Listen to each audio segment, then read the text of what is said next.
my wings stretched wide. Below me, somewhere in the trees, wolves howled. It shattered the air around me, causing my feathers to shake. I dove for the earth. I landed in a clearing, the ground soft beneath my feet. There was a white wolf standing before me. It had black on its chest, on its legs. It said, "Hello, little bird." I opened my beak and croaked in return. Nevermore. It smiled, this wolf, this great king. "I have found you," he said. "I'm sorry it took me so long. You prophet still, bird or devil." I hated it. I hated him. I wanted to sink my talons into his belly. I wanted to peck out his eyes evermore and watch the life bleed out from underneath me. "I know," he said. Other wolves moved in the trees. Dozens of them. Hundreds. Their eyes were red and orange and violet. They were alphas and betas and omegas. The woods were filled with them. He took a step toward me. I fluttered my wings, hopping back. "Little bird," he said. "Little bird, you fly away, always away. I never wanted you to leave me. I never wanted to see you go. I love you." I didn't believe him. He laughed, the sound low and rumbly. He said, "I know you don't. But one day, I hope you'll forgive me for all that I have done to you. For all my faults. I did what I thought was right. I did what I thought would keep you safe. You are pack, and pack, and pack, pack, pack." His eyes were red. I croaked out, "Thomas, Thomas, Thomas, Thomas." He craned his neck forward, pressing his snout against my head.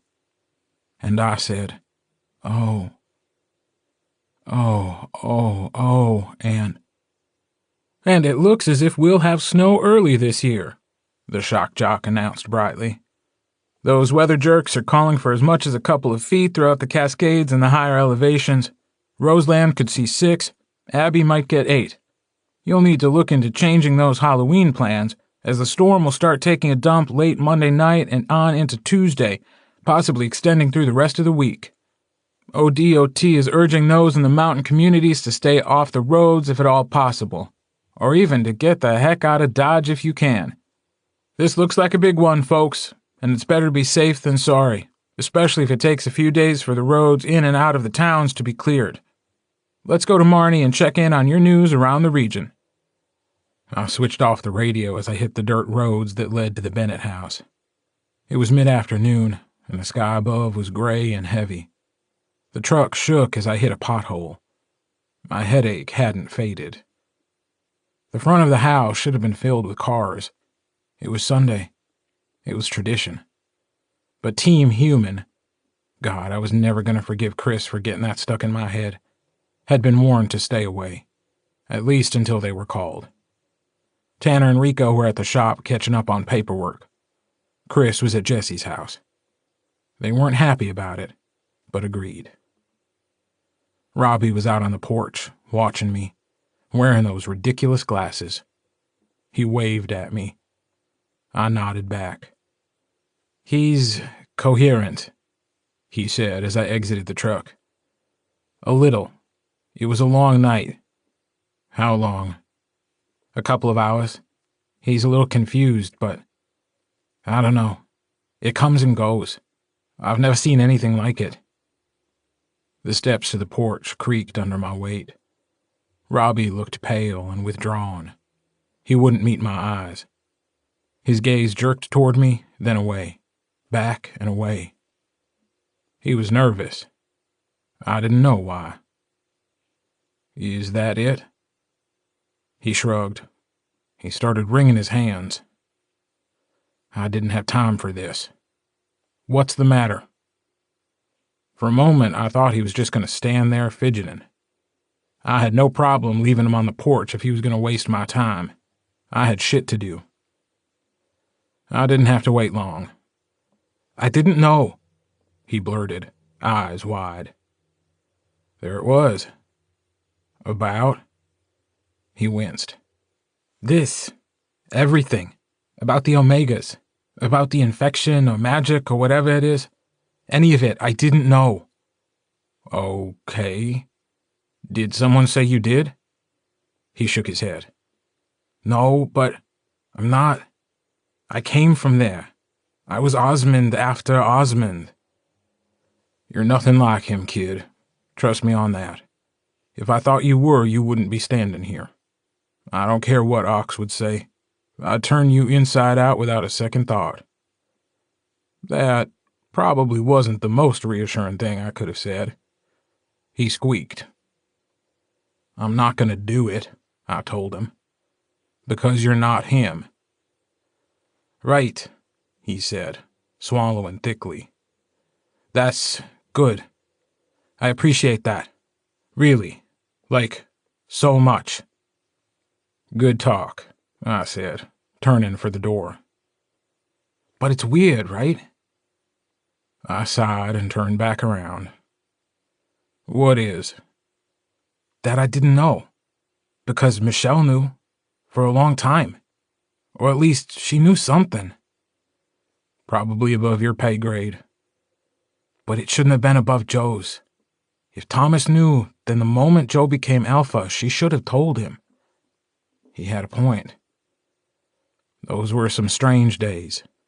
Things were chaotic. He pushed his glasses up his nose. "Maybe. But this past year, after Richard, we were calm. Everything was fine. Mostly. Why not then? Especially since all these Omegas kept coming here. Any one of them could have bitten us. Maybe they were just regular Omegas and not the infected kind. But what if they weren't? Why would she take that chance?" One of the many thoughts that had run jumbled through my head. "I don't know." "I know you don't. But I think I do." I looked at him sharply. "What?" "Thomas Bennett was royalty," he said, shifting his weight from foot to foot nervously. "All the Bennetts are. It goes back years. Joe, Thomas, Abel, even before that. Michelle was always supposed to be temporary, an interim Alpha until the Bennett Alpha could take his rightful place. But it hasn't happened. She's asked for him, but why not push more? Why hasn't she demanded Joe go to Maine to become the Alpha of all? Why haven't any of the other wolves tried to call for him either? I was told that after Abel died, there was a huge uproar that an Alpha could be killed in his own territory, especially a Bennett Alpha. They practically forced Thomas to relocate back east." "Thomas Bennett wasn't forced to do anything he didn't want to," I said bitterly. He blinked. "No, like, legitimately forced. He was told that if he didn't return, he was going to have to give up his title to another, abdicate his throne, if you will. The only reason he was able to come back to Green Creek was because of what happened to Joe. And then, well, you know what happened after that." History I didn't want to have to think about. "What's your point?" "Yeah, it's like, okay, you're an Alpha, right? Power and pack and blah blah blah. But when you're Alpha of all, it's more. It's incredible, or so I'm told. You're the most powerful wolf in the world. You rule over all, hence the title. Why would anyone want to give that up?" "You think she's trying to stay right where she's at?" Robbie grimaced. "I've been thinking about it, okay? Why else would she keep the rest of this from us? Why would she send Philip here over and over again to get the Omegas, only to have us kill the last one?" "Enlighten me." "She's testing them," he said excitedly. "Or us. Joe and Ox. Joe's a Bennett, so she thinks she knows what to expect from him. But Ox, she has no idea. None of us do. There's never been someone like him before. He was a human that somehow became an alpha without being a wolf. And Richard was able to take that from him. That shouldn't have been possible. Nothing about Ox should be possible. I rolled my eyes at the dreamy quality to his voice when he said, "Right? He's just awesome." I snapped my fingers in his face. "Focus." He jerked his head. Sorry. What were we talking about?" "Michelle. Testing Joe and Ox." Yeah. She wasn't lying about what happened with Richard turning into an alpha." That caught my attention, because they rarely spoke about those few moments. His gaze turned downward. "It wasn't right, feeling him. Ox is light, like the sun. Richard felt like an eclipse. It was wrong. Everything about it was wrong. But we could feel him. And them. All the other Omegas. They were... I don't know. It didn't last long, but it wasn't good. And now, with this thing, she's pushing, I think. Maybe she's using Ox to bring all the Omegas out of hiding. Because we've been hurt by them before and we've healed fine. So it can't be all of them. I think she knows that. She wants to see what they're capable of. What they'll do." "In order to what?" He looked frustrated. "I don't know. I haven't gotten that far. But it's something. I never..." He shook his head. "Power does funny things to people. It gets in their heads. Makes them change. She wasn't always like this, okay? She used to be different. Better. I thought after she sent me out here that when I came back, maybe I could be in her pack, you know? That I'd finally stay in one place. Be part of something real instead of forming these pseudo-bonds that were only meant to keep me from slipping." I reached out and wrapped a hand around the back of his neck.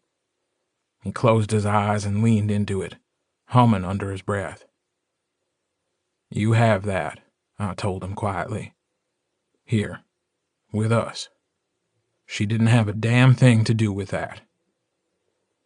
He trembled as he opened his eyes. "I know. But what if she's trying to take that away?" I shook him a little. "What do we do when someone tries to come for us?" His eyes blazed orange. "We fight back."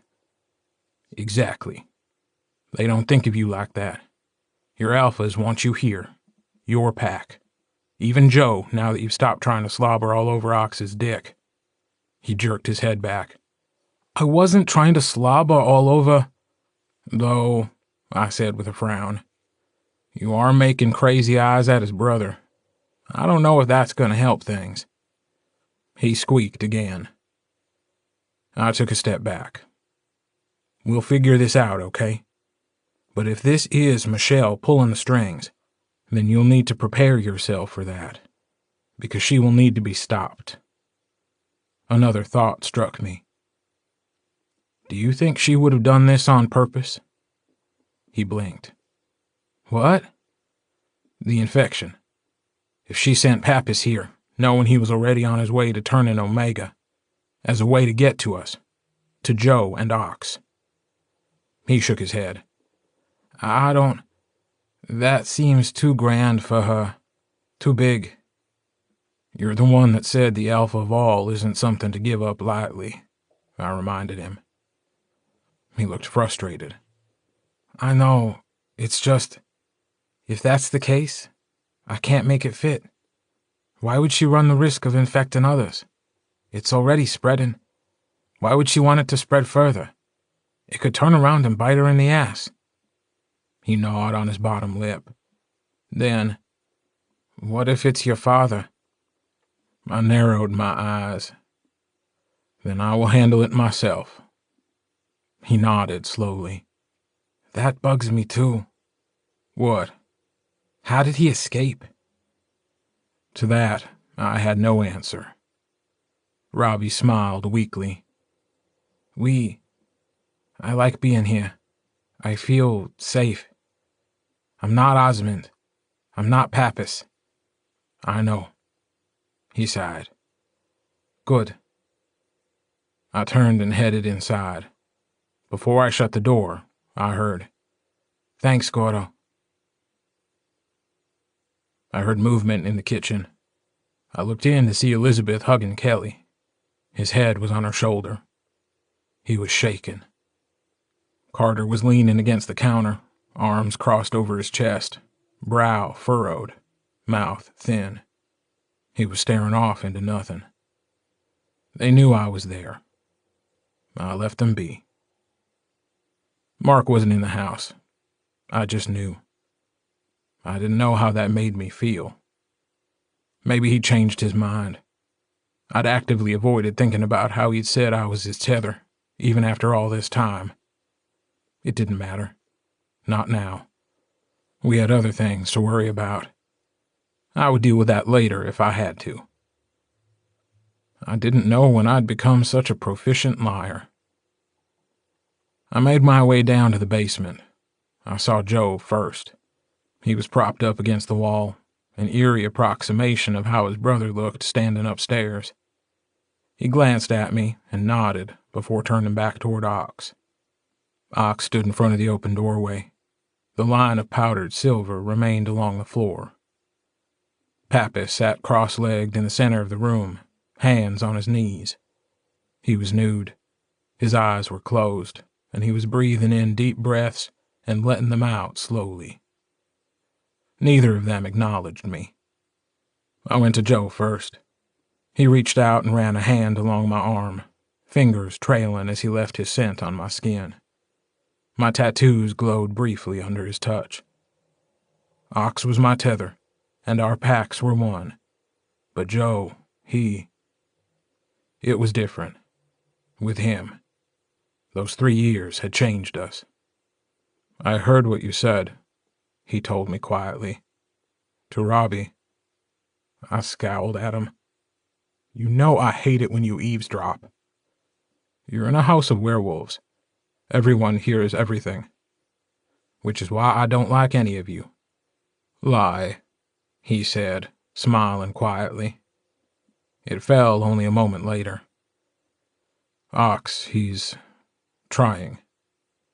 I glanced at them. It was only then I noticed Ox was taking the same breaths as Pappas, like he was trying to center him somehow. Is it working? I don't know. There was a moment when I thought. He shook his head. His eyes, they're violet now. He's an Omega. I think last night was a slip. He hasn't gone completely feral. At least not yet. Unless we can figure out a way to fix it, it's only a matter of time before... I can hear you, Pappas said without opening his eyes. His voice was deeper than it normally was, like he was speaking through a throat filled with gravel. But he sounded more in control than he had since he'd called me. I didn't know how long it would last. If Michelle had been telling the truth, he was well on his way. Ox sighed as he looked back at us. Thanks for that. We were getting somewhere. Pappas opened his eyes. They were violet. No, Oxnard, you weren't. This is a lull. I've seen it before. Joe pushed himself off the wall and made his way toward Ox. I followed him and stood on his other side.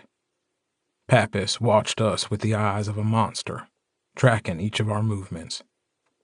It sent a chill down my spine. It was like we were being hunted. Ox looked at me, jerking his head toward our guest. So that's how it was going to be? We spoke with Michelle, I said evenly. Did you? Yes. Pappas eyed me curiously. He was speaking with a lisp. His mouth was full of fangs. You don't say. She told us everything. I highly doubt that. Why? Because she deals in secrets, even if they're eventually to her own detriment. He rocked his head side to side. His neck popped loudly. It caused my bones to ache. And she doesn't trust you. Any of you, really. Because we're something she doesn't understand. Yes. 3 days. He blinked slowly. 3 days. That's how long she said she's given us. Ah. For what? I thought you said she told you everything. About the infection, how it spreads, what it entails, how your tether is shredding. Not about how she plans on containing it, to keep it from spreading. Your wards, what do? They let me know when something supernatural approaches. Witches, wolves, omegas. Are they infallible? Why? Just a question. No, I said. They're meant to protect us from those who would do us harm. It's a warning system, to give us time. And your pack is tied into it? Yes. Can they be modified? For? His eyes grew brighter. You were trying to keep things out. Have you thought about what that means you'll be keeping in? It's only a matter of time. He opened his mouth, baring his teeth. He snapped his jaws at us. Once, twice. He settled again. I can feel it, pulling at me. I want to tear into you. I want to taste your blood. Feel your bones crack between my teeth. I'm told All of us? Ox asked. Pappas shook his head. Then, maybe, but it would be Gordo first. Joe crowded in closer to me. Why him? His magic. What about it? I asked. It hurts. It stings. It stinks. It's a cloud of filth that covers all of you, and it's driving me crazy. I want to tear it to pieces. I want to tear him to pieces. The Omega, Ox muttered. The girl. She looked as if she wanted to go after you first, too. Joe stared at Pappas. And every time you came into the room, she was more agitated. That's not... I shook my head. Shit. What is it? Ox asked. It has to be him. My father.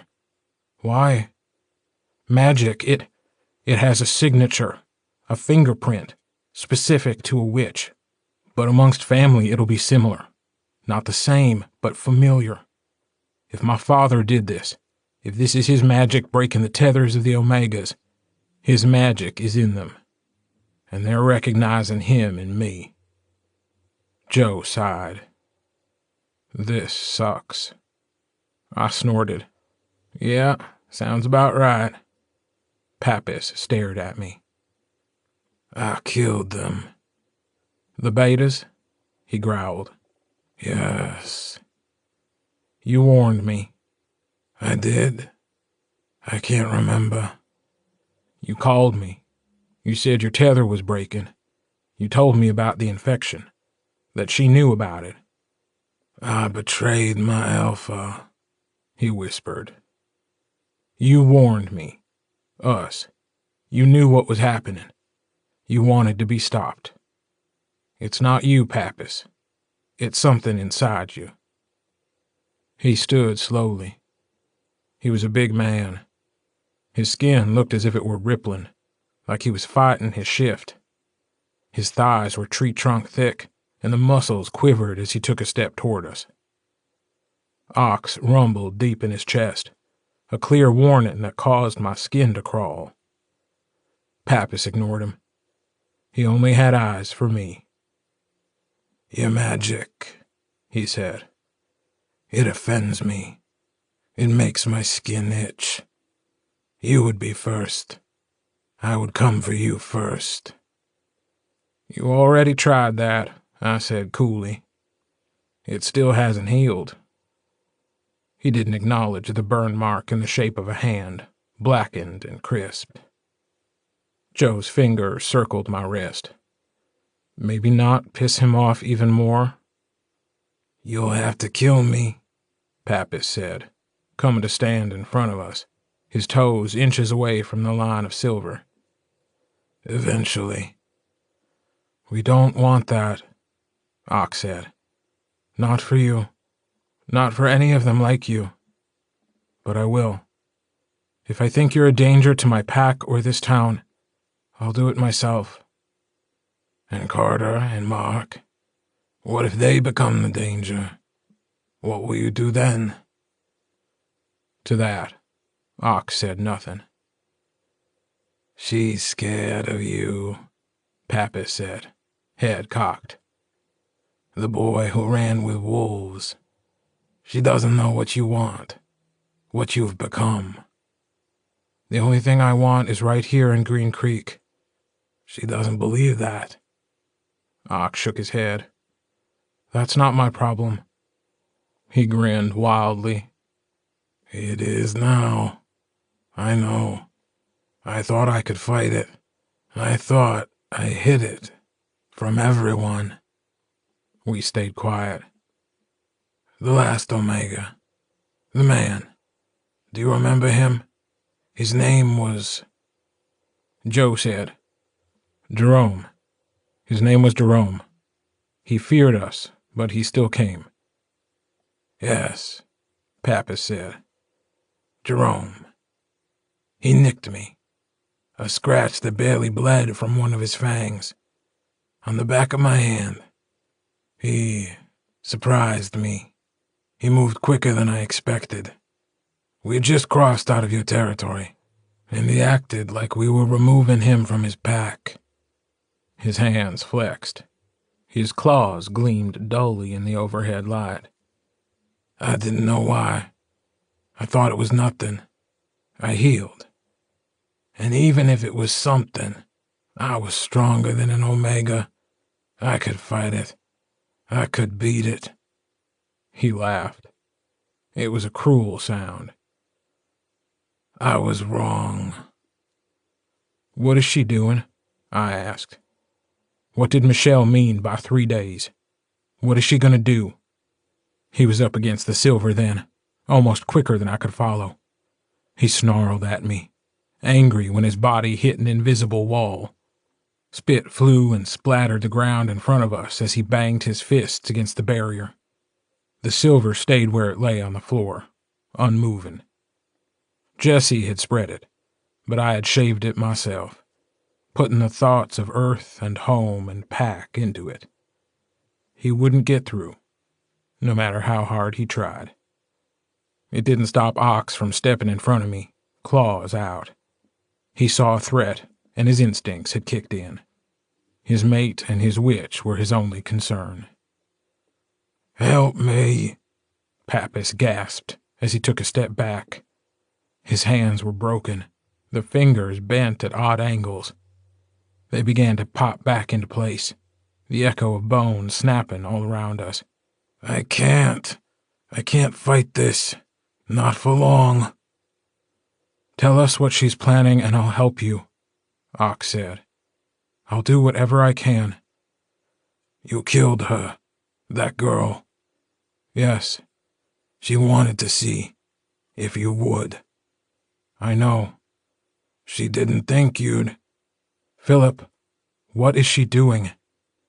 "It's not the same," Pappas said, starting to pace back and forth. He moved like a caged animal, eyes on me. "It's not the same as death. When the tether breaks, it snaps clean. It's there, and then it's not. I would know. It happened to me. Once. I loved her. She was human, and I loved her. But I was prepared for it then. This is different.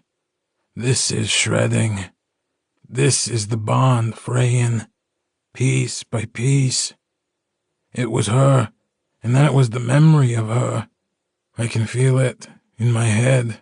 It's being taken from me. It hurts. I want to kill you. Do you get that? I can hear them moving around above me, and after I kill all of you, I would go for her. Elizabeth, she would fight me, but I would put my teeth in her throat. Joe roared at him, eyes red, taking a step toward Pappas. He stumbled back, cowering against the far wall, whimpering as he curled in on himself. I heard the thundering of feet above us, the answering howls of the pack hearing the anger of their alpha. Pappas rocked back and forth, eyes violet. If they send wolves, we'll be ready, Ox told us. The entire pack gathered at the Bennett house. The light was failing. The moon, which would be full in less than a week, was hidden away behind a blanket of clouds. I wondered if she still missed the sun. If they send witches, we will deal with them. We've done it before, and we can do it again. We will not abandon our home. We'll find a way to fix this. I promise.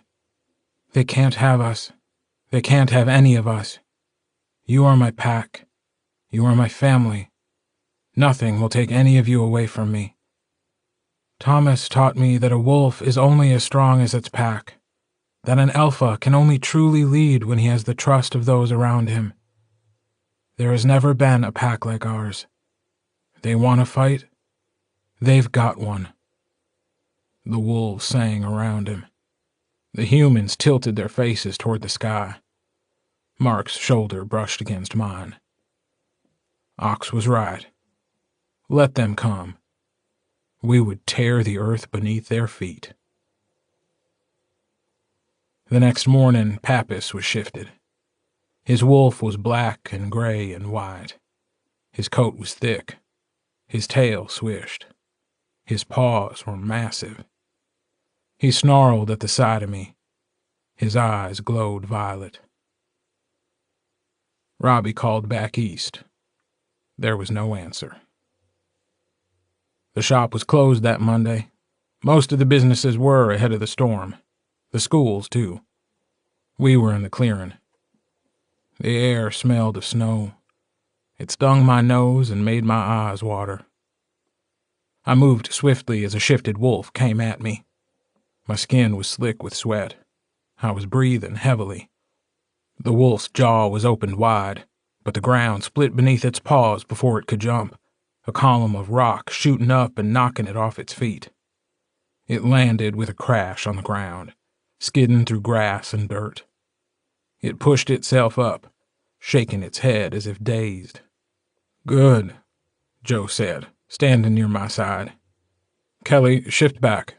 Carter, you're next."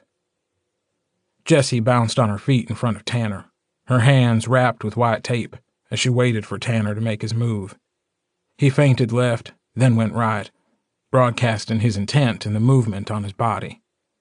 He was quick, but Jessie was quicker. She stepped to the side, spinning around, fist outstretched.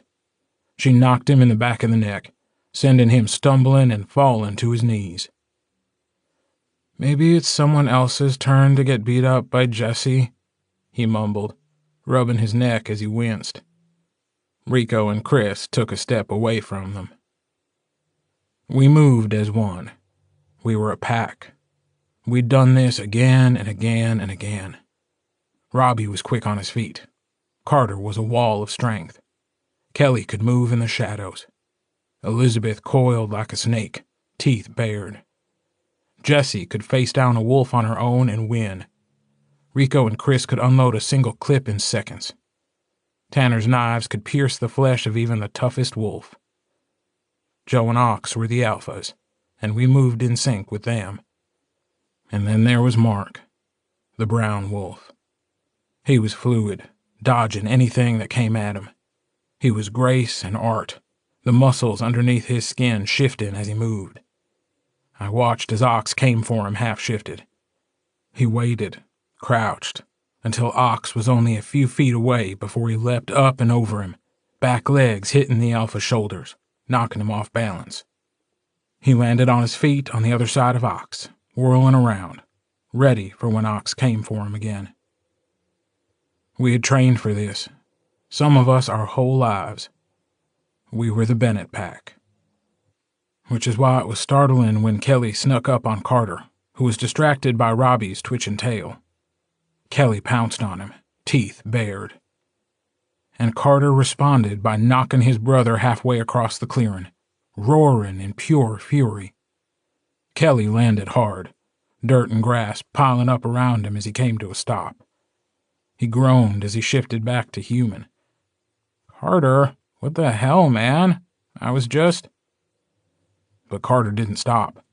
He ran toward his brother, a glint in his eyes that I'd never seen before. I shouted, "Ox!" Ox moved, clothes shredding as his wolf burst forward. Kelly scrabbled backward, eyes wide at the sight of his brother barreling toward him. Carter's neck stretched outward, fangs aimed for Kelly's bare leg, and he let out a loud yelp as Ox landed on his back, forcing him down on the ground. Ox roared in his ear as Carter twisted underneath him, trying to knock Ox off to get at his brother. The call of his alpha startled him, breaking him out of his shift almost instantly. He panted up at Ox, whose teeth were near his throat. "Holy shit," he breathed. "I didn't mean to. Oh my God, Ox, I didn't mean it. I didn't." Ox snapped at him. He fell quiet. Joe moved toward them, motioning for Kelly to back away.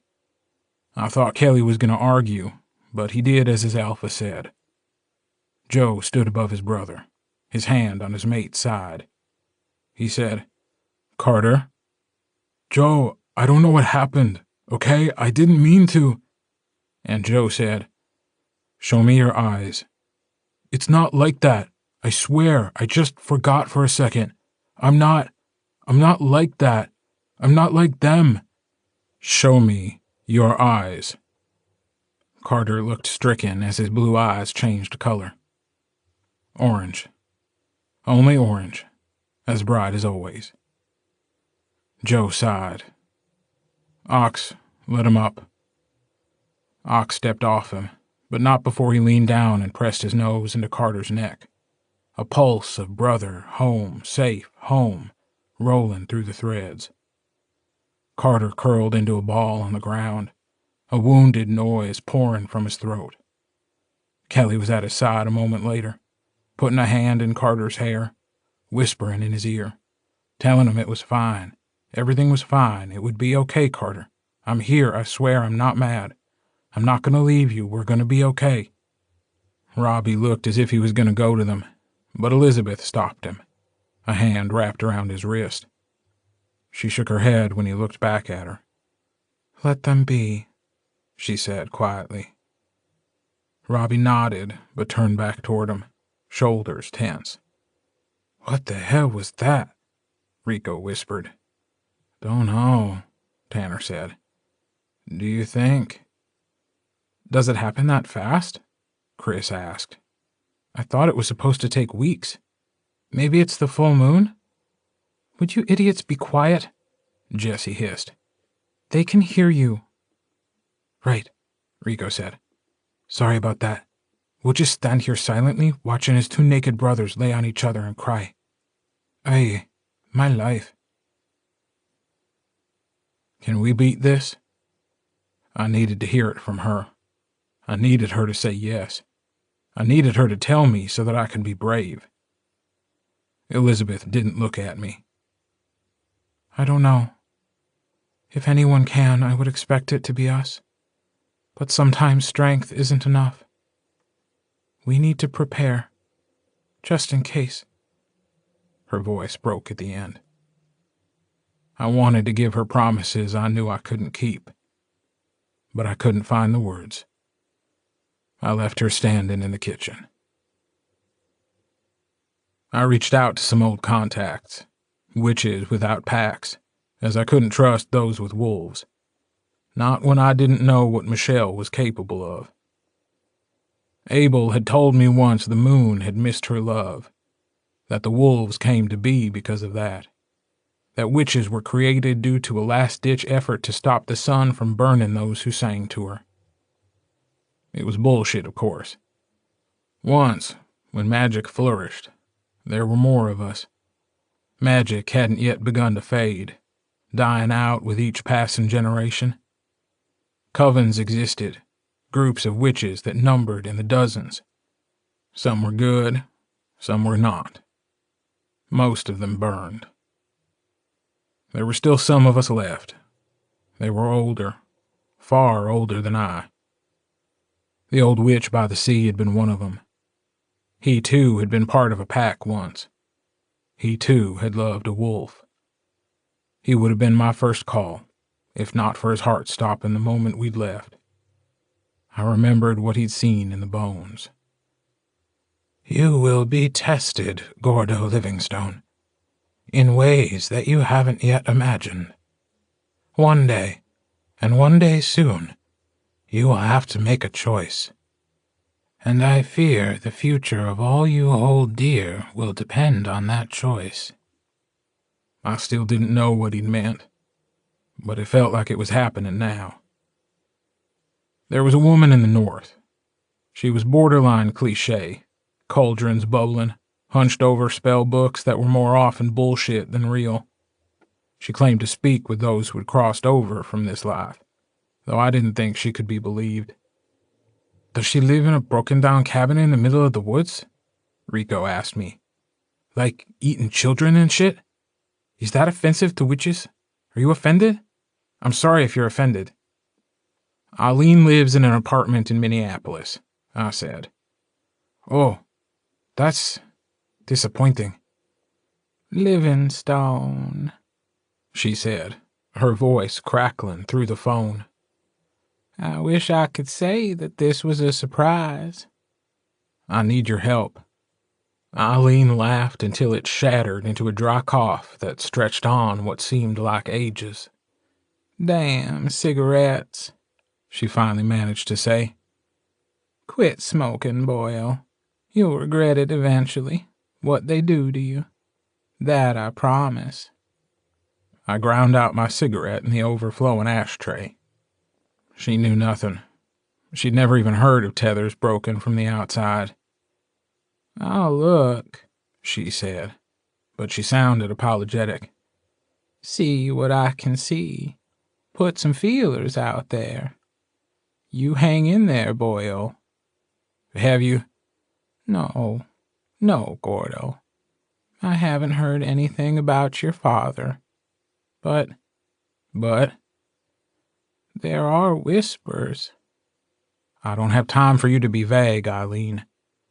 "Bite your tongue, Gordo, lest I hex it from your mouth." I sighed.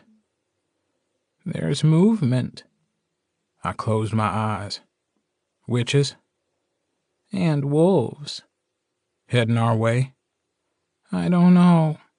But now that you've told me what you have, I wouldn't be surprised. This feels different.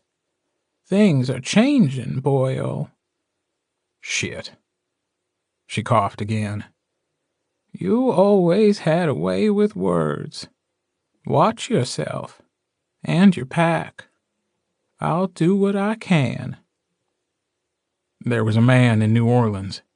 He had albinism, his skin preternaturally white. His hair was pale red. Dark, rusty freckles across his face. His voice was smooth jazz and warm whiskey. He practiced white voodoo, his magic sharp and filled with rough edges. He was a healer, and a powerful one at that. "Pauvre Tibet," Patrice said quietly. "That's all they got, them tethers." "I know," I said through gritted teeth. "But it's always been more with you Bennetts. Something extra. Why is that, you think?" I didn't know how to answer that. Nothing about us was normal. "You gotta reinforce those tethers, Gordo. They gotta be strong. Vous comprends? Even when all seems dark, they need to remember what they have. There's nothing, he snorted. Those wolves, in Maine, they think they know all. They think their way is the only way. It's not.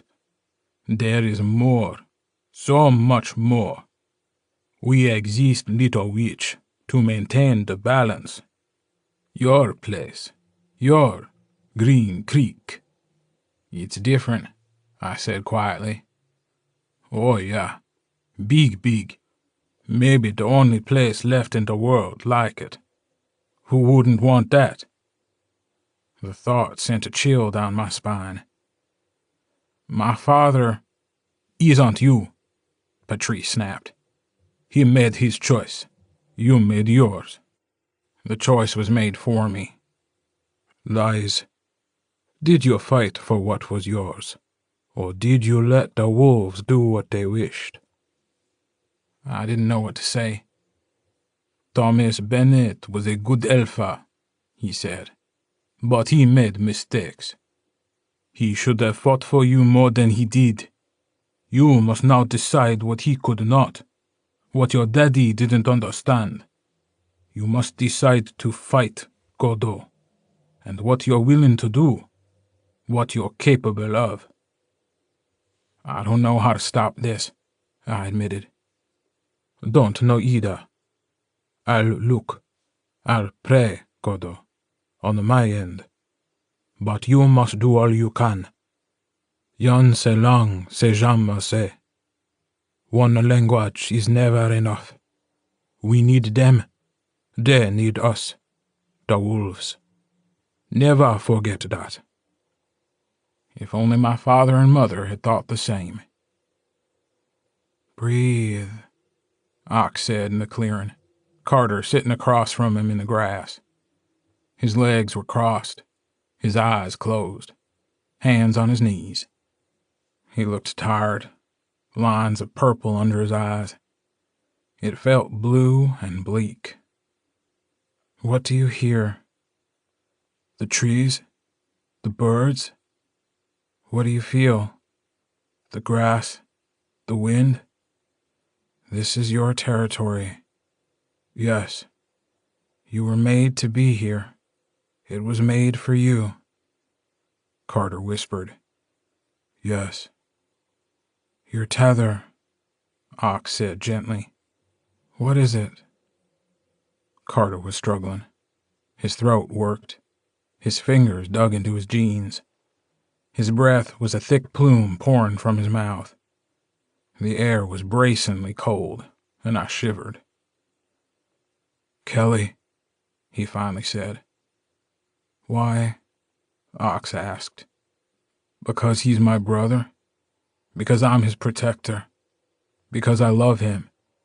He keeps me sane. He keeps me whole. He's not like Joe. He's not meant to be an alpha. Kelly's not as strong as him. He needs me.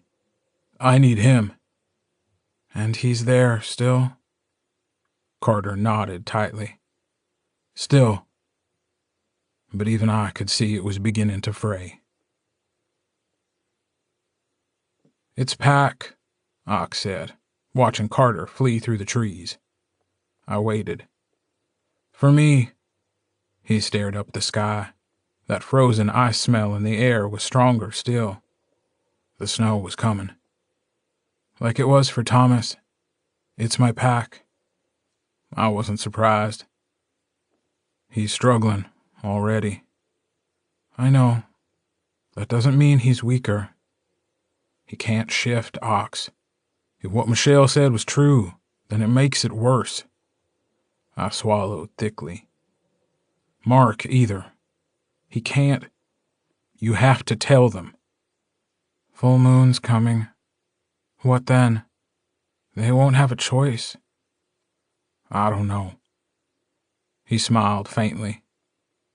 He'll need you. Now more than ever. I hung my head. You know? About you being his tether? Yes, I know. I sucked in a breath. What if... Ox, I'm not enough. For him. You are enough, Ox said quietly. Even if you don't believe it yourself. You have a pack that believes it for you, and a wolf who will do anything to keep his tether safe. We have to fix this, I said, sounding desperate. We have to find a way to stop this from happening. His eyes flared red. Trust me, I'm just getting started. I watched Mark and Ox disappear into the woods. Behind me, I heard Robbie pleading into his phone. Please, Alpha Hughes, please call me back. We need help. You can't just leave us like this. You can't do this to us. Please, please don't do this to my family. As the meager light began to fade outside, I walked down the stairs to the basement. Behind the line of silver stood a shifted Omega wolf. He snarled at the sight of me, smashing into the barrier again and again and again. Eventually, he started to bleed. But he didn't stop. Later, at home, I took a duffel bag out of the closet. I unzipped the secret pocket.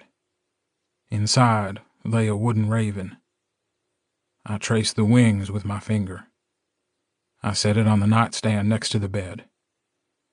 I watched it for a very long time, waiting for sleep that would never come. The snow began to fall just before midnight.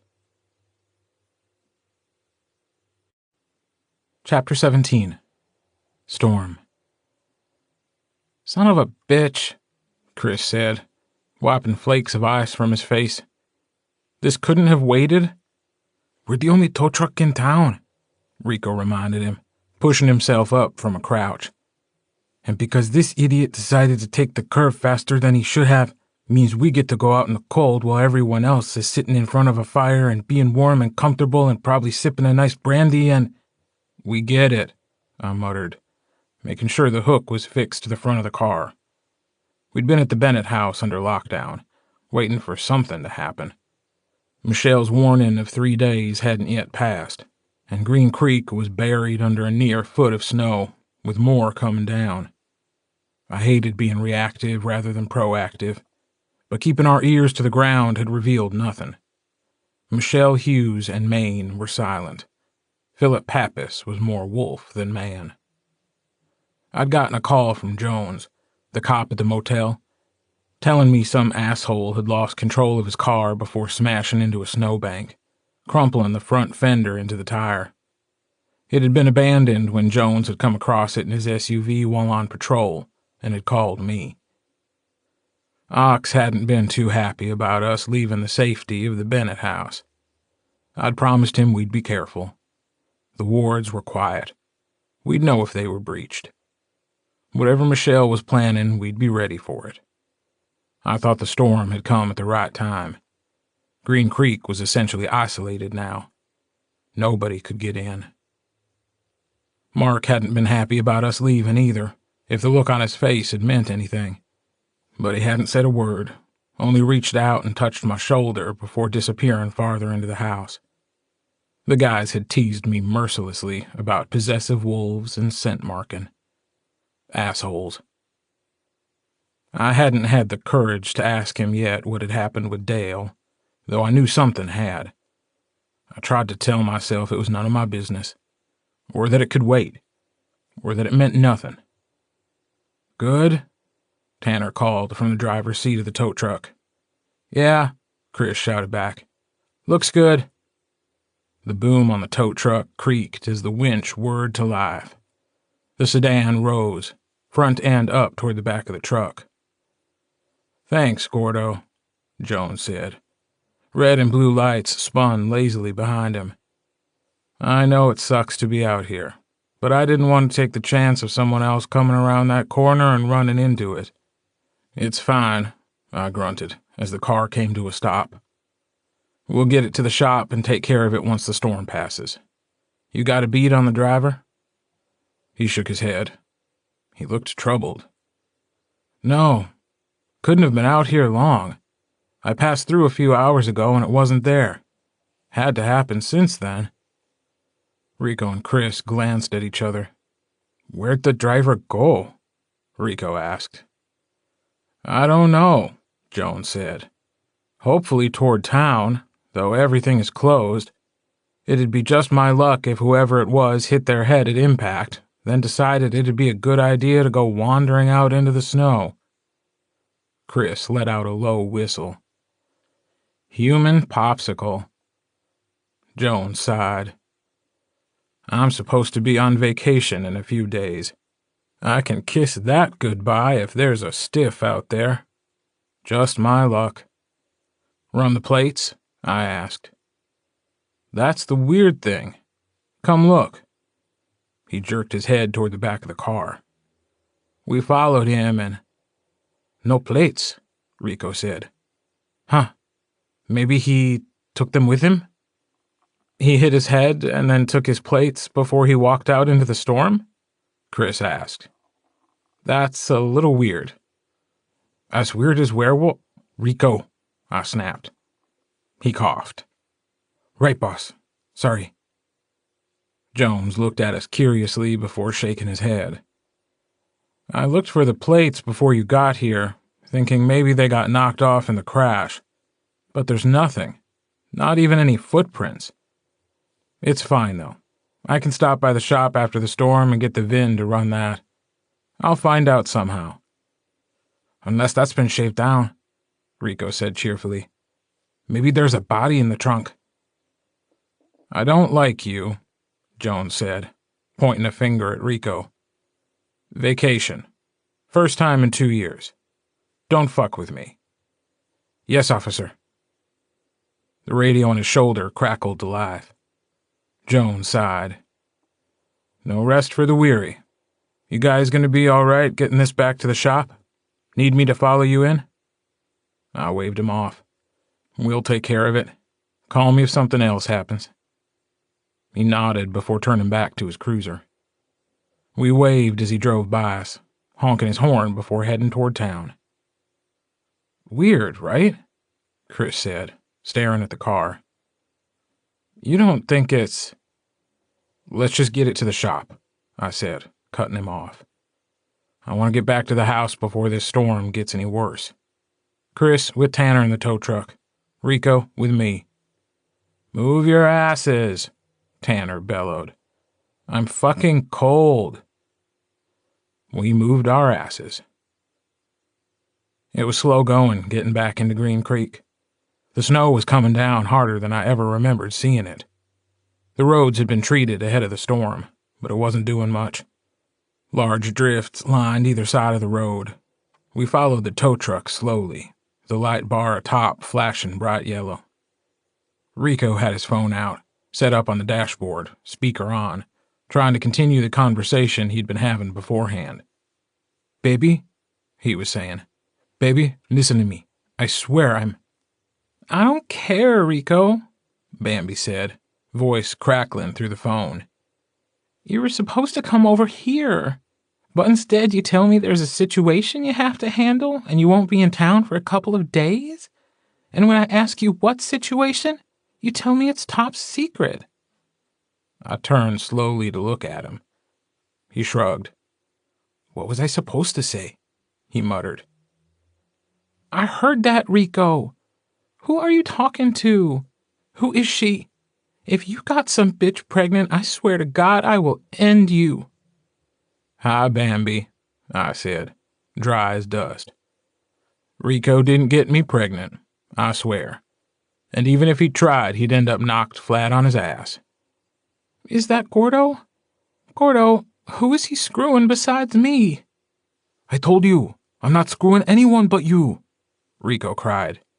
"You know you're my one and only." "Like I believe that. You're a smooth talker, Rico. I see how you flirt with women. You did it to me, after all." "What can I say, mi amor? The ladies love me." "Probably should have kept your mouth shut," I told him. He winced as Bambi began to let him know what she thought about that. I tuned them out, staring at the tow truck ahead of us.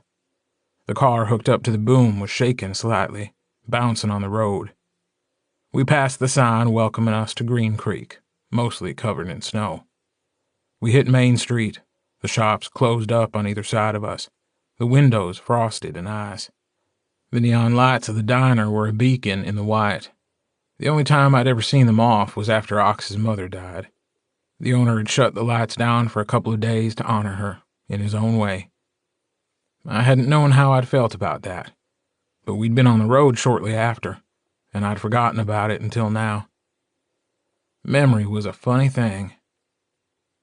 It was Halloween, and the sidewalk should have been filled with people getting ready for the trick-or-treaters. Instead, Green Creek looked abandoned. A ghost town. There was a shriek of static as we drove down Main Street. I glanced over as Rico picked up his phone off the dashboard, frowning down at it. And another thing, Rachel told me that you talked. And? Bambi, you're breaking up, Rico said. I can't hear what you're saying. What? I'll kill you. Don't think The phone beeped as the call dropped. Huh. Rico picked up the phone from the dash and frowned down at it. No bars. He looked over at me. Think it's the storm? I shrugged. Could be. We don't have the best cell reception up here to begin with. Surprised you lasted this long. Though I don't know that's necessarily a bad thing. I glanced down at my own phone. No service. Boss? The CB crackled. I picked up the receiver. Yeah, Tanner. You leave the garage door unlocked when we picked up the tow truck? Yeah. Have Chris get out and open it up. There wasn't time to react. One moment, Chris and Tanner and the tow truck were crossing the T intersection, pulling even with the diner off to their right. The next, an old crew cab truck with a black snowplow blade attached to the front slammed into the driver's door of the tow truck. Rico shouted next to me, screaming Tanner and Chris, and no, no, no, as the tow truck began to tip onto its passenger side wheels. The sedan being towed fishtailed to the left, then snapped right as the truck flipped onto its side, skidding in the snow. Metal shrieked as the boom pulled the car over along with the truck. It smashed into the diner front, glass breaking as the truck went into the diner. I swerved hard left even as a bright burst of something exploded in my head, the old truck groaning as it began to slide on the slick surface. The steering wheel jerked in my hands as I struggled to hold on to it, gritting my teeth against the onslaught rolling over my body, my tattoos feeling like they were on fire. I thought we were going to tip over too, but somehow we stayed upright, coming to a stop yards away from the intersection. Red blazed in my chest. The tangled roots were writhing. What the fuck? Rico was screaming, voice breaking. Gordo, what the fuck? The crew cab began to back away slowly. I groaned, bringing my hands up to my head, trying to focus, trying to clear my vision and... What do we do? Rico asked frantically. What do we do? Something's wrong, I ground out as I looked back up. Something's... The passenger door on the crew cab opened. A man rose from inside, standing against the door. He was wearing Kevlar, a balaclava covering his head and face, goggles over his eyes. All I could make out was the tip of his nose, the white flash of teeth. In his hands, he held a semi-automatic rifle. He pointed it directly at us, elbows resting on top of the door. I grabbed Rico by the neck and shoved him down as gunfire erupted. The windshield shattered. Rico cried out, but I didn't think he was hit. I couldn't smell blood. The raven spread its wings even as something tried to cage it. I slammed my hand to the floor of the truck. The frame rattled as the pack bonds flared brightly. Blue, ice blue, and red, red, red. I was buried in my fury. I was reveling in it, and deep in my head and heart, the roots of the threads that bound us together roiled like a den of snakes, thrumming and writhing. But it felt different. I couldn't pick out the wolves. I couldn't hear them. I was pissed. The road cracked beneath the truck as I pushed. I gritted my teeth as the pavement slid apart, shaking the truck around us as Main Street split right down the middle. The gunfire cut off, and I heard the man yelling, "Back, back, back," and all I could think about was Chris and Tanner. Chris and Tanner, knowing they had to be hurt, knowing they had to be scared, and I wouldn't stand for it. I wouldn't stand for any of it. "Stay here," I growled at Rico. "What? Gordo, no, we have to." I ignored him. I reached up and snapped off the rearview mirror. Cold air and snow blew in through the shattered windshield. Glass littered the dashboard. I threw open the driver's door. It creaked on its hinges. I stepped out of the truck, leaning my back against the door. The storm swirled around me. No one approached from behind us. I held up the rearview mirror above me at an angle, twisting it until I could see in front of the truck. I could make out the tow truck on its side in the diner. The back tire was still spinning. The boom had snapped off, and the car they'd been towing had slid away from the diner. The driver's door was still closed, which meant that Chris and Tanner were probably still inside. I tried to feel them, tried to reach along the threads, but it was as if they were muted, and I couldn't find them, couldn't hold on to them. "Shit," I muttered. I turned the mirror. The crew cab had fallen into the crack in the middle of the street and lay, nose first, at a sharp angle. The rear of the vehicle pointed up toward the gray sky. I couldn't see the man with the rifle. I looked back in the truck. Rico was staring at me with wide eyes. He had a gash on his cheek, and blood was trickling down his jaw. To me, "You stay right by my—" A bright lance of pain roared through my head. It was as if long, spindly fingers had reached inside my skull and were gripping my brain, squeezing tightly, digging in. I gritted my teeth as a wave of nausea rolled through me, vertigo causing my stomach to swoop. The wards. Someone was fucking raping my goddamn wards. I heard Rico saying my name, telling me to get up. I had to get up. "Please, Gordo, please." And somewhere, in the furthest reaches of my mind, I heard, "Gordo, Gordo, Gordo." And I knew that voice. I knew the wolf behind it. He was furious, and he was coming for me. I tried to tell him no, no, no, to stay away, to stay back, but I couldn't focus. I couldn't find the thread that connected us, lost in a haze of the storm that raged in and out of my head. Then, from behind us, a voice in the snow. At first I couldn't make it out, what it was saying. It sounded bigger than a normal human voice should have, amplified somehow. I was on my knees in the snow, bare hands cold and wet on the ground in front of me. I tried to lift my head, but it was so heavy. "What is that?" Rico asked, voice cracking. "Gordo, what is that?" I breathed, and "And this town has been marked by God as an unholy place, in need of a cleansing. Your sins are many, but you are human. You are fallible. It is to be expected. The blessed waters have receded from the earth beneath your feet. And do you know any better? Do you understand the depths of what hides in the forest? It is unfortunate, truly. You walk the streets of this town, cowering behind the abominations that have infiltrated your very lives. Their shadows stretch long, blocking out the light of the Lord. You tell yourselves that your eyes are playing tricks on you. that you don't believe in the twisted depravity, but you know.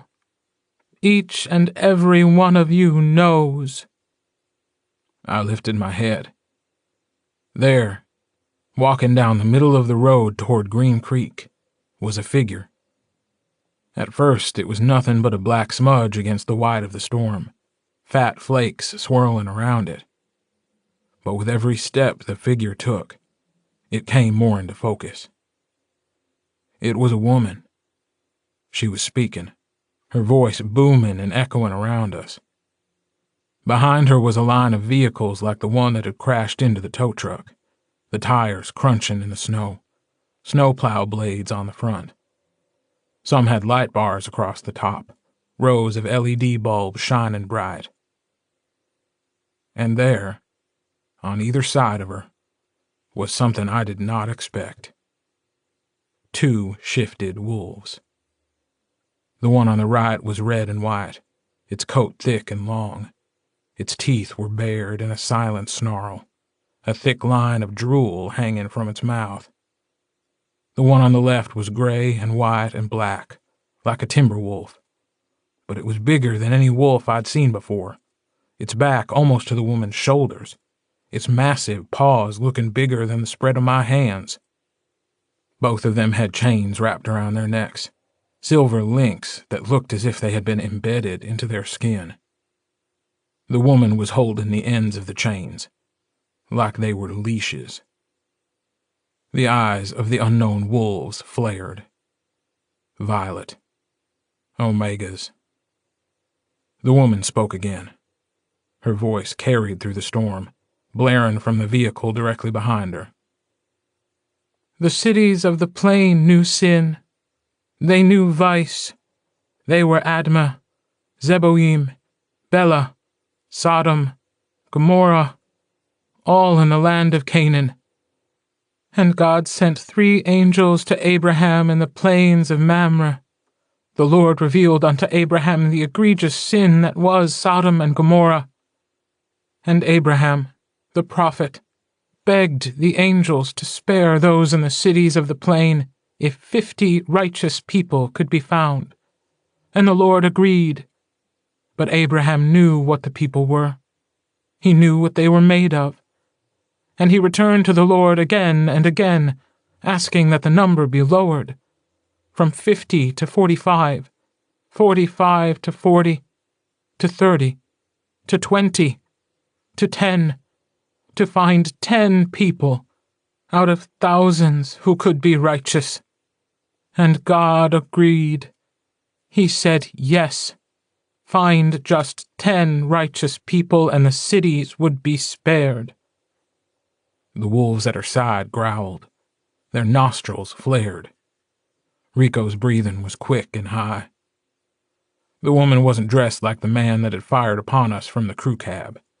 She didn't have a Kevlar vest or a balaclava. She wore a heavy coat, the collar pulled up around her neck and face. Her skin was pale, her lips thin.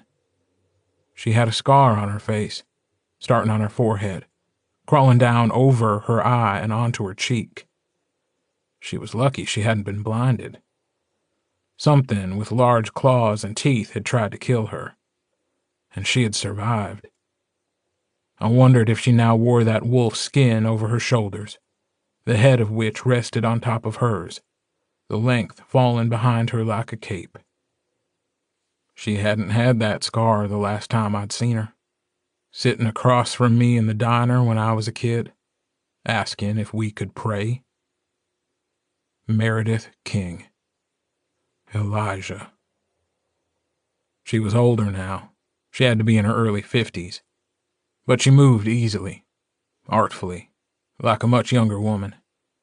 She held the heavy chains in her gloved hands, and the wolves kept pace with her, matching their steps with hers. She said, 2 angels were then sent to Sodom to investigate. There they came upon Abraham's nephew, Lot. And while they broke bread with Lot, the sinners of Sodom stood outside Lot's door. Where are the men that came into thee this night? They asked. "Bring them out onto us so that we may know them." And Lot refused, because he knew what these men meant.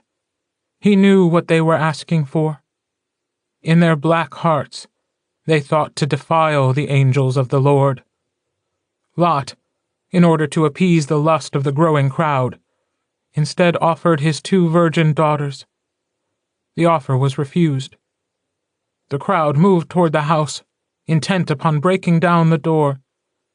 The angels, having seen there was no good left in Sodom, struck the crowd with blindness and told Lot of their decision to destroy the city.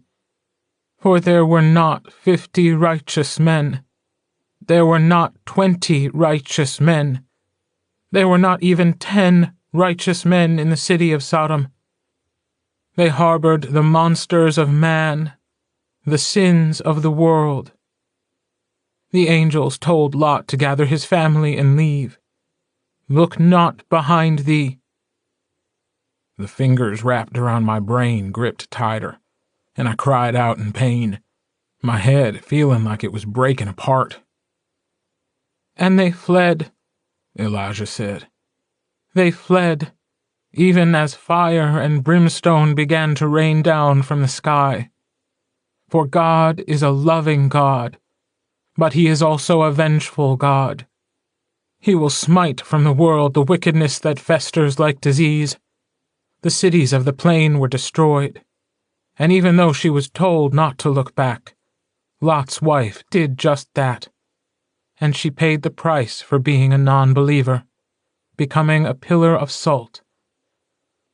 And when the fire ended, all that remained was a smoking wasteland, a dead and ruined land kept as a reminder of the power of sin, of abomination. Green Creek is the new Sodom. You have monsters in your woods. There was a cleansing here once. At least, an attempt at one. God brought down his righteous fury through me, but I wasn't strong enough. The wound was cauterized, but still it seeped, and soon it began to fester." She stopped walking. The trucks behind her eased to a halt. The wolves brushed against her, shifting side to side, eyes filled with murderous violence. "I doubt there is even one righteous man in this place. One person capable of standing with God as I have." Her voice echoed through the snow. "Green Creek is a gateway to hell, where beasts have crawled up from the burning fire and shoved their teeth into the earth. I failed once, and I paid the price for it." She reached up with one gloved hand, the chain rattling. She touched the scar on her face, the eye underneath it foggy white and unseeing. "I will not fail again. All outside communication has been cut off. Your phones, your internet, all the signals have been jammed. The town of Green Creek is under quarantine by order of God and the clan of the kings. I am but a messenger, here to make sure the word of the Lord is carried out." She smiled a terrible smile. "This place will know the light of God, or it will be nothing but a wasteland." She dropped the chains. "Oh shit," Rico breathed. Elijah said, "Sick 'em, boys." The Omegas roared forward. I rose quickly, slamming the door to the truck. "Don't fucking move," I snarled at Rico, ignoring the pull I felt in my head, the spindly fingers having become hooks as the wards shifted, becoming something twisted and rotten. My legs felt weak, and I stumbled with the first running step I took, somehow managing to keep myself upright. I heard the snarl of wolves behind me, the sounds of their paws in the snow, the heaving breaths in their chests. The raven was struggling to flap its wings, exerting more force than should have been necessary. The roses felt like they were rotten, shriveling until I thought they were dying. The thorns were blackened and cracking. I ran for the upturned crew cab still stuck in the remains of Main Street. I could see the men inside, slumped forward and unmoving. I glanced over my shoulder in time to see the red wolf leap over my truck, its chain trailing behind it until it landed right behind me. It hit the ground hard, its paws sliding out from underneath it. It slammed into the earth with a low whine, snow piling up around it as it landed on its side, heavy chain dragging behind it. The bigger timber wolf didn't follow. It came around the driver's side of the truck, claws digging in as it course-corrected toward me. The red wolf was struggling to rise to its feet as the timber wolf ran past it. I'd been around wolves for most of my life, and I recognized when the wolf began to lower itself toward the ground, muscles coiling in its legs. I was almost to the crew cab when the wolf leapt toward me. I kicked my legs out in front of me, falling to my side, sliding through the snow and under the angled truck. Ice and gravel tore at my skin. I flipped over in time to see the timber wolf smash into the side of the crew cab, the metal groaning, truck shifting after me, scraping along the broken pavement. The wolf was dazed, mouth open as it lay on its side, tongue lolling out in the snow, breathing heavily, eyes unfocused. I stood, here and here and here, and here's another ward. Twist it, twist it, twist. And screamed as a voice filled my head, the spindly fingers digging even deeper. The wards around Green Creek were shredding, as if being pulled apart by some force greater than I'd ever felt before. It was strong. They're stronger than we thought, than we expected. Twist them, break them. Too much for me to take. It fucking filled me up, and I was sure I was burning from the inside out. And even though I hadn't heard his voice in decades, even though I had been a child the last time I laid eyes upon him, I knew that voice. I knew it down to my very bones. The red wolf was on its feet, and I was surrounded. On either side of me stood alpha wolves, shifted and snarling. Behind me, pressing his snout against my back, was a brown beta. I could feel the low thrum of the song he was singing, but it was buried under the roar of the broken wards and the voice of my father. Another, but he remained hidden, moving behind the buildings to the right. And others. Our pack. All of them. "Chris, Tanner," I said through gritted teeth. "In the tow truck. Rico in my truck. They need help." Joe rumbled lowly and disappeared into the divide that split Main Street. Mark huffed a hot breath against the back of my neck. The red wolf shrank back against the growl of a pissed-off alpha, a low whine in the back of its throat. Its ears were flattened, its shoulders low to the ground. Its tail was curled up behind its hind legs as it backed away slowly.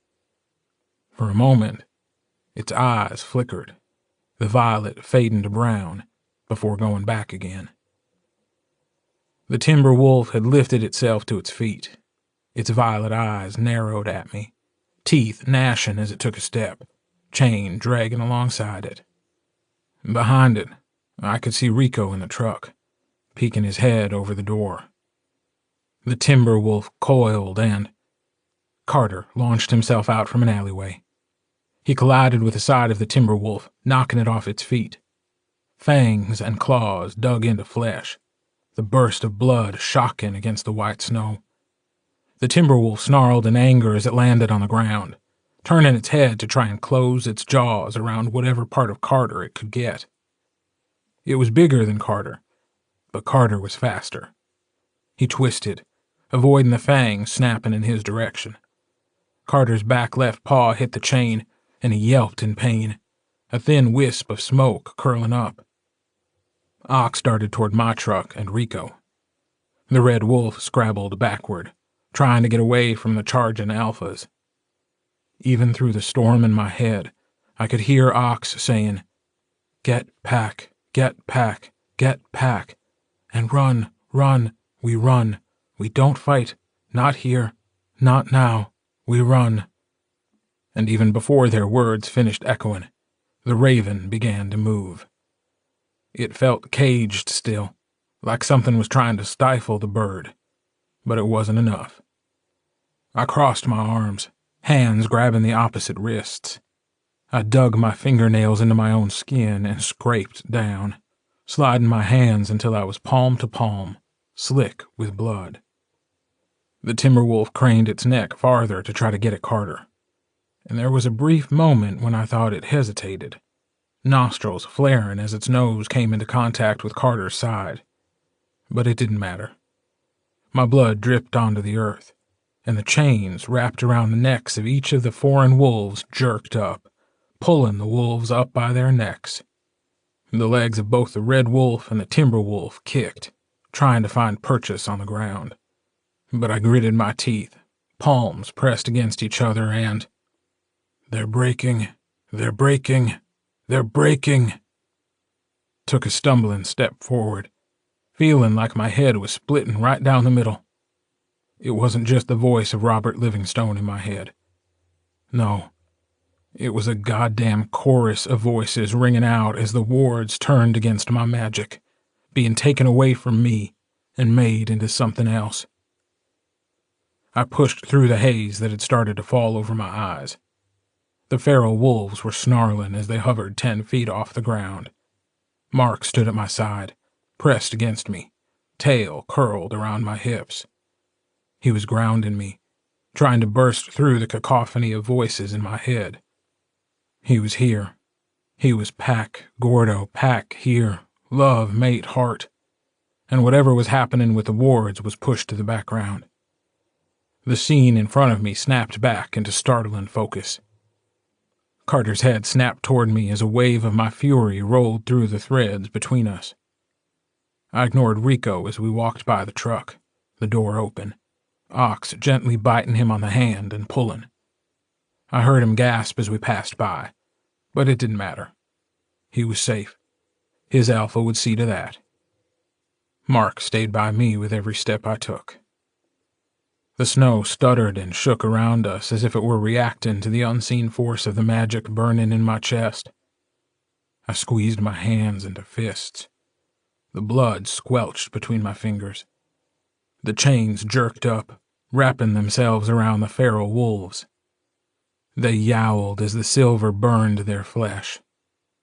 There, standing a dozen yards down the road, was Elijah. Hunters had surrounded her. The doors of their trucks opened behind them. All had guns trained on us. Elijah looked up at the wolves floating 10 feet above the ground, writhing in pain as their skin burned. She smiled, then turned her gaze back on me. Gordo Livingstone, as I live and breathe, you certainly have grown up well. But I suppose we were all younger then. Lord knows I certainly was. But that is the way of things. Time stops for no man. Her smile widened. Or woman. She glanced up again at the wolves. Those are mine. My pets. What the fuck are you doing here? I growled at her. The hunters behind her laughed as Elijah cocked her head. Didn't you hear anything I've said? Gordo, this town, this place has been judged. It has been found guilty.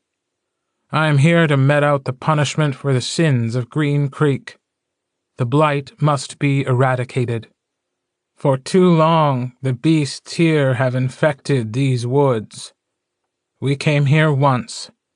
We were unprepared. We won't make that mistake again. Mark growled next to me, ears flattened and teeth bared. The snow fell around us.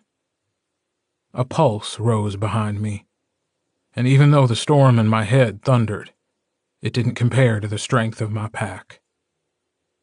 Carter arrived first, moving until he stood next to Mark, shoulders brushing together. Some of the hunters took a step back. Ox came next. His eyes burned furiously.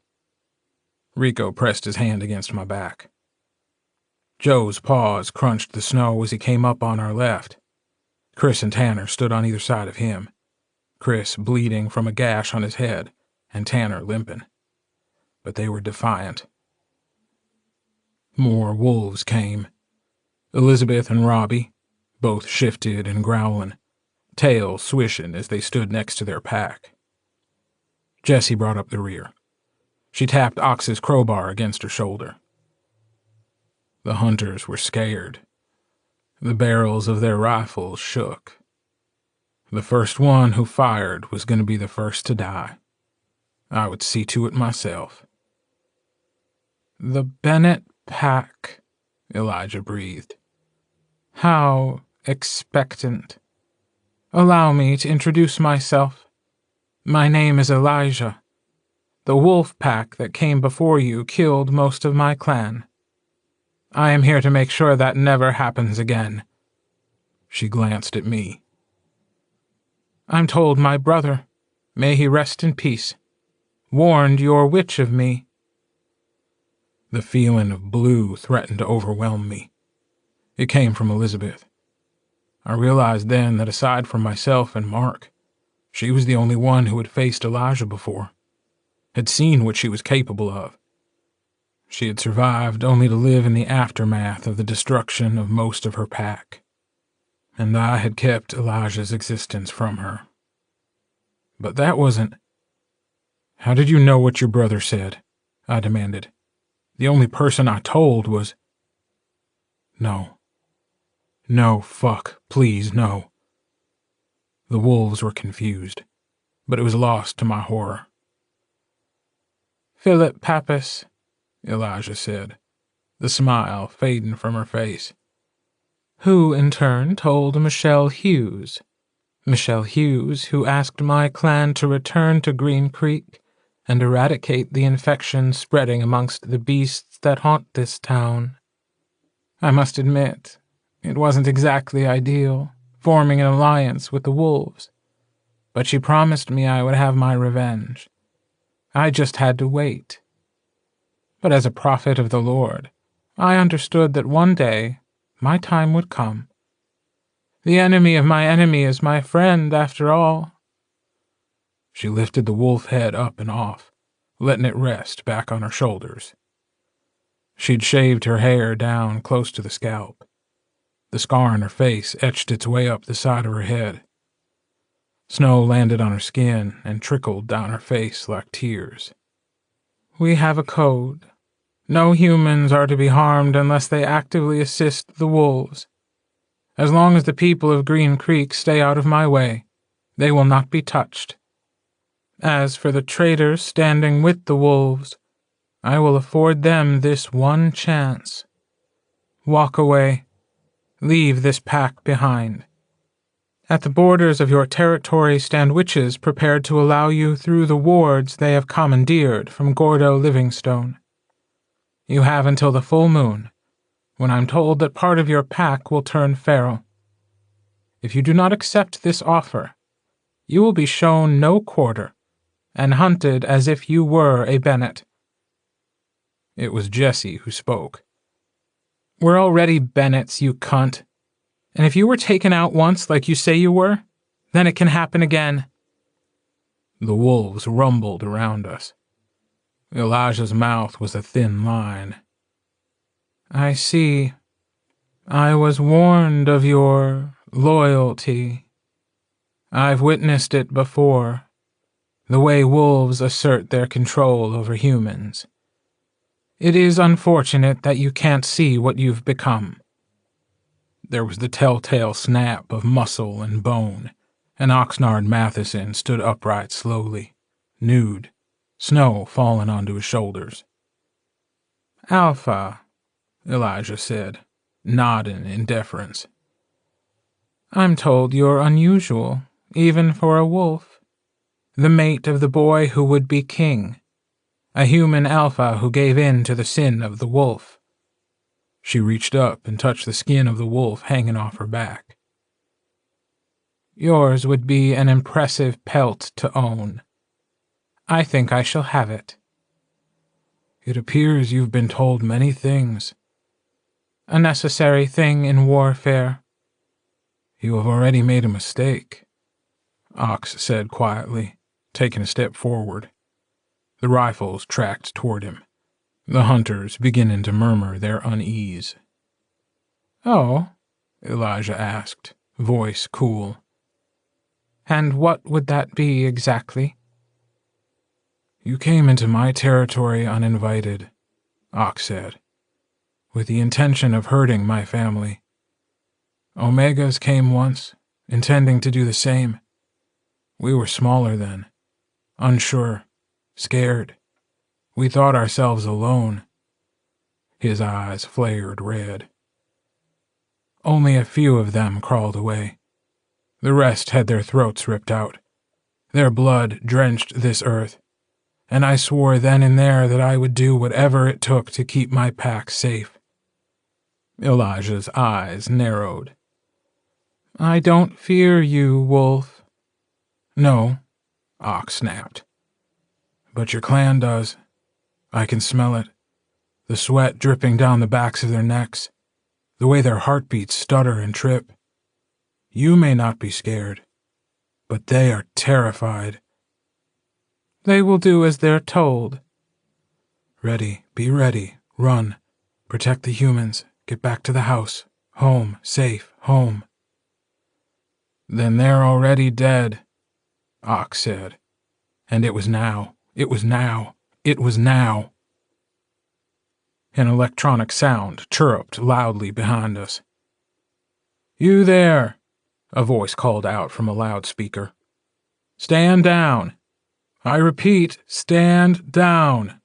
Lower your weapons and... Holy shit, are those wolves? Jones. Many things happened at once. Ox. Move, safe, home, now. And the wolves in the air above us screamed as the chains tightened. And Rico and Chris and Tanner and Jesse running.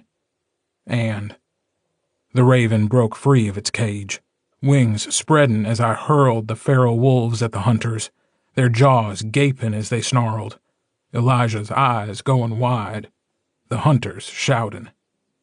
And 2 shots fired.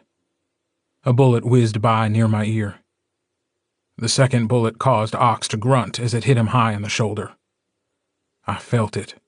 A burst of, it hurts, oh my God, it hurts. And he took a step back. Elijah jumped out of the way as the feral wolf slammed into the group of hunters that had gathered behind her. Joe roared angrily, even as Ox fell to his knees, his shift taken over. The muscles in his back rippled as black hair sprouted along his skin. His hands became great paws, his face elongating as the wolf emerged. Mark pushed against my legs, forcing me away from the screaming hunters, who were scrabbling back from the snapping pain of the hurt wolves. We ran. I glanced back over my shoulder before we disappeared into the swirling snow.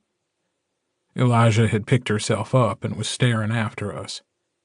She caught my gaze and raised her hand, wiggling her fingers at me. We passed by the cruiser. Jones was inside, eyes sightless. A trickle of blood slid down from the hole in the center of his forehead. Chapter 18. Enough. My lungs were burning by the time we reached the house at the end of the lane. The wolves had stayed behind the humans, making sure they didn't stop.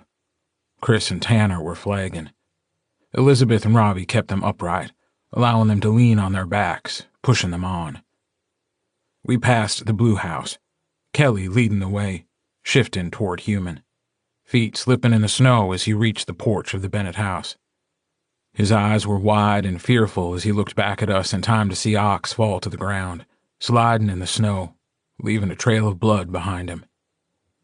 Rico took a step toward him. "What's wrong with Ox?" he asked, voice high-pitched. Is he okay? Why is he—" "Silver," I grunted, shoving him out of the way. "The bullet was made of silver. Jesse, in the house. A knife. We have to get the bullet out. I don't have the strength to do it myself."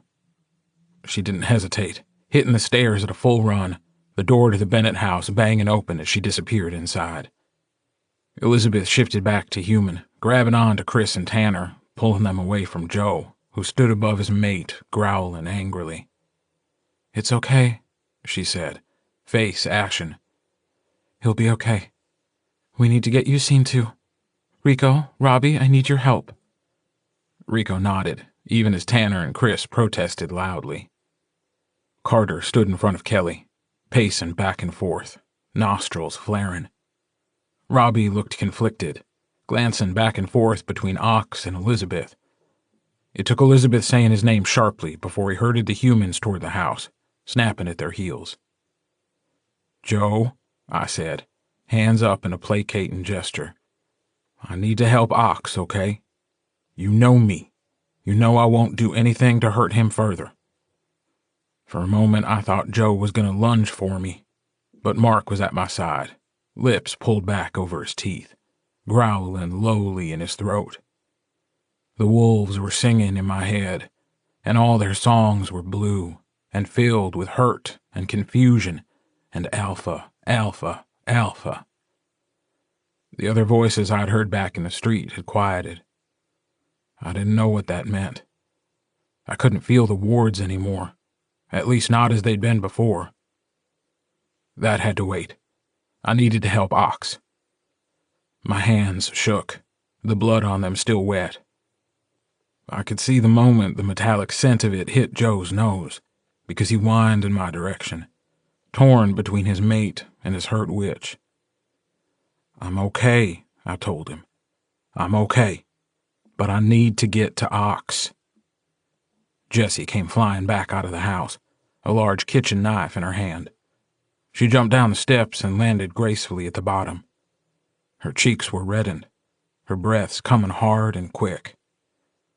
Joe jerked his head toward her, crouching low over Ox as if he thought she was a threat.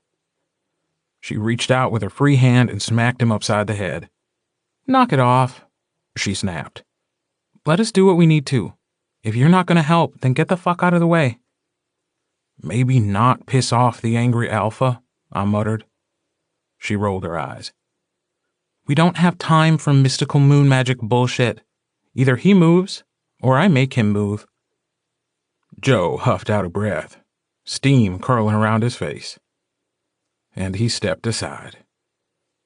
I went to my knees beside Ox. He was trembling, but his eyes were open and aware. I could see where his hair was matted with blood, but it would be easier if— "Ox, I need you to shift back, okay? I need to see the wound better. I don't have time to shave down the hair." "Won't the shift cause the silver to enter his bloodstream quicker?" Kelly asked, sounding gut-punched. "It'll make it—" "It's not near his heart," I said. "If I move fast, it won't matter." Joe leaned down, nuzzling against Ox's head. It was please and help, and Ox love mate. Ox shuddered on the ground in the snow, and the long whine turned into a dull groan as he shifted back to human. He gasped as the hair melted away, leaving nothing but white skin and a bloody, ragged hole in his shoulder, roughly the size of a quarter, that looked as if it was smoking. His back arched off the ground. "Fuck," he said through gritted teeth. "Jesus Christ, that hurts. Gordo, it's—" "You have to hold him down," I said. "Kelly, Carter, I need you to—" Kelly was there, pushing down on Ox's shoulders. Carter took a step toward us, still a wolf. His eyes blazed orange. He screwed them shut, and I could feel him trying to force his shift, but something was wrong. He opened his eyes again, and for a moment I swore I saw— Mark appeared, human and kneeling at Ox's feet. He put his hands on Ox's shins, forcing them down into the snow. He looked up at me and nodded. "It's going to be quick," I warned Ox. Stay as still as you can. The more you move, the longer it'll take." He nodded, eyes red, nostrils flaring. I didn't hesitate. I took the knife from Jesse and sliced the skin around the bullet wound, making the opening wider. Ox's hands closed to fists, and his toes curled, but he turned his head toward Joe, who pressed his nose against his forehead. "You ready?" I asked Kelly and Mark. They nodded. I put my hand over the wound, close but not touching. I was exhausted, but I pushed through it. It took a moment for me to find it, the bullet of silver embedded in his shoulder. But once I did, I latched onto it and pulled it up. Ox screamed as it slowly rose out of him, keeping to the same path it had used to enter him. The smell of burning flesh filled my nostrils. But I was so fucking close to... The bullet slid from the wound. It was really the smallest of things. Ox gasped as it left him, throat working as Joe rumbled in his ear. I put my hand over the wound again, this time pressing down against his skin. I tried to pull as much of the pain as I could. My vision started to swim only seconds later, and I heard Mark say, "Gordo, that's enough. Gordo! Gordo!" Arms wrapped around me, tugging me away. I fell back against a warm chest. "It's okay," Mark whispered in my ear. "It's okay. Look, he's already starting to heal. You did it. Gordo, you did it. It's okay." I nodded, unable to find the strength to open my eyes. I didn't remember much after that. I woke in a room that was not my own. The light was dull. I was warm. I blinked slowly, muscles stiff and sore. My tattoos felt burnt out, weak. I wanted nothing more than to close my eyes and drift away again. But then I remembered everything. "Fuck," I groaned, turning my head into the pillow. "Sounds about right." I sighed. Of course. I didn't look at him. "How long have I been out?" "A few hours," Mark said from somewhere in the room. "Ox?" "Healing. He'll be fine." I closed my eyes again. I knew where we were. The pillow smelled of him. I would know that scent anywhere. It had been burned into me since I was a kid. "You're a fucking asshole." Mark snorted. "Glad to know you're feeling better. You shifted. Carter, too. You were in trouble." I ground my teeth together. My jaw hurt. "You heard what Michelle said. It makes it worse. Is that what you want?" "You were in trouble," he repeated. "I had the situation under control." "Against Elijah, you mean?" "Yes. Who you apparently knew about." God damn it. I should have known this was going to bite me in the ass. I opened my eyes again and turned my head. Mark stood near the window to his room, silhouetted against the dim light coming in. Frost covered the glass. Outside, snow still fell in fat flakes. His eyes glittered in the shadows. A thought struck me, harsh and biting. I didn't know about Michelle. I didn't know about Pappas, Elijah. I'm not my father. Mark, you gotta believe me, I'm not my... I know. We know.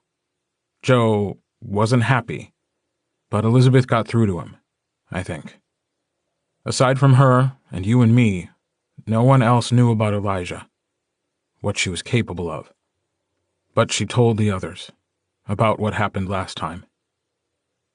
I pushed myself up to a sitting position with a groan. I was shirtless, my skin pebbling in the cool air in the room. Someone had gotten me out of my clothes and into a pair of sweats while I'd been unconscious. I had a good idea who it was. "The guys?" Mark tilted his head slightly. "Bruised, a little bloodied, but nothing serious. They got patched up. They were very lucky. All of you were. I popped my neck, stretching the stiff muscles. And the hunters? Haven't approached the house. They're staying away. For now. Of course they are, I muttered, sliding my feet to the floor. Fucking melodramatic assholes. Elijah said she was giving us until the full moon. I didn't know what that meant, but it didn't matter. She would be dead by then. I would see to it myself. I can't believe I didn't see this coming. Michelle. She betrayed us. I don't know that you could have, Mark said slowly. Wolves working with hunters? She's playing a dangerous game. He paused, considering. But she's not the only one keeping secrets. I winced at the dig. I deserved that. David King. What about him? He's the one who told me that his sister was still around. And you didn't think to say anything? There it was, the first hint of anger. I didn't think... I don't know what I was thinking. You never do. I rolled my eyes. You're not funny. I'm not trying to be. His eyes flared orange briefly. And whether or not we should have seen what Michelle would do, you still should have told us. I know. He scoffed. Do you? Because I don't believe you. I glared up at him. I fucked up, okay? I know that. You don't trust us. You don't trust your pack. Now I was getting angry. Go to hell, Mark. You don't know what the fuck. It took me a little bit to figure out why. And now you're gonna tell me, aren't you? He ignored me. You don't trust us, even after everything we've been through. You don't trust us because you think this is all temporary, that your pack is going to leave you again. Gee, I wonder where I'd get that idea. He scowled at me. Can you be serious for once? I laughed. It wasn't the nicest sound. Bullshit. You brought it up, Mark. If your pseudo-psychobabble bullshit was true, if I didn't trust my pack, it would be because of people like you. I told you before. I would always come back. But you didn't, I snapped at him. You fucking left and... No. You know what? I'm not doing this now. Or ever. There are more important things we have to worry about. You don't trust us, Mark said, as if I hadn't spoken. I gave very real thought to calling on my magic and knocking him through the window. I was pretty sure he'd survive the fall. And I'm to blame for that. Me. Elizabeth. He swallowed thickly. Thomas. And I will regret for the rest of my life not fighting harder. He was your alpha, I muttered. Kinda hard to say no when he could make you do anything you wanted. He wasn't like that. Sure. Gordo. I sighed. I know. Because no matter the complicated feelings I had toward Thomas Bennett, he wasn't. He had never taken away the free will of his pack. They may have made decisions he hadn't liked, but he would always listen to them. Do you? Mark asked me. Yeah. Mark shook his head. It was... Anything I could say to you about him, it would be the truth. You wouldn't have to believe me, but I've never lied to you, Gordo. Not once. Not ever. I nodded, unable to speak. It killed him to leave you here, to leave you behind. He fought fang and claw for you, against those in Maine. You were his. You belonged to him just as much as he belonged to you. He was your alpha, Gordo. You were his witch. We were all young. We were all surviving. And we were all grieving those we'd lost. He could have stayed here, I said hoarsely, looking down at my hands. But instead, he left a child alone so he could go be king. A child who also had almost everything taken away. Thomas just finished the job. That wasn't... Mark's jaw tensed. It wasn't like that. If there was no Alpha of all, then there was a chance the wolves could have descended into chaos. He had to weigh the needs of the few with the needs of the many. And we know where I fell in that decision, don't we? He was so angry, Gordo. So was I. Jesus Christ, Mark snarled. Can you listen for once in your goddamn life? I snapped my head up. Mark was always cool, calm, and collected. But right now, he was fucking furious. I'm trying to have an honest conversation with you. The first one we've had in years, and you're being an asshole. The raven closed its talons around a stem of thorns. A rose felt like it was blooming. He fought for you, Mark said, voice hard. Those speciesist assholes hated that you were human. They were still terrified of what had happened to the Bennett pack because of the hunters. Humans weren't... It wasn't like it was in our pack. My father thought humans were the strength behind the wolf. Everyone else thought they were a weakness, a liability. Witches were the exception because they had magic. And what the fuck was there? My father. Mark nodded. You were your father's son. That's all they saw. You weren't your own person. Your father lost control. You were a child when my father made you his witch. And then hunters came, and it was compounded. It was too much. And Thomas knew. He knew that there would be anarchy unless he accepted his place as Alpha of all. I hated him for it. Elizabeth did too, at least a little bit. But nothing compared to the hate my brother had for himself. We had lost our father, our aunts and uncles. Mark bowed his head. Our little cousins. We were lost, Gordo. I don't think even Thomas knew how lost we were. But I believe Osmond did, and I think he played upon that. Whether he was already working with Richard Collins by then, I don't know. But it was Osmond who convinced Thomas to return. And it was Osmond who said you needed to stay. He looked back up at me with an unreadable expression. Thomas didn't lie to you. He was always going to come back for you. It just took him longer than he thought it would. And by the time we came home, you didn't want anything to do with us. With wolves. I didn't know what else to do. You left me, Mark. You fucking left me. Thomas told you to follow him, and you just... I almost broke bonds with the pack. Because of that. What? I asked, startled. I almost left the pack. Why? He chuckled bitterly. Why? Why? So I could stay here, you idiot. So I could be with you. I asked you. I've begged you, and you told me no. Because you would be an Omega.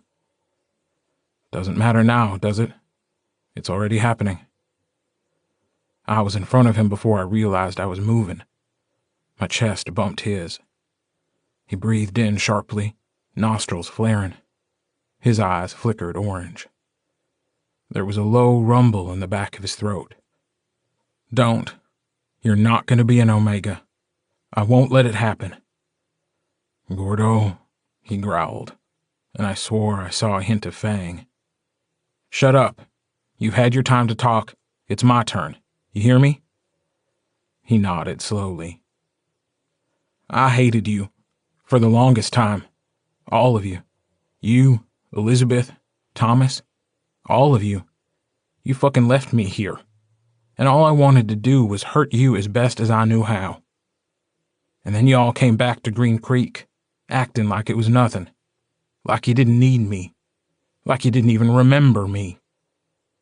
And then you fucking tried to take Ox and... Pretty sure that was Joe. I know that was Joe, I snapped at him. And you know when the first time I heard from Thomas was? It was because of Joe. It wasn't, "I'm sorry, Gordo." It wasn't, "I never meant to leave you behind." It was because he needed me to help his son. He needed me to help Joe. After all these years, he came for me because he wanted to use me. "They don't love you," my mother had said. "They need you. They use you." "He came to you," Mark said in a rough voice, "because you were the only one he trusted enough to help his son." I sucked in a sharp breath. Through the bonds between us, all I felt was the blue sorrow. After we found Joe, after we took him back from Richard, he wasn't the same. Not until Ox and he found his voice again.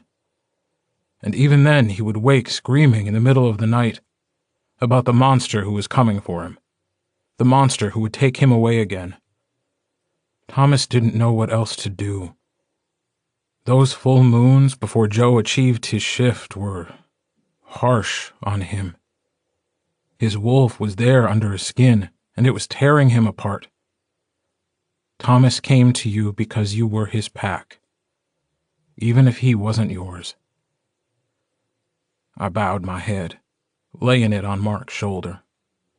My eyes were burning, my body trembling. A hand came to the back of my neck, fingers in my hair. It was grounding. It was familiar. It was oh so dangerous. His mouth was near my ear when he said, "I wanted to do it. For you. Maybe I would have turned Omega. Maybe not. You were my tether, even then. It might have been enough. But I was too scared to find out.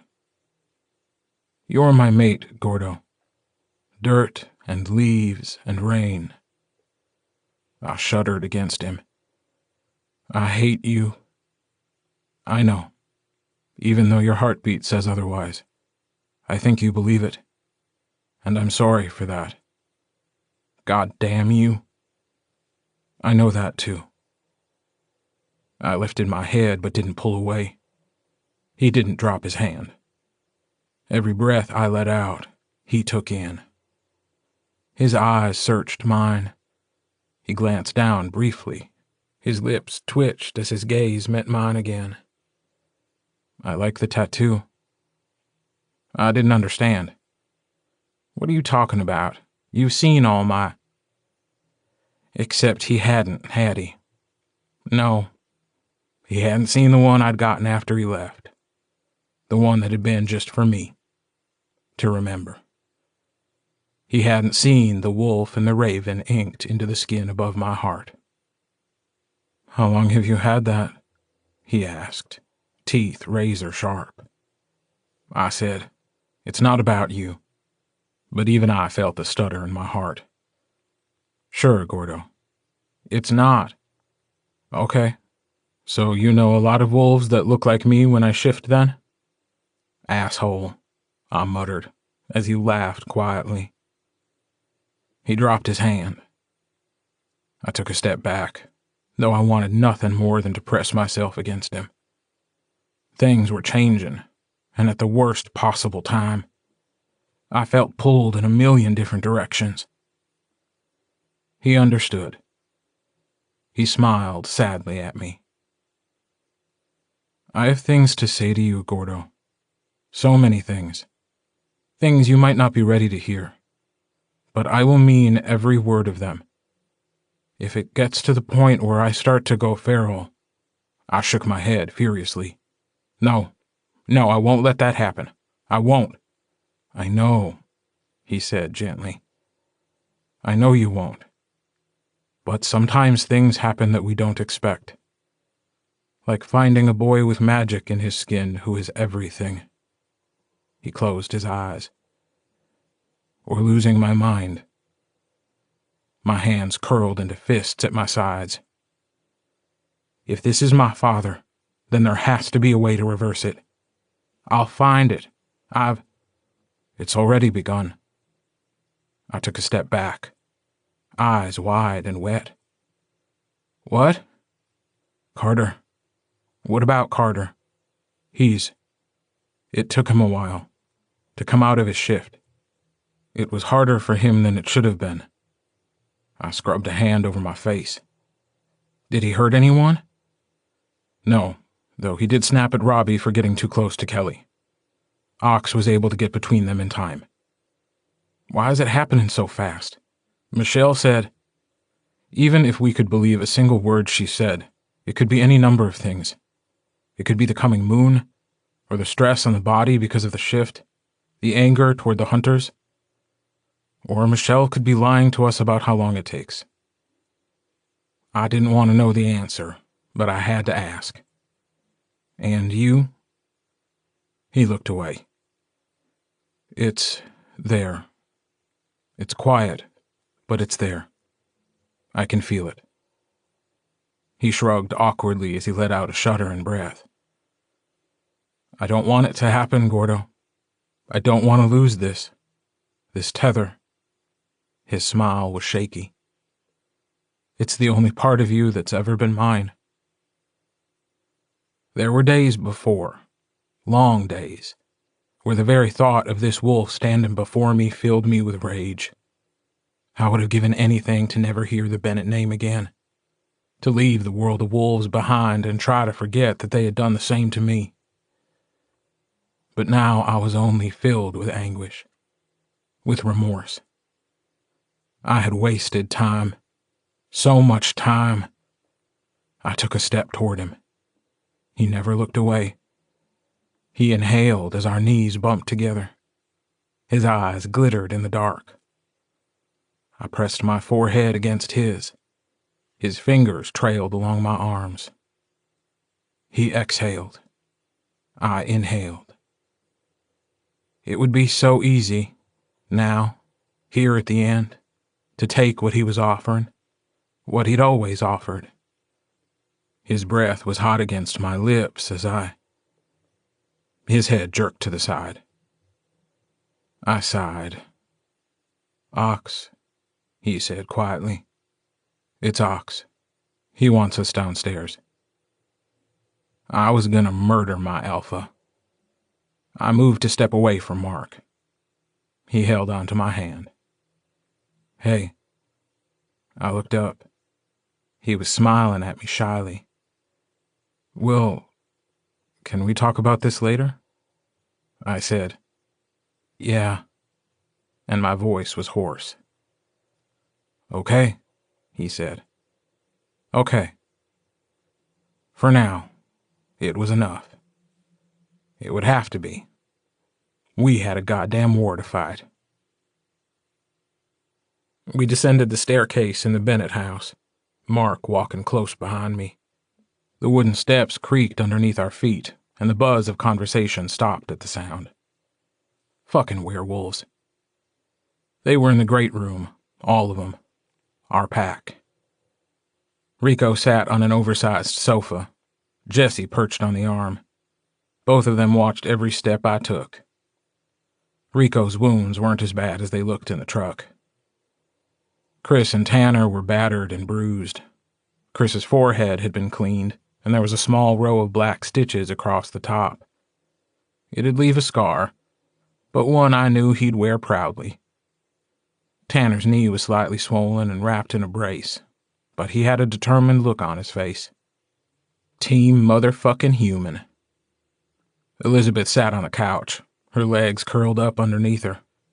Kelly was at her side, pressed shoulder to shoulder.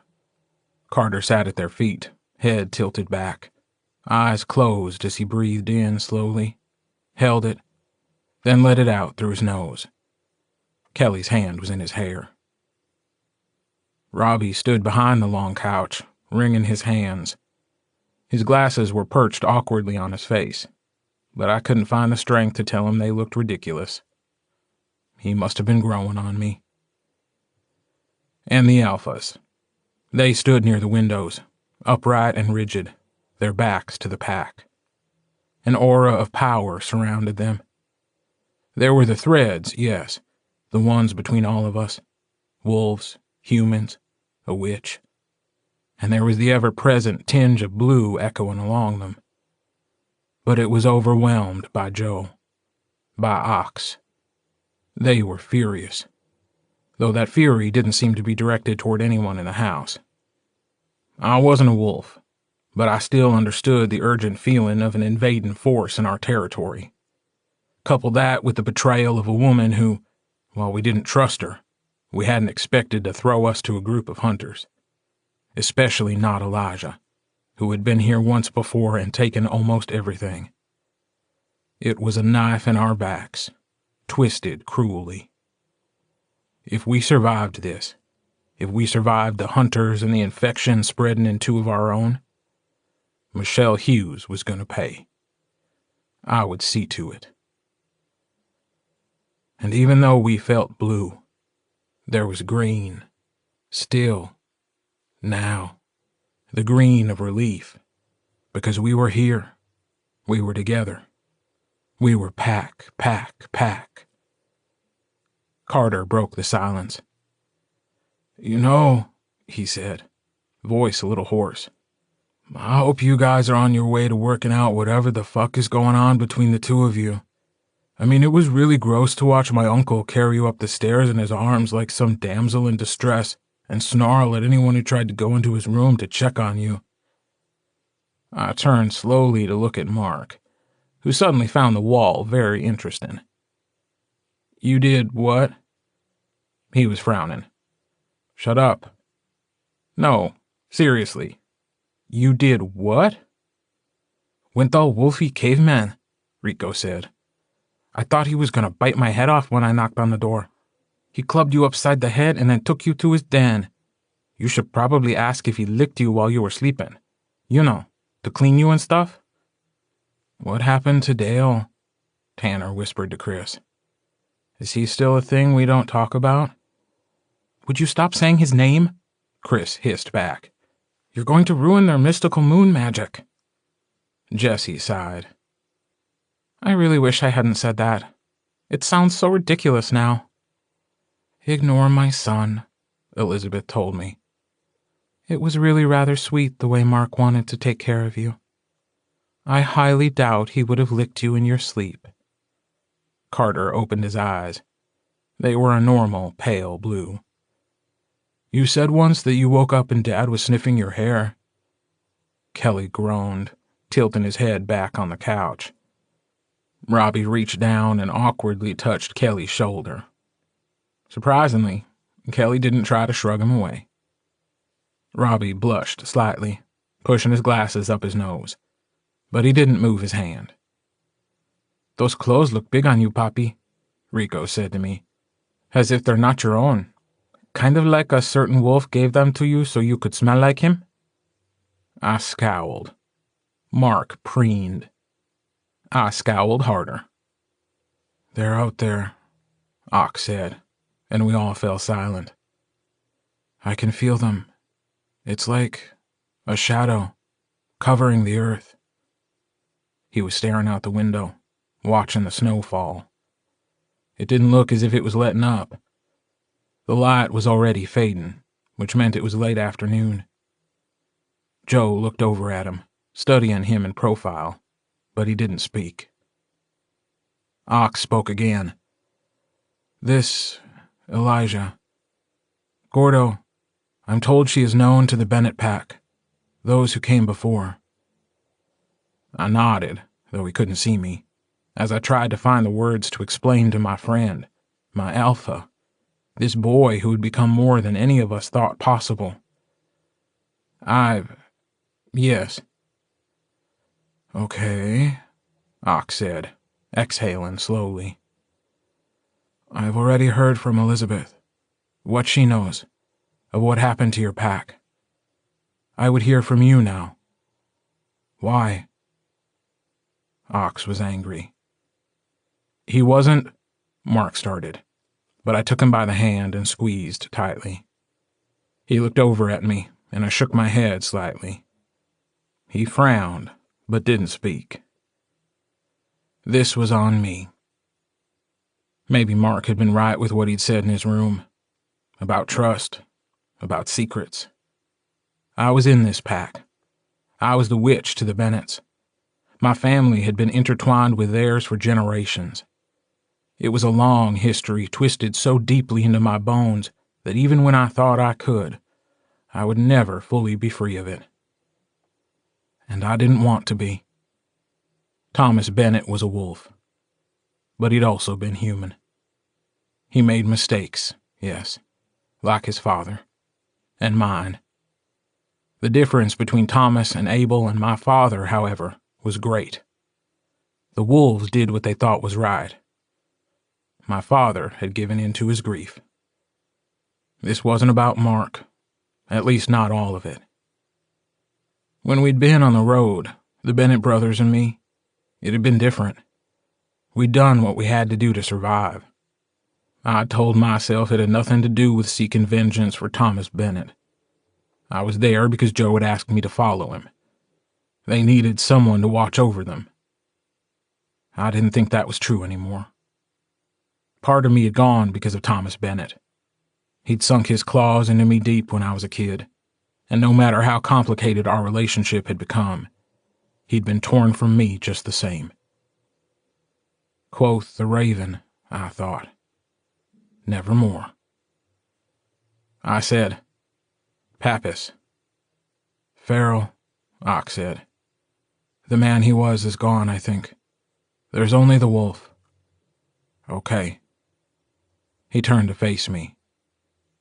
I had a queer moment when I remembered a little boy hiding behind his daddy's leg. He'd never had root beer before. Do you think he's complicit? I shook my head. No, not completely. I think Michelle Hughes kept things from him. How much he knew about the infection is one thing. The hunters, though? Elijah? He couldn't have. But he knew of her, Ock said. Yes, because you told him. It wasn't an accusation, though it felt like one. Yes. Why? Joe asked. I mean, I don't understand, Gordo. How long did you know about her? Since we found David King in Fairbanks. Joe's eyes flashed. And you didn't think to say anything? I didn't tell any of you about David King until long after he left, Ox reminded him. Not yet, remember? Joe looked at him, a frown on his face. That's not... And then when Richard came, he came for me, and I still said nothing. That's because you're a self-sacrificing asshole, Rico said. Then, no offense, Alpha. Okay, maybe some offense. You did it because you were trying to keep us safe, Joe argued. And even then, Gordo saw right through it. Then it's possible that Gordo was trying to do the same, isn't it? They all looked at me. God damn it. Mark squeezed my hand. I hadn't even realized I was still holding it. I thought it would be enough, I said. If they knew. Everything here, everything we'd been through. It was too much. Thomas, the years we were separated, Richard. I'd hoped that by telling Pappas and by him telling Michelle that they'd do something about it. For all I knew, she was already gone. I didn't want to make things bad again. Not when we were still healing. I didn't know how to be Pac. Not like it was before. Not with everyone here. It's not that I didn't trust any of you. It's more that I didn't trust myself. And I thought if something came of it, if need be, I could take care of it on my own. Men, Jesse said, sounding pissed off.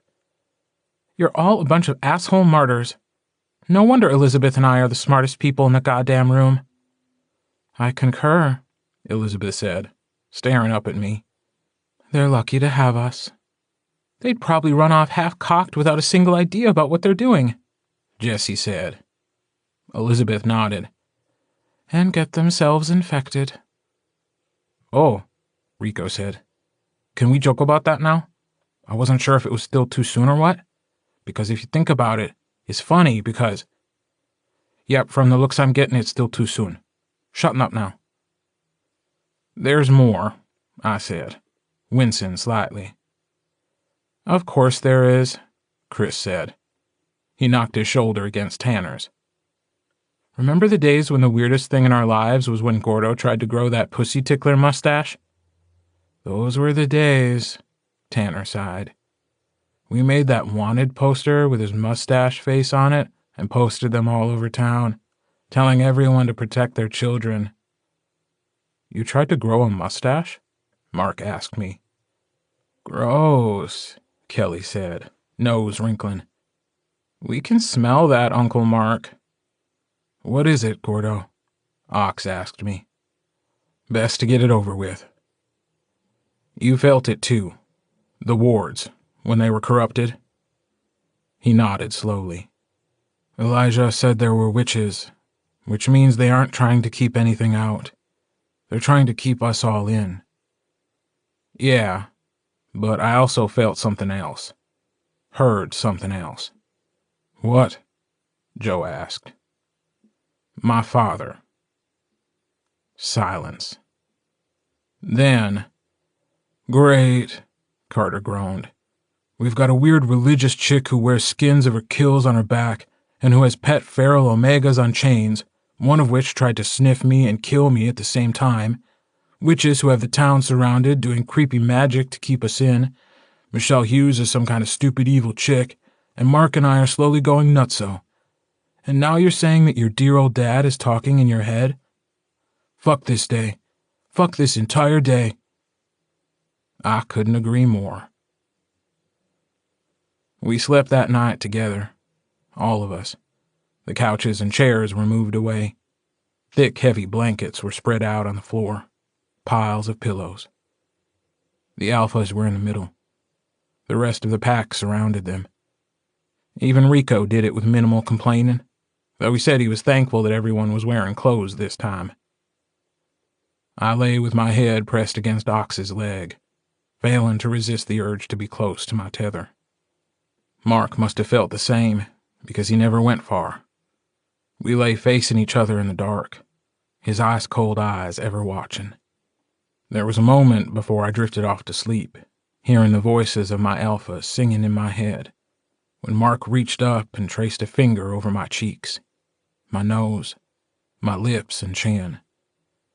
A kiss was pressed against my forehead. And then I slept. The phones didn't work. The internet was down. We were cut off. Pappas prowled the length of powdered silver on the ground. He snarled at the sight of me, hackles raised. Ox roared at him with everything he had. His violet eyes flickered, and I thought maybe he... No. They flared again. He was lost. We'll have to deal with him, Mark told me later, staring off into nothing. We can't risk him hurting anyone or spreading whatever's in his bite. We'll have to deal with him. Soon. I wanted nothing more than to burn the world down. We made our way through the snow. The trees were heavy and wide around us. Ox and Joe had shifted, leaving large paw prints behind them. Mark walked on two legs beside me as we trailed behind the wolves. It was still snowing, but it wasn't coming down as hard as it had been the day before. The sky above was a dark gray, and the morning sun was hidden somewhere behind the clouds. I knew the moon was there too, widening toward fat and full. I wasn't a wolf, but even I could feel it. Carter had complained about being left behind, saying he was Joe's second, therefore he should go to face the witches.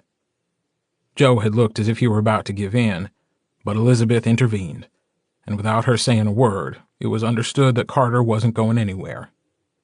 He'd sighed, but slumped back against Kelly, who hadn't gone more than a few feet from his brother since they'd woken up. Robbie volunteered to accompany us, but Ox had told him to stay. He didn't want Michelle's people to play games with his head. Birds called out, singing in the trees. The ice crunched underneath our feet. Our breath billowed around us. Mark said, "Your father." "My father," I muttered, stepping over a tree that had fallen years before. "In your head." "Right. Is that normal?" I rolled my eyes. "Oh, sure. Wolves going crazy, Jesus freak hunters, betrayal from on high, dear old dad in my head. Sure, Mark. Everything about this is normal." "Why, though?" "Why what?" I asked, watching the massive wolves walk ahead of us, their tails brushing together. "Why is he in your head?" "Because he has boundary issues?" Mark squinted at me. "I can't tell if you're joking or not." "I don't fucking know, Mark. I haven't seen him since I was a kid, and he murdered 16 people along with my mother after she murdered the woman he was having an affair with." Mark snorted. "So, pretty normal then." I gaped at him. "Are you seriously deciding that now is a good time to try and find a sense of humor?" "I've always been funny." He was such a liar. "No, I don't know why he's in my head. I don't know what it means. I don't even know if it was real, or if he's even in Green Creek. If there's a bunch of Michelle's asshole witches here, do you really think he'd try and show his face?" Mark rubbed his jaw. "Unless he's also working with Michelle." I glared at him. Don't you fucking say that. You're gonna jinx us and I will fucking light you on fire without a second thought." He grinned at me. "Nah, I don't think you would." I liked him better when we despised each other. He would never do that. Not like Elijah. It would be beneath him. Because he hates wolves. That's what you told Michelle. He would blame them for everything. Yeah. Mark grabbed my gloved hand. I turned to look at him, a question on my face. He was studying me thoughtfully, and it made me uncomfortable. I was so used to hiding everything from him, and this shift between us, this thing I'd spent most of my life ignoring, wasn't something I had prepared for. I was dizzy with it. He said, "You're not him." I tried to tug my hand away, but he held on tight. "I know." "Do you?" he asked. "Because I don't know if—" "Jesus, fuck, Mark. I told you I didn't want to hear your bullshit about—" "He made his choice," Mark said, "to do what he did. And even though you could have done the same, even though you had every right to hate us with everything you had, you didn't." "I did," I retorted, suddenly angry for reasons I didn't understand. "I did hate you, and Thomas, and Elizabeth. I hated wolves and packs. I hated you." "But part of you didn't," Mark said, sounding sure. "Your story, it—" He shook his head. "You could have become the villain, Gordo, and it would have been within your rights. Instead, you just chose to be an asshole." "Are you complimenting me? Because if you are, you're doing a really bad job at it." He smiled his secret smile, but it faded almost as soon as it appeared.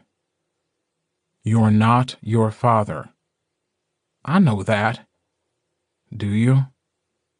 I jerked my hand away. "That's not what this is about. It's about some jackasses that think they can come into our territory and fuck with us.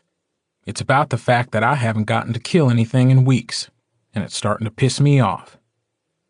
"You do get grumpy when that happens." "Right," I said, scowling at him. "So maybe stow the introspective shit until later, okay?" He opened his mouth to respond, but I cut him off. "And I swear to God, if you say there may not be a later, I won't be responsible for what happens next." The smile returned. "Your threats don't sound so bad now that I know you've got my wolf tattooed on your chest." "Bite me," I snapped, stalking off after the alphas. Mark chuckled behind me. "Oh, I will." Fucking werewolves. Once, there had stood an old covered wooden bridge that crossed over a stream along a dirt road leading out of Green Creek.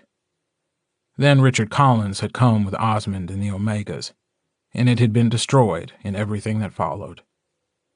The bridge, it was said later, had been too old.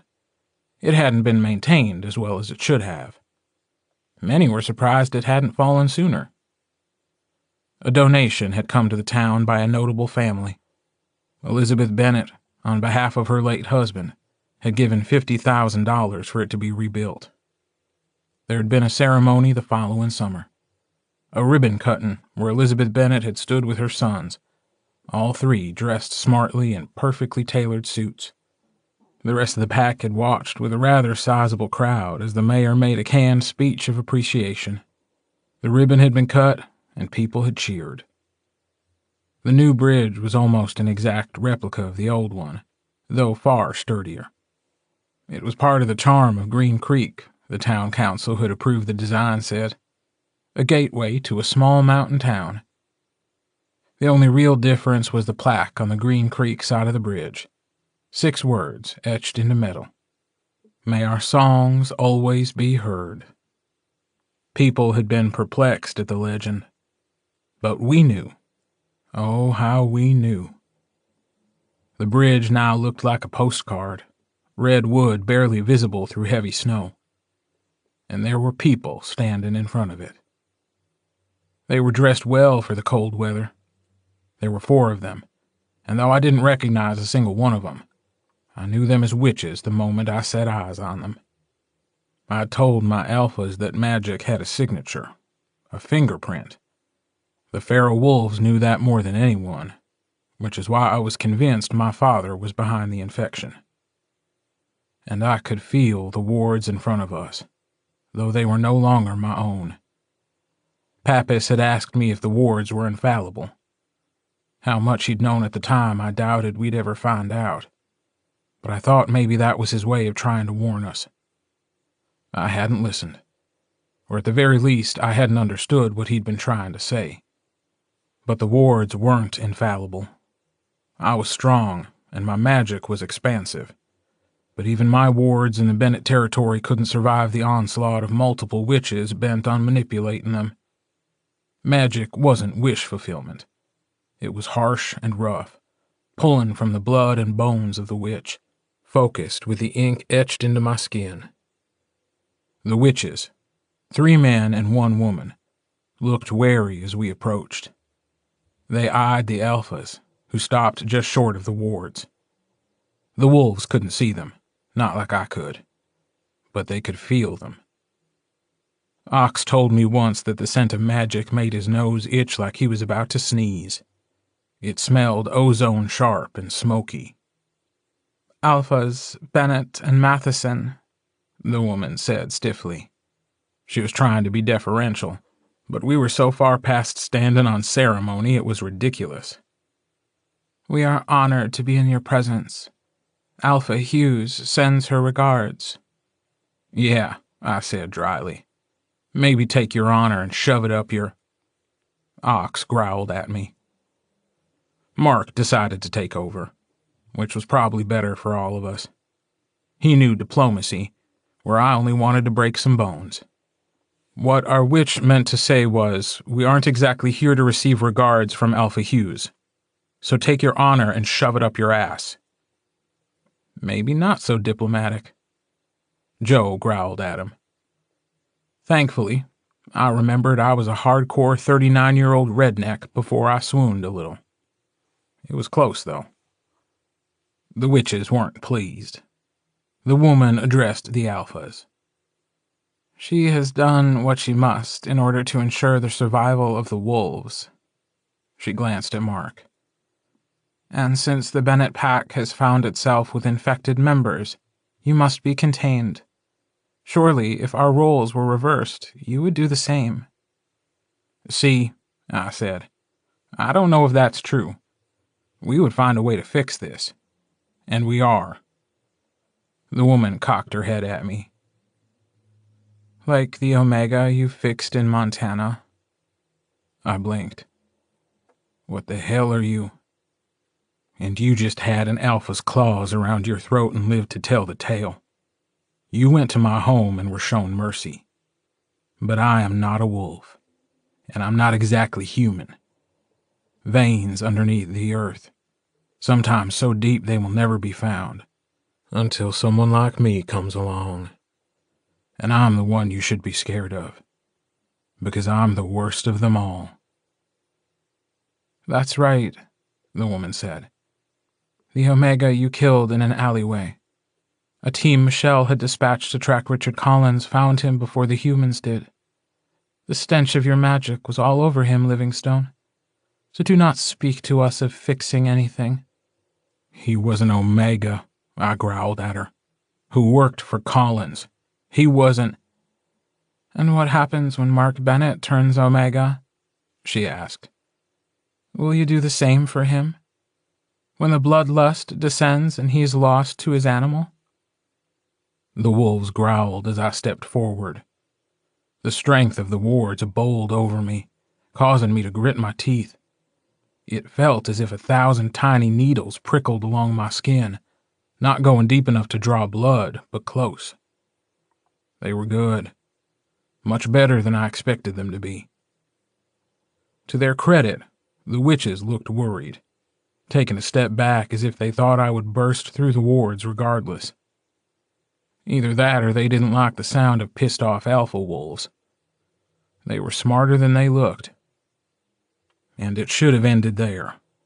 We would have threatened them, they would have retorted uselessly, and then we would have left. The whole point of showing ourselves, Ox had told us, was to make sure Michelle Hughes understood we knew about her, that we wouldn't be cowed, that she had brought this fight to our door, and once we were done here, once we'd found a way to cure Carter and Mark and had taken care of the hunters, we were going to come after her. But instead, a figure appeared on the bridge. For a brief moment I thought it was my father, and my heart stumbled in my chest. Mark heard and he crowded close to me. My alphas brushed against me, tails twitching dangerously. But it didn't feel like him. I would know my father's magic. It wasn't in these wards. It wasn't in these witches. Whoever they were, they didn't belong to him. It didn't stop the fear, however brief it was. A fear that soon changed to disbelief when I saw who it was. A disbelief that turned to rage when Mark stiffened beside me. "Dale?" he asked, voice choked. Dale walked out from the bridge, snow crunching underneath his feet. "Mark," Dale said, nodding in agreement. "Hello." "What the fuck are you doing here?" I snapped. Dale glanced at me coolly. "I'm here as the witch to Alpha Michelle Hughes, to make sure the wards hold. It's my job." He reached up and tapped against them. A deep pulse bloomed in my head as the wards burst in color, and I felt just how far around us they stretched. They didn't encompass the entire territory, but all of Green Creek was surrounded.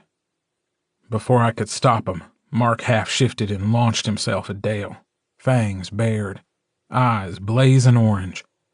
He crashed into the wards, which echoed brightly with the deep sound of a heavy bell.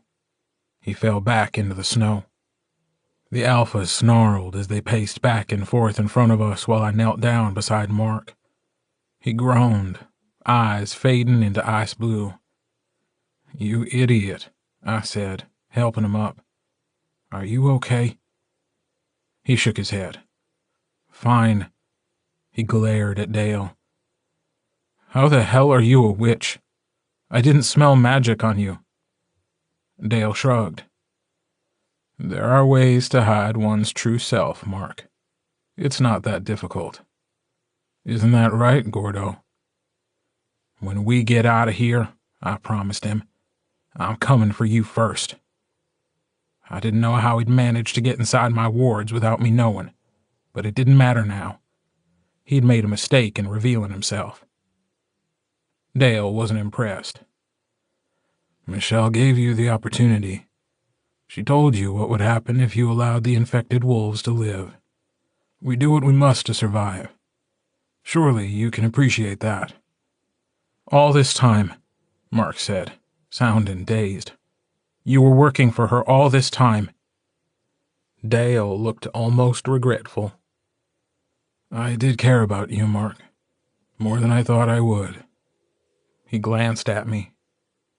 Even if your mind was elsewhere. If that offers you any sort of solace, to be that close to a Bennett, to know you intimately. He shook his head. I wouldn't change that for anything in the world. Oh yeah, he was going to be first. There was the familiar snap of muscle and bone, and Oxnard Matheson and Joe Bennett stood nude in the snow. Now the witches took a step back. Even Dale. You're here because of Michelle Hughes, Ox said slowly. Because she told you to come. She wanted. That was rhetorical, Joe growled. Dale's face took on the color of the snow. Your alpha, Ox said, voice deadly calm, has sent hunters into our territory to take out our pack. The female witch bristled. They are under strict orders to only handle the infected Omegas. And you really think that's where they'll stop? Joe asked coolly. Don't you have any idea who they are? They came once. They killed my grandfather. They killed children. You think they're going to stop at 2 wolves? The woman turned to Dale, eyes wide. She sent in the kings? Dale, what on earth is she? She knows what she's doing, Dale snapped, and the woman fell silent. He looked at Ox. They won't hurt anyone else. And I said, they've already killed a human cop. Shit, one of the other witches muttered. I knew this was a bad idea. Dale looked tense. If there was a reason... Joe wasn't having any of it. The reason was that he was in the wrong place at the wrong time. They murdered him. They spilled innocent blood, and that's on your alpha. His death is on her hands. Dale, Mark begged. And Christ, I hated hearing it. Listen to me, please. If there was any part of you that cared about me, you need to let them out. My pack. Leave Carter and me here, fine. But you need to get everyone else out of here. Yeah, I said, taking a step toward the wards. Open up the wards. Come on. You cared about him, right? Do it. See what happens. Gordo, Mark said. No, I retorted. Absolutely not. You really think I'd leave you here by yourself? Fuck that and fuck you. I turned back to Dale. Open it up. Do it now. If you do, I'll give you a head start. If you don't, and I get out of here, you're not going to like what I do. I looked at the other witches behind him. That counts for all of you. You think this can hold me? It might take me some time, but I'm a living stone in Bennett territory. I will get out, and there is nowhere you can run that I won't find you. For a moment, I thought one of the witches would break. The men looked worried, the woman fearful. But in the end, it was Dale who stepped forward. Mere inches separated us, but they were filled with a wall of magic. I could see the wards clear as day. I could see the magic they used, the swirling archaic symbols that were lock and key. You know what must be done, he said quietly, though he had to have known all the wolves could hear him. The infection will be contained. And you think that if we do as you ask, if we just kill Mark and Carter, that this will all be over? You can't possibly be that stupid." He glanced over my shoulder, then looked back at me. "It could be. My Alpha is not the monster you make her out to be." I laughed bitterly. She aligned herself with the Hunter clan that murdered most of the Bennett pack, the same clan that killed children, and then she sent them here. If you don't think that makes her a monster, then you've got some seriously fucked up morals, my friend. He wasn't fazed. "She's given the Bennett pack ample warning. This isn't on her. This is on all of you. We have Pappas. I will kill him as soon as we get back to the house. Alpha Hughes is aware that Philip Pappas is lost to her. It's regrettable, but casualties always are." I slammed my hands against the wards. My tattoos felt like they were burning. Dale barely blinked. "I'll kill you. I'll fucking kill you." "Empty threats, I'm afraid," Dale said. "The wards will hold." Mark said, "If you promise me that everyone else will be safe, I'll come with you right now. I won't fight. I swear I won't fight." And I said, "You shut your goddamn mouth. I won't let you. I won't let you." Mark looked at me with sad eyes. "Gordo, it's—" "No," I said, shaking my head. "I'm goddamn sick and tired of the fucking martyrs in this pack." "That's rich coming from you," Mark said, taking a step toward me. He winced as he got closer to the wards. "But if it means—" "And Carter?" Dale asked. "He would do the same," Mark said over the protests of his alphas. "I know he would. As long as you can promise me right here and now that no one else will get hurt, that the hunters will leave Green Creek and never return." Dale nodded slowly. "That sounds reasonable." And before I could figure out how to punch his teeth down his throat, he continued. "The problem with that, though, is that we don't know who else in your pack is infected." "There's no one," Mark said. "There's no one else." "Yes," Dale said, not unkindly. "So you say. But how can you prove it? For all we know, your entire pack is infected. All the wolves. Can we really take that chance?" It hit me then.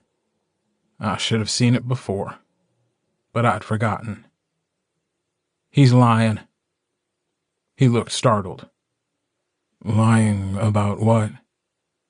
I looked to my alphas. Mark went to Dale, right after we spoke with Michelle. He went the next morning. He said he was going to end things with him. "Mark?" Ox asked. Mark turned his head slowly to look at me. "Yeah, I did. It was—" He said that he understood. It was easier than I thought it would be. "And if he wanted to," I said, thoughts spinning furiously. "If Michelle actually gave a shit about feral wolves, Dale could have killed him right then and there. But he didn't. It's not about the infection. It's not about Mark and Carter. It's about the entire pack." I turned back to Dale.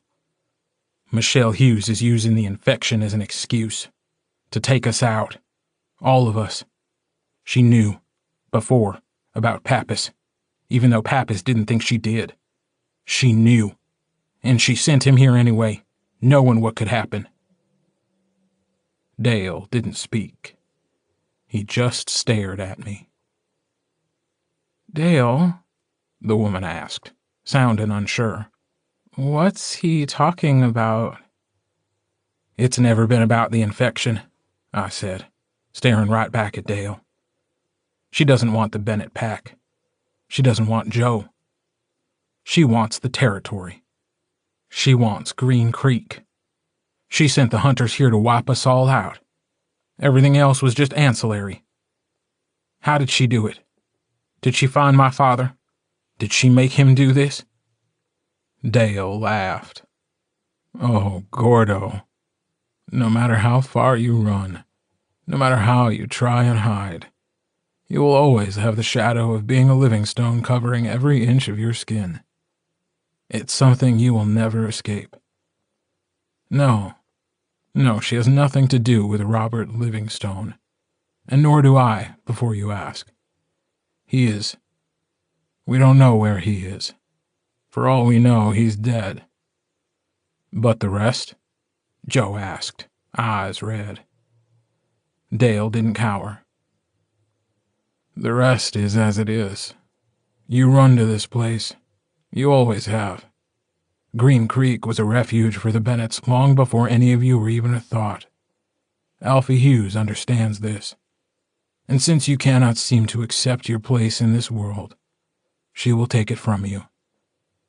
The woman said, "This was never part of—" Dale didn't even turn to look at her when he said, "Another word, and you will end up in there with them.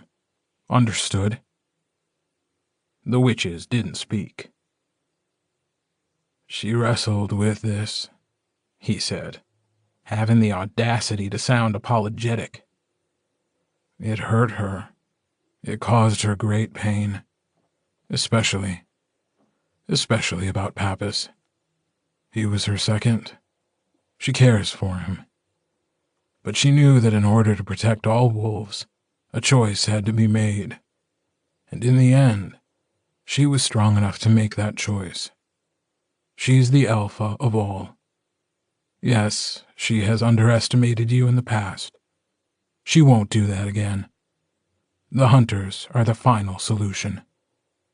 "Because we'll take each other out," I said slowly, the last piece falling into place. "And Green Creek will be left open for the taking." "You're smarter than most give you credit for," Dale said, and I couldn't believe Mark fell for his shit. "This place is different. Alpha Matheson can attest to that. Whatever magic is in the earth led to him becoming a human alpha out of necessity. There was no alpha here, and the territory needed one. You were here, Gordo, as a gatekeeper, but even you left eventually. There was a pack, but no one to lead them. And so Ox became what was needed." He shook his head. "I can't even begin to imagine the power in this place. And I can't wait to find out just how deep it goes." The wolves stepped forward until we stood shoulder to shoulder in front of the witches, in front of Dale. He didn't back down, not like those behind him, who stepped back. I heard the fury in my head, the songs of the wolves who wanted to sink their teeth into the flesh of those before us. Through the threads, the rest of the pack was howling their anger. "Michelle played her hand too soon," Ock said, voice low and strong. "You want a war? You've got one. Because once we're done with the hunters, we'll come for you. And as my witch said, there is nowhere you can run that we won't find you." And he turned and walked away, heading toward the trees. Joe spat on the ground in front of the witches before he followed his mate. I heard the sounds of them shifting behind me before Ox howled, the sound shattering the still air around us.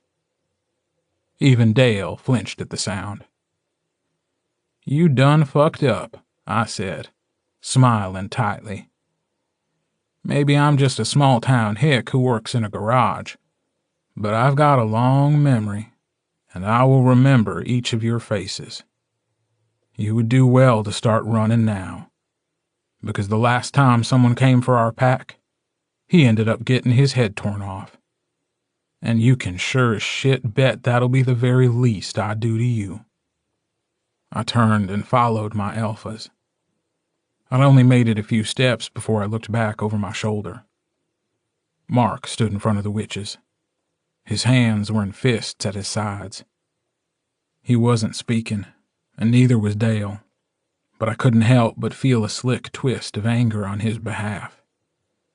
Maybe Dale hadn't meant much to him, not in the long run, but he'd meant something. Dale used him. I swore to myself it was going to be one of the last things he ever did. "Mark," I said sharply. Mark nodded at Dale before he turned and walked toward me. His eyes were blazing orange. I wanted to say something, anything to make it all right again, to make it how it had been the night before, but words failed me. So instead, I did the only thing I could think of when he was about to pass me by. I reached out and took his hand. The tightness around his eyes eased. He looked down at our joined hands, then back up at me. He arched an eyebrow. "Shut up," I muttered. "If you make a big deal about this, I'm going to give you to Dale myself." He squeezed my hand. And then I led us home.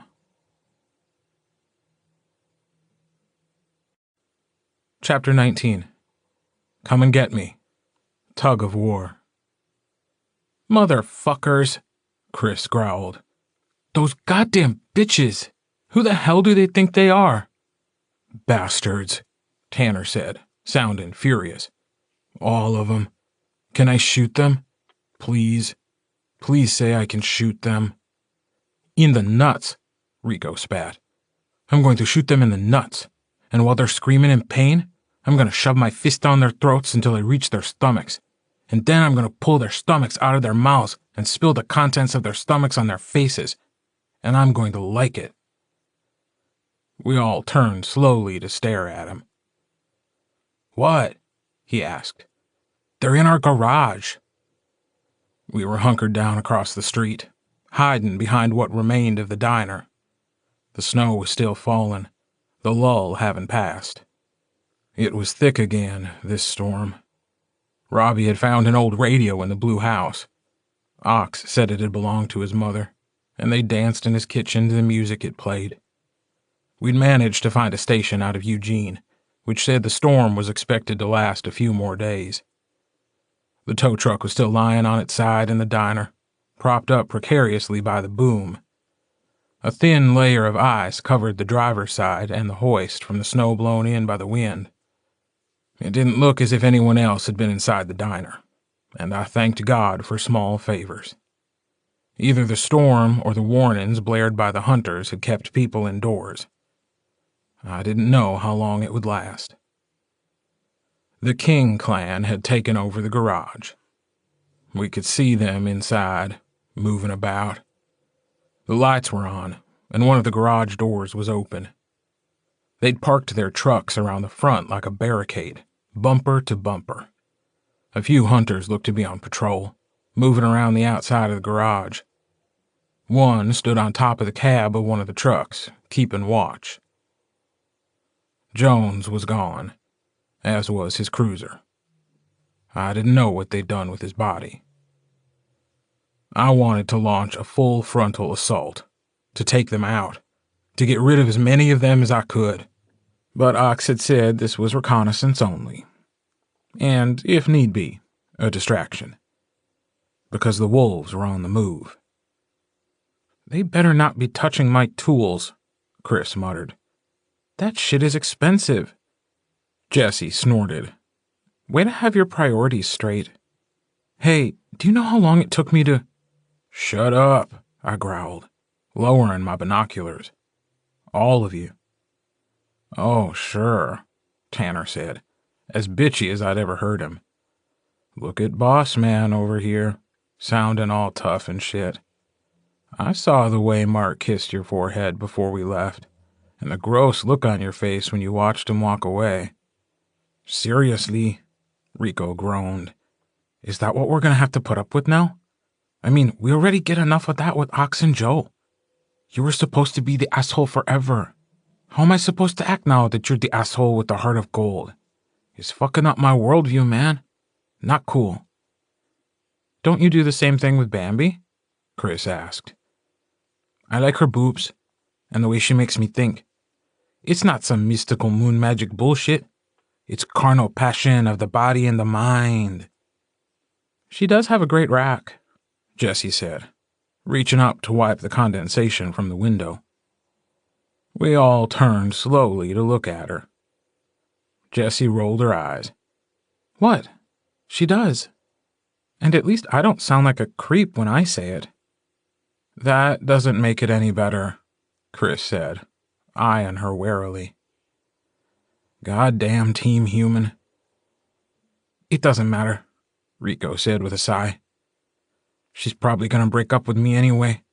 I mean, getting everyone we can into her bar with as little explanation as possible? That's not gonna go well. It had been Carter's idea.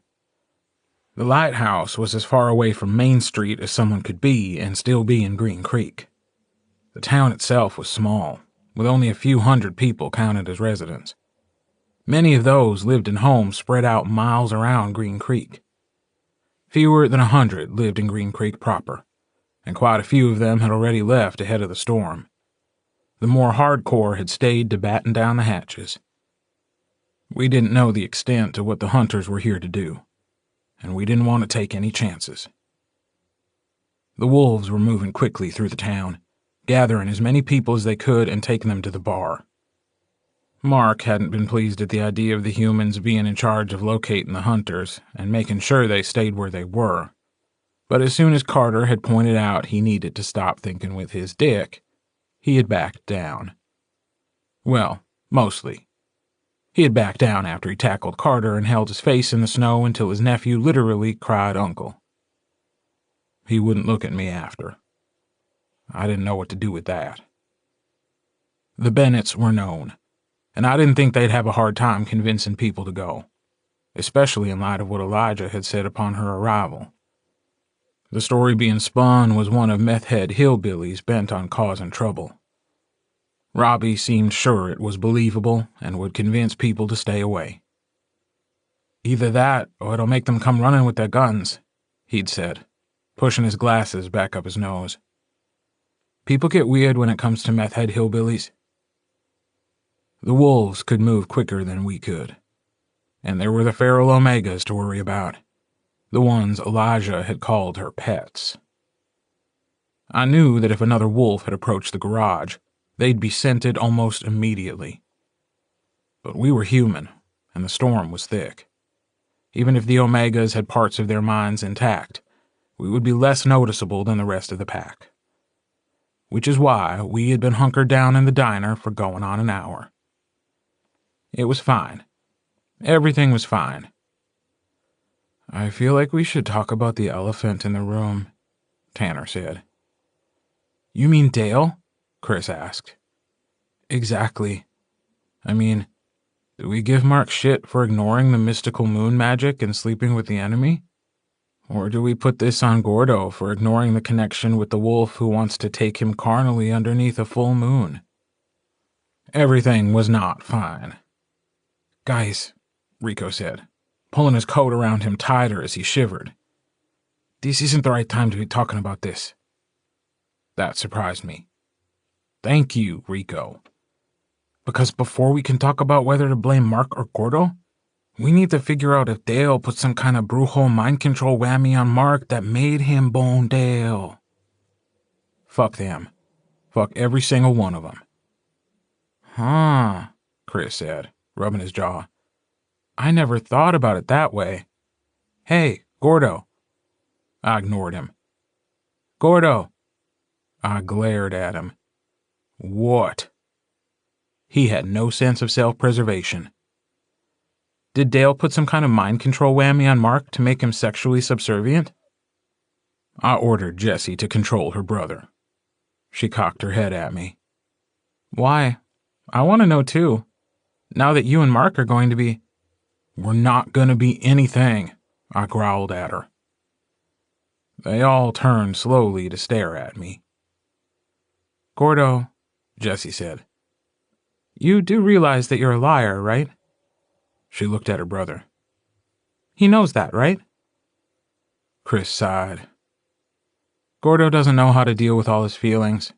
He needs to pretend to be a prick, but really he's thinking about Mark's thighs wrapped around his neck. Tanner grimaced. Now I'm thinking of Mark's thighs wrapped around his neck, Heart of gold, Rico said solemnly.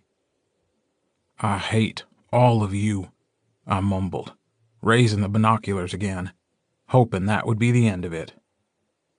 It wasn't. We're going to figure this out, Chris said softly. He put his hand on my arm. You know that, right? You're allowed to be happy. He's going to be fine. So is Carter. We're going to beat this. And that was it, wasn't it? I hated how well they could read me, even if they didn't necessarily know about that almost kiss in Mark's room. Part of me wished I'd been stronger, that I'd turned around and walked away, leaving him standing there. But even that was nothing compared to the long-ago memory of the way his mouth felt against mine, the way he'd felt against me, the feeling of his hands on my skin. I'd kept it locked away for so long, put into a box and strapped with chains, shoved into a dark corner to gather dust. But the chains had broken now. The box cracked right down the middle. For the longest time, Mark had been nothing but a ghost. Even when he stood in front of me, even as we'd fought side by side, I'd rarely let myself think of what we'd once been. What we could have had if it wasn't for pack and wolves and fucking human stubbornness.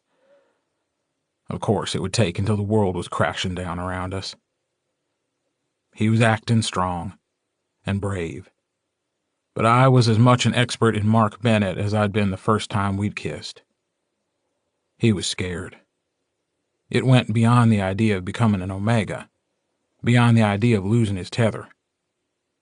I'd lost my pack, again and again and again. But so had he. I'd forgotten that. In my anger, in my grief, here he was, faced with losing it again. And I still didn't know how to stop it. Jesse's hand pressed against mine, and it was only then that I realized I was shaken. I took a deep breath and let it out slow. I'm fine, I said gruffly. Don't worry about me. There are other things. There, through the open garage door, 2 feral wolves. The red wolf's head was low, nose to the ground. The timber wolf was upright, ears twitching. The long chains had been removed, though they still had silver links around their necks, like a collar. It looked as if the silver had been embedded into their skin. Shit, I muttered. Omegas, both of them, still inside. Rico groaned quietly. Is it too much to ask for evil werewolves to die when they're thrown across the road by a witch? Elijah? Jesse whispered.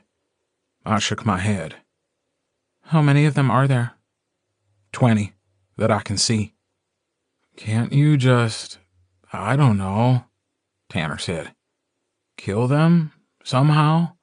Freeze the air in their lungs or something? The full moon is in 2 days. We're running out of time. I don't understand why we just don't take them head on. Oxen Joe said this was recon only, Chris reminded him. He didn't want us doing anything to bring attention to ourselves. I know that, but why can't we just get the pack together and make the streets run red with their... And holy hell, I've become a rage monster. Tanner shook his head. That's probably not a good thing. You know why, Jesse said, wiping the window again. Jones already died because of them. We can't take the chance of someone else getting hurt. Not until we know more. The timber wolf's ears twitched. Its head turned in our direction. Down, I hissed. We all hit the floor of the diner. The wind howled outside. The air was cold. My heart was racing. In my head came the wolves in a burst of color, of pack, brother, love, witch. I sent back soothing waves of calm, though it felt like a lie. I didn't know if they believed me. Stay down, I whispered to them. Don't move unless I say. What is... Chris started. but I shook my head and he fell silent. I took a deep breath and held it in my chest. I pushed myself up. I peered over the diner counter out the window. The men still milled inside the garage. The few outside moved back and forth in the snow. The timber wolf stood with its back to us, looking farther into the garage. The red wolf was nowhere in sight. It was probably just in the garage. I let out the breath I was holding. Okay, all clear. We're... A low growl off to my right. I turned my head. There, head bowed low to the ground to peer at us from under the other side of the tow truck, was the red wolf. Well, fuck, I said. The wolf's lips quivered over sharp fangs. Its ears flattened to the back of its head. There wasn't enough room for it to get to us. At least not yet. Chris gasped behind me. I held up my hand at them without looking away from the wolf. Its violet eyes glittered in the snow. Slow, I said, voice even. Back the way we came. No sudden movements. Tanner said, Gordo, but I just shook my head. Now. I heard them moving. The wolf's gaze darted over my shoulder, but I snapped my fingers, bringing its attention back to me. It growled lowly. I didn't look away. The others were moving behind me. I knew we didn't have much time. Either the wolf would try to come for us, or the hunters would be alerted. Our pack was too far away. But I'd faced worse. I'd seen the monsters in the dark. This asshole didn't know who the fuck he was dealing with. I grinned at the wolf. I'm gonna kill you. All of you. Just you wait and see. It growled louder as it took a step forward. Its shoulders hit the tow truck, which creaked ominously, the boom scraping against the floor, the frame shuddering. It didn't like that sound, backing a step or two away. Come on, I said under my breath. Come on. The raven fluttered its wings. The wolf crouched low and began to crawl toward me, black claws digging into the snow. That's right, I said. Come and get me, you fucker. I backed away slowly. It snarled at me. Flakes of snow blew in from a broken window. Men laughed across the street in the garage. Glass crunched underneath my feet. The wolf was all the way under the truck, claws digging into wood and ice as it pulled itself toward me, jaws open wide. Nevermore.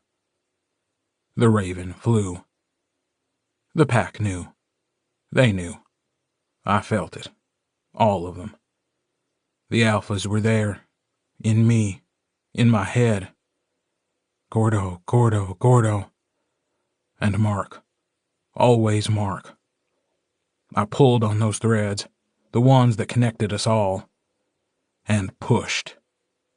There was a shriek of metal as the boom twisted, the tow truck shaken. The wolf opened its mouth, tilting its head back to fucking howl, and the boom snapped to the side, the linoleum floor underneath it splitting apart. The boom landed outside of the diner in the snow. For a moment, the tow truck hung suspended. The wolf's howl cut off before it even began as the tow truck collapsed on top of it. I heard a wet crunch as 6 tons of metal met bone and muscle. I didn't hesitate. Even as the hunters began to shout in warning, I pushed myself up and ran toward the back of the diner. The door we'd come in was hanging open, snow falling. A wave of cold air washed over me as I passed through the doorway, looking over my shoulder on the off chance the wolf had survived the truck falling on top of it and was coming after me. It wasn't. I think it's dead, I said to the others. I think it... I bumped into someone. I turned. Chris. I'd stumbled into Chris. Rico was to his left, Jesse to his right. Tanner stood on the other side of Jesse. They weren't moving. "What the hell are you stopping for?" I demanded, pushing my way through them. "We have to—" Motherfucker. In the back alley behind the diner, in front of Team Human, stood the timber wolf. I hadn't had much time to parse out its details when it had come for me the day Elijah had arrived in Green Creek. I knew it was big, almost bigger than any wolf I'd seen before. But now, here, up close, I understood just how massive it was. Before Ox, Thomas Bennett had been the biggest wolf I'd ever seen. Before him, his father Abel. Carter was bigger than his brothers, even Joe, his alpha. But none of them compared to the size of the Omega in front of us. Its eyes snapped to me. I took a step back. Its nostrils flared, and there was a brief moment when the violet in its eyes faded into a deep, muddy brown that I thought almost looked familiar. But then the violet returned bright as ever. Only two ways out of this. Through the alley behind the wolf, or back the way we'd come through the front of the diner, toward the hunters. Tanner and Rico had their guns drawn but stood down, knowing gunfire would bring the attention of the hunters. The knives hidden under Chris's sleeves popped forward. Jessie tapped Ox's old crowbar against her shoulder. The wolf wasn't impressed. It took a step toward us and, "Fuck this," Jessie said. And before I could stop her, she pushed past me, took 3 running steps, and swung the crowbar upside the feral wolf's head. The crowbar that was inlaid with silver. The wolf yelped in pain as its head jerked to the side, a burning gash alongside its muzzle and cheek and up to its eye, which was squeezed shut and bleeding. It brought its head down toward the ground, pawing furiously at the smoking wound that hadn't yet started to close. "Come on," she spat at us, dancing out of the way as the wolf tried to snap at her, missing by a good foot. Rico and Tanner followed her, giving the injured wolf a wide berth. It tried to whirl on them, but Chris was there on its other side, slicing along the wolf's back as he ran in the narrow space between the Omega and the brick wall of the hardware store next to the diner. The wolf turned its head, snapping its fangs after him, but he was already past it, running after the others. Red dripped onto white. The wolf turned to me. It took a step toward me. I raised a hand, the roses blooming underneath the raven, ready to end this now. But then it faltered. The wolf snorted, shaking its head violently side to side. The chain around its neck barely shifted, the links deep into its skin. It blinked its one good eye rapidly and lowered its face to the snow, pushing down into it, leaving streaks of blood behind it. And I couldn't do it. "Gordo!" Rico shouted. "Move your ass!" I moved. The Omega barely glanced in my direction. "What the hell is wrong with it?" Chris asked me as soon as I reached them, coming out the other side of the alley behind the diner. I glanced back at it. The Omega was pawing at its face again. "I don't know." "Why didn't you kill it?" Jessie asked me, already moving away from the diner. I didn't answer. Halfway toward the lighthouse, we met up with Mark and Elizabeth. She came to me first as Chris, Tanner, and Rico shared with Mark their outrage about the hunters being in the garage. "All right?" she asked me, and I remembered Thomas telling me there was never anyone else for him. "Yeah," I muttered. "He took out one of the Omegas," Jessie told her, glancing at me curiously. "The red one. We got a few hits in on the bigger one, but it's still upright last we saw. And Elijah?" Jessie shook her head. Elizabeth touched my arm. "Gordo." I blinked. "I'm fine." She didn't look like she believed me, but she let it go. She glanced over her shoulder at the others before lowering her voice. We got as many as we could. They're at the lighthouse. Something's wrong, I said, because I knew her. She sighed. Mark. My stomach flipped. What about him? She shook her head. There was a man. Jameson? I think his name is Jameson? Lives in the trailer park. Her nose wrinkled. Smells terrible. Big guy? Mustache? Jameson was an asshole on a good day, and these weren't good days. She nodded. He didn't want to come with us. Told us to leave him alone. Mark, he didn't take that well. He was angry. I thought he was going to shift right then and there. Mark scared him.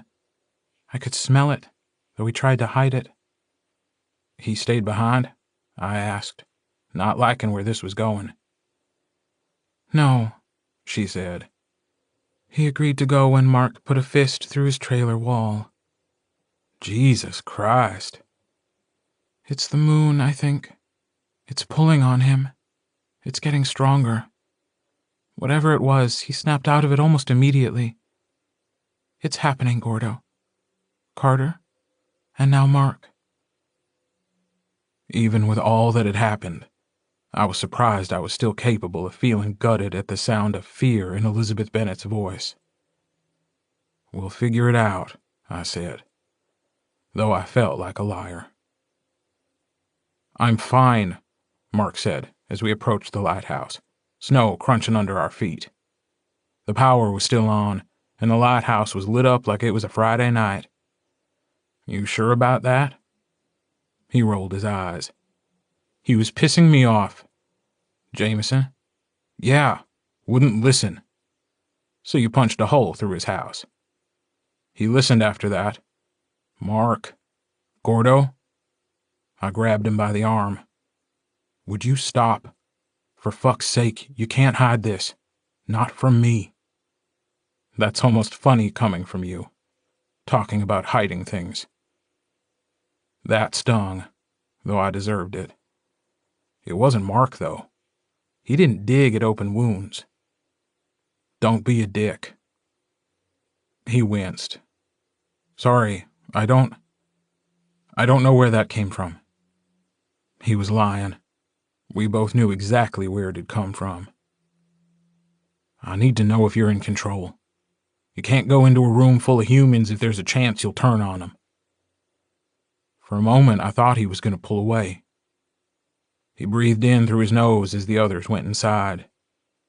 As the door opened, voices poured out, some of them angry. I wasn't looking forward to facing the people who had remained in town. Hopefully they'd bought the bullshit story being spun. I'm not going to hurt them, Mark said, a scowl on his face. Show me your eyes. Gordo, do it, Mark. He flashed his eyes. Orange. Just orange. I breathed a sigh of relief. Just stay by me, okay? His lips twitched. I saw the hint of teeth. Gonna keep everyone safe from the big bad wolf? Christ, that's not gonna be a thing. Ever. You hear me? In fact, you say that again and I'll kill you myself. I think I liked it better when we hated each other. He took me by the hand. I never hated you, Gordo. I looked away. I wanted to tell him the same, but I couldn't. Because I had hated him. I had hated all of them. It had taken me a long time to figure out how to stop. And I didn't know if I was all the way there yet. He sounded sad when he said, I know. It's okay, though. It only took my ex being an evil witch and me losing my mind to get you to come back to me. Worth it, if you ask me. That's not funny, I said hoarsely. A little funny. When this is over, we need to have a long talk about this thing you call your sense of... He moved then, almost faster than I could follow. One moment he was in front of me, his hand in mine. The next, I was shoved behind him as he began to shift, growling low in his throat. I looked over his shoulder. The timber wolf stood in the middle of the road. Its face still hadn't healed, not completely. The silver in the crowbar was strong, and the wolf was an omega. Its power to heal had slowed. The wound was knitting itself back together, but its muzzle was caked with blood, and its right eye was swollen shut. And it was pissed off. "Get inside," Mark growled at me.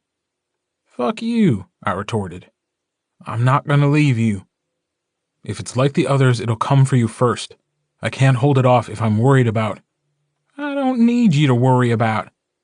Holy fuck. I tackled Mark to the side as the feral wolf launched itself at us.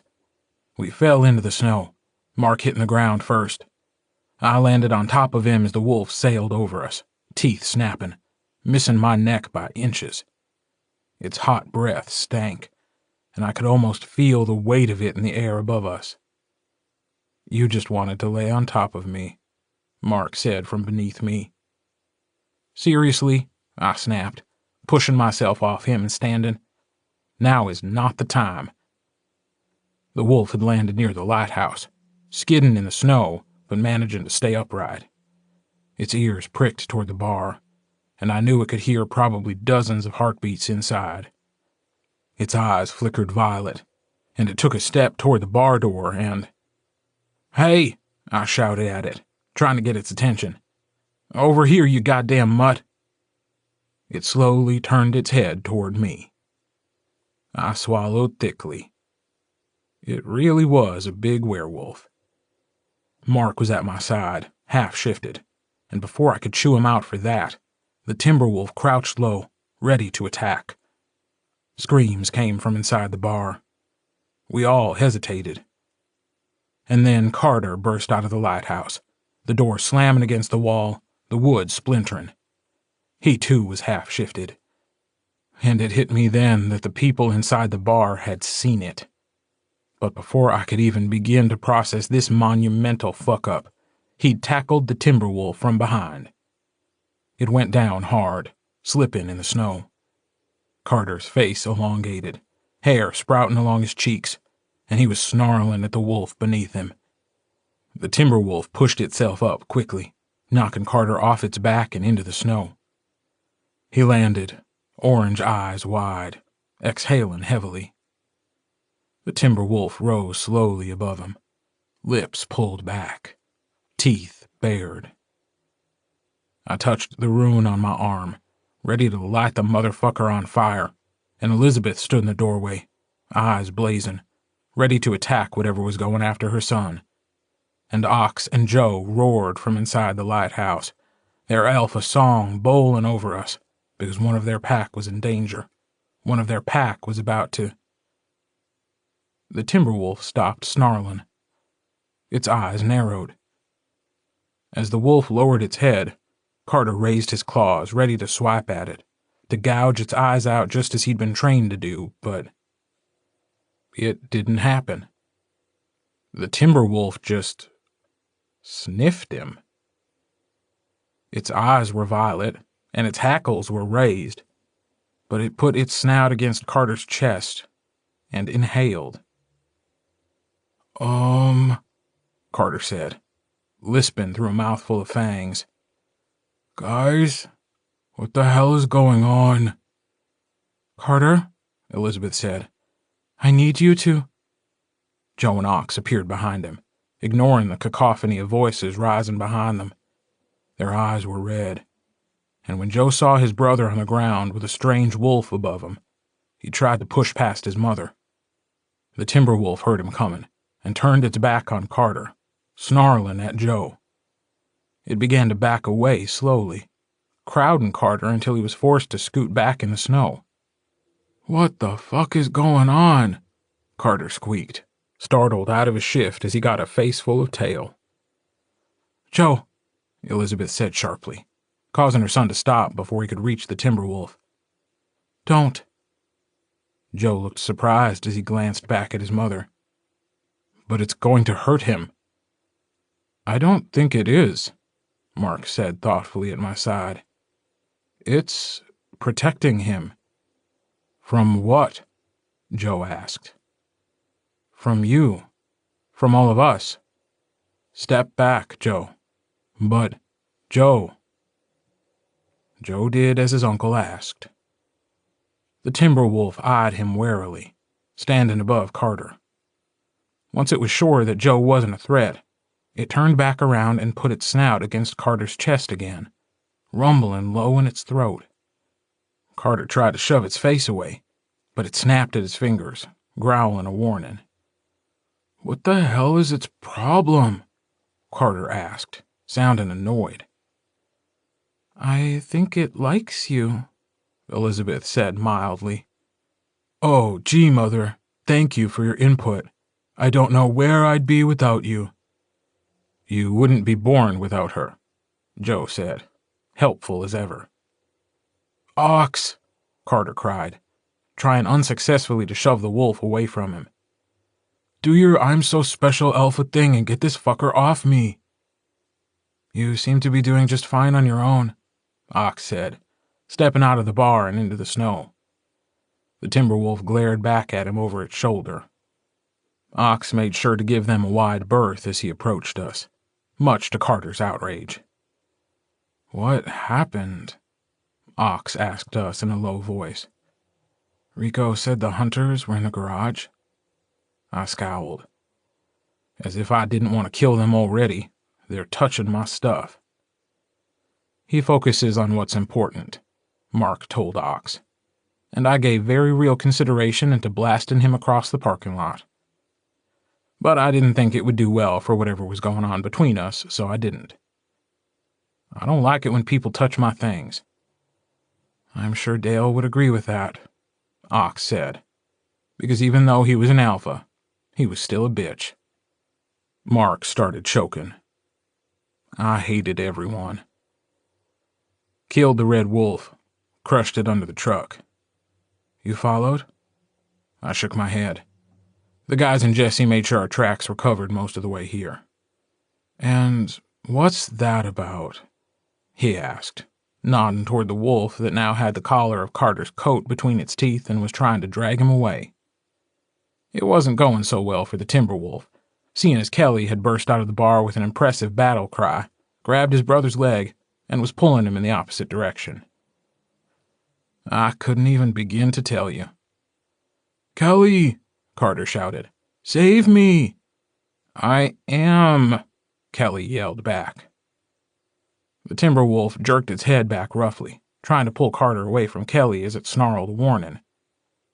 Are we playing tug-of-war with Carter now? Another voice said.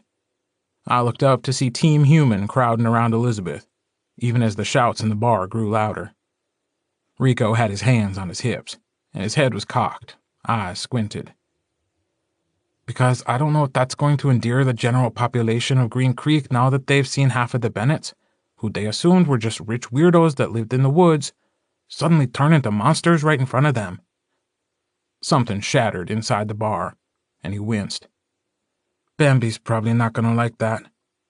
Or the fact that I've been keeping this from her. I can talk to her for you, Jesse said, patting his arm. Give it a woman's touch. You stay away from her, Chris said, glaring at his sister. You already think she has a nice rack. It's not cool to try and steal Rico's girlfriend. Or is it? Rico asked, eyeing Jesse up and down. I mean, as long as I can watch, I wouldn't mind. Ow! Vete a la verga, culero. My arm isn't supposed to twist that way. Stop it. Jessie waited a beat to prove her point, but then let Rico's arm go. Chris and Tanner laughed. Jessie glared at them. They backed away from her slowly. Guys, Robbie said, coming up behind them, looking frantic. As fun as this is, I think we've got a problem.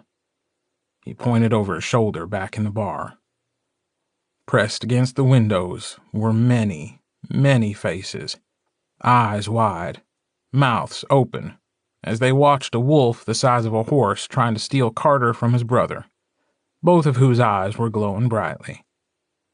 Will, the drunken owner of the motel, spoke first. I knew it, he shouted, eyes roomy and bloodshot. Fucking animals. No one believed me, but they came and stayed in my motel. Mountain lion my ass. Look at the size of that fucker. Shapeshifters. We're surrounded by shapeshifters. Fuck, Ox said succinctly. Chapter 20. Imperfect. They were loud, the people inside the bar. Some of them cringed away from the Bennetts, trying to get as far from them as possible while still remaining in the lighthouse. Will, the bastard that he was, tried to tell anyone who would listen that he knew something had been going on in this town. Had been going on for years, and everyone had called him crazy.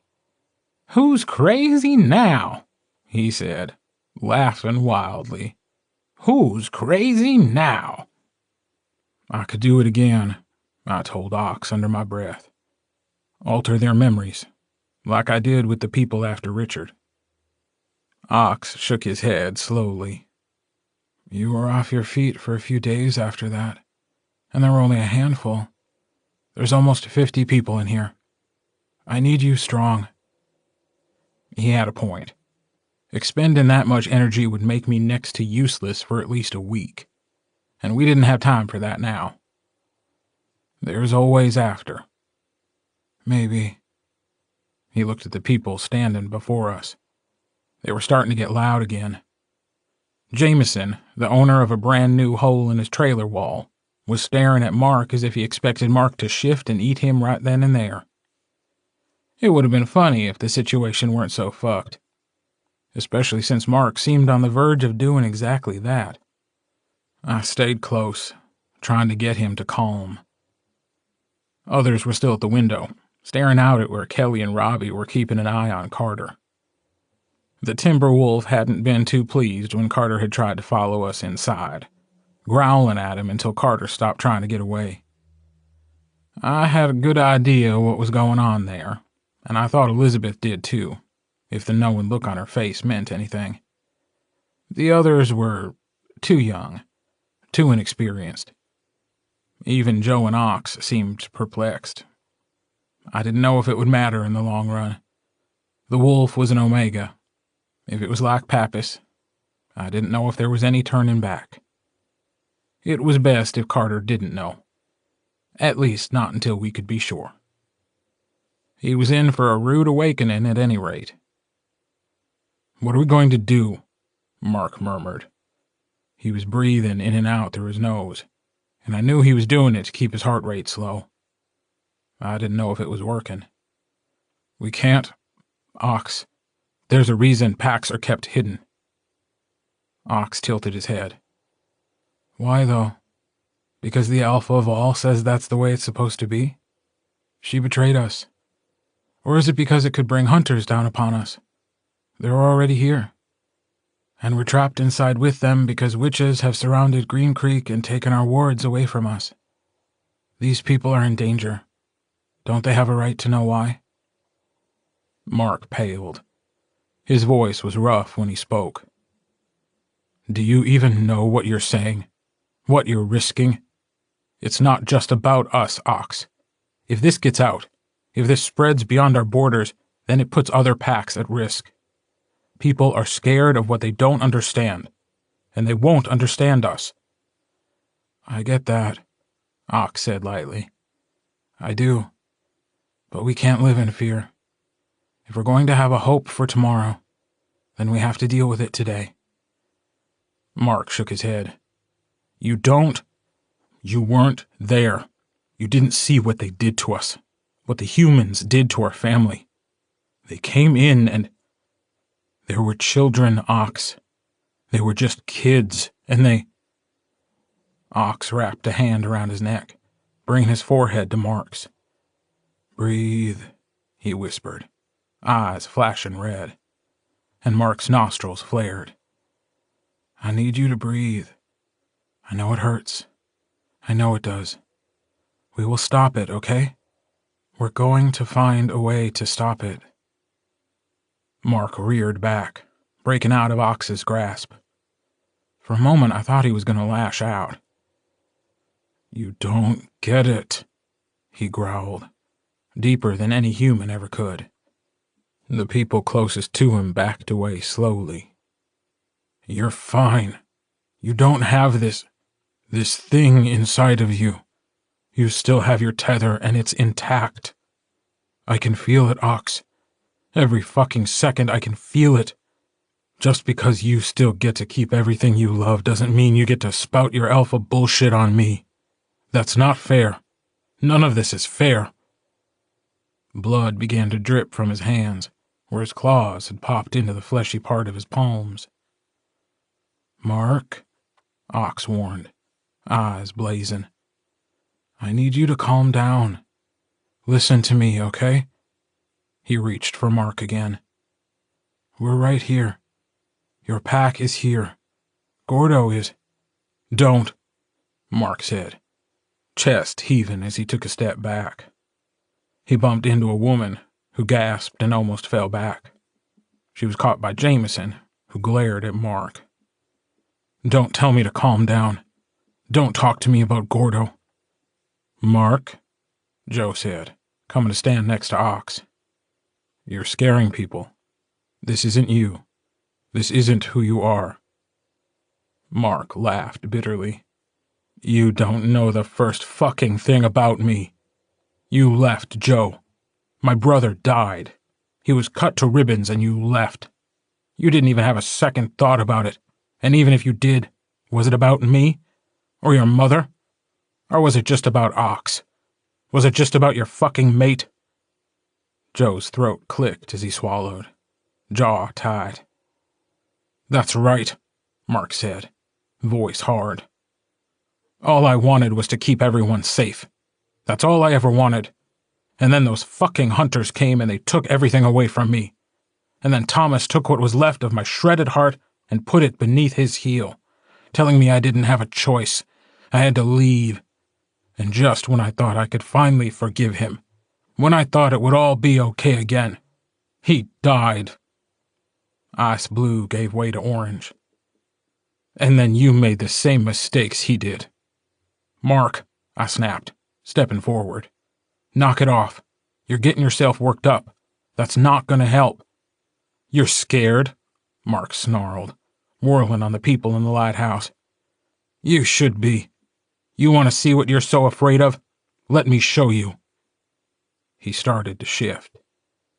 Before I could step forward, Elizabeth was there behind him, hand on his shoulder.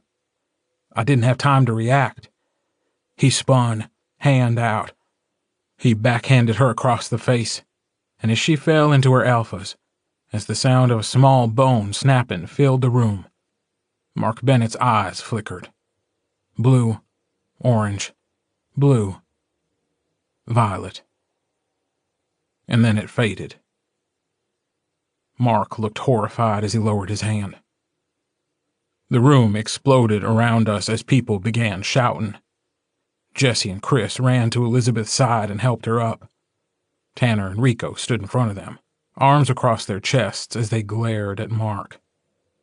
Elizabeth was muttering that she was fine, even as the bone in her cheek began to heal. Ox looked furious, Joe murderous, and I thought I heard the wolves outside roar in anger. A gun fired. I jerked my head toward the sound, sure the hunters had found us, that we were all fucking trapped in here, and Bambi stood on top of the bar, pistol pointed up. Bits of plaster sprinkled down on her from a hole in the ceiling. Her eyes were narrowed and her voice cold when she said, "You touch her again, and I'll put a bullet in your head.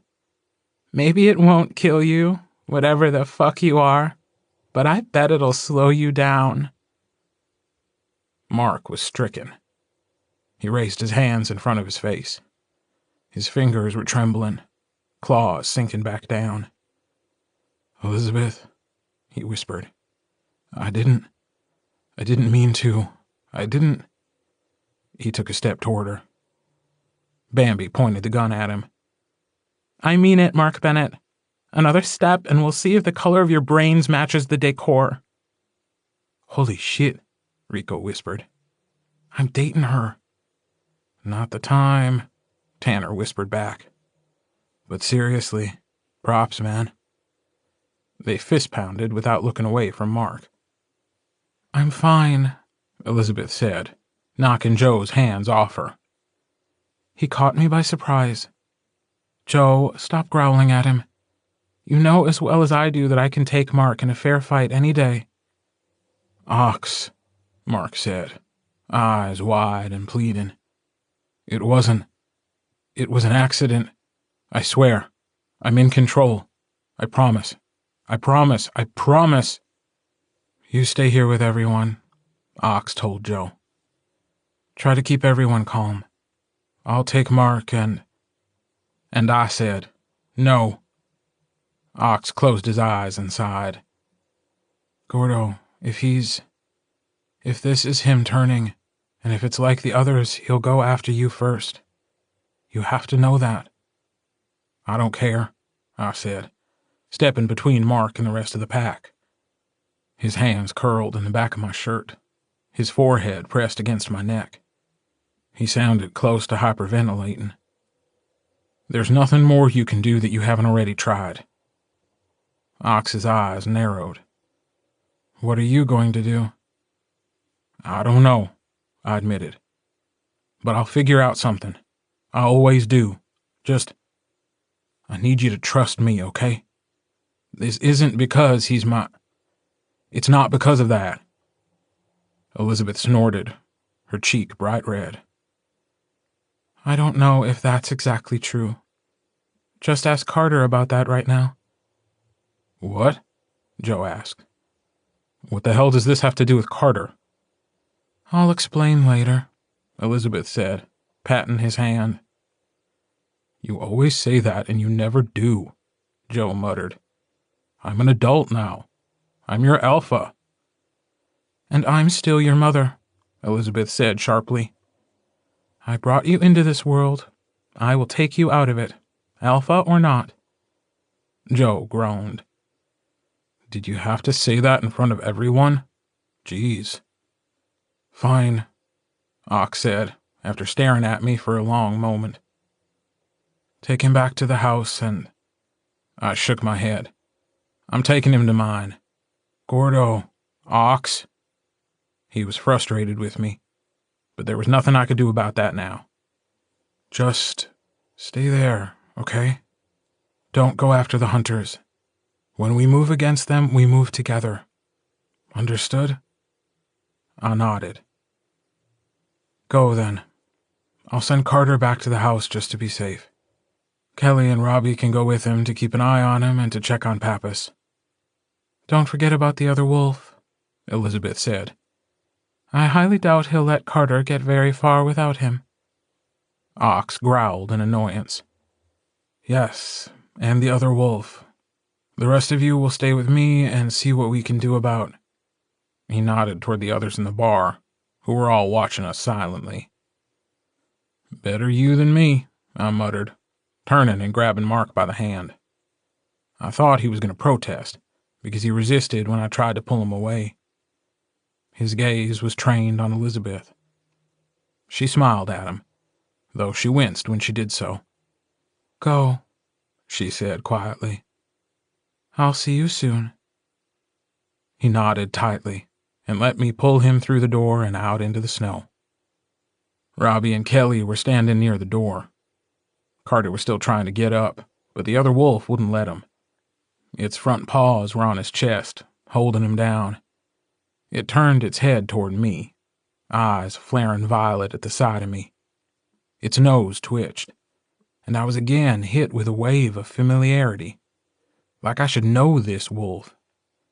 It was possible I'd met him, before it had turned Omega, but for the life of me I couldn't remember ever seeing a wolf like it before.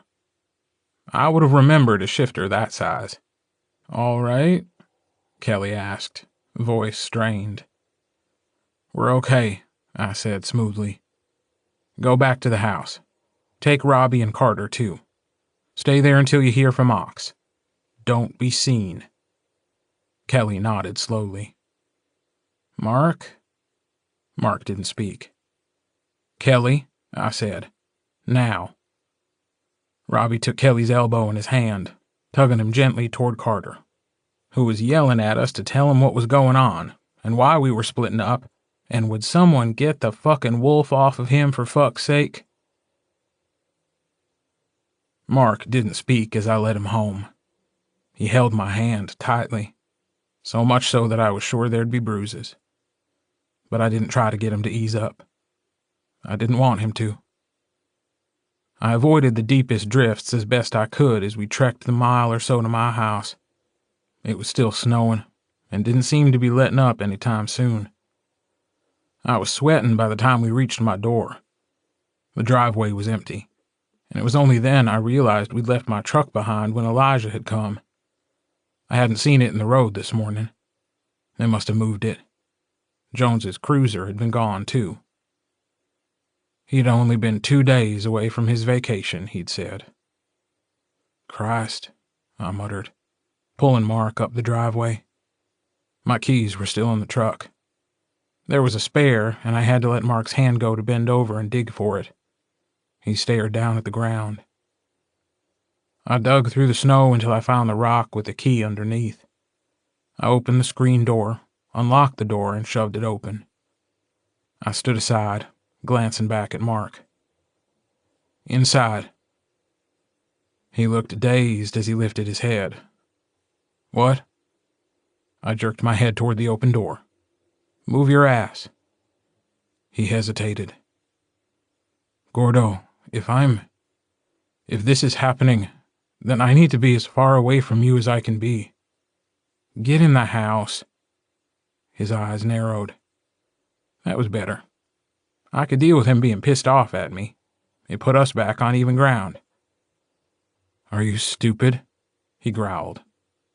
"I swear to God, if you don't get into this fucking house, I'm gonna lose my shit, and you won't like it when I do." He scowled. I waited. With a huff, he pushed past me and went into the house, muttering under his breath about bossy fucking witches. I looked out into the snow. It was quiet. I knew it wouldn't last long. I followed him inside and locked the door behind us. He was in the kitchen by the time I came out of the bedroom, changed into dry clothes. I felt centered, being in my own house, head clear for the first time in what felt like days. He stood in front of the sink, staring out the window into the white. He didn't turn, though he knew I was there. He always did. "I put clothes out for you," I said quietly. "On the bed. They might be a little tight, but it's better than having the smell of wet dog in my house." He snorted, shaking his head. "Asshole." "Not gonna argue that. Hope you weren't expecting something more romantic from me. This is pretty much all you'll get. I don't do shit like that." He turned his head slightly. "Romantic?" "Yeah, I hadn't meant to say that." "Shut up. Forget I said anything." "I don't know if I can. Be still my heart." "Mark, change your fucking clothes." He huffed out a breath as he turned around. He looked at me, searching for what I didn't know. He seemed to be in control, at least more than he had before. I didn't know how much longer that would last. The full moon was less than 2 days away. We were running out of time. He nodded and started out of the kitchen. But before he went down the hall to the bedroom, he paused. "You knew." "What?" "To bring me here instead of to the pack house." I felt his eyes on me, but I couldn't bring myself to look back. "I don't know what you're talking about." A beat of silence. Then, "I think you do. At the house, you don't have... You stay sometimes, but not like the others. You always come back here. Your pack, but this is your home. It smells like you. This place, the weight of you. It's everywhere. You knew that bringing me here would help. Go change, Mark." He went. I listened to the sounds of him moving slowly through my house, the wood creaking under his feet, his fingertips dragging along the walls, leaving his scent behind. I knew what he was doing. I knew what we were headed toward, and I didn't know if there was anything I could do to stop it. I didn't know if I wanted it to stop. When was the last time he'd been here? When was the last time he'd felt like he was welcome here? My skin felt too tight. The ink on my skin was thrumming with something I couldn't quite name. Either that, or I didn't want to face it. There was something here, some precipice we were standing on, and I didn't think there was any turning back after this. If we tried, I didn't know if there'd be enough pieces of us left to put back together. Once, there was a boy, an extraordinary boy, and as an alpha held him down, this extraordinary boy's father whispered in his ear while taking a needle to his skin, etching ink and leaving a trail of magic in its wake. Once there was a wolf, a brave wolf, and as this brave wolf grew, he followed the scent of dirt and leaves and rain, his alpha telling him that he had found the one to make him whole. The boy had loved this wolf, but it hadn't been enough. Once, the moon had loved the sun, but no matter how hard she tried, the sun was always at the other end of the sky, and they could never meet. She would sink, and he would rise. She was dark, and he was day. The world slept while she shone. She waxed and waned, and sometimes disappeared entirely. Once, an old blind witch had spoken words of choice, of truth and prophecy. He said, "You will be tested, Gordo Livingstone, in ways that you haven't yet imagined. One day, and one day soon, you will have to make a choice. And I fear the future of all you hold dear will depend on that choice." I was tired of being angry. I was tired of the whispers in my ear, telling me the wolves didn't love me, that they only wanted to use me. I was tired of always being at the other end of the sky, of waxing and waning and disappearing entirely. Roses bloomed. The raven's talons tightened amongst the thorns. I pushed away from the counter. And I did what I should have done a long time ago. I followed my wolf. The bedroom door was open. I couldn't hear him moving. It felt like this was a dream, like even after all this time it couldn't be real. I'd been here before, dreaming of him. Waxing and waning, waxing and waning. He stood with his back to me. He had peeled off his coat and shirt, and they lay discarded on the floor in a wet heap. The muscles in his back rippled. His head was bowed, and I didn't know why. "Mark?" I asked, my voice barely above a whisper. He breathed, but he didn't speak. I took another step toward him, reaching out in the bond that stretched between us. I thought I was too late, that coming here had been a mistake, that I'd be met with nothing but a wall of violet rage, and that he'd turn, teeth bared, skin shifting, and no matter what I said, no matter how hard I tried, he wouldn't know me. He wouldn't remember me. But instead of violet, I was drowning in blue. So much blue. I stopped. I said, "Mark?" His shoulders shook. "You?" "Yes?" He didn't raise his head. I didn't know what he was looking at. "I told myself that you'd forgotten." "About what?" He laughed, though it cracked right down the middle. "This, me, everything. I don't..." He raised his hand so I could see it over his shoulder. Clutched in his fingers was a raven made of wood. The raven I'd left on the nightstand after taking it out of the secret pocket where it had stayed hidden for over 3 years. The raven he'd given to me when we didn't know any better. He said, "It took me weeks to do this, to make this, to get it just right. I nicked my fingers more times than I could count. The cuts always healed, but sometimes the blood got into the wood, and I would rub at it until it was ingrained.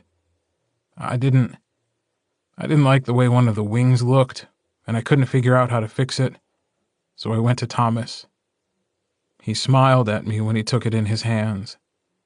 He studied it for a long time. Then he handed it back to me and said it was perfect the way it was. And I remember being so angry with him, because it wasn't perfect.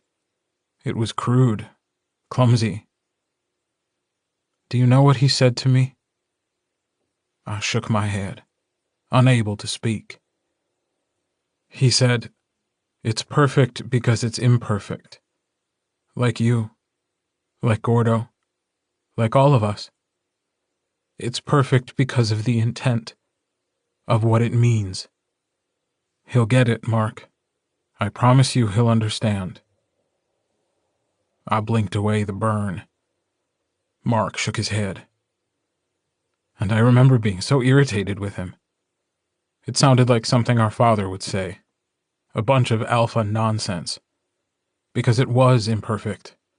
It was flawed and misshapen. It took me a while to see that was the point. And you kept it.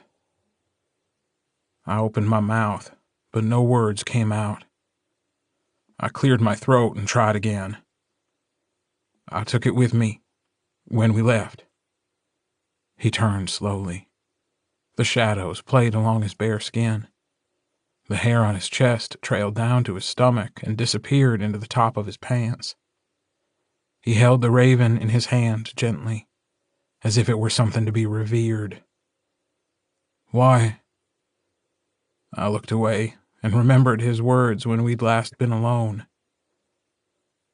"Because it was the only part of you that's ever been mine." "That's not true," he said, voice rough. "That's never been true. Gordo, everything I have, everything I am, it's always been yours. You were just too goddamn stubborn to see that. I was hurt, I know, and angry. I know that too, and I would give almost anything to take that back. I would, I swear, to make Thomas see he was wrong. He should have fought for you more." He closed his eyes. "I should have fought for you more. But you didn't." "No, I didn't. I was here, Mark. I was 15 years old, and my mother was dead. My pack was dead. My father was gone. And then you said it was the hardest decision he ever had to make. You said it nearly killed him. But then why did he never come back? Why did he never come for me?" Mark opened his eyes. They were orange, and then blue, and then violet, and I didn't know what to do. I didn't know how to stop it. "He wanted to," Mark growled. "God, Gordo, he wanted to. But there was always something that kept him away. And he would send me, and there were times I thought you wanted me here, and then times where I thought you never wanted to see me again. It wasn't enough," I snapped. "Parts of you, pieces of you. It wasn't fair. You couldn't be here for days and then leave for months. I would be left here again, and you would go back to the pack, with your family. Jesus Christ, I fucking hated you for that. I fucking hated all of you for doing that to me." His eyes glowed. He popped his neck side to side. The veins in his thick biceps pulsed. "I know you did. And when I came back that last time, and the stench on your skin was of some goddamn stranger, I was barely able to restrain myself. I wanted to fucking kill him. I wanted to knock you to the side and find whoever it was and tear him to shreds, to spill his blood, to break his bones, to make him suffer for having the goddamn audacity to think he could ever touch you, that he could even think of touching you. You weren't here, I said, a nasty curl to my lips. I was playing with fire, and I didn't care. You weren't here, and he was. It had to be someone. Might as well have been him. I don't even remember his name, but at least he wasn't afraid to touch me. At least he wouldn't hurt me. At least he wouldn't fucking betray me. Don't, Mark warned. Gordo, don't.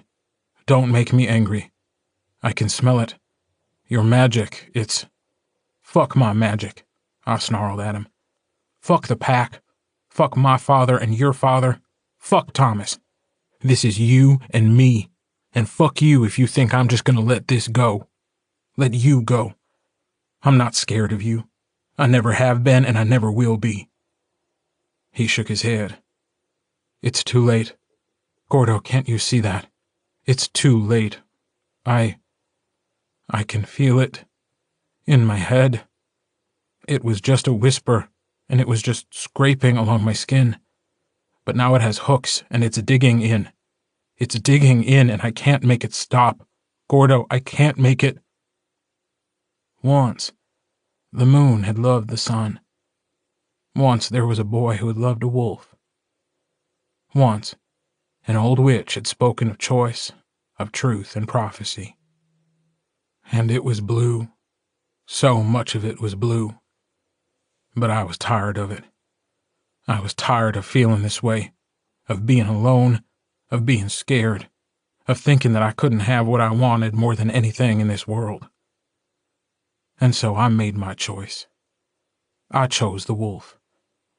I took 3 steps forward, my hands going up to Mark Bennett's face. He flinched, eyes flaring, but it was already too late to stop it. I kissed him. There, in the darkened room while snow fell outside. At first he didn't respond, and I thought I'd misunderstood, that I was too late, that the gulf between us was too wide to ever be crossed. But then he sighed and slumped against me, his hands on my hips, the raven still clutched between his fingers. I felt the sharp press of its wooden wing against my side. He sang a song in my head of Gordo, love, mate, please, love. And though it was tinged with blue and blue and blue, there was a thread of green shot right through the middle, of relief and hope.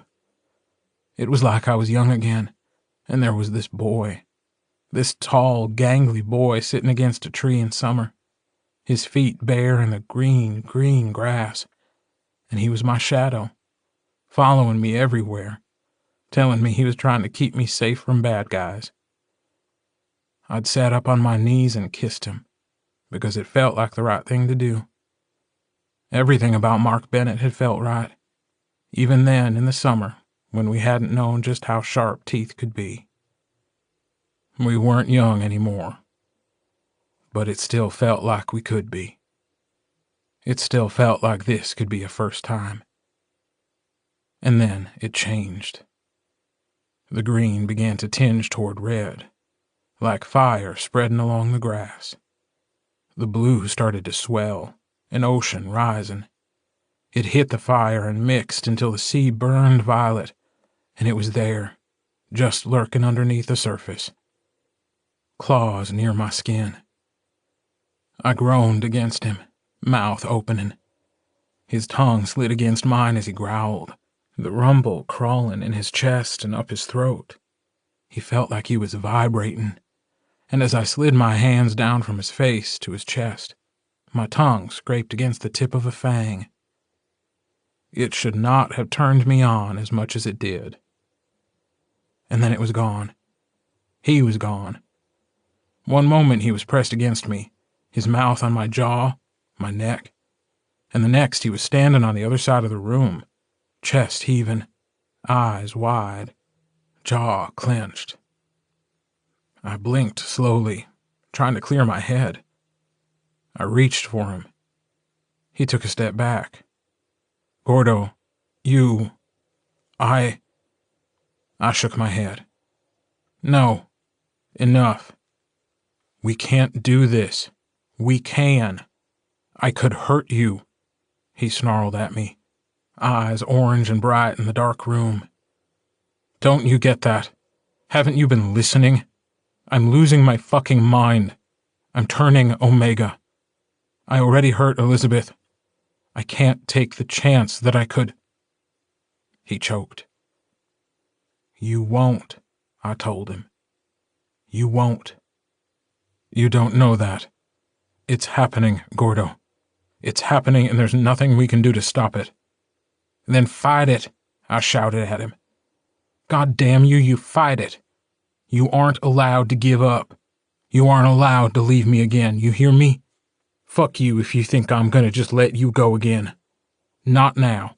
Not because of this. Not because of something as fucking stupid as this. Why? He cried. Why the hell are you doing this? Why do you even care? Is it guilt? Is this your way of getting back at me? Do you really hate me that much? Why the hell are you doing this, Gordo? Now, after all this time, why are you doing this? It's because I'm scared, I said, voice breaking. I love you, and I'm so scared I'm gonna lose you. The wolf responded then. The wooden raven fell from his hands, and the wolf came rushing forward. I didn't have time to react. If he was truly lost to me, if the tether had finally snapped, then I didn't know if I wanted him to stop. I closed my eyes. But then I was lifted, hands under my thighs pulling me up. My back slammed against the wall behind me, almost knocking the breath from my lungs as the plaster cracked. I wrapped my legs around his waist, and his mouth was on my neck, teeth scraping against my skin. He was rumbling lowly in his throat, and I felt it, the way he vibrated, the way he shook. My hands went to the back of his head, forcing him to look up at me. Orange and violet and that ice-cold blue flickered back. I kissed him, pressing his lips back against his teeth. His fingers dug into my thighs, claws piercing the thick pants I wore, dimpling the skin. He rolled his hips, grinding against my dick. I groaned into his mouth as he sucked on my tongue. Bright flashes went off in my head, and they were him. They were coming from him, and I was shocked at the level of desire I felt, the animalistic urge that roared through him, demanding that he bite, that he fuck, that he claim. And I knew what I had to do. Mark, I gasped as he latched onto my throat again, beard scraping my skin raw. Listen to me. No, he growled, worrying a mark on my neck. Busy. I need you to fuck me. I'm getting there. No, listen to me. Just, Jesus, fuck, do that again. No, stop, Mark, listen. He pulled away, eyes dazed. His lips were swollen and slick with spit, and I wanted nothing more than to pull him back to me. A drop of sweat dripped down the side of his neck and onto my thumb. Did I hurt you? He asked. I shook my head furiously. No, you didn't. Do you trust me? Yes. Do you want me? Yes. Do you love me? And he said, yes. Because I have never seen a wolf love another as much as he loved you. I am here as your alpha, and I have received a formal request from one of my betas. I thought of a boy with eyes of ice telling me that he loved me, that he didn't want to leave again, but he had to. He had to. His alpha was demanding it. And he would come back for me, Gordo. You have to believe I'll come back for you. You are my mate. I love you. I love you. I love you. I leaned close and whispered words in his ear. Words I once said to him when he stood outside my door and my heart was breaking. You can have me. Right now. Here. Choose me. Mark, choose me. Stay here or don't. We can go anywhere you want. We can leave right now.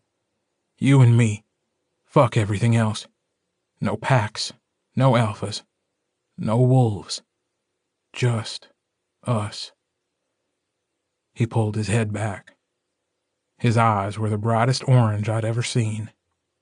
You want this? He whispered. With me? Yes, I do. But maybe it'll stop it. Maybe it'll slow it down. The orange faded slightly. If you're only doing this because of... I kissed him. No, I mumbled against his lips. Not because of that. Not just because of that. Because of everything else. There's no going back after this. I know. And it might not work. Gordo, it might not do anything at all. I know that too. And you would still? For me?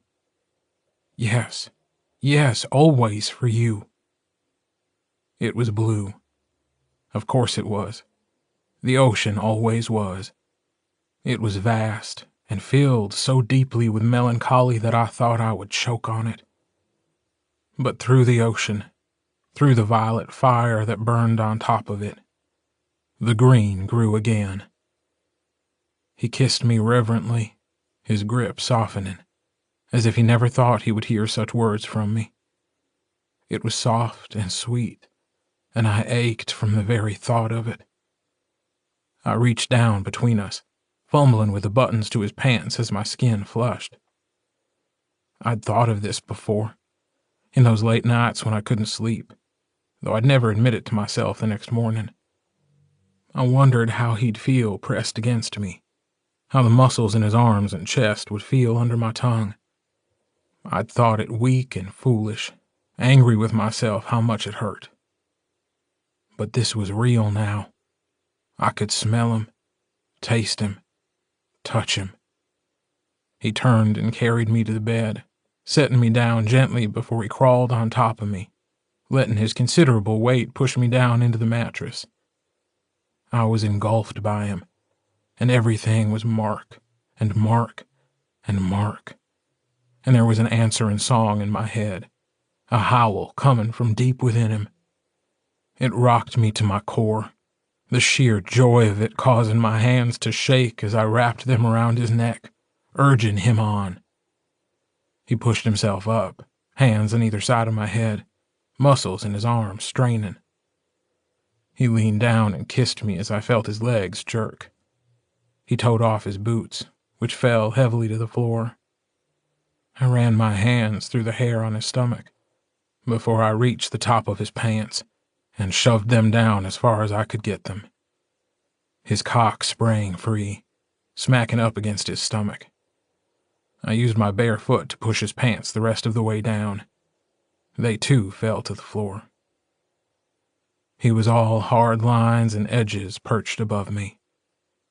I remembered who he once had been, who we both had been, nervous and hormonal and awkward.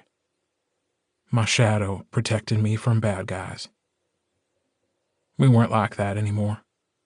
Gone were the boys who thought the world was a safe and mysterious place. We'd been hurt, and we'd hurt each other. But everything had led to here, now, this moment. He sat up, knees on either side of my arms. His balls rested on my chest, and he reached up and stroked his dick slowly, staring down at me. I burned at the sight of him. I tried to move, needing to get my hands on him, but he squeezed his thighs, pinning my arms at my sides. I was trapped by a wolf on the way to losing his mind, and I didn't care. His voice was low when he said, "Open your mouth. Stick out your tongue." I did as he asked. He grunted, moving forward slightly. ass rising but still holding my arms in place with his legs. His cockhead bumped into my chin before it hit my tongue. I closed my eyes at the taste of skin. "That's good," he said quietly. "That's real good, Gordo." His balls rested in the hollow of my throat. His dick pressed against my tongue, my lips. I tried to catch it in my mouth, but he wouldn't give it to me. I opened my eyes to glare at him, but he paid me no mind.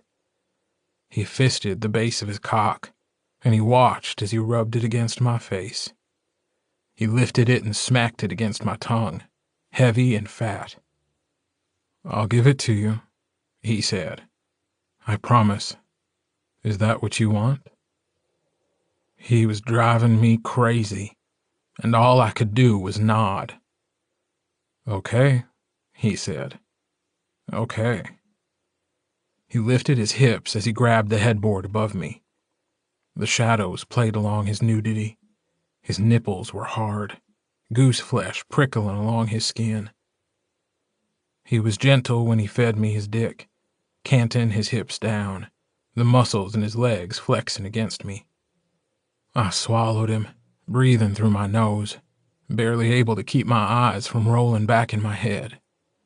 He pressed down on the top of his dick, keeping it in place as he thrust shallowly.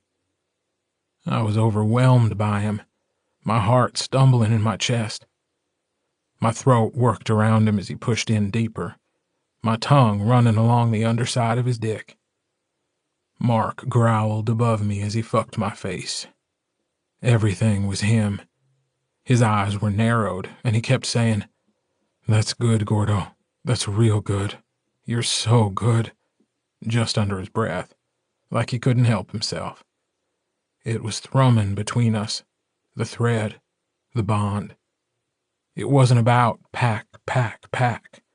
It wasn't about anyone else. It was him and me. It was just us. He pulled out of my mouth.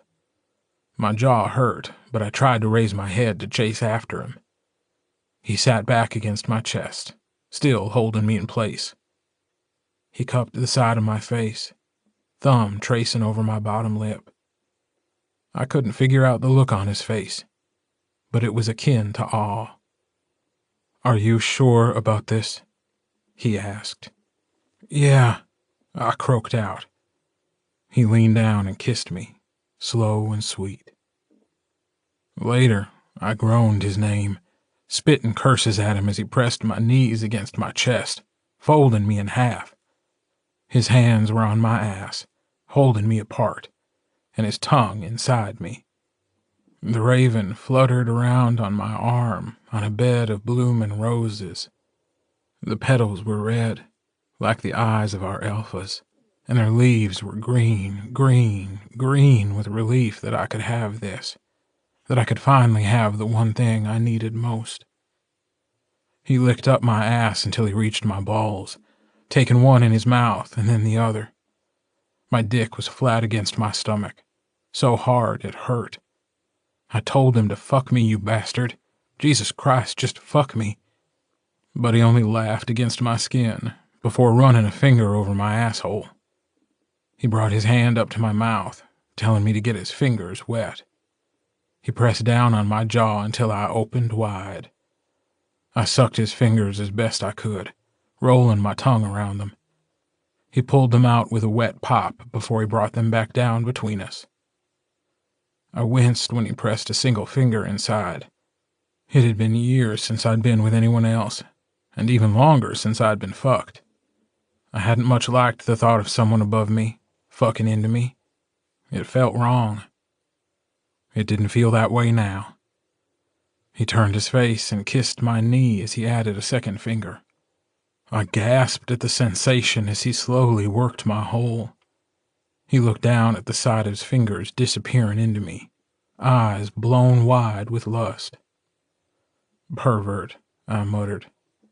"Yeah, I guess I am. You're taking it, though. You're taking it so good." I flushed at the praise. It had never been like this before. But then, it had never been him.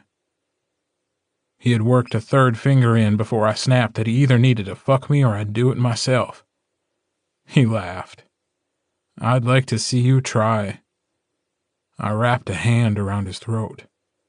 The vines around the roses tightened. I shoved him to the side, rolling with him as my magic burst along my arm. He grunted in surprise when he landed on his back. I straddled his hips, his cock under my ass. I ground down against it, and he groaned as he thrust up. Impatient, he said. I ignored him, reaching over to the nightstand to grab the slick I kept in the drawer. The wooden raven rattled across the surface, tilting to the side on its wing. Mark was watching me when I sat back up, having found what I was looking for. I met his gaze after I poured the slick onto my hand, sitting up and reaching behind me. I wrapped my hand around his dick, getting him wet. He swallowed thickly, eyes fluttering shut as I stroked him. The angle was awkward, and he was thick, but I couldn't wait any longer. I wiped the remaining slick against my asshole as I tossed the bottle onto the floor. I put one hand flat against his chest as I reached behind me again and rose. His eyes opened, his hands coming to my hips. I pressed his cock against my asshole, breathing out slowly as I bore down on him. Claws popped against my skin. His chest rumbled as I sank down. One of his claws pierced the skin on my right side. I breathed in the blue and the green and the violet, and my hips were flush with his.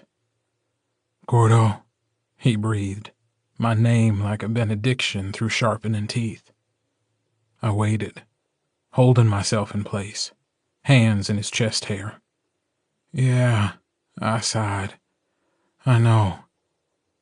I need to move, he said, sounding desperate. You need to let me move. I glared down at him. You need to hold the fuck up. He snapped his teeth at me, eyes flaring violet. I brought my hand back to his throat, wrapping my fingers around his neck. The skin dimpled where my fingertips pressed down. He growled up at me, claws digging in. The raven stretched its wings. I watched as roses began to bloom down my arm. They covered the runes and symbols my father had given me.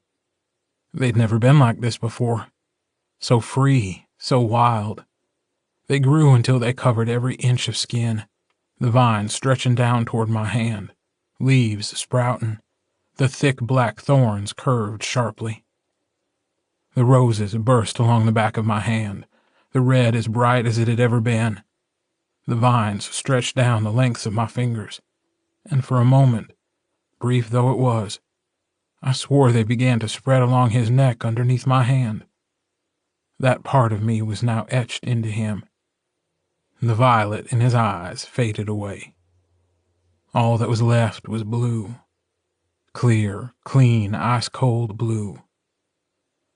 I rose slowly, holding my hand in place, before falling back down on him. He groaned as I clenched my ass. His claws retreated, and I felt a thin trickle of blood roll down my side as his fingers gripped my hips. I rose again, and was met on the way back down by his hips. He moved until his feet were flat against the bed before he fucked up into me harder, his skin slapping against mine. I bowed my head, my hair falling into my eyes. The raven shrank as it flitted down my arm toward my hand, its wings scraping against the rose petals. It spread its wings when it reached the back of my hand, and Mark groaned my name as I held on tight. He pushed his hips up again harshly. This had to work. It had to. I bent down over him so my head was just above his, tilting it to the side, exposing my neck.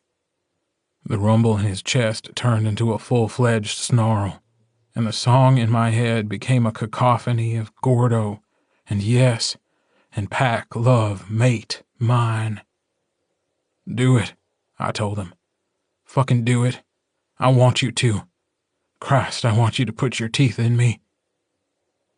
The wolf came forward. Claws dug in again, and fangs snapped, eyes orange, muscles tensing. I fell against him, the juncture between my neck and shoulder resting against his lips. My cock was trapped between us, rubbing against the muscles in his stomach. I came first, and the petals of the roses shuddered and shook. He fucked up into me one final time, legs trembling, and Mark Bennett bit down. Pain flashed through me as his fangs sank into my skin. I gasped as it rolled over me, skin shredding, tendons crunching. The roses shriveled up, sinking back down into buds, the vines retracting, the raven opening its beak and screaming, "Nevermore, nevermore, nevermore." But then here, I could see through a wolf's eyes, everything bright, and I was young. I was a kid. I was a pup. I was a pup, and my father said he loved me. He loved me. He loved me. He says, "Your brother will be Alpha, but that doesn't make you any less special. You are good, Mark. You are good. You are kind. You are loving and wonderful. Thomas will be Alpha, but you will be—" Thomas said Richard will be his second. Not me. Not me at all. I understand. Don't I? I'm a wolf. I'm a good wolf because my daddy said so. But Thomas is dirt and leaves and rain. There is dirt and leaves and rain. Follow, save, protect. I must protect. From bad guys, bad wolves. Gordo, and it's gone. It's all gone. Everything is gone because everything is blue. I could hear them. They were screaming. The pups were screaming, saying, "No, please, no, please, no, Daddy, Daddy, Daddy." Hurts. It hurts. Oh my God, it hurts. Where is Gordo? Where is dirt and leaves and rain and gone. They're gone. Thomas says they're gone, but he is Alpha. He is Alpha. He is my hunt. I must hunt for him. Biggest animal, biggest I can find. So he knows I can provide. Keep him warm. Keep him safe. And no, please, Thomas. Please don't make me go. Please don't take me away from dirt and leaves and rain and... Thomas says I have to. He says I have to go. Gordo is human. They are scared of humans. Thomas says I can come back. I can come back. We will come back. It will not be forever. It will not be the end. Why does it feel like the end? I love him. Please don't let me go. Please wait for me. Please love me back. Please, please, please. And he tells me I have to go. Tells me he doesn't want me. Tells me he doesn't love me. Tells me I am like the others. Like all the other wolves. It hurts. It hurts. It hurts. But he's right. I didn't do what I could. Didn't do more. He's.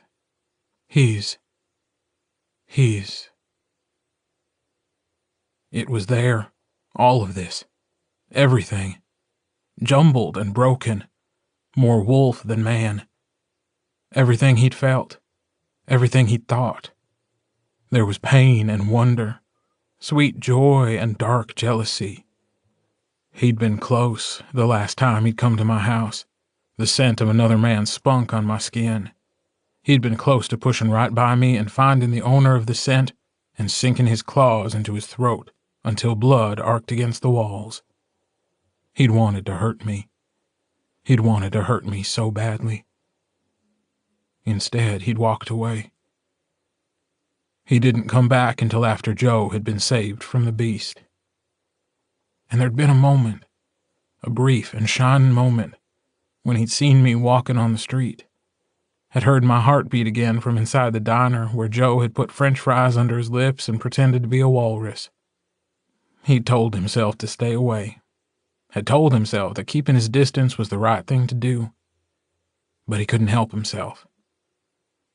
And even though I'd been angry, even though I'd wanted nothing to do with him, just standing in front of me again after all these years, inhaling dirt and leaves and rain, had centered him like he hadn't been in years.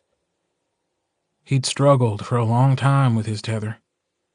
Thomas had told him for years, though never unkindly, that it might be best to change it, to find something else to latch on to.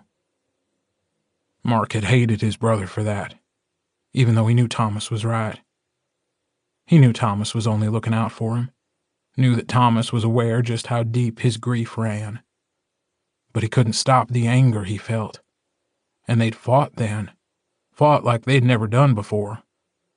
It started out verbal, Mark's voice rising until he was shouting, and Thomas remaining furiously calm like their father had always been. Mark threw the first punch. It landed with a crunch on Thomas's jaw, his alpha's head snapping back. Later, much, much later, after his brother was nothing but smoke and ash, Mark would realize that Thomas hadn't moved. Thomas hadn't even tried to dodge. He'd taken it. He'd taken the hit as if it were penance. Mark had needed a focus for his anger, and Thomas had known that, had goaded him into it. He had to have known the reaction he'd get. Gordo had been a topic they did not discuss.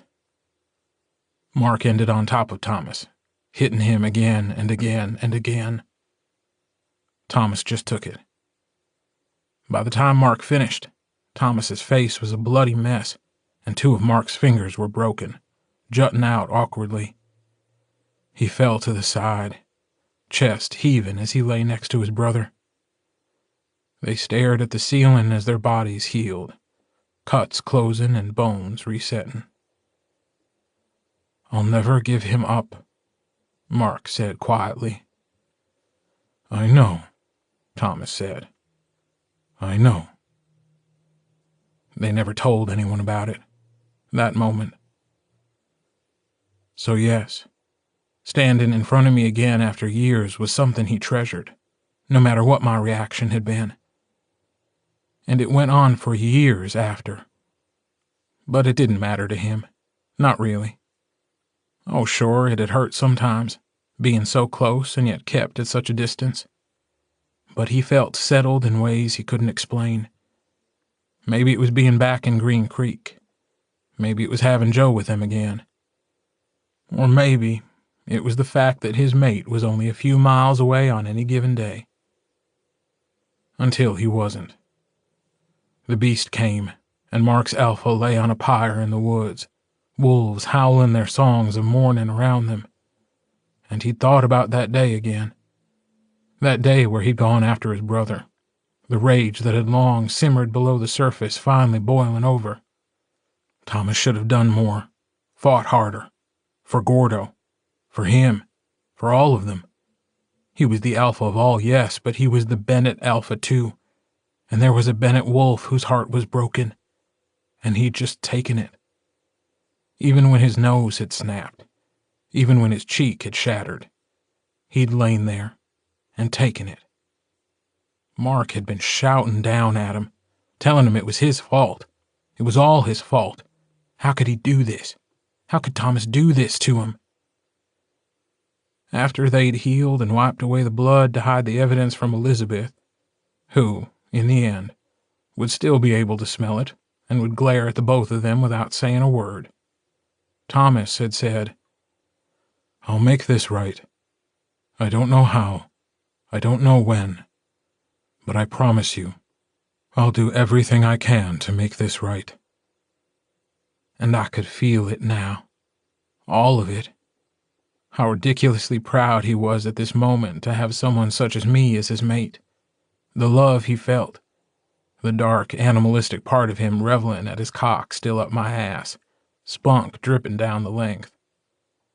He wanted to roll in the scent of our sex that was thick in the room, covering us both in it until everyone knew what we'd done. He was scared, too.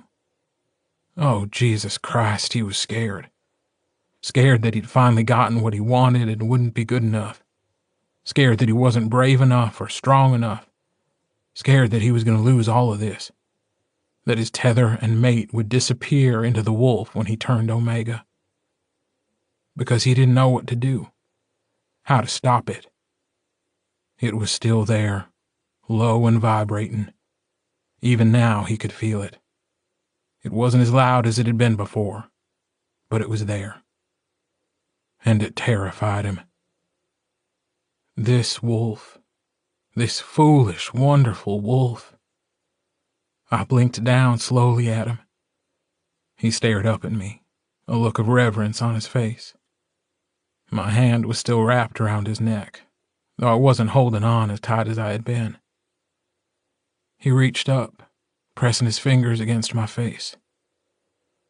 I never thought... His voice broke. He shook his head before he tried again. I never thought it could be this way. Feel like this. You... I saw things. Gordo, you... I'm so sorry. About everything. All of it. I'm so sorry. I turned my face and kissed the palm of his hand. You can't leave me. Never, never, never. I won't let you. I know.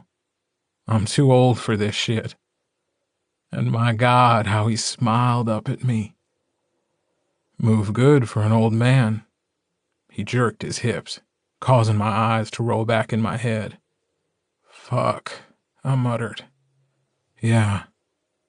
His fingers fell from my face to the bite mark between my neck and shoulder.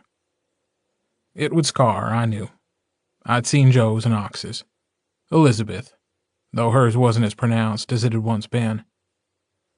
Blood had trickled down from the wound onto my chest, bisecting the tattoo of the wolf and the raven. He ran his thumb down the wet stripe, smearing it into the ink. The others were there, in my head, but they were faint. They would know what had happened, know what we'd done. At least Ox and Joe would. They would know to stay away. Mark wouldn't want them coming here so soon after. I moved my hand from around his neck and my eyes widened. Holy shit. What's wrong? I coughed, a lump suddenly in my throat. I never thought of this. What it would mean for him. I wasn't a wolf. I couldn't bite him. Not like he'd done to me. It would have healed quickly no matter the intent. He would not have carried my mark, not like I carried his. I should have known it'd be something else. There, embedded into the skin of his neck, was a raven, a near twin to the one on my arm. It was no bigger than the width of my hand, its wings spread to either side of his throat. Its head was bowed, resting over his Adam's apple, and when he swallowed it looked as if it was moving. Its talons and the fan of its tail feathers stretched toward the hollow of his throat. I had his mark on me, and now he had mine. I reached down and touched the wings. They felt warm beneath my fingers. What is it? He asked again, tilting his head back to allow me better access. My throat it feels strange. Did you bruise me? I shook my head.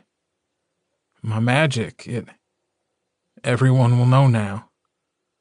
Here. The tips of the wings go to here.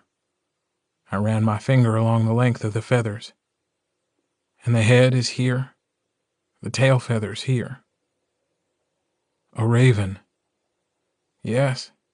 I didn't know that would happen. Does it look like yours? Exactly like mine. He pulled me down and kissed me, deep and slow. There was blue there still. I thought maybe it was part of us. But it was quiet under all the green. Good, he whispered against my lips. Good, good, good.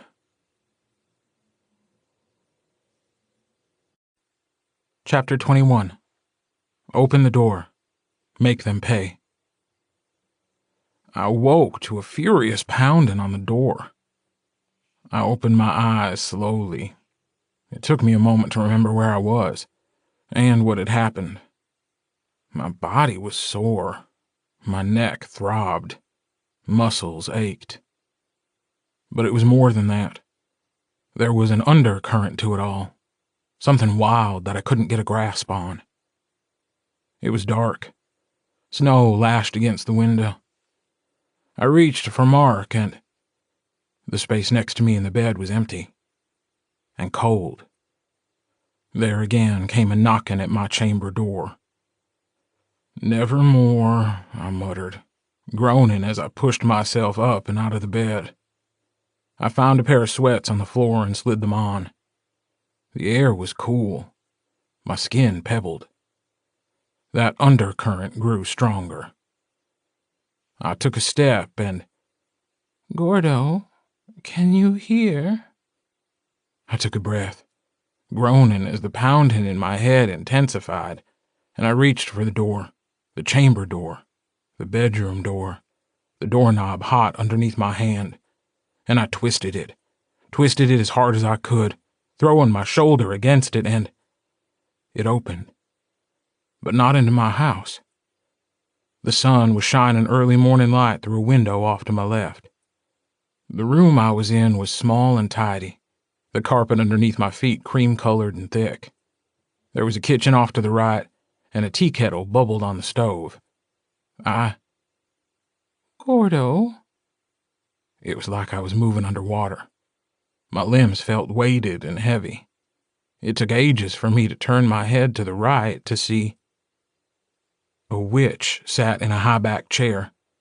His eyes were milky white, and his lips were moving quietly, mumbling words I couldn't quite make out. A tear trickled down his cheek. Patrice, the albino witch. Next to him stood an older woman. One hand was on Patrice's shoulder. The other held a lit cigarette, the smoke curling up around her fingers. Eileen. Can you hear me? She asked. I tried to say, yes, I can hear you, but it came out garbled, as if I were speaking through a mouthful of rocks. We don't have much time, she said, and one moment she was next to Patrice, and the next she was in front of me, blowing a thick ring of smoke in my face. Patrice is barely holding on as it is. The witches around Green Creek are strong. What is this? I managed to say. The ember on the tip of her cigarette burned. Smoke leaked from her nose. This is the last chance, boyo. I told you things were changing. I just didn't know how much. A wolf came to me, stood right in this very room. He was white, brighter than I'd ever seen before. Do you understand? No, I didn't. I didn't understand any of this. I was in my bedroom. There was... Eileen slapped me across the face. Gordo, focus. Everything was blue. Everything felt blue and red. And oh my God, there was violet. I grimaced at the throbbing in my shoulder. I reached up and pressed against the mark in my neck. The pain was heavy, and it grounded me. Eileen shook her head. You certainly don't do anything halfway, do you? There was a wolf, Gordo. He came to me. I knew him. Even though I'd never met him in this life, I knew him. Gordo, he said you have to open the door. You have to throw it wide open if you expect to survive this. The door? Yes, she said, and she sounded frantic. Patrice started seizing behind her, spit dribbling down his lips, hanging in a long string. Shit, they've found him. Gordo, it's the door. You have to open the goddamn door. We're coming, okay? We'll do what we can, but he said you have to open the door. He said you'd understand, that I had to tell you never more, and you'd understand. Thomas said never more. Thomas,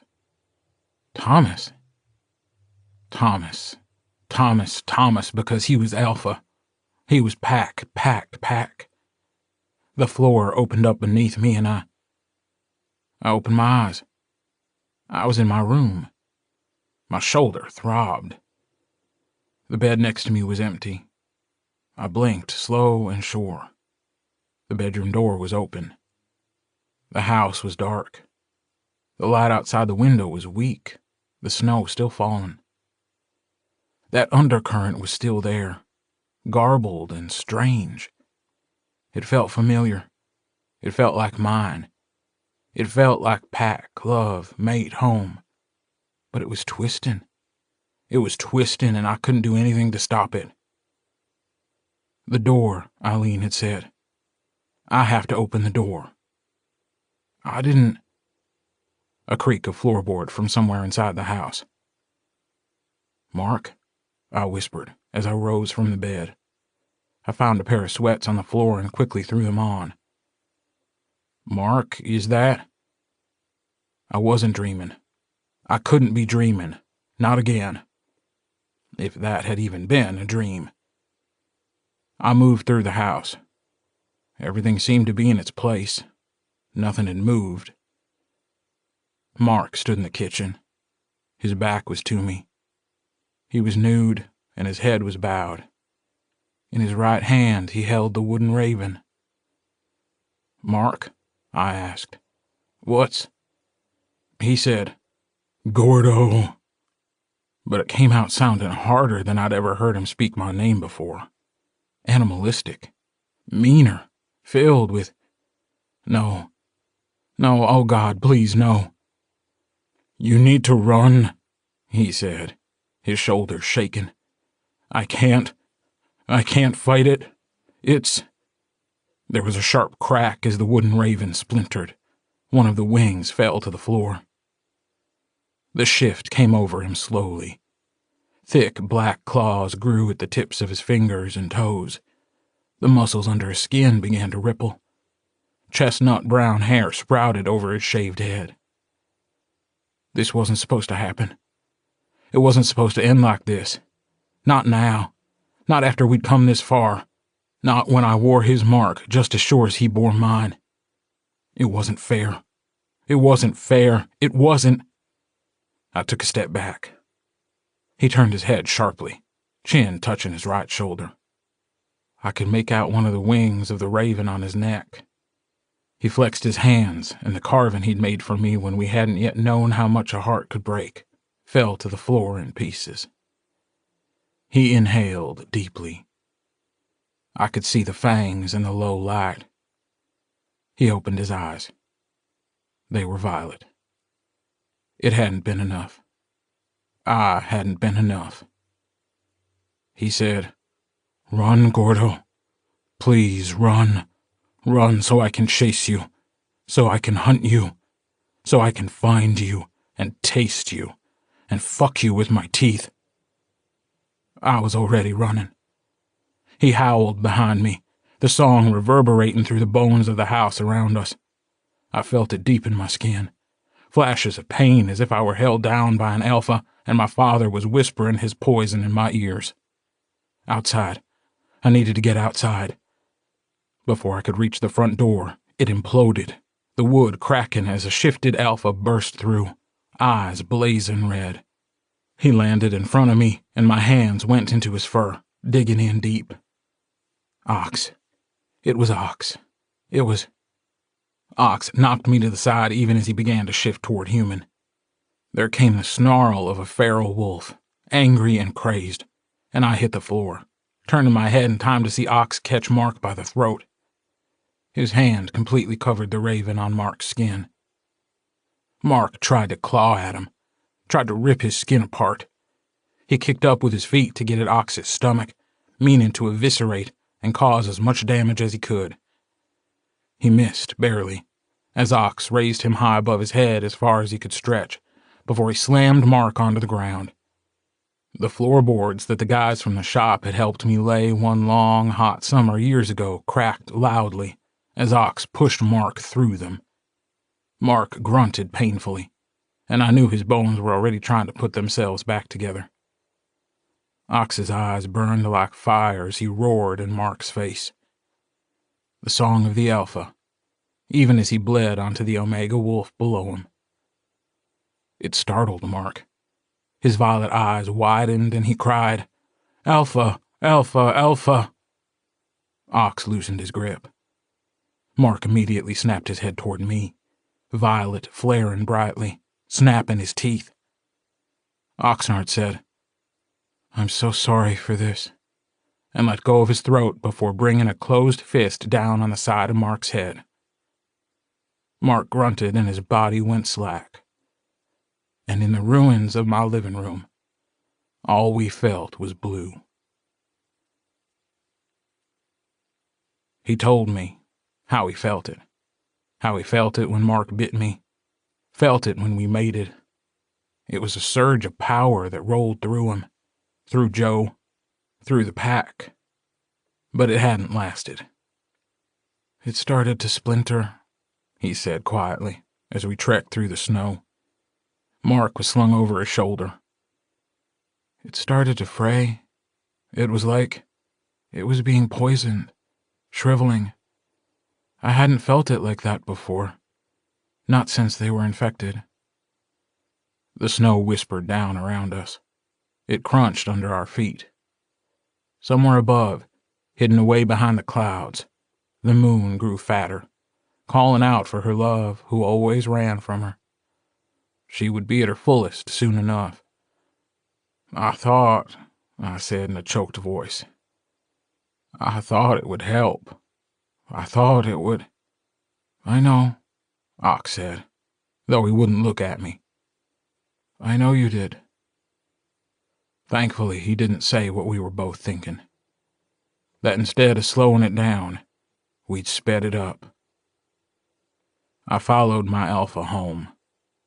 Wolves waited for us at the house at the end of the lane. They knew, of course. They had to. They could feel it just the same. Carter stood off to the side, arms across his chest, face pinched and lined. Kelly was at his side, whispering in his ear, much to the consternation of the timber wolf that circled around them slowly, tail twitching. The moment it caught my scent, its hackles rose and it moved in front of Carter, trying to herd him away from me. Its violet eyes tracked every step I took. Carter snapped at the wolf, trying to stand his ground, but the wolf was having none of it, watching me warily as I approached. I gave them a wide berth. Joe stood with Elizabeth on the porch, arm around her shoulders. Her eyes were wide and wet, but no tears fell as she watched us come to stand in front of the house, a twisted inversion of the day her sons and I had returned to Green Creek.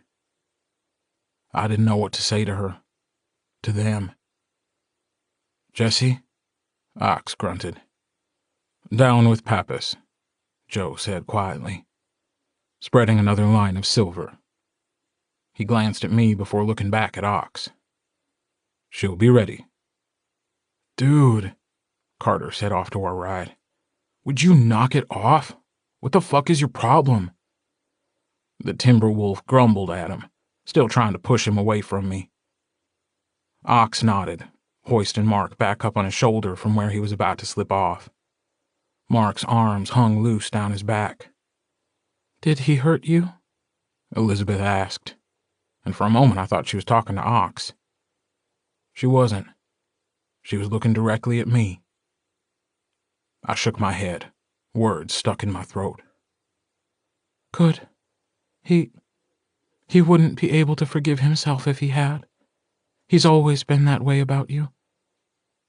God damn it. "He didn't bite you, did he?" Joe asked Ox, and though he was trying to keep his voice even, it came out strained and high. He sounded like a kid again, the boy who Ox had called his tornado. "No," Ox said. "He tried, but no." Joe nodded tightly. Elizabeth moved down the stairs as Ox approached. She ran a hand over Mark's bare back, trails of melted snow running down toward his shoulders. I saw the exact moment she became aware of the raven on his throat, her lips thinning, hand closing into a fist. The wooden steps creaked under their combined weight as Ox carried Mark into the house. Joe turned to follow them, but he stopped before he reached the door. He looked like he was working himself toward something, and I dreaded whatever came out of his mouth next. He said, "Carter?" Kelly hung his head. Carter sighed. "I know. I just wanted to be outside for a little bit longer." He tilted his head back toward the sky. Snow fell on his eyelashes, and he blinked it away. He took a deep breath and let it out slow. It streamed up around his face. Kelly reached out and took his brother's hand, their fingers interlocking. Carter looked over at him, expression softening. "It'll be all right. You'll see." Kelly nodded jerkily. "Hey," he said. "None of that now. Look at me, please." Kelly did. His bottom lip was trembling. "It'll be okay," Carter whispered. "I promise." "You can't know that." Carter shrugged. "Yeah, but it sounds good, so go inside and help the others. Can you do that for me?" Kelly's eyes narrowed. "Why?" I need to talk to Gordo. I'll follow you in a second." Kelly looked at me suspiciously. I kept my face blank. He dropped his brother's hand without another word and headed for the house. His mother touched his arm as he walked by. She leaned over and whispered something in his ear. He stood stiffly by her side until she finished speaking and kissed his cheek. She let him go, and he disappeared into the house. Carter took a step toward me, but before he could get any closer, the timber wolf grabbed him by the coat, biting down and trying to pull him away. Carter slipped on the snow, turning over his shoulder to glare at the wolf. "Dude, I'm going to kick your wolfy ass if you don't leave me the fuck alone. I don't know what your deal is, but I don't like weird fucking ferals getting all up in my shit." The wolf growled at him, jerking on his coat again. "I need to talk to Gordo." The wolf didn't think that was a good idea. "Jesus Christ, look, just back off for a second, okay? This is my pack. No one here is going to try anything. Stop it, or I'm going to make Gordo blast you with his force lightning." The wolf let go of Carter's coat and snarled at me. I rolled my eyes. "I don't have force lightning. Why do I have to keep telling you all that?" "Whatever," Carter said dismissively. "That's not the point. Stop trying to undermine my totally credible threats to this stranger wolf who doesn't understand the concept of personal space." He took another step toward me. The wolf growled at him. He smacked it upside the head. For some reason, it subsided. "Of all the things I have to deal with now," Carter muttered, but the wolf stayed where it was as Carter approached me. Elizabeth remained quiet. Carter stood in front of me. He wasn't... The road had changed him. He'd become harder. Toward the end, we all had. But being back home, he'd softened. At least a little. Not as much as his brothers, but enough. He hadn't been who he once was, but none of them could be. Not after their father. Not after everything they'd seen. But in the past year, he'd settled somehow in his skin. He was his alpha's second, this brave boy who was fiercely protective of those he loved. And now this. I knew why Joe had called for him now. Jessie wasn't just making a cage for Mark. She was making one for Carter, too. He studied me, and I didn't know what he was looking for. He said, You felt it. I know you did. When we were on the road, you tried to fight it. I didn't know why at first. I didn't understand everything you'd been through. And maybe I still don't know it all. But somewhere along the way, you became Pac. To me, to us. And I trusted you then to watch over my brothers and me. And when we got home, to watch over the rest of us. You didn't want it, this burden. And I'm sorry for that. But you have it anyway, because you're family. My family. He shook his head. And I need you to promise me something, because I can't ask anyone else to do it. Carter, he held up his hand. Just listen, please. This is hard enough as it is. If you can't turn us back, if you can't fix this, then I need you to promise me that you'll be the one to... Fuck you, I said hoarsely. Fuck you, Carter. He blinked rapidly. I know, but I can't have my mom and Joe, and Kelly? Oh God, Gordo. Kelly is so... He's not like us. He's not an alpha. He's not a second. He needs... please just do it. For me. I can't be like that. I can't take the chance that I'll hurt anyone. It's not... I hugged him. He was surprised. I'd never initiated anything like this before. Not with him. He felt strange pressed up against me. And I remembered the look on Elizabeth's face when I'd gone into her room that first time after he'd been born. Would you look at that? She'd said. He likes you, Gordo. And I'd promised him something then. As his little fist curled in my hair, I'd made him a promise. You will be safe. I'll help keep you safe. His arms came up around me, and he hugged me back. Eventually, he let me go.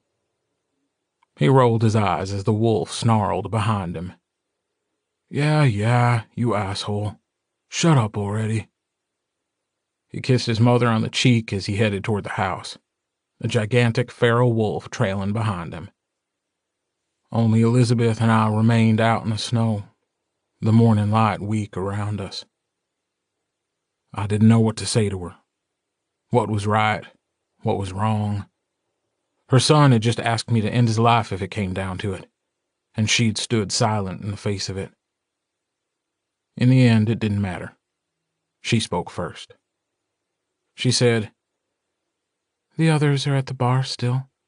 Robbie, too, though he wasn't very happy to let Kelly out of his sight. Of course he wasn't, I muttered. How are the humans taking it? Disbelief, I think. Most of them. I think they're trying to convince themselves it wasn't what it appeared. Some of them, though, they're not afraid. They're curious. Bambi especially. I think I like that girl. Rico's got his hands full, that's for sure. Quite. But they're handling it for now. No one is trying to leave the lighthouse, and there haven't been any threats against us. If anything, we had to stop them from trying to leave to take on the hunters themselves. I don't know what it is about this place, but it certainly fosters men to behave like fools. Robbie argued with Ox about being separated from Kelly, threatened him even. I'm not sure Kelly knew what to do with that. Kid is kind of an idiot in that way. He's not the only one. Yeah, about that. How long do you think it's going to be before Carter figures it out? A little smile appeared on her face. Oh, I expect it'll take some time. I love my children, but they can be a bit naive when it comes to certain things.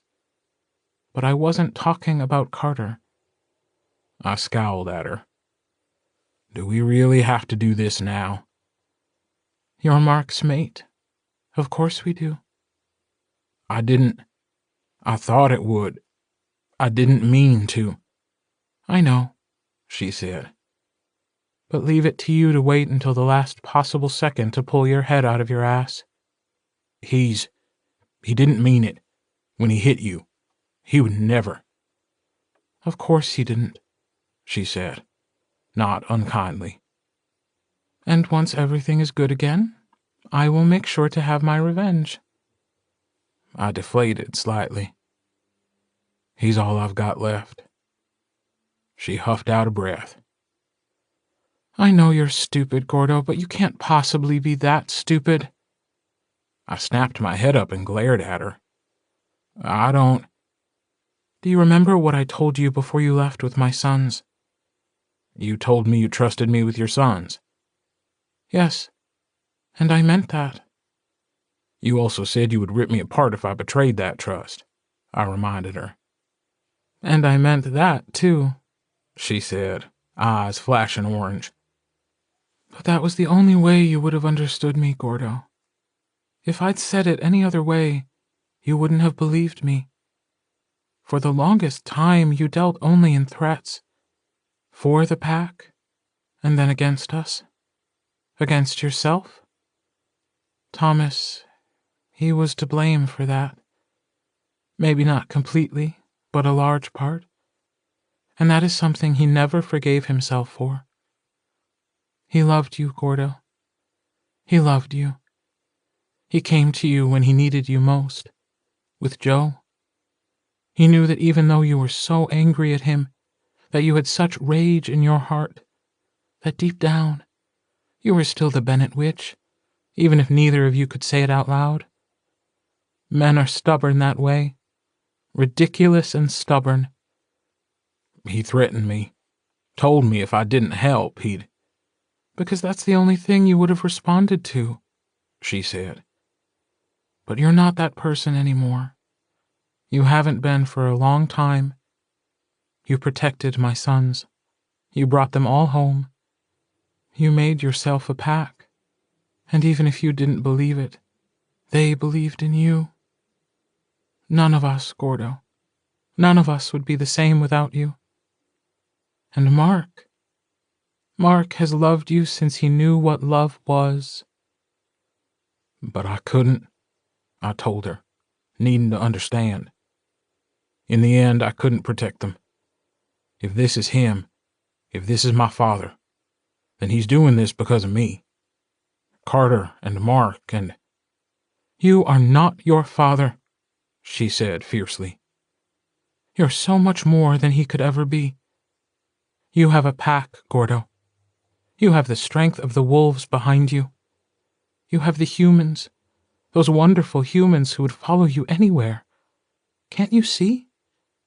What my son just asked of you wasn't because he thinks you'd be the only one who could do it. He asked you because he knew he could trust you.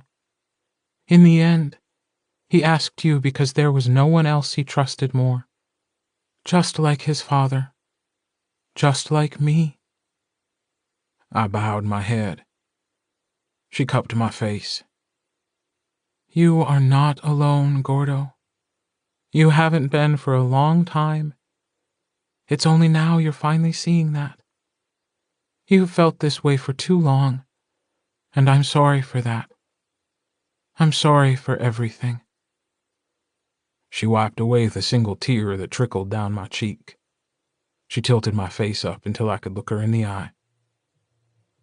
"But I know something they don't. And I think you know it too. Don't you?" I nodded slowly. "We're not going to let it get that far, are we?" "No." "Because this is our town. This is our pack. And no one is going to take that away from us. Not again." The roses on my arm began to bloom. I felt their petals expanding on my skin. Never again. Her eyes were shining orange. "Not witches, not hunters, not an alpha who wants what has never belonged to her. And not your father." "No, none of them will." She nodded slowly. "You know something, don't you? I can feel it, through the bonds. It's dark under all that blue, but it's there." And I hesitated.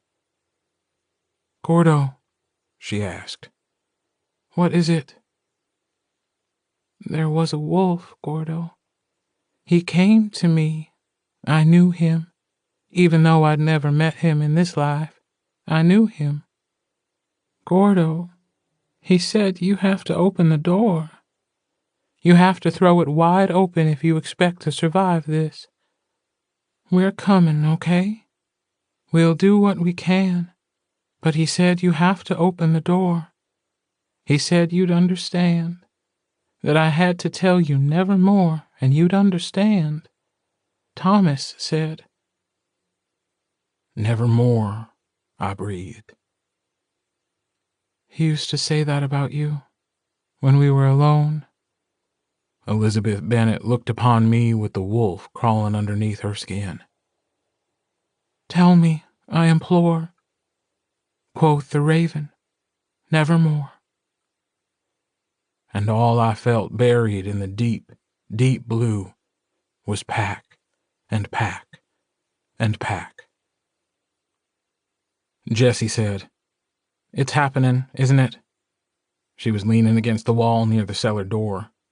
She looked as tired as I felt, but she was carrying herself high and proud, like a wolf. "I think so." She nodded slowly. "Can we beat this? All of this?" "I don't know, but we're going to fight like hell." She pushed herself off the wall, leaning forward to kiss me on the cheek. "I'm glad you got your mystical moon magic mate." I scowled at her. She wasn't fooled. "Elizabeth is waiting for you outside. Get to the bar. Bring the rest of the pack home. Stay out of sight." She eyed me curiously. "What are you going to do?" I looked at the cellar door. I could hear the sounds of wolves beneath us. Would I have to? "We don't need the wolves," my father had told me once. "They need us, yes, but we have never needed them. They use our magic, as a tether. It binds a pack together. Yes, there are packs without witches, more than have them. But the ones that do have witches are the ones in power. There's a reason for that. You need to remember that, Gordo. They will always need you more than you could ever need them." My father had never understood. Even when he had pledged himself to Abel Bennet, he hadn't understood what it meant to be tied to a wolf, what it meant to be pack. It wasn't about necessity. It was about choice. He hadn't given me one. Neither had Abel Bennet. Thomas Bennet had, in the end. I was just too blind to see it through the fury I felt at everything that was being taken away from me. He'd been wrong to do it the way he had. But in the end, I'd been given a choice. I'd said no. He had threatened me. I wasn't lying when I told Elizabeth that. But there'd been more. After fang and claws and red, red eyes. "My son," he'd told me. Please, Gordo. It's Joe. It's my son. Please help me."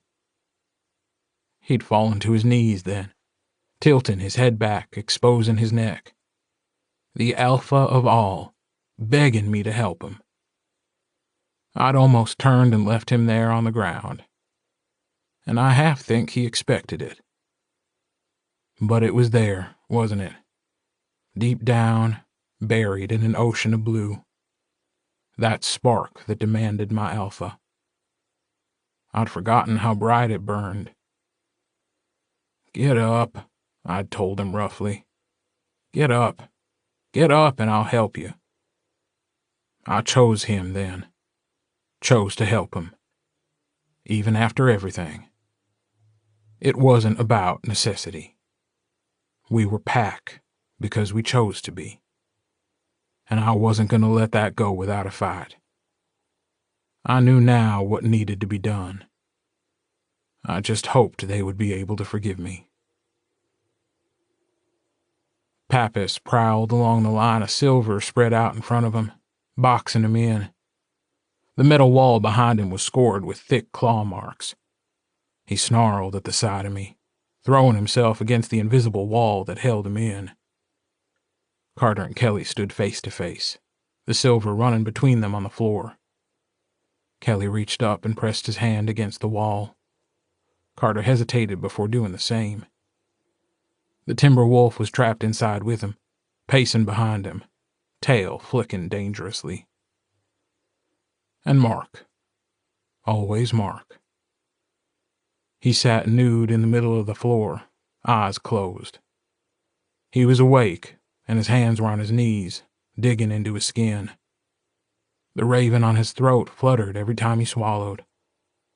Ox was crouched on the other side of the line of silver before him, watching him intently. Joe touched Ox's shoulder, causing him to look back. He stood as I approached, nodding toward Mark. "It's like it was with Pappas," he said quietly. "The lull before." I nodded tightly. Joe squinted at me. He reached out and pressed his fingers against my forehead. "It's in here, isn't it? Something's happened."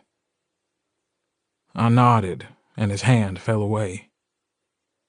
"I might have a plan, but it's going to take all of us, I think, and you're not going to like it." Joe frowned. "What is it?" We need to wait. For the others. Elizabeth and Jesse, we just need to wait. I only want to say this once." Ox stared at me. "Will it help them? Carter and Mark?" "I don't know," I said truthfully. "But it's the only thing I've got. Tomorrow's the full moon. There's not time. Can you give me a moment? I need to." Ox and Joe stepped back. I took a deep breath and turned to Mark. I sat down on the floor, mirroring his position. My eyes burned when I looked at him, but I couldn't do anything to stop it. "Mark," I said. His name on my tongue broke into pieces, and I cleared my throat. He opened his eyes. The violet had faded. All that was left was the frozen blue. "Gordo," he rumbled. I'm sorry. I tried to fight it. I tried to." "It's okay. I'm okay. You didn't hurt me." He looked stricken. "If Ox hadn't been there." I snorted. "I don't need Ox to kick your ass, you overgrown mutt. I can handle myself just fine." His jaw clenched. "This isn't a joke, Gordo." "Good thing I'm not joking. If you think you can take me in a fight, you're even dumber than I thought you were." "I wanted to hurt you," Mark said. "I saw you lying in the bed next to me sleeping, and I wanted to tear your throat out. I wanted to stain my teeth with your blood. It was close, Gordo. You don't know how close it was." But you didn't. His claws extended, digging into his knees. Because it burned. I frowned. What did? He tilted his head back slightly, exposing the raven. This, I thought. It felt like it was flying in the sun, and it burned. That's because I'm your mate, jackass. You're bonded to a Livingstone now. The only way you get out of this is if I kill you myself, just like dear old Dad. Do it then. Kill me. And I said, no. His eyes flashed violet. Gordo, Ox said as he took a step toward us. I turned and glared at him over my shoulder. Don't. Stay back. Ox looked like he was going to argue, but Joe put his hand on his arm, and he nodded. I looked back at Mark. His knees were bleeding from his claws. Do you trust me? Yes, he growled. But I can't trust myself. It's here, Gordo. He reached with a bloody claw, tapping the side of his head. It's taking you away from me. I can feel it. It hurts. It hurts like nothing I've ever felt before. And I'm trying to hold on. I'm trying to hold on to it as best I can. But it's slipping through my fingers. I want you. I want you so bad. He snapped his teeth at me. I said, let go. That startled the violet out of his eyes. What? Let me go. Ox said, Gordo, you need to... I held my hand up over my shoulder, and he fell quiet. Give into it. Mark snarled at me. You would like that, wouldn't you?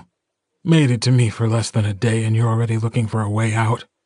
You running again, Gordo. Just like always. Things get rough and Gordo Livingstone just fucking runs. I tilted my head to the side, trying to remain calm. I'm not going anywhere. Listen to my heartbeat. Tell me if I'm lying. He stood slowly. His knees popped. His chest heaved. His eyes flickered between ice and violet. Pappas threw himself at the line of silver again. I thought I heard a bone snap. Carter stood stock still, nostrils flaring as he stared at me. The timber wolf stood at his side. Kelly was watching me with a look of horror, as if he couldn't believe what he was hearing. Why? Mark demanded, pacing back and forth. Why are you here? Why are any of you here? You don't want me. You don't need me. I'm losing my goddamned mind, and you're just sitting there like it's nothing. I don't need you. He rushed forward, and I had to fight to keep from flinching. Why? He shouted at me. Why? Why? Each why was punctuated with a fist against the barrier. I stood slowly. He tracked my movements, ever the predator. I stood before him. Only a few feet separated us. Because I chose you instead, I told him quietly, and he reared back. We never needed each other to survive. If we did, we would have both been dead a long time ago. It's never been about that, Mark. We're here now because we chose each other. In the end, it's always been about choice. We chose to fight each other until we chose to fight together. You chose me a long time ago, and now I'm choosing you back. Conflicting emotions battled on his face. Incredulity, sadness, anger, and hope. I don't. You broke the raven you made for me. His face crumpled and his shoulders shook. I know, and I will never forgive myself for... Do you still have it? It's broken, Gordo. It's on the floor and it's broken. Coherency dissolved, words becoming garbled snarls. The stone wolf, the one you gave me a long time ago, And the one I gave back, do you still have it?" He looked up at me, eyes wet and wild. Yeah, yes." His chest hitched. "I still have it. It hurts, Gordo. It hurts." "You're gonna give it to me, okay? When all this is done, I'm gonna ask that you give it back to me. And if you think that's all right, if you think that's the right thing to do, I promise you I'm gonna take care of it for the rest of our days." He pressed his hand flat against the barrier. "Show me," he said, through a mouthful of fangs. I knew what he meant. I tilted my head to the side and stretched the collar of my coat until he could see the bite mark.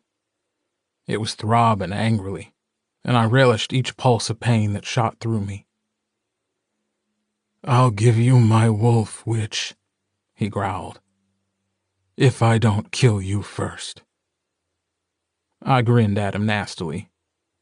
"I'd like to see you try." The ice blue was gone. All that was left was violet. "What are you doing?" Ox asked me angrily. "What the hell are you doing, Gordo?" I stared at Mark as his half-shift came over him, and he began to prowl along the line of silver, narrowed gaze trained on me. "I'm gonna make them pay. All of them." Chapter 22. Shatter. It was midday before the others returned. I'd stayed down in the basement, watching Mark as he descended. It was slow going and painful, and I knew that if this didn't work, I probably wouldn't last long enough to live to regret it. Kelly was furious with me, daring me to do the same with Carter, daring me to try to make his brother feral. Joe barely held him back. I ignored them both, focusing everything I had on Mark.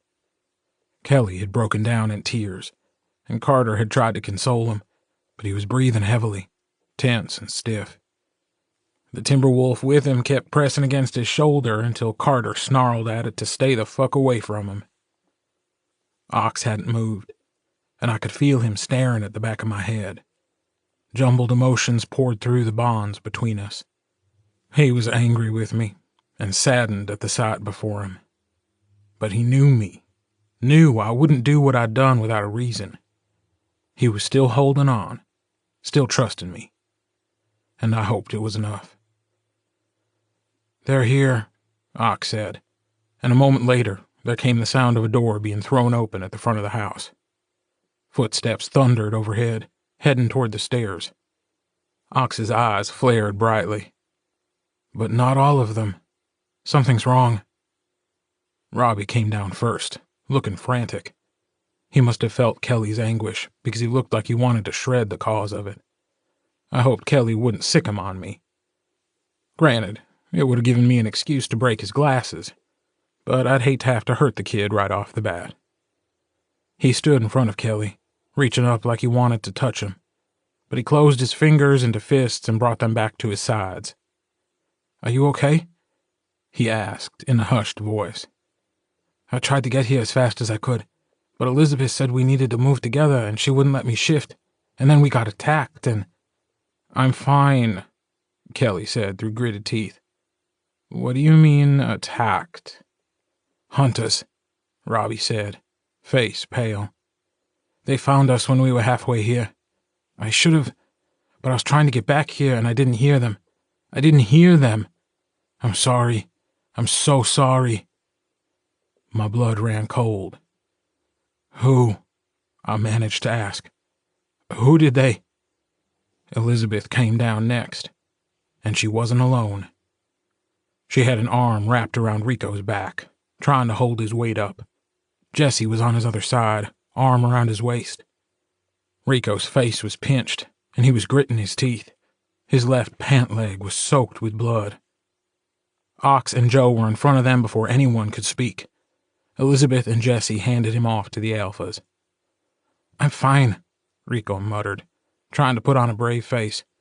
just clipped me. It looks worse than it is."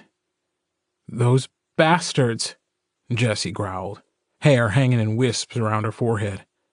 "I'm going to kill them." "We'll get the hunters," Joe told her, kneeling in front of Rico. "We'll—" "Not the hunters," she snapped. "Although you bet your ass we will. I'm talking about Chris and Tanner. I'm going to fucking murder them." I looked back at the stairs, waiting for them to appear. "What did they do now?" She whirled on me, looking furious. They... God damn it. What is with the men in this pack? Why are you like this?" "They told us to run," Robbie said quietly, looking down at his hands. "Told us to get away. The hunters surprised us. A group of them. Elijah wasn't there, but Rico was hit, and Chris took Rico's gun and told us to run, that we needed to get Elizabeth away from them." He took in a shuddering breath. "Chris said he didn't want Elizabeth to ever be hurt by them again." Elizabeth reached up and wiped a sweaty lock of hair from Rico's face. "They were very brave. They gave us time to get away." I barely knew I was speaking. Are they still alive?" "Yes," Ox said, watching as Joe tore Rico's pant leg. "They're alive. I was so focused on Mark and Carter that I didn't even feel them being taken." He breathed heavily out his nose. "They're alive. And angry." "The lighthouse?" Carter asked, voice harder than I'd ever heard it. "Do the hunters know about the lighthouse?" Rico shook his head, groaning as Joe pressed his fingers around the wound on his leg. "Don't think so. We were far enough away. Covered our tracks. Bambi, anyone who tries to comfort them will get a face full of buckshot. She's hardcore like that." "It's not bad," Joe told Ox. "Winged him. Took a chunk out, but the bullet isn't in him." "Told you," Rico said as he grimaced. "Lucky shot anyway. If Chris hadn't taken my gun, I would have shot the bastard between the eyes. Pendejo. Had sideburns. You know how I feel about sideburns." "Jesse," Ox said, "get the med kit. We need to get this cleaned and wrapped." Jesse nodded, turned and ran back upstairs. "Great," Rico muttered, "because that's going to feel good." "Shut up," I told him, nudging Joe out of the way. "It'll scar. Bambi seems like the type that likes scars." He perked up at that. "You think? Because if she gets over the whole I run around with werewolves thing, that'd be pretty cool. Oh my God, why are you touching it?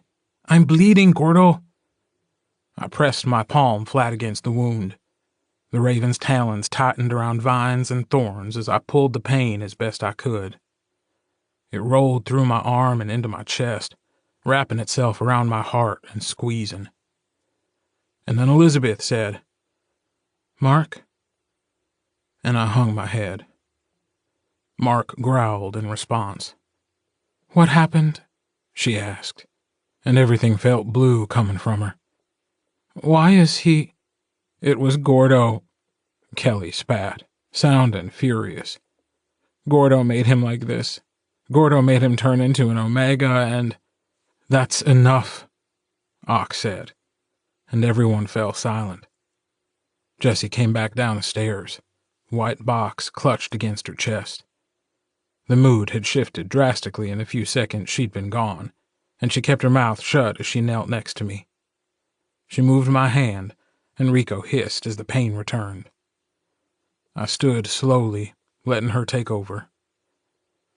Elizabeth was watching me with an inscrutable expression. "Gordo?" she asked.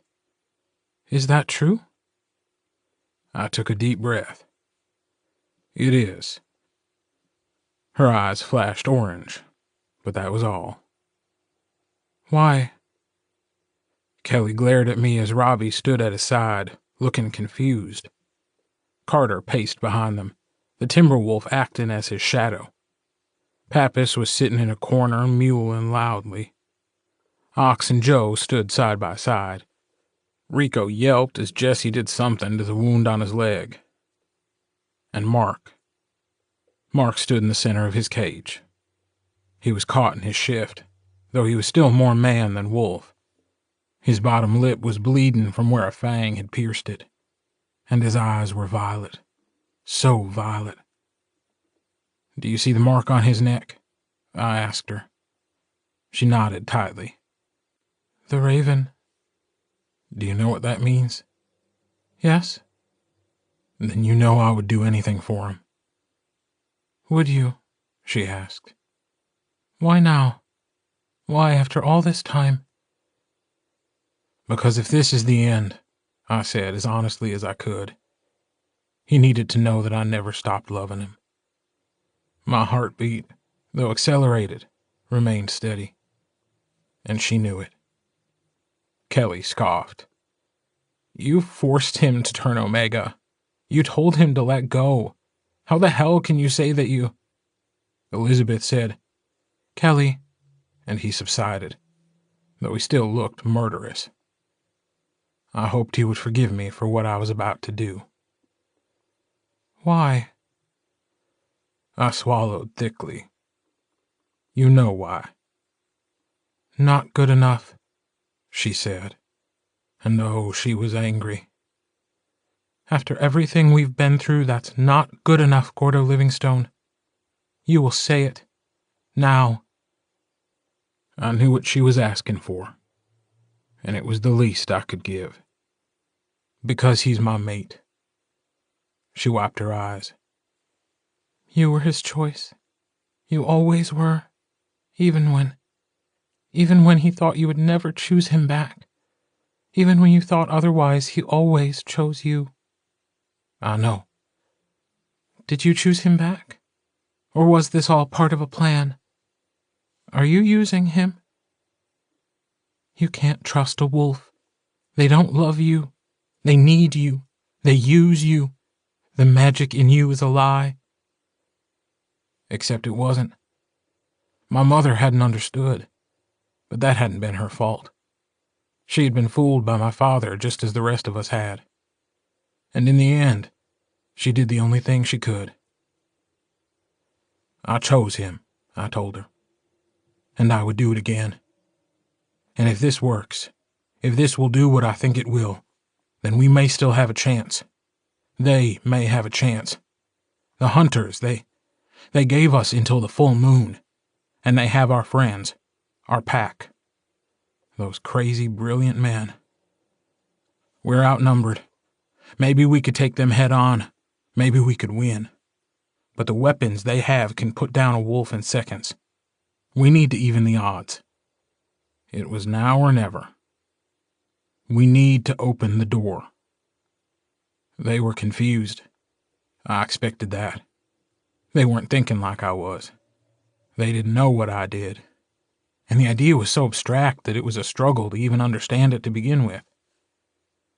Ox understood first. He knew what it would mean. "The door," he repeated. "Are you sure?" I nodded. Joe looked between us, eyes narrowing. "What are you—" "No." He took a step forward. "You can't possibly be thinking of—" Ox put a hand on his shoulder. "We need to listen." "What's he talking about?" Kelly demanded, ignoring Robbie when he tried to soothe him. "What does he want to do?" "The moment before Richard Collins died," I said. "After he hurt Ox. He became an alpha. But before that, the Omegas had already gathered behind him. Whether or not some of them were infected, I don't know. But I have to believe some of them were. He was like Ox." The wolves growled. I raised my hands, trying to placate them. Look, Ox was an alpha without even being a wolf. We know that. Richard was not the same, but it was close. Two sides of the same coin. The Omegas followed him. He controlled them. An alpha without actually being an alpha. Until he took it from Ox. You know what happened then. Mierda, Rico muttered as Jesse finished wrapping his leg. It was bad, like a storm in my head. Could feel them. Bugs crawling on my brain. I nodded. Because Richard became your alpha. Until I killed him, Joe said, and gave it back to Ox. And I took them with me, Ox said, glancing at Joe before looking back at me. The Omegas. Until we closed that door. We locked it tight, I agreed. Some still managed to make it through. It was why Omegas showed up here every now and then. They felt Ox pulling them, even when he wasn't meaning to. Michelle Hughes wasn't wrong when she said that Green Creek became a beacon. But she doesn't know just how far it goes. Just how bright it could be. So what? Kelly snapped. You want to unlock the door? Are you out of your mind? No, I said coolly. I don't want to unlock it. I want to shatter it to pieces. Ox needs to become alpha of the Omegas. The only sounds came from the feral wolves. Then Rico said, Okay, no offense, Papi. You know I love you, bros for life and all that. But did you go a little nuts in your head from the mystical moon magic? Because it seems like you went a little nuts in your head from the mystical moon magic. Try it, witch, Kelly said, eyes flashing. You just try it. Robbie said, Kelly, but the wolf snapped. No, I won't let you. I won't let this happen. Can't you see what will happen? It'll pull on them, on the Omegas, on Mark, on Carter. It will force them further. They will both be completely feral. I don't care if it's magic. I don't care if it's something else. You can't do this. His voice broke. You can't take them away from me. You can't have Carter. Hey, Carter said, taking a step forward. He growled angrily when he bumped into a line of silver, unable to reach his brother. Kelly, come on, man. It's not... Don't, Kelly said hoarsely. Don't do this. Please. Not you. Carter shrugged awkwardly. I'm already losing it here. He tried to smile, but it collapsed before it could reach his eyes. I'm holding on, but it's a losing battle. No, Kelly said, shaking his head furiously. There has to be another way. I'll find it. I don't know how, but I will. I won't let you do this. I won't. I know you're scared. You're damn right I am, he cried, slamming his fists against the barrier between them. What if we can't fix this? Carter, what if you can't come back? I will, he said. I promise. Ox or Joe or Gordo, one of them will find a way. I know it. But it's already taking you away from me. But if Ox can still be my alpha, even if I'm an Omega, then we have to take that chance. Because if he's still my alpha and he's yours too, that means we're still connected. Even if I can't feel it anymore, you'll still be a part of me, and I have to believe that will be enough to bring me home. The tears spilled over, and Robbie wrapped an arm around Kelly's shoulders, holding him as he sobbed.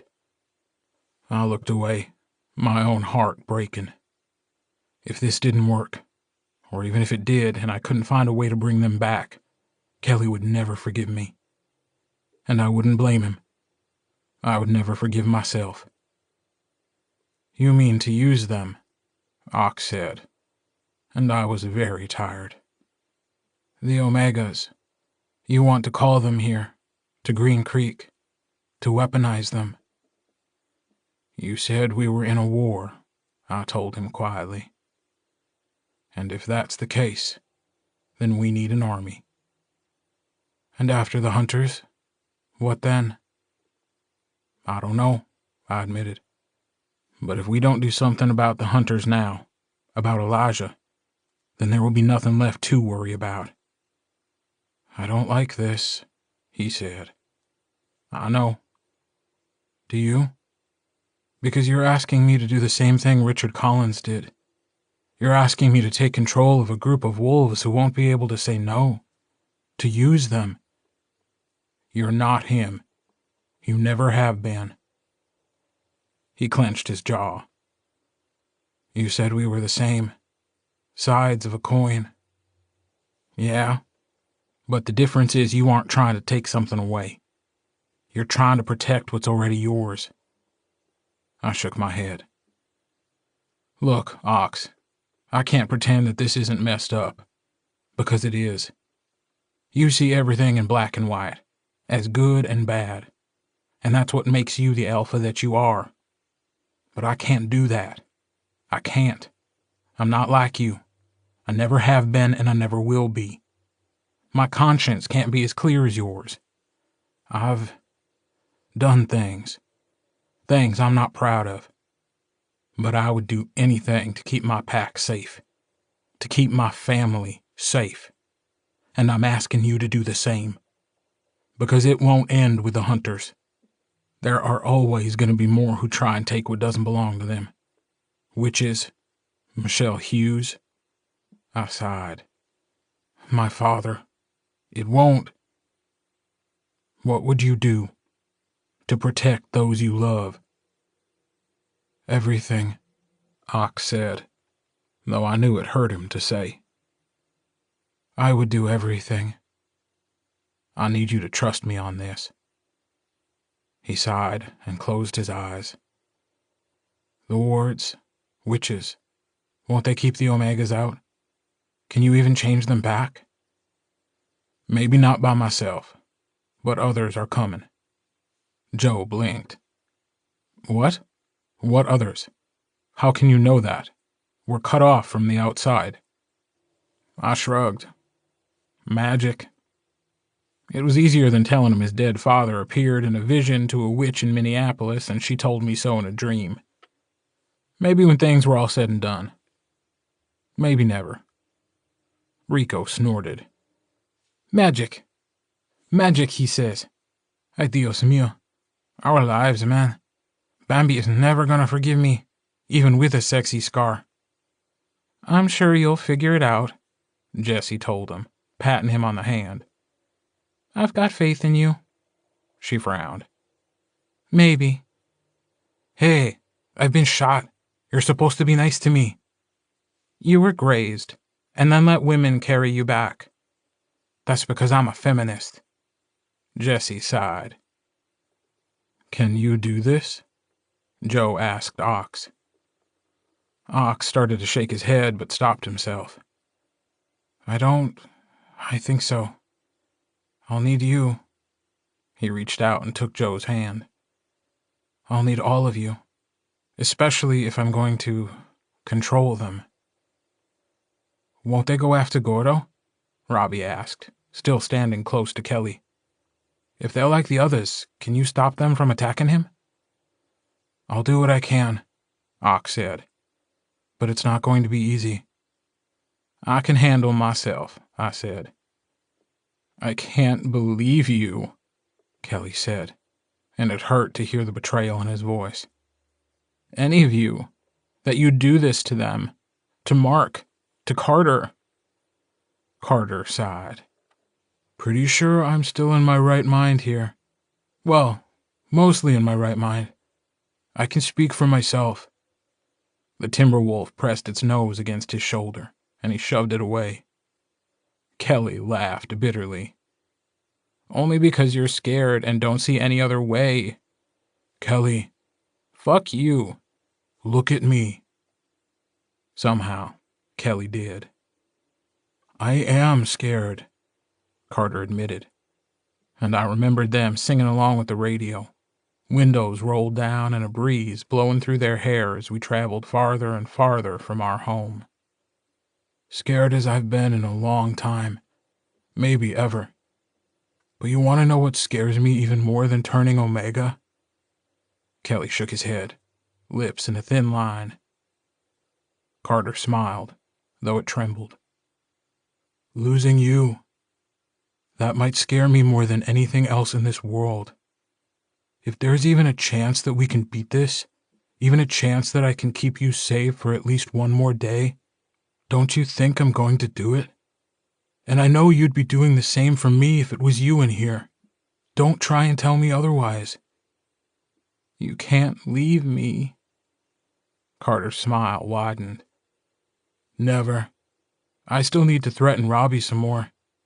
Did you know he sniffs you when he thinks no one is looking? I do not, Robbie said, though he was blushing furiously and looking down at his feet. Kelly glanced at Robbie, scandalized, before turning back to his brother. You promise? That he sniffs you? Yeah, man. He does it. Carter's expression softened. Yeah, Kelly. I promise. I'll always come back for you. Elizabeth? Ox asked. She stood in front of her brother-in-law. He was almost against the barrier, growling lowly. He tapped his claws against his bare legs. The raven on his throat twitched with the tensing of his neck muscles. He watched her with violet eyes. This was her family. This was all she had left. And when a wolf mother was backed into a corner, there was nothing she wouldn't do to protect what was hers. Elizabeth Bennet said, Do it. Shatter the door. Kelly and Joe stood in front of Carter. The timber wolf wasn't pleased to have them so close, but it kept back behind him. They spoke quietly to each other, Joe's arm wrapped around Kelly's shoulders. Carter was trying to get Kelly to smile, but Kelly wouldn't look at him. I didn't know if he'd ever forgive me. Robbie was at my side on the other end of the basement, away from everyone else. I knew he was working himself up to something, so I was giving him the time he needed. He was going to threaten me, and I'd let him. He had Kelly's back, after all. So I was surprised when he finally said, You're doing the right thing. I grunted, because I didn't know what else to say. He might not see it, and maybe he never will, but you are. I don't give a shit. Robbie rolled his eyes. Yeah, okay, Gordo. He pushed himself off the wall with a sigh. If it makes you feel any better, I'll pretend to believe you. He started to walk away. I called after him. He looked over his shoulder. You don't need those glasses, I said. Take them off. You look stupid. He grinned at me. Love you too. Idiot. I looked away when Elizabeth stood before her son. He tried to be brave. He really did. But when he couldn't reach her, when he couldn't touch her skin, his smile trembled and broke, and he... Fuck this, Jessie muttered, and before anyone could stop her, she was next to Elizabeth, using her foot to break the line of powdered silver. Elizabeth threw herself at her son. He caught her, nose going to her throat as he inhaled deeply. Jessie looked back at the rest of us defiantly. No one said a word. They left to give me time to center myself, to give me a moment to breathe. Pappas prowled back and forth, tracking my every movement. The line of silver in front of Carter had been restored. He sat on the ground, legs crossed. The timber wolf sat curled around him, tail on his legs. Carter looked down at it, resigned. He shook his head. You know, he said, I never thought... Well, I don't know what I thought. About? He shrugged. Everything? That's... vague. Right? I'm having a hard time focusing. It's getting worse? He nodded. Yeah. Has been all morning. I didn't want Kelly to see. You know how he is. Yeah. You gotta take care of them for me, man. Just in case I will. He nodded and closed his eyes, leaning back against the feral wolf behind him. It's been good, you know? Even through all the suckage, we've got a good pack. I'm very lucky to have had that. I looked away. Do what you need to do, Gordo, while you still can. He can hear you. I know he can. I did too. It was Violet, the bond between us, and it felt like it was hanging in tatters, but it still held, no matter how stretched thin it was. The bite mark on my neck throbbed as I came to stand before him. He watched me, Mark did. My wolf. The raven was ink black against his throat. His eyes burned. I'm sorry, I told him quietly, that it took me this long to get here. I should have done things differently. I didn't know how. He cocked his head, sharp teeth bared. But we didn't come this far just to lose it now. And if you try to leave me after everything we've been through, I will hunt you down myself. Carter sounded like he was choking. I turned slowly to glare at him. He shrugged. Just way to be romantic, you know? I don't know why I'm so surprised that you tell him you care about him by threatening him. You guys are ridiculous. I rolled my eyes. You'll learn about it soon enough. His brow furrowed. What? What are you talking about? I'm going to learn about what soon enough? I ignored him. Mark took a step toward me. I waited. He tilted his head back toward the ceiling, exposing the raven. His nostrils flared as he tried to catch my scent through the silver. The violet in his eyes pulsed. He reached up and pressed his hand against the barrier. Gordo, he said, voice a deep rumble. I smiled sadly at him. Yeah, it's me. Gordo, Gordo, Gordo. And deep in my head, along the frayed thread that stretched between us, I heard a wolf howling a song of the lost, trying to find his way home. It was late in the afternoon when Ox sat on the floor in front of me in the basement of the house at the end of the lane. Behind him sat our pack, though we were down 2 members. Joe was immediately behind Ox, head bowed, forehead pressed against the back of Ox's neck. Behind him were Rico and Jesse, each with a hand on his shoulder. Elizabeth, Kelly, and Robbie sat closest to the wolves behind the lines of silver, each of them touching the humans in some way. Mark was agitated, moving back and forth. Carter still sat against the timber wolf, struggling to control his breathing. Pappas was snarling, angrier than I'd ever seen him. I wondered if he was already too far gone to save. My knees bumped against those of my alpha. It hadn't been like this when we'd shut the door and locked it. It had been only the alphas and me. I'd kept the others away because I didn't want the distraction. I needed them now. I needed all of them. I took his hands in mine. He watched me carefully, always trusting. He wasn't that kid who'd never had a root beer before. He was my alpha, my brother, my friend, my tether. He was afraid, though. It was small and well hidden, but it was there. It was, you're gonna get shit for the rest of your life. It was, you're not good enough.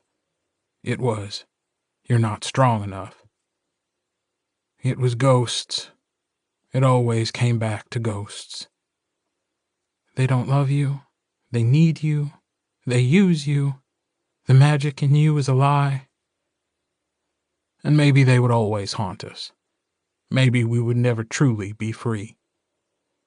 But their words were buried under the call of pack, pack, pack. I turned his hands over, palms up. I pressed my own down against his. He wrapped his fingers around my wrist.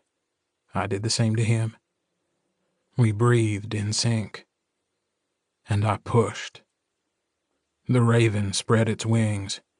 The bonds between us all flared to life. I heard them, even the ones who weren't with us. They whispered in my head, telling me they were here. They were here with us, with me, that no matter what happened, no matter what came down upon us, we were Bennett's, and this was our territory. This was our home, and no one was going to take that away from us. We were the goddamn Bennett pack, and our song would always be heard. I pushed through everything, even as the vines and thorns began to tighten around my arm. I saw it, heard it, felt it, touched it. Yes, touched it, because he is me and I am him. I am Wolf. I am Alpha Wolf. And it was stronger than I expected it to be, stronger than it had been before. There was Dinah Shore singing about how she didn't mind being lonely when she knew my heart was lonely too. There was Joe, skinny little Joe, saying it was pine cones and candy canes. It was epic and awesome. There was the quiet hum of an SUV underneath us, tires spinning on the road, and boy wolves talking about how when they got home, there'd be mashed potatoes and carrots and roast, and all of us ignoring the tears on their faces. There was a woman, a wonderful woman, a sweet woman, saying there was a soap bubble in his ear, and they were dancing. Oh God, they were dancing, and everything was fine and nothing hurt. It was too much. It was too much. It was too much for me to take. I can't take it. I can't do this. I can't. It's brighter then, and heavier, and there were brothers lying on top of each other, breathing each other in after being apart for so long. It was the feeling of a body heavy with child, a hand on the wide curve of a stomach, whispering sweet nothings of warm love. It was the way the humans felt amongst the wolves, like they'd once been lost but had finally found their way home. It was a wolf who didn't belong anywhere, finally finding somewhere he could stay, somewhere he could call his own. It was so big. It was so much bigger than I thought it could ever be. So much more. I need more. Gordo, Gordo, Gordo. Pack, brother, friend, love, mate. Give him more. Give him everything. More, more, more. Expansive than it should have been. It was the way we trained together, the way we laughed together, the way we ate together on Sundays because it was tradition. It was how we loved each other and would die for every single person in this pack. It was a wolf who one day whispered to a wide-eyed boy, "It'll be you and me forever," and "We are going to be our own pack," and "I will be your alpha, and you will be my witch. You are my family." This wolf, this great white wolf, they had held me down, yes, an alpha, my father. They had held me down while magic was etched into my skin. I hadn't been given a choice. My mother had seen that in her own way. And there, through the "they don't love you, they need you, they use you," spinning furiously around us all, stood a door. It was strong, because I had made it that way. This was my alpha and tether, my friend and brother. It had held. I pressed my ear to the door. On the other side, something scratched against it, snarling angrily. Many somethings. I stood upright. I looked over my shoulder. Behind me stood my pack. All of them. Even Chris and Tanner, though they flickered in and out. I didn't know what it was costing them to be here, but I loved them more than I could ever say. Here, with me, my people, whole and healthy and strong. Chris said, "It's okay." Tanner said, "We can feel it too." Jesse said, "All of us." Rico said, "Right here, puppy. right here with you. Robbie said, we won't stop. Kelly said, no matter what. Carter said, because that's what Pack does. Elizabeth said, that's what family is supposed to do. Joe said, we fight back. Ox said, and we never stop. Mark leaned forward and kissed me sweetly. I closed my eyes, and it was dirt and leaves and rain, and he said, I love you, I love you, I love you. And I believed him. I believed all of them, because I was feral strong and wolf proud. There was magic coursing through my veins, singing as loud as I'd ever heard it. I was Gordo Livingstone. I was the witch to the Bennett pack. I turned back toward the door. In between the door and me stood a white wolf. I hated him. I loved him. I was so angry with him. And somehow, I let it all go. Somehow I forgave him. I'm sorry, I told him. His eyes flared red as he woofed in response. I need you now. Please. He leaned forward, pressing his nose against my forehead, and I said, oh. I opened my eyes. The wolf was gone. There was only the door. But I could still feel him under my skin. He was with us. He would always be with us, until the day we stood in a clearing and we were together again. But if I had my say, it would be a long time before that happened. I didn't reach for the doorknob. It was useless to me. I wasn't going to open the door. I was going to break it. With the strength of the pack behind me, I pressed my palms flat against it. Little pinpricks of light shot through the grain of the wood. They were alpha red and beta orange and omega violet. There was the blue of all we had lost, and the sweet green of relief that it had finally come to this. My arms were covered in roses, and unkindness of ravens. The roses bloomed. The ravens flew. And I pushed. The door vibrated underneath my hands. The growling and scratching on the other side grew louder.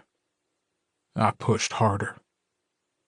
The door rattled in its frame, and I gritted my teeth as a bright pain lanced through my head, sharp and terrible. It was fighting back against me, the magic in my blood curdling.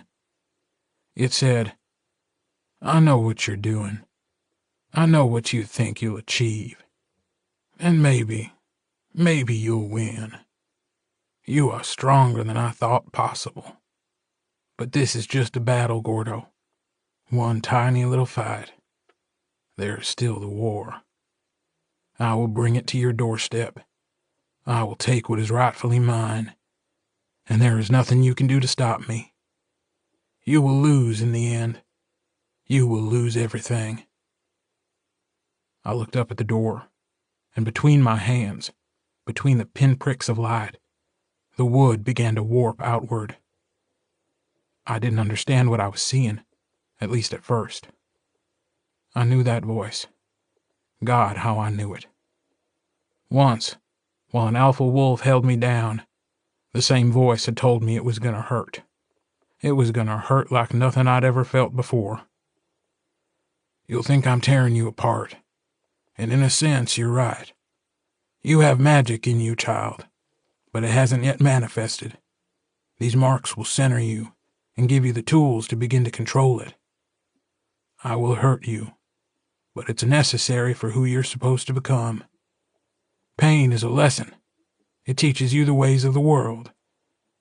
We must hurt the ones we love in order to make them stronger, to make them better.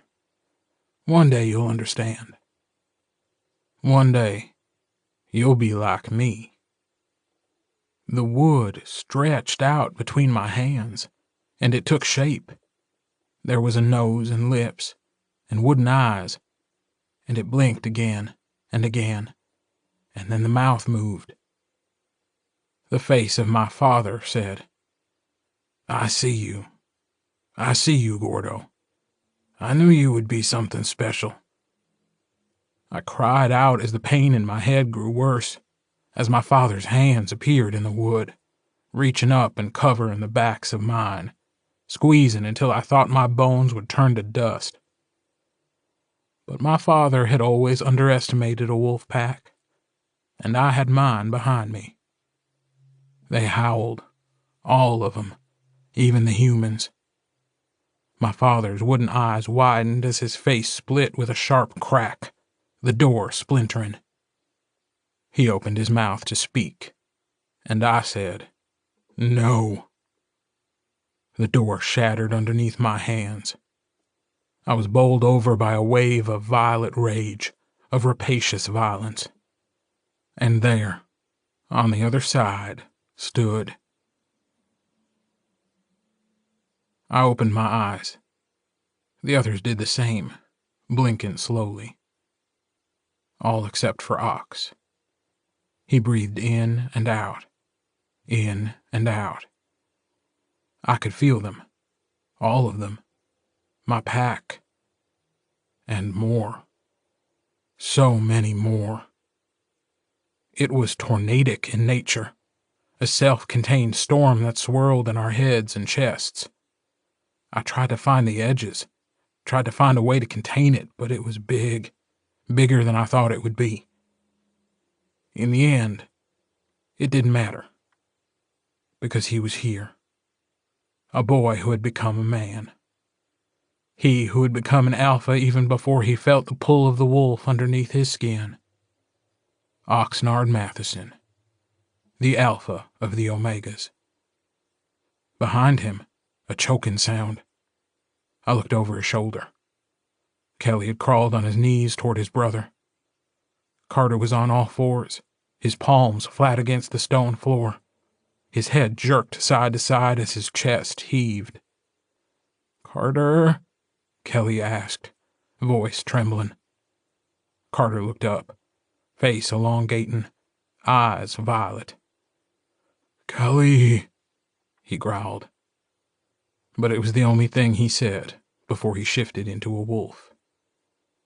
It looked painful, probably more so than it had been since the first time he turned. The claws grew as his clothes shredded, bones popping, muscles shifting. He howled toward the floor as his back arched, hair sprouting along his skin under his tattered shirt. It took only a minute, but it felt like it stretched on forever. And when it was done, Carter was gone. In his place stood an Omega. But somehow he was still there, with us, in our heads. Oh, his bonds that stretched out between all of us were tenuous, and they were racked by the storm. But they held. And next to him, in his own cage, was a large brown wolf with eyes of violet. No one stopped me as I rose. No one said a word as I walked between them toward the wolf behind the line of silver, the bite on my neck pulsing. He watched me as I approached, eyes narrowing, fangs bared. I stood in front of him, separated by an invisible barrier. "I can feel you," I whispered. "You're still here. It's not the same, but you're still here."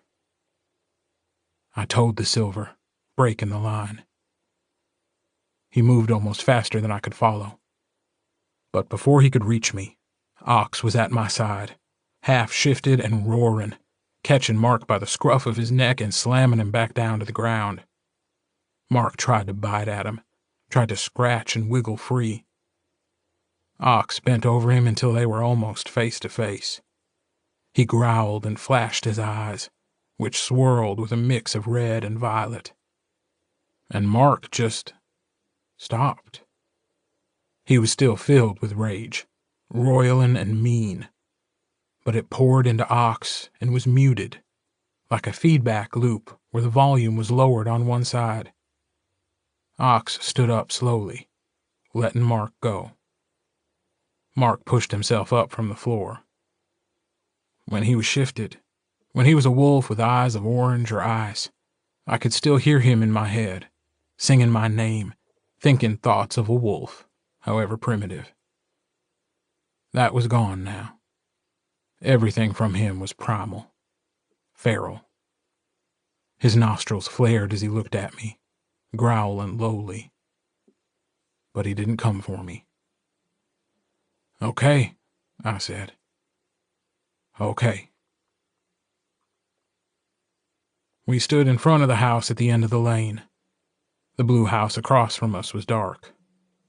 Ox watched it without speaking. I said the only thing I could think of. She would be proud of you, of who you've become. He turned his head slightly to look at me.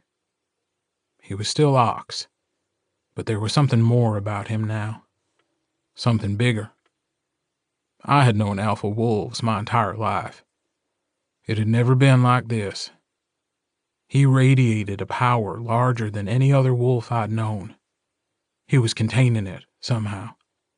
All the Omegas. They would hear him. They would listen. And yet he smiled quietly at me. I wonder sometimes if that's true. You don't have to wonder. I know it, Ox. Maggie. I swallowed, forcing the remaining words out. Thomas. Both of them. They knew before everyone else, I think, who you were and who you would be. I heard him, your father. I looked away, eyes stinging. He took my hand in his. Maggie was my mom. Thomas was my dad. I am who I am because of them, because of Joe, because of this pack. He squeezed my hand. And because of you. You are more than you think, Gordo.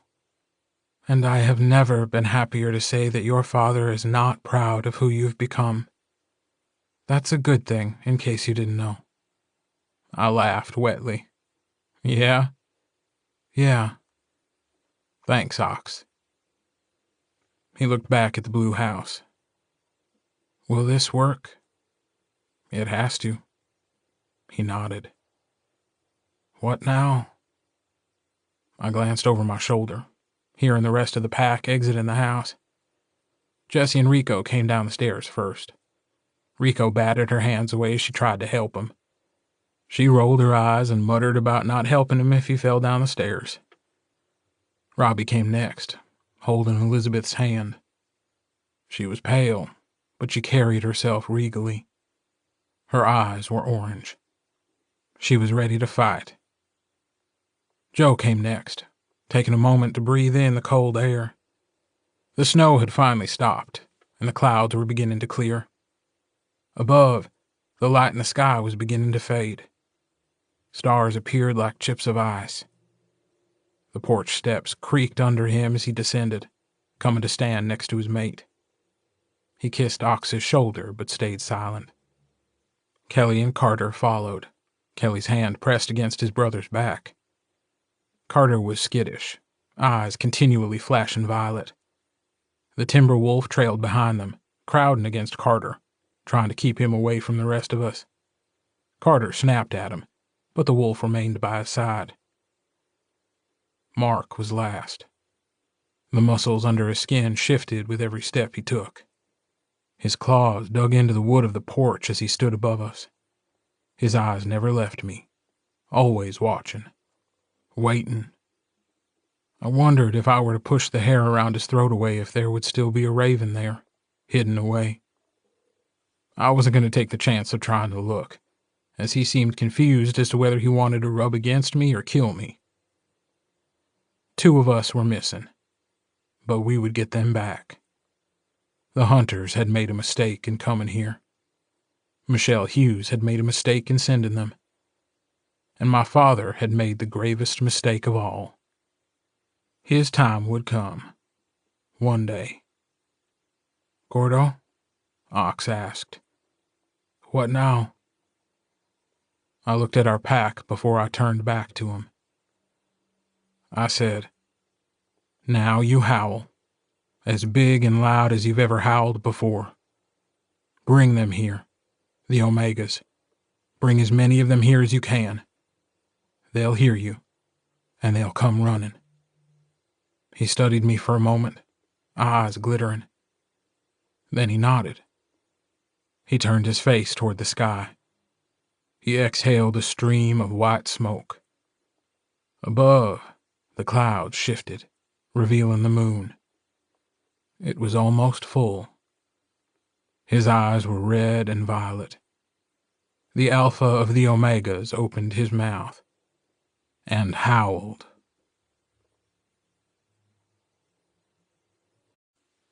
Chapter 23. Hear your voice. Cry havoc. It was close to dawn when Oxnard Matheson looked at me and said, "They're here." I smiled. The moon was bright overhead as we trekked through the snow. The clouds had mostly cleared, and the air was cold. The stars were blinking against the black sky.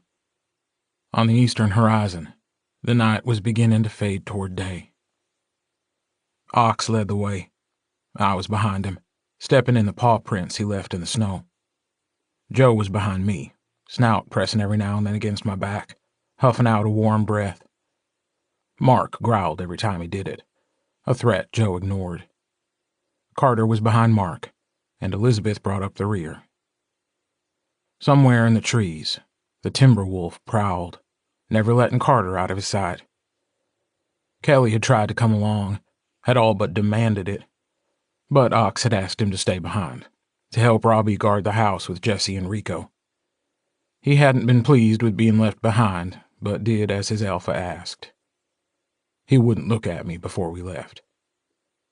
It was different now, in our heads. Before, when the packs had been split and Richard had lost his head, it had only affected those under Ox. Joe, Carter, Kelly, and I hadn't felt it. The Omegas. We weren't a part of them. We were now. Ox took the brunt of it, and in turn Joe. But even though we had two alphas holding it together, there was still the undercurrent running through all of us. It was like wasps trapped in our heads, building a thick nest in our brains. I felt their wings fluttering, their stingers scraping. I felt wild and savage, feral. The tattoos on my arms hadn't stopped glowing since I'd woken up after shattering the door. I snorted, shaking my head. Ox looked back at me, a question in the form of question marks pushing through the bond between us. I sent back a memory of when we were younger, buried under the wasps. "Does it hurt?" "What?" "The colors." "No. It pulls and I push, and it crawls along my skin.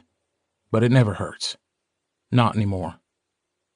And I knew the moment it hit him, the moment he remembered, because he responded in the voice of an overgrown boy who was about to find out that monsters were real, that magic was real, that the world was a dark and frightening place because it was all real, and...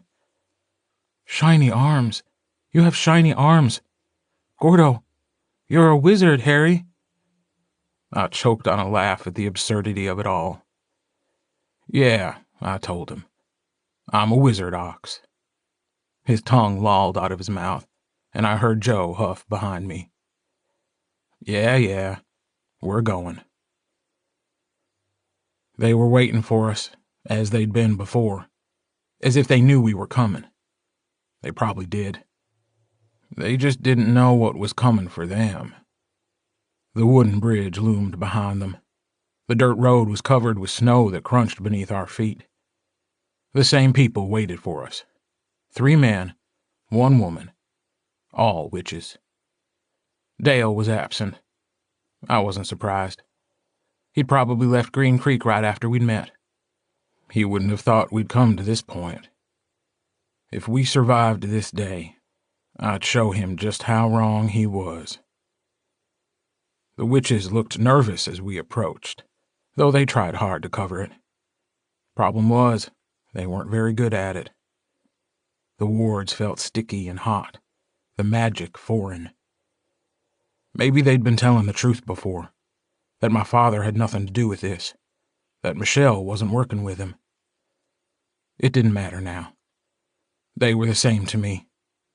They weren't with us, which meant they were against us. That much was clear. Ox shifted, just as he'd said he would.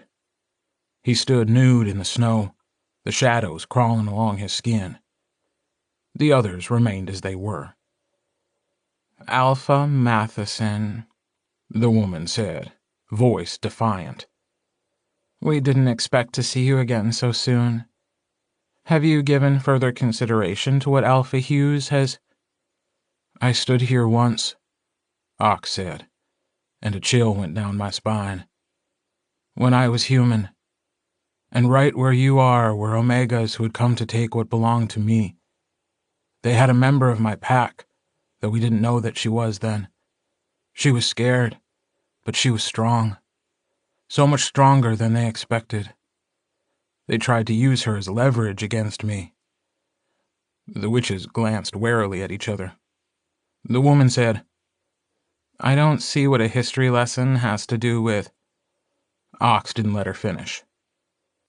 "They thought because we'd been broken, because we were hurting and scared, we would just fold, that I would let them take away everything I had left without a fight. I asked a question that night, one question that I wanted answered. Many things could have ended differently if they had just told me what I wanted to know. I want you to remember that, because I'm going to give you the same courtesy. I'm going to ask you one question." "We won't be intimidated like feral dogs," one of the men spat. "You have nothing that can—" And Oxnard Matheson asked, "What are your names?" The witches were startled. They hadn't been expecting that. Ox waited. The wolves stood stock still. In the trees, I heard the crunch of snow as a timber wolf prowled. "What does it matter?" the woman asked. Ox shook his head. "That's not what I asked. What are your names?" A man shoved the woman to the side, a scowl on his face. "I'm fucking sick of this. I don't give a shit what Alpha Hughes said. I'm going to end this." "How many are you?" I asked. The man narrowed his eyes at me. "What?" "Around Green Creek. I mean, you guys have us surrounded, right? How many witches? You 4? Is there another dozen? 2 dozen? 30 of us," the man said, a nasty smile on his face. "Spread around the perimeter of your territory. All volunteers. They couldn't wait to come here. Nothing gets in, and nothing gets out." "Dale?" He rolled his eyes. "His work was done. He fucked your mate, didn't he? Wasn't needed anymore. Ran back to Alpha Hughes like the good little lapdog. Oh, I was gonna enjoy this. And you won't leave. Like, leave right now. Turn around and walk away. Any of you." He bristled at that. "Of course not. Why the fuck would we do that?" I whistled lowly. "That's gonna be a blow. There aren't many witches left that I know of. Ah well, we'll make do somehow." "What the hell are you talking about?" "I'm going to give you one last chance," Ox growled. "What are your names?" The man in front spat on the ground at the Alpha's feet. That was the wrong move. All I felt was pack, pack, pack, but it was so much bigger than it had been before. So much angrier. So much more violent. "In a minute," Ox said, and I'd never heard him speak so coldly. "There's going to be yelling, Probably some screaming. Things are going to get confusing. Blood will be spilled. I want you to remember something for me when that happens. All I wanted to know was your names." The woman said, "Look. Oh my God, look." I followed her trembling finger. She was pointing at the wolves behind us. They stood in a row, almost shoulder to shoulder. Joe was the farthest left, teeth bared. Elizabeth was on the right, and her ears were flat against her head. And between them were Mark and Carter, eyes omega bright. Behind them, the feral timberwolf prowled back and forth, dwarfing them all. "They're feral," one of the men said. "They've already turned. How are they not?" The woman stepped forward. The wards burst brightly as she neared. The echo and ping stretched far down either side of us. She was sending a warning. That was okay. It was already too late. They just didn't know it yet. "What are you doing?" she asked. "Why aren't they attacking you? That's not possible. They're omegas. They're monsters." She looked at Ox, eyes wide and wet, like she knew it was almost the end. Her voice broke. "How are you doing this?" "I am Oxnard Matheson," he told her. "I am the alpha to the Bennett pack, like my father before me." His eyes began to glow, red and violet. "And I am the alpha of the Omegas." The witches took a step back. They should have told Ox their names. Behind them, on the banks of the creek that ran under the covered bridge, violet eyes began to glow. At first there were only a few of them, blinking slowly in the dark. And then came more. So many more than I ever expected. They stretched along the creek, going down as far as I could see. Some were shifted completely. Others were caught in between. A few were still human. They were in the bridge, eyes glowing in the dark. Two stood on top of the bridge, the wood creaking underneath their feet as they stepped forward. One of the men at the rear heard them first. He turned slowly, his breath coming out in great gasps as his chest heaved. "Oh no," he whispered. The other witches whirled at the sound of his voice, and then they froze. "This moment," I told them. "This is the exact moment you realize why no one fucks with the Bennett pack." The man with the nasty smile was the first to move. He stumbled back toward the wards, eyes wide. The line of wolves behind us snarled angrily, and he slipped in the snow, trying to stay on his feet. "You can't do this," he said, sounding breathless. "You wouldn't. You're an alpha. You're supposed to protect." Ox leaned forward, face almost pressed flat against the ward in front of him. The man cowered. The alpha wolf said, "All I wanted to know was your name." In the end, it was swift. The Omegas surged forward, moving quick and sure. Some leapt over the creek bed and took off down either side of the wards, heading for the other witches just out of sight. Others shifted in the covered bridge, their claws digging into the wood as they tilted their heads back and howled. The two on top of the bridge jumped down and crouched low in the snow, fangs bared at the witches trying to hurt their alpha. The witches fought back. There were flashes of light as the ground split beneath the feral wolves. Some were knocked off their feet, crashing down hard on the ground. One of the men clapped his hands together in front of him, and a burst of compressed air flew out around him, slamming into the approaching waves of Omegas. They flew back. Most got up immediately. The witches were hopelessly outnumbered. In the distance, I could hear the shouts and screams of the other witches in the woods, could see light bursting in the trees. The man with the nasty smile was the first to fall, throat torn out, blood gushing onto the snow. He was on his knees, head tilted back as he gurgled. A blood bubble burst from his mouth, red mist landing on his face. He turned his head toward me, eyes locking with mine, pleading silently. I didn't react as another wolf descended on him, and he was no more. One of the remaining men tried to run. He didn't get very far before two half-shifted wolves landed on his back, fangs and claws tearing.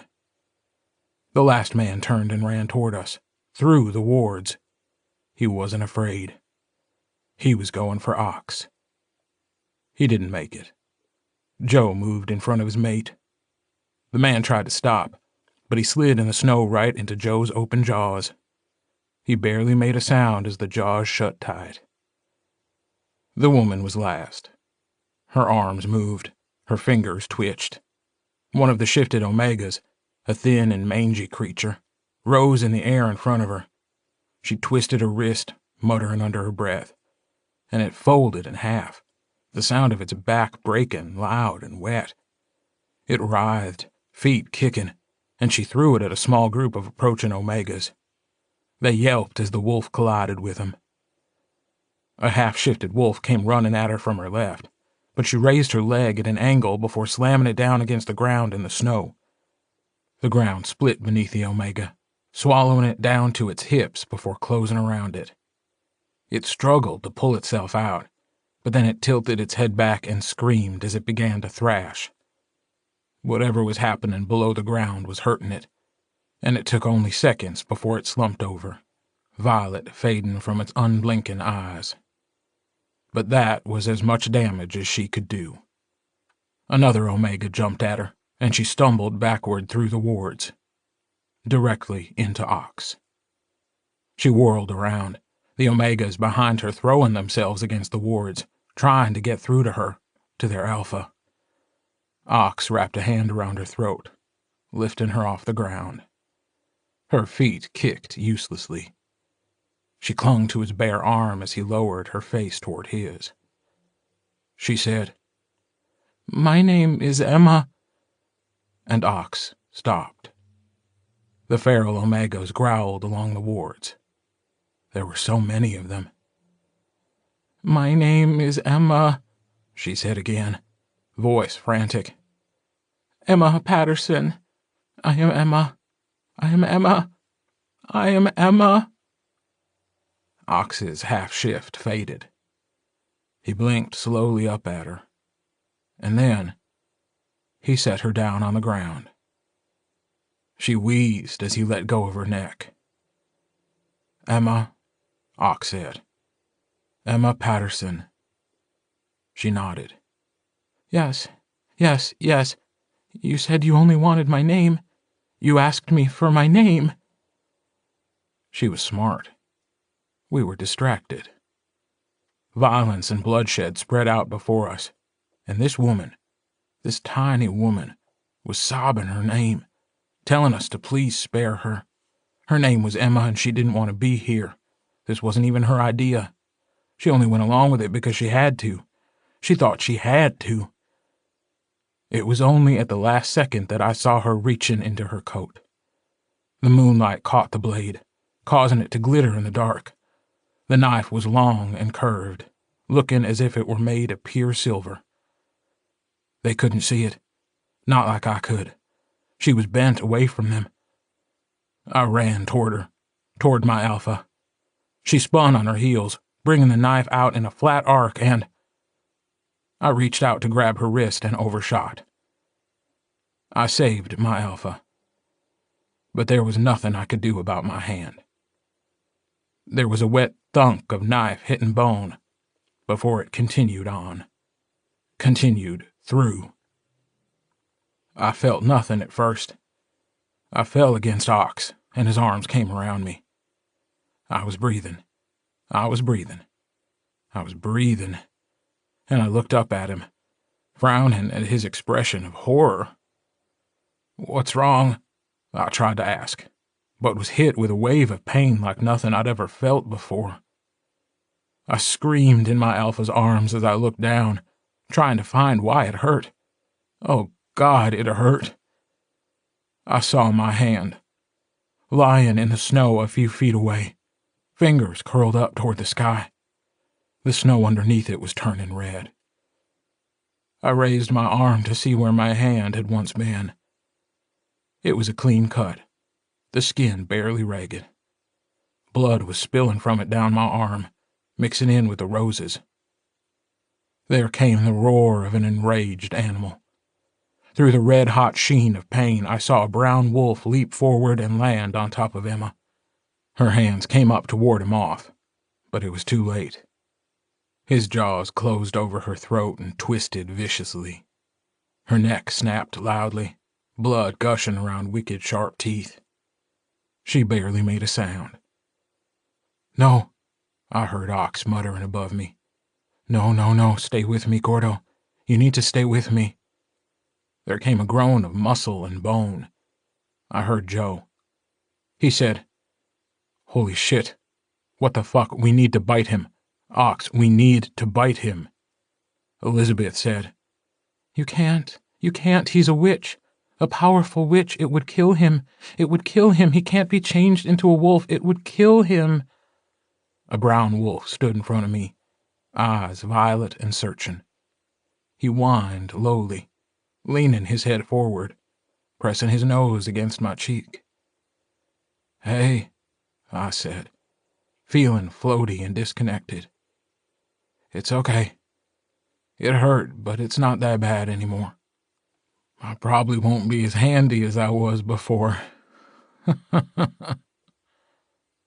"Jesus Christ," Joe said, sounding strangled. "Did he just—" The wolves all growled angrily, louder than I'd ever heard it before. It sounded like there were hundreds of them. But I was safe in my alpha's arms, and I knew he would never let anyone hurt me again. I wanted to close my eyes. "Alpha Matheson," a shrill voice called. "Please, if we're to help Gordo, you need to let us through. We are here because of him. We can break the wards. There are enough of us. My name is Eileen. This is Patrice. We're here to help. We're here to—" Ox howled above me. It reverberated down to my bones. It felt like it was a part of me. I heard strange voices sounding like they were chanting in unison from somewhere far away. The brown wolf licked my cheek, and I couldn't even be bothered to try to push him away. There was a pulse of something heated on my shoulder, and I remembered I was marked by the one I loved. It calmed me, knowing that no matter what happened, everyone would know I belonged to a wolf. I screamed as I felt the wards break, body electrified as my back arched. Ox whispered in my ear, telling me I was safe, and he would always watch over me. "Please, Gordo, please, listen to me. Can you hear them? Can you hear us? All of us, Gordo. All of us, because we are pack," the wolves and humans whispered in my head. "We are pack, and you are brother, friend, love, mate. You are witch, you are life, you are love, and we will protect you." "Hold him down," a voice said, the words lilted and smooth. "This is gonna hurt." Tears leaked from my eyes and rolled down my cheeks. I stared up at Ox, who still held me in his arms. He reached up and brushed the wetness from my face. He said, I've got him. "Patrice?" I heard Eileen ask. "Can you help him?" "Peut-être. Maybe. Won't be like it was. That hand is gone. That's over with now. But he won't need that. Magie.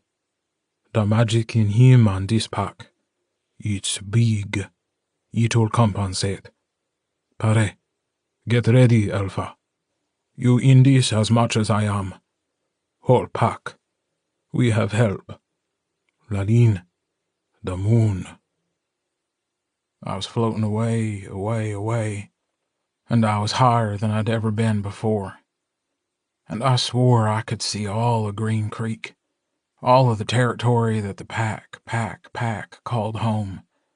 And it was alight with a deep violet, all moving toward a group of witches and wolves hunched over a bleeding body, and I was slammed back down as the pain returned with a vengeance, ferocious and clawing.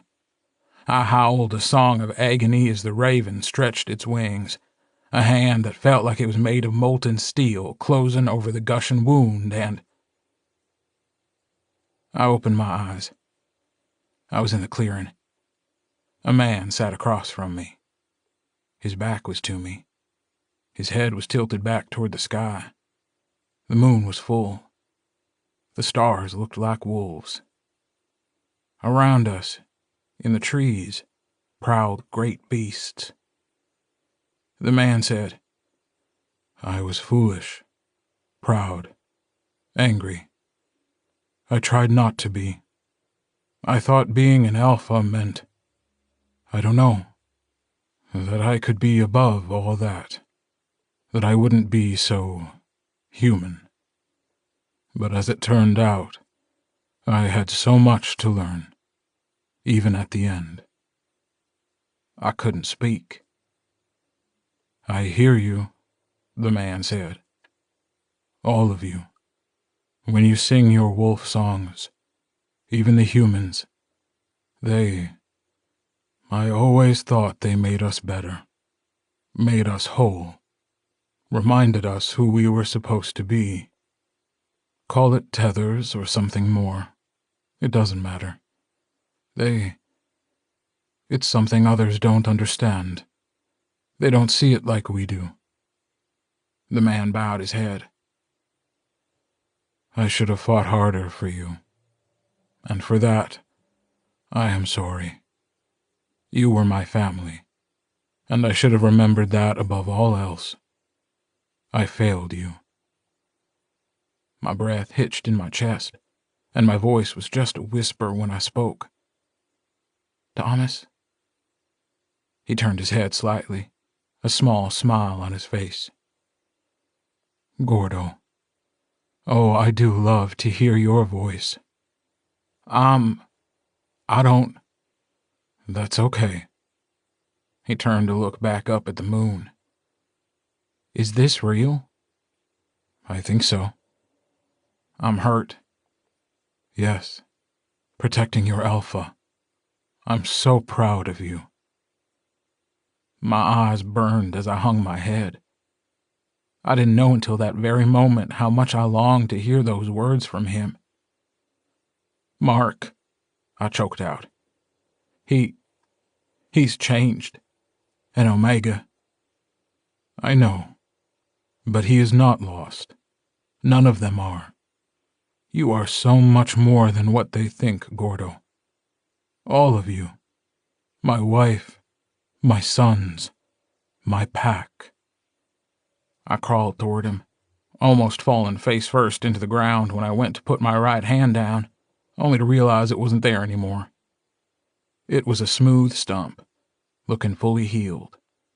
There were barely even scars. I didn't let it deter me. Not now. Not from him. Not ever. I reached him, and for the first time since I could remember, I could feel him. My alpha. I pressed my forehead against the back of his neck, and he said, Oh, Gordo. I'm so sorry. I am. But it's you, okay? One day it'll be you and me forever. We are going to be our own pack again, and you will always be my witch. And as the wolves sang their songs around us, I kissed the skin of my alpha's neck and pulled away to... I took in a great gasping breath, sitting up quickly. My head hurt. My arm was throbbing. I was cold. and surrounding me, moving in a slow circle, were dozens of Omega wolves. "It's okay," a voice said near my ear. I turned my head slightly to see Ox still holding on to me. They won't hurt us. I have them. It's heavy, but I've got it. All of you are helping." 2 people moved in front of me, crouching down. The brown wolf crowding my side growled angrily at them, eyes flashing, but he made no move toward them. Eileen looked older than I remembered, the lines on her face deeper. But her eyes were knowing, always knowing. She reached out and pressed 2 fingers against my heated forehead. Almost immediately, the clouds in my head began to part. Patrice looked startling against the snow and the blood that had soaked into it. His skin was as white as the snow around us, his freckles like little spots of fire on his skin. He was ethereally beautiful. He was frowning as he reached toward me. He took my arm gently in his, lifting it up. My hand was gone. But the stump was on its way toward healing, far more than it should have been. Gone was the opened wound. In its place was a mass of red scar tissue that felt warm and achy. It looked months old rather than minutes. He held my arm gently, twisting it this way and that as he studied it. "It'll do," he said with a sigh. "Best I got." He set my arm down carefully before he looked up at me. "Foolish witch," he said, not unkindly. "You are lucky we were here, boyo," Eileen snapped. "And that it was only your hand. She could have taken your head off with that thing, and where would you be then?" "Headless," I muttered, and heard Ox choke behind me. Eileen rolled her eyes. "Don't get smart with me, Gordo. I have had just about enough excitement for one day, and we've only just begun." I struggled to stand up. Ox tried to help me, but Mark growled at him. Ox backed off as I glared at the wolf. He pushed himself against me, snout nosing under my good arm until I lifted it around him. He rose fully to his feet, pulling me up with him. Vertigo swam through me for a moment, but it passed. The Omegas continued to move in a wide circle around us. They kept their gazes on all of us, darting back and forth, but lingering on Ox. They didn't seem to be paying me any attention. It was almost as if I wasn't even there. Except for Mark. He stood pressed against me. Ox was in control. Somehow he was in control of all the feral wolves. I shook my head. I don't know how I'm gonna... I had to stop and swallow past the lump in my throat. I tried again, voice rougher than it had been before. "I don't know how I'm going to be any use now. I can't use..." "Bah," Patrice said dismissively. "That won't matter much. It's a hand, Gordo.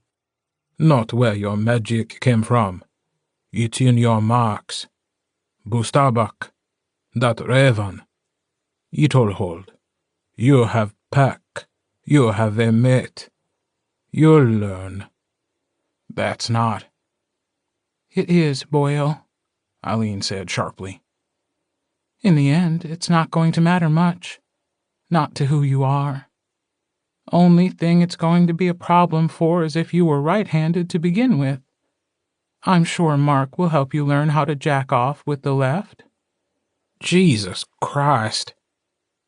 She coughed. It sounded harsh in her chest. "Now that that's out of the way, you gotta get moving. Those hunters, they aren't going to wait. Things are changing, Gordo. Whispers in the wind. I can hear them. It's not the same. Not anymore. It's going to come to a head sooner rather than later. These feral wolves were just the first step. The hunters yet another. It's escalating, I think. Michelle Hughes is going to tighten her grip. She's had a taste now, and soon she's going to know exactly what you all are capable of. She glanced at Ox before looking back at me, a grim look on her face. There's never been anything like the Bennett pack, or this place. She's going to do whatever she can to find out why, and she will try to take it. And the Omegas? I asked. The infection. Patry shook his head. That don't matter. Your Alpha here, he's got 'em. In their heads. You can feel it. I know you can. Hell, I can feel it. And I'm not even in your pack. He turned to Ox. I don't know where you came from, boy, but I don't think I've ever seen someone like you before. I can bring them back, Ox said quietly. He was looking at the Omegas that moved around us. When this is done, they'll still be Omegas, the infected ones. But I think it'll hold until you kill Robert Livingstone, Eileen said grimly. This is deep magic, deeper than I ever thought anyone could go. We can't fix it, not until we know what he's done. And if he dies, there's a chance his spell dies with him. That's what I got from Thomas when he... Thomas? A trembling voice asked. I turned. Elizabeth Bennett stood nude, eyes alight in the dark. She was staring at Eileen, an indecipherable look on her face. Eileen sighed. Yes, it wasn't clear. The visions never are. I see. I think he knew that we would be needed. She glanced at me before looking back at the mother wolf. It was faint and quick, but I couldn't stop myself. I didn't know if I wanted to. She had to know. They all did. I've seen him before, at the door, and here now. Joe made a wounded noise, bowing his head, wrapping his arms around his middle. Elizabeth took a step toward me, her bare feet sinking into the snow. Her skin was pebbled with goose flesh, but she moved with great deliberation until she stood before me. She trailed her fingers along my injured arm, running along the tattoos. The runes and roses glowed under her touch. She looked up at me, and there was never a moment in my life I wanted to protect her more than I did right then. He found you again. I nodded, unable to speak. Did he speak to you? He said he loves us, I said quietly. Loves you, and that I was his witch. Carter tilted his head back and howled mournfully. The timber wolf whined and rubbed against his side. The Omega seemed agitated at the sound, but they stayed away, still moving slowly in a circle around us. You see now, don't you? Elizabeth asked, reaching up to cut my face. Her hands were warm and kind. I think so. It hurts to know what I've lost, what we've lost. It hurts. And it will, maybe forever. Her thumbs brushed over my cheeks. But it will become a part of you, and one day it'll be bearable. A single tear fell from her eye. But you will never forget your Alpha. He said he was proud of me, I whispered, fearing that saying it any louder would make it untrue. And oh, how she smiled. He is, Gordo. As am I. As we all are. You were lost, I think, for a long time. but you have found your way home, though it was not without consequence." I winced. That might be an understatement. "I know, but we will figure it out. We always do. You're not alone, Gordo, and I promise you that you never will be." She stepped away, dropping her hands from my face. I watched as she shifted in front of me, and I remembered being told that it was easier to deal with grief as a wolf. Human emotions were complex. Wolf instincts were not. She was blue, so blue, but mixed in was green, wrapping around her, keeping her safe. She nosed Mark's throat before she went to stand back next to Carter, who licked one of her ears. "We will stay here," Eileen said quietly. "Clean up what remains. There are enough of us who have come to Green Creek to rebuild your wards while you do what you must. Nothing will escape, not while we stand watch. You have many allies, Alpha Matheson, whether you realize it or not. You must remember this, because there will come a time when it'll seem that the whole world is against you. You have powerful enemies, but I can see your strength. I will pray that it is enough to do what you must." Ox nodded. "Thank you for coming for my witch, for us." "Peace, Alpha. May your pack one day know peace." She stepped back. Patrice reached up and rubbed his thumb over Ox's forehead. A little trail of light formed a symbol on Ox's brow, an inverted S. The Omegas rumbled around us. Carter yipped. Mark growled at my side. Ox breathed in deeply. His eyes burned. "What did you do?" "Focus," Patrice said. "That's focus. They're tied to you, Alpha. All of them. It will pull harder than you ever imagined. Tightened those bonds a bit. Not much, but it's the best I can do." Ox bowed his head in deference. "Thank you." The witches moved away from us. The Omegas parted, letting them pass through without incident. They moved toward the bridge. "Gordo?" Ox snarled. You need—" "Shut up, Ox." He frowned. "It's not—" "Would you do the same for me?" "Always." "Then shut up." He sighed. "Only you wouldn't accept gratitude after getting your hand cut off. We have bigger things to worry about now. We can talk about it later, when I come off my inevitable meltdown."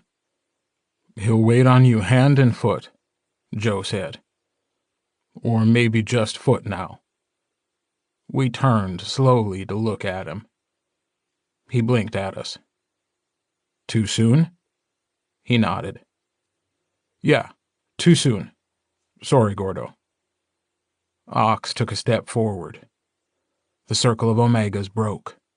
They amassed in front of him. Some were half-shifted. Most were wolves. There had to be at least 60 of them. All their eyes were violet. It was more than Richard Collins ever had.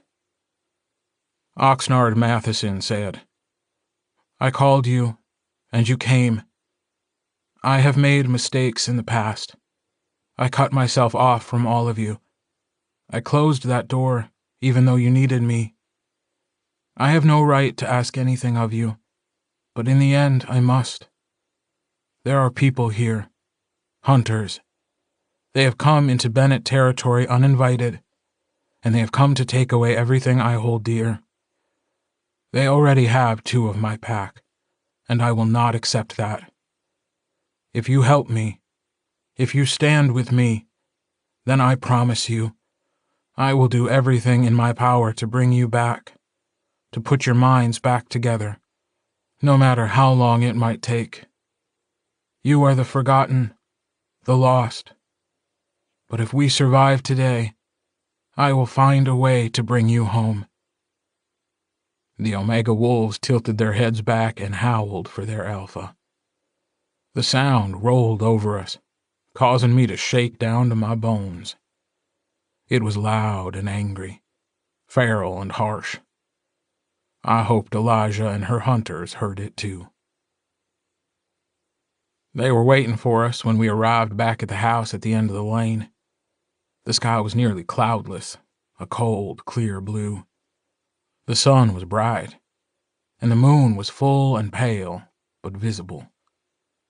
I remembered the story Abel had told me about her love. Rico was standing on his own, eyes wide as he watched us approach. He was muttering something I couldn't hear. Jessie was next to him, tapping the crowbar on her shoulder, eyes narrowed. Robbie stood at the bottom of the stairs next to Kelly, who was wringing his hands. He looked as if he didn't know whether he wanted to step in front of Kelly and snarl or pull him back into the house. He did neither. Instead, he said, "That's a lot of Omegas." Elizabeth went to them first, shifting as she approached the house. Jessie reached down to a pack at her feet, pulled out a robe, and tossed it down the stairs. Elizabeth caught it mid-shift and wrapped it around her shoulders as the wolf melted away. "What happened?" Kelly demanded. "We felt... I don't know what it was, but it was awful. It was like someone died, but..." "Gordo?" Rico asked. "Why are you holding your arm like that? Did you break it?" "Not exactly," I muttered. "Gordo saved Ox," Elizabeth said. "He was hurt, but it'll be okay." "I don't understand," Robbie said, sounding confused. "It was like..." I held up my arm. Silence. Then, "What the fuck?" Rico squeaked. "Who did that?" Jessie growled. "And please tell me they're already dead." "How is it healed already?" Robbie demanded, eyes flashing. Kelly came first. Kelly, who had stood in the doorway of a dilapidated motel in the middle of nowhere, watching me shave my head, and told me I had to do it to him next, had to make him look like me. I thought he'd been my pack first, before Joe and Carter, because of that. His hands had been gentle when they pressed against my shoulders, and he hadn't fidgeted when I'd done the same to him. I remembered how prickly his scalp had felt when I'd run my fingers over it after I'd finished. He'd still been a child then, a grieving child far away from home. That child was gone now. The man he'd become stood before me. And he leaned forward, pressing his forehead against mine, eyes open and staring at me. I didn't look away. "You idiot," he said. "You stupid idiot. Had to get you to stop being angry with me somehow." He choked on a laugh. "Oh, I'm still mad at you, but now it's for entirely different reasons. I'll probably need to come to the shop to give you a hand now. I don't know the first thing about cars." "Too soon," Joe muttered, sliding into a pair of jeans Jessie had given him. "Already tried it." I shoved Kelly away. "Asshole." He shook his head as he went to his brother. The timber wolf didn't seem pleased to see him again, but Kelly ignored it, falling to his knees in the snow, wrapping his arms around Carter's neck. "I'm fine," I told Jessie and Rico, who were starting to fuss. "Yeah, sure you are," Rico snapped. "I get shot and you just had to go and try and one-up me. I'm going to have a sexy scar, and you're going to be able to get a sexy hook. Pirates always beat scars, Gordo. You know that. You stay away from Bambi. You don't get to try and take her away from me when you already got a wolf." "Why does it feel like this is a conversation you guys have had before?" Jessie asked us suspiciously. "Weed is a hell of a drug," Rico told her. "Though it does make more sense that Gordo would be the pirate instead of me." "Why would that be?" Jessie asked. "Because I'm straight," Rico explained.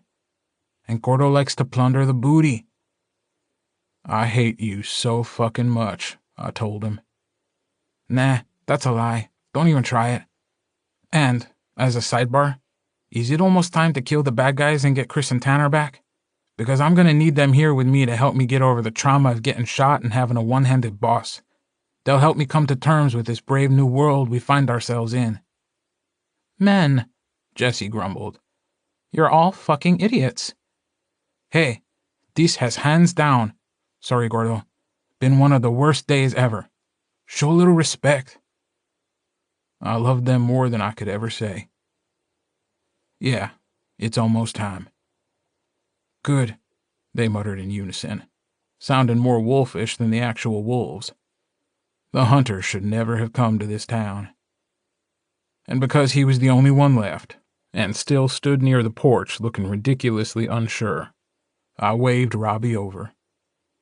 He came, trying not to stare at my arm, but failing miserably. Who did this? He asked, voice hushed. A witch. Is she dead? Mark growled as I said, Very. Robbie nodded frantically. Great, that's... Kid, you need to calm down. Take a breath. We're fine. We're all... He surprised me by leaping forward and throwing his arms around me. I grunted at the impact, and Mark snapped at him, fangs flashing but not actually sinking into skin. I'm glad you're okay, he whispered into my neck. I rolled my eyes and wrapped my good arm around his back. Kid was soft. Yeah. Enough with the feelings, all right. We got bigger things to worry about. He stepped back and his eyes were orange. We're going after her, aren't we? Eventually. He wasn't talking about Elijah. Yeah, we are. You gonna be okay with that? He didn't hesitate. This is my home. This is my pack. I'll do whatever it takes. I reached up and squeezed the back of his neck. We're lucky to have you, Robbie. Even if you insist on wearing those fucking glasses. He grinned at me. Ox said, Do it. I kicked away the line of silver. Pappas jumped forward, ready to bite and tear, and Ox roared. Pappas stopped. He blinked, tilting his head toward Ox. His eyes were violet. Ox rumbled deep in his chest, and Pappas listened. Gordo. I know, I told Mark, squatting in front of him. I know.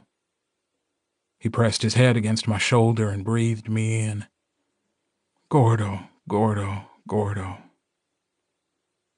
I was not a wolf, but even I could feel the pull of the moon. When I'd been alone, when all the wolves had left me behind, I hated it. I hated the way it stretched my skin tight, the way I always felt it overhead.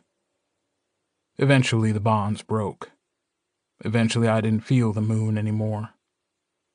But it wasn't done with me. Not by a long shot. Here, now, I felt it. Maybe more so than ever before. I was not a wolf, but I was a part of them. They were a part of me. And the moon pulled. We stood in front of the house at the end of the lane, snow still drifting down around us. 9 members of the Bennett pack, a timber wolf, Pappas, and all those Omegas. The full moon was here. Cry havoc, I whispered as the wolves sang their songs around me. And let slip the dogs of war. Chapter 24. Pack. When I was a child, a woman named Elijah had held my hand in the diner as she prayed. And then, even as she slipped a needle into my skin, much like my father had done before her, she rained fire down upon us. Hunters came to Green Creek and took away almost everyone I loved. We weren't ready. We paid the price for that. All that remained was a smoking crater strewn with death. She survived somehow, and she had come again. She meant to finish what she'd started. She had taken 2 of my pack away from me. She thought she had the upper hand, that she had us beat. But after all she'd brought upon us, after all she was capable of, she still didn't understand there was one thing that should never be done. Back a beast into a corner. Because that's when it has nothing left to lose, and it'll do everything it can to survive. I trust you, Ox told me. I know. They have Tanner and Chris. I know. And they're still alive, still fighting. I know. Ox nodded. Which is why you will go to them. We will come in from the front, distract the hunters, distract Elijah, pick them off one by one while we can before going full bore. And that's when you will come in from the rear. With any luck, they won't even know you're there until it's too late. Divide and conquer. His smile was all teeth. It's how wolves hunt in the wild. They separate the flock. And you're sure they're in the garage, Chris and Tanner? Have I ever told you what it was like when I opened my eyes as a wolf for the first time? I shook my head. He'd hinted at it, but then we'd realized just how wide open that door was, and everything was focused on shutting it and making sure it was locked. I could feel you, all of you, my pack.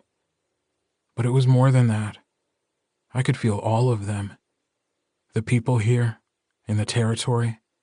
I felt the grass, the leaves, the birds in the trees. Everything. You know this place, Gordo. I know you do. You are in touch with it in ways that most others are not. But I think it's more than that for me. You are the earth, and I am the sky. So yes, I know they're in the garage. I know they're scared. I know they're hurt. I know they're as stubborn as they've ever been. And we're going to make the kings pay for all they've done. Their names don't matter to me. Dirt and leaves and rain, I muttered. He cocked his head at me. It's something Mark tells me. I looked away. It's what I smell like to him. I will bring him back to you, Ox said, and I closed my eyes. To all of us. You can't promise that, I said through gritted teeth.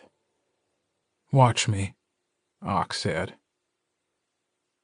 I love you, Joe told us from the porch, Ox at his side. I love all of you. You are my pack, and this is our town. It's time to take it back. Nevermore, nevermore, never. I moved through the back dirt roads of Green Creek, snow crunching underneath my feet. Mark was on my right and Elizabeth on my left.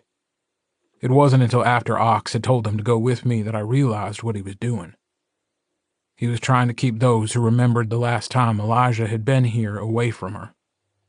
Carter had been too young, but the 3 of us were not. I didn't know whether to thank him or be pissed off. It didn't matter. We could deal with it later. The stump that had once been my right hand was wrapped with a bandage and a sock placed over it. Jessie told me that while she trusted my magic, she didn't know these other witches. We couldn't know if there was nerve damage. I needed to avoid frostbite. We're going to have to get that checked, she told me, fitting the sock over the stump. And somehow figure out how to explain how it happened and how it already healed. Half the town already knows about wolves, I reminded her. I saw the doc in there too. What's a magically healed amputation in the face of that? This is going to explode in our faces. Maybe. But if it does, we'll deal with it then.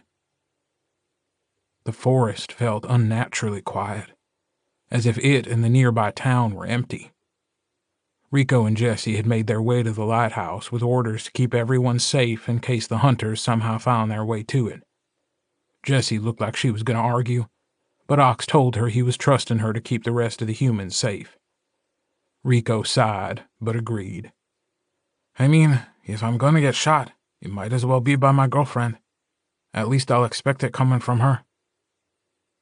It was slow going, even though we kept to what were normally dirt roads. The snow was deep, and the drifts even deeper. I stumbled a few times, but a wolf was always there to keep me upright. Gordo, Gordo, Gordo. Yeah, I muttered, putting my remaining hand on Mark's back. He was there, somehow. Mark. The bonds between us were frayed and tenuous, but they were holding. Because of Ox, or because I bore my wolf's mark upon my shoulder, I didn't know. I believed Ox when he said he would find a way. It was Gordo, Gordo, Gordo, and mate which, and some wolf blue song of mine, and mine, and mine. He was echoing in my head, agitated and twitchy, but I held on to it as best I could. It meant there was hope. He helped me up again, and I was about to take a step forward when Elizabeth froze, ears perking, tail curved up behind her. Mark growled lowly next to me before he herded me against a large tree. It took a moment to hear what they did. Voices. They were faint at first, but they grew louder as I breathed shallowly through my nose. The vines on my arm began to tighten under my coat, pulling against my skin. My magic was wilder than it had been before, and I felt a phantom sensation where my hand had once been, like I still had fingers that could curl into a fist. Elizabeth moved a few feet away from us and began to dig in the snow, the powder and ice piling up behind her. Her claws scraped, and I worried she was going to give us away before she finished, lowering herself into the indentation she'd created. She blended in with the snow and trees. I put my back against the tree trunk, Mark standing in front of me, not even trying to conceal himself. "Idiot," I said quietly, reaching up and running a finger between his eyes. He pressed against my hand and breathed in deeply. "Don't know why we had to wait," a voice said as it got closer. A man. "What the hell is she doing?" "I think she likes it here," another voice replied. A woman.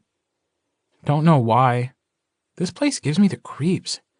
Being in an alpha's territory is one thing, but 2 alphas? She's gonna get us all killed." Oh, how right she was. They were closer. "I don't give a fuck what she likes," the man said.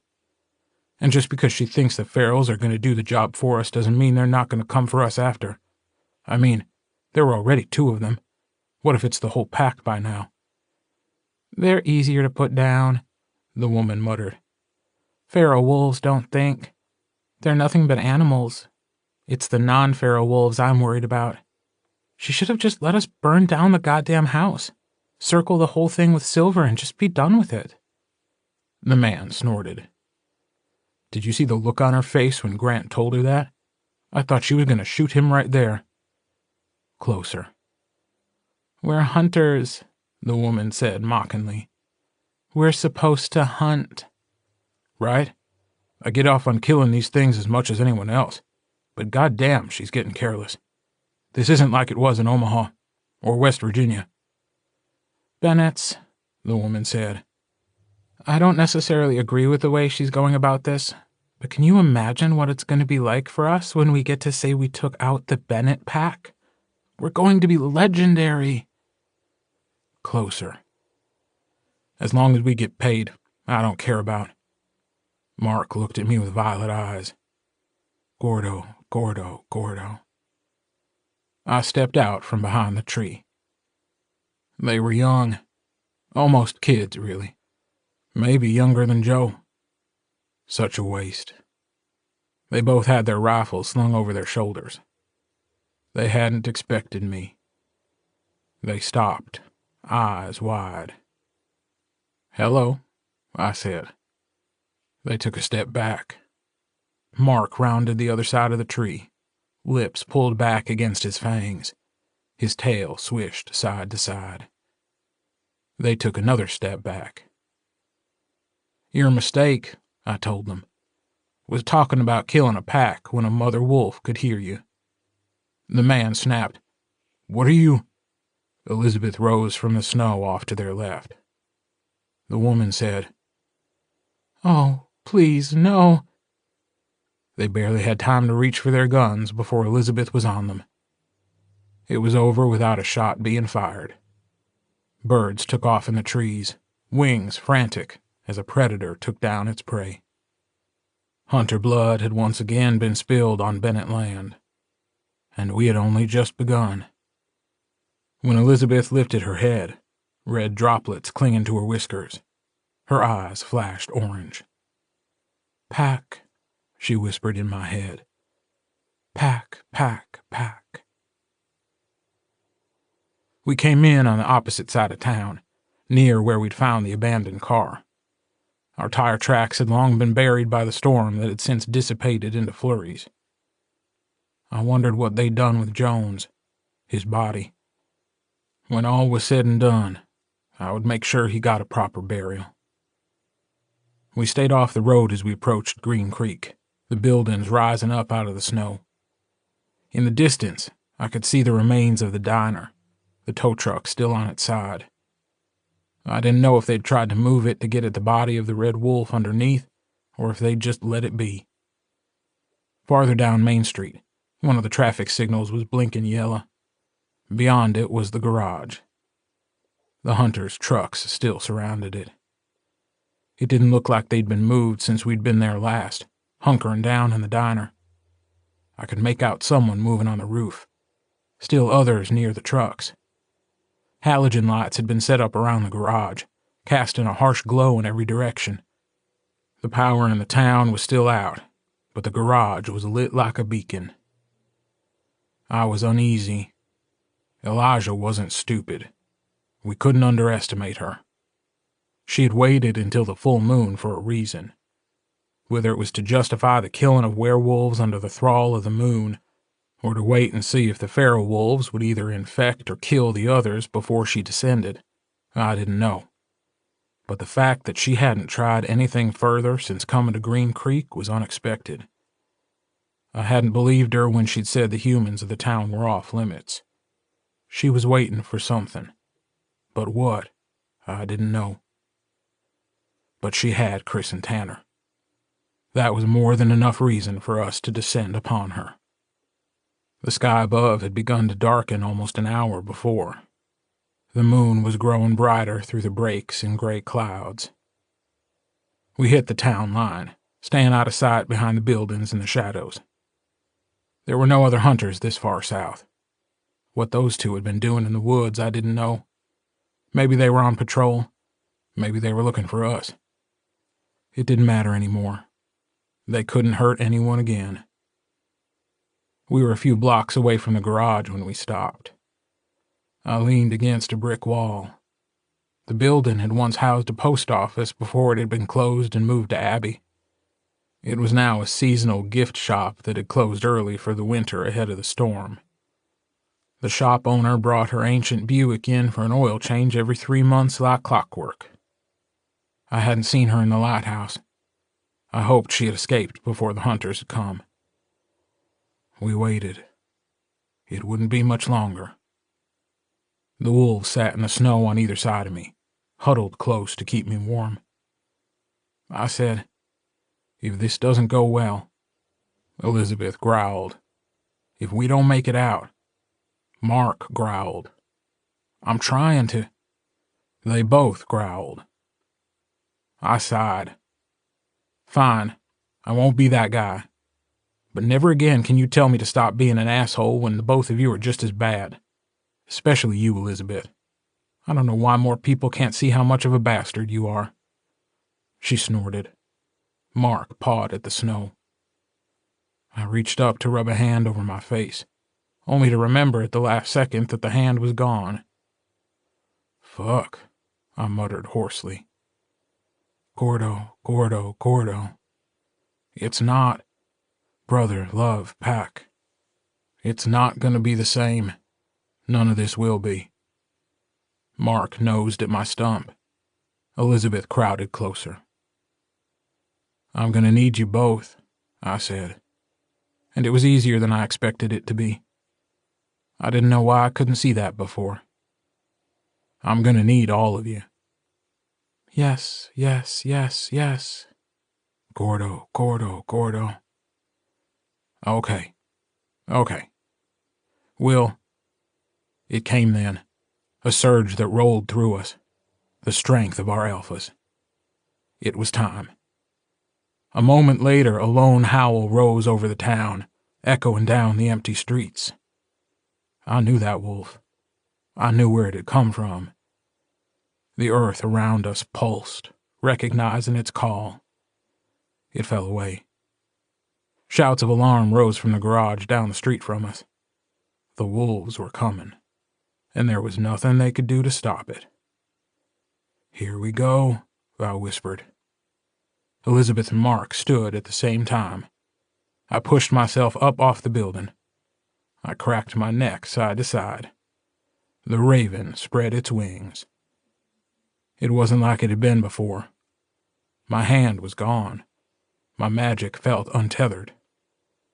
I wondered if this was what it felt like to be feral, to be Omega.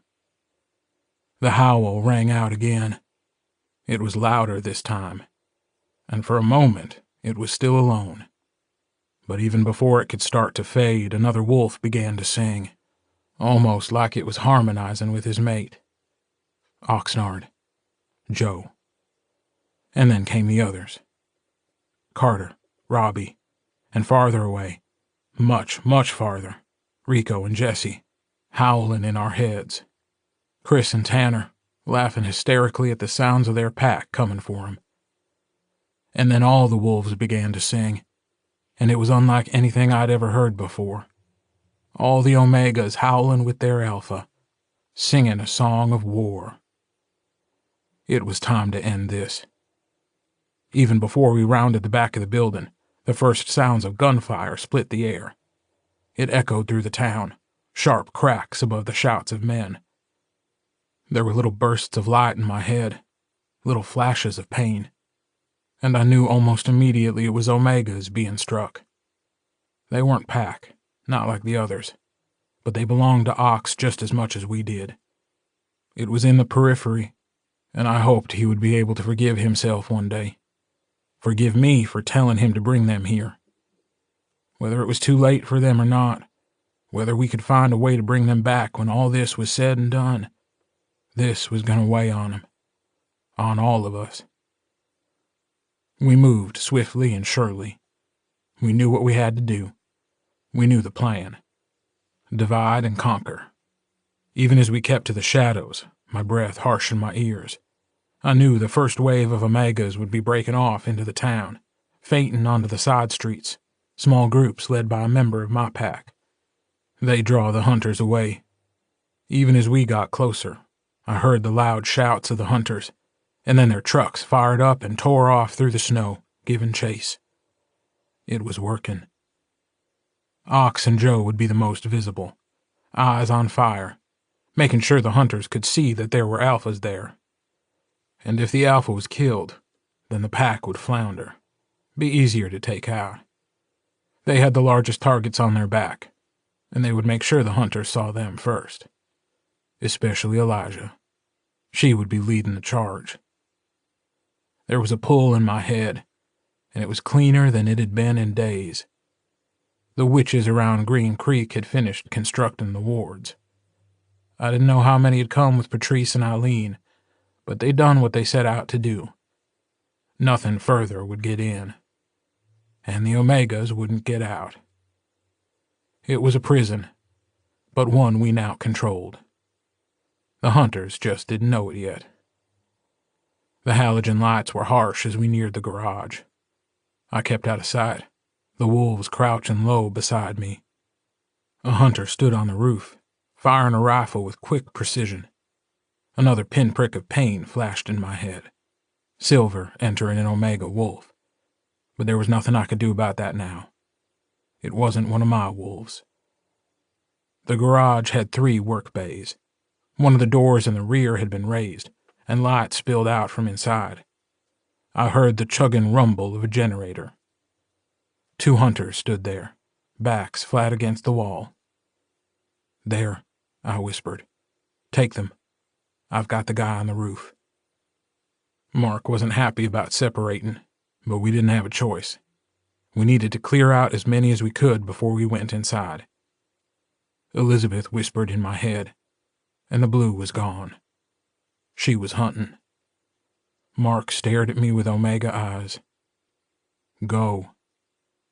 They went, disappearing into shadow, crouched low. A metal ladder was attached to the side of the garage. Marty had had it installed not long after I'd come to live with him.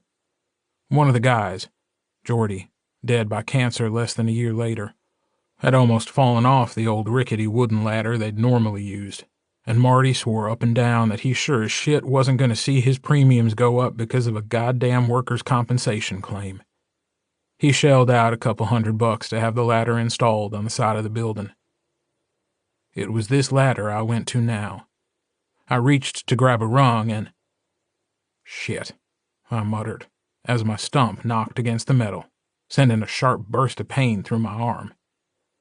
I gritted my teeth and grabbed the ladder with my left hand, hooking my arm into the rung above, and pulled myself up. The metal was cold and slick. My hand went numb almost immediately. Above me, the sound of gunfire continued.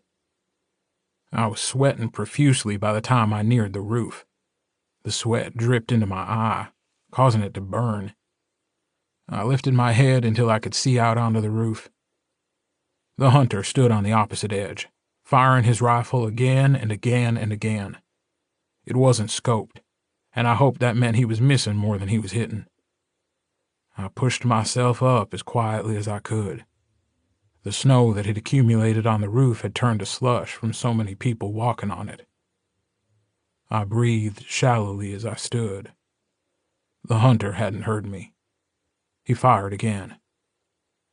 Between us was a row of skylights, long windows that led down into the garage and were used for ventilation in the hot summers.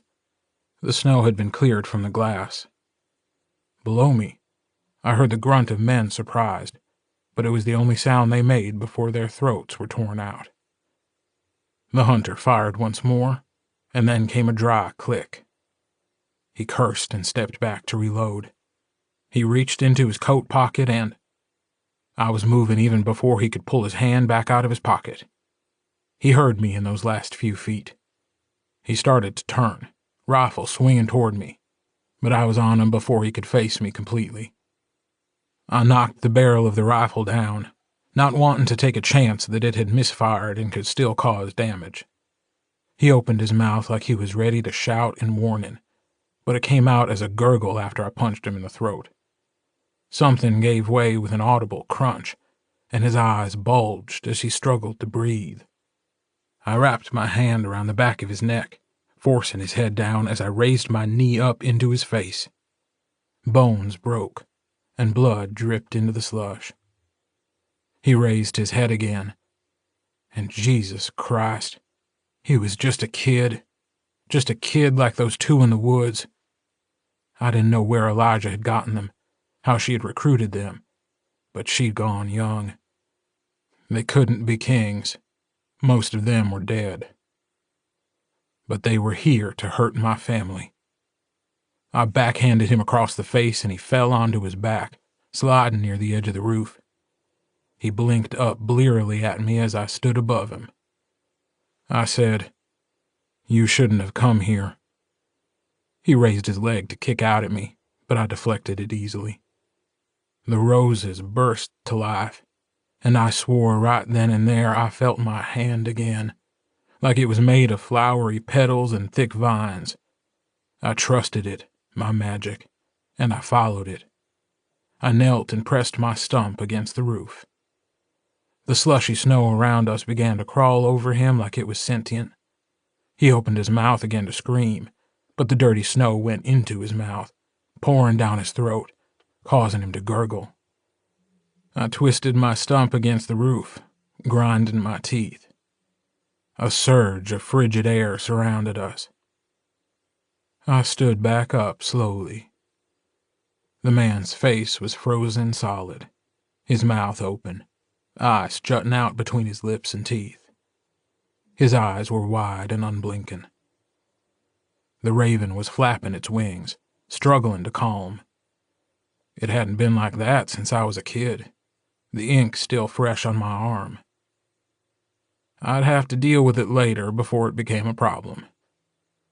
I went to the rear of the building, peering down over the ledge in time to see Elizabeth and Mark dragging the bodies of 2 men away from the garage and into the dark, leaving behind twin streaks of blood in the snow. I turned around to head toward the ladder and... "Hello, Gordo," Elijah said, standing right in front of me. "What happened to your hand?" Before I could react, she lashed out. I saw stars as she smashed her fist into the side of my head, knocking me to the side. My vision swam as I fell to my knees. My ear went numb, a loud buzzing echoing in my head. Before I could react, she spun in a tight circle, bringing her leg up and then smashing the heel of her foot against the side of my neck. My teeth snapped together, biting into my tongue. Blood flooded my mouth as I landed on my back. I stared up at the night sky, dazed. The moon was blurry. She gripped my hair as she dragged me across the roof toward the skylight. I could hear the wolves screaming for me, singing in terror. Howls ripped through the night air, and the raven tried to take flight. But it was confused. It didn't know where to go. It didn't know what to do. We reached the skylight, and she pressed my face flat against the glass. "Look, Gordo," she said, her mouth near my ear. "Look and see what happens to humans who run with wolves." I opened my eyes. 20 feet below us was the garage floor, and against the far wall were Chris and Tanner. They'd been beaten within an inch of their lives. Their arms were chained above them, their heads bowed. Every part of them seemed to be covered with blood. Tanner's arm looked like it had been broken. Chris's face was so swollen, I doubted he could see. I waited for them to move, to show me they were here, that they were alive, that they hadn't left us, left me. Please, please, please, please, please. They heard me. Tanner raised his head and looked straight up at me. His eyes widened. Chris coughed, blood spilling out onto the floor. "They are strong," Elijah said quietly. "I'll give them that. They didn't give you up, even when their bones broke, even when I made them scream. And Gordo, how they screamed for you, begging you to come save them. They believed you would come for them, all of you. And here you are. I see their faith in you wasn't misplaced. It's endearing. Misguided, but endearing. I will save them for last. After your pack is dead, and the fire of God has cleansed this place from evil, I will return and absolve them of their sins. It has been made abundantly clear that nothing in Green Creek must remain as it is now. I don't know how it was done, but Omegas have overrun this territory. It will need to be cleansed. The people here cannot be saved. My vision is clear, and I can see." She let me go. Chris and Tanner screamed for me as I turned over on my back. The moon was so bright. I didn't think I'd ever seen anything more beautiful. Elijah reached behind her shoulders and pulled the skin of the wolf over her head again. In my dazed mind, I thought I was safe, that the wolves had come for me and I was safe. Her hand went into her coat. For a moment, I saw a flash of something that looked like it was attached to her chest underneath her coat. But then she pulled out a gun and pointed it at my face. It was larger than anything I'd seen before. The end of the barrel looked like a gaping tunnel. I grinned up at her. My teeth felt slick with blood.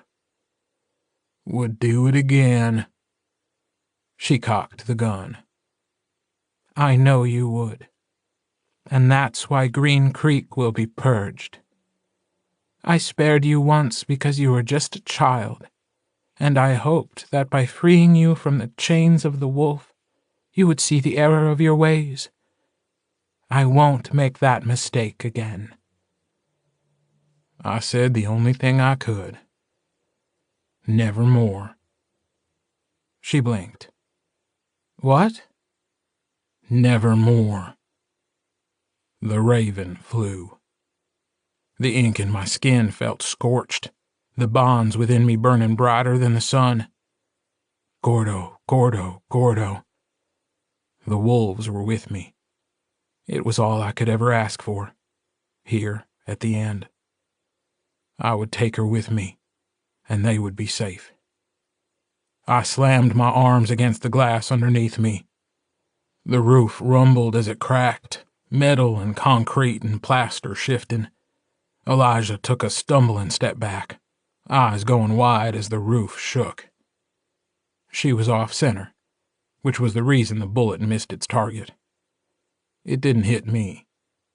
Instead, it shattered the glass of the skylight I lay upon. Weightlessness, only for a moment, as the glass gave way beneath me. I fell through the skylight, head rapping against the metal frame, feet scraping against the cracks in the roof. I remembered him. Mark, standing in front of me, telling me I smelled like dirt and leaves and rain, telling me he needed to protect me. The way he'd tasted on a summer's day, his bare feet in the grass. The look of betrayal on his face as he stood on my doorstep.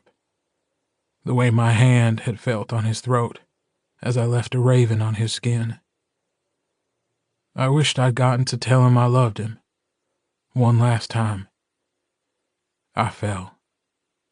The glass spun around me. And from below me came the sound of a furious wolf. I turned my head in time to see Mark burst into the garage. Everything felt slow. His muscles coiled before he jumped. And then he began to turn. The muscles and bones shifted underneath his skin. The thick hairs on his body receded. The paws outstretched in front of him spread and became fingers, the claws black and wickedly sharp. As he became human, as his violet eyes flashed, the raven on his throat ruffled its feathered wings and strong arms wrapped around me as a heavy human body collided into me. The breath was knocked from my chest as he curled himself around me, taking the brunt of the impact with the ground as we rolled. I ended up tucked into his side as the glass shattered. And then silence. I opened my eyes. Mark was staring down at me. His eyes were violet, but he was here. He was human. I reached up and touched his face. Gordo, he growled through a mouthful of fangs. I don't understand, I whispered. How are you? As romantic as this is, Tanner said hoarsely. And it's really very sweet. I would like it if my arms weren't chained to the fucking ceiling anymore. Yeah, Chris said, coughing wetly. What he said. Mark snapped his head up, nostrils flaring. I pushed myself up away from him, struggling to get to my feet, body aching. I looked up at the skylight, expecting to see Elijah staring down at us, gun pointed in our direction. but all I could see was the moon. Elizabeth ran into the rear of the garage, shifting violently. Her eyes were blazing orange as she stood. "Hi, Mrs. Bennett," Tanner said. "Nice to see you, Mrs. Bennett," Chris said. Her eyes widened at the sight of Mark standing next to me, his hand still on my arm. "How did you—" She shook her head, moving toward the others. "Elijah escaped. I saw her jumping from the roof, but she was gone before I could get back around. She left a scent trail." She stood in front of Chris and Tanner, reaching out her hands to cup their faces. "I'm so happy to see you again. You're safe now. I promise you. I won't let them touch you again." Chris sighed and leaned into her touch. "I'm okay," he said. Words lisped through swollen and split lips. "It looks worse than it is. Get Tanner down first. They broke his arm this morning, those assholes. I'm gonna fucking kill—" "Holy shit, Gordo! Where the fuck is your hand?" "Long story," I muttered. "Later. We need to figure out what Elijah is gonna do." I looked up at Mark. He was watching me. His eyes were still violet, but he wasn't struggling with his shift. "How are you doing this?" It looked like it cost him greatly to speak. His words were rough. You, it was you. Pack, strong, helped us. Gordo's safe. Keep Gordo safe." "Yeah, okay, safe. We're safe." Tanner cried out as Elizabeth broke the manacles around his wrists. She held him against her as he cradled his arm, her hand on the back of his head, fingers in his hair as he sobbed. "I've got you," she whispered. "I've got you." "Gordo," Chris said. "You gotta help them. She's going to—" He grimaced, turning his head and spitting a thick wad of blood onto the ground.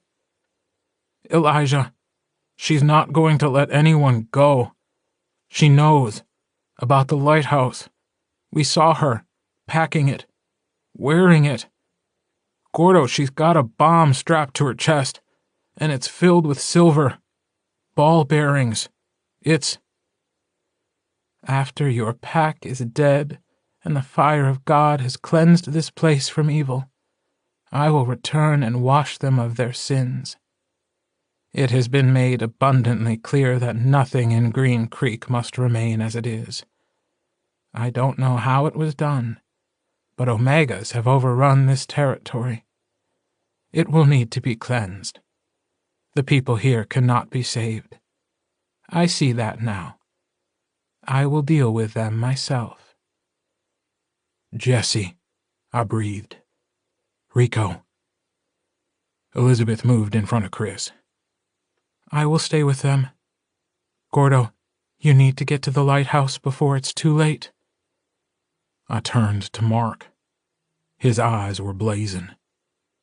I leaned forward and pressed my forehead to his. "Are you with me?" His breath was hot against my face. "Gordo." Chapter 25. Moon. The streets of Green Creek were awash with blood. Men and women, all hunters, stared sightlessly at the sky, eyes reflecting the full moon. Their guns lay scattered in the snow. There were Omegas, full wolves, some half-shifted. One whined at me as we passed it by, reaching its hands toward me. Its lower half had been crushed as if it had been rolled over. Nothing could be done to save it. Mark had shifted back into a wolf. He stood above the Omega, head cocked down at it. It reached up and ran a single hand through the hair on his throat. It was over quick. Mark reached his head down and snapped its neck. It didn't move after that. He returned to my side. We came to an overturned truck on fire, flames sputtering out into the snow. A pair of legs stuck out from beneath the cab. Another hunter had tried to crawl away but had been caught by a wolf. I didn't know where his arm had ended up. From out of the trees stepped Robbie Fontaine, shifted and tense, followed by a small group of Omegas. He came to me and pressed his nose against my hip. He huffed out a breath, leaving his scent upon me. I ran my hand between his ears. He leaned into the touch. There was a question sent, and I said, "We have to move. She's going to hurt everyone." Robbie stepped away, turning over his shoulder to growl at the Omegas behind him. They flattened their ears. One hissed back at him, jaws stretched wide, but it subsided when Robbie let out a rough bark. He fell and stepped beside me, and we moved on. Kelly and Carter were next. They came out from between two houses, their muzzles caked with blood. Carter snarled at the sight of us, his hackles raised, beginning to coil like he was going to strike. Kelly moved in front of him, throat rumbling almost like he was purring. Carter's eyes flickered between his normal blue and violet, and he whined, sounding confused. The timber wolf came up behind him, rubbing against his side. Carter allowed it for a moment before he turned his head and snapped at the wolf. It bared its teeth back at him, not moving away. They surrounded me. Kelly and Robbie moved side by side. Carter and the timber wolf were to my left, next to Mark. More Omegas came out from the trees. All were shifted. One looked as if its leg had been severely broken. I saw the flash of wet, white bone as it held the leg up against its stomach. I could feel them. My pack. The Omegas. A violent thrum that made my head ache. The Alphas were waiting for us at the top of a hill, surrounded by feral wolves who seemed to want to get as close to Ox as they could. They were whining and barking in low, coarse tones, their songs running through us like a storm. Behind them were the bodies of more hunters, mouths agape, arms stiff and hands frozen above them, as if they were still trying to ward off wolves, even in death. I felt no pity for them. They had brought this on themselves. Joe looked over all of us, asking a question without making a sound. "She's fine," I said, "with Chris and Tanner. She'll keep them safe.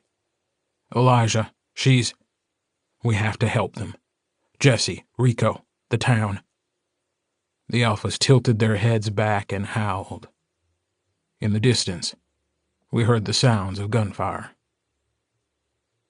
She was waiting for us in front of the lighthouse. Her gun was in her hand, at her side. She sat in the snow, cross-legged. The bodies of 6 Omegas lay at her feet, all with smoking wounds, the silver burning its way through them.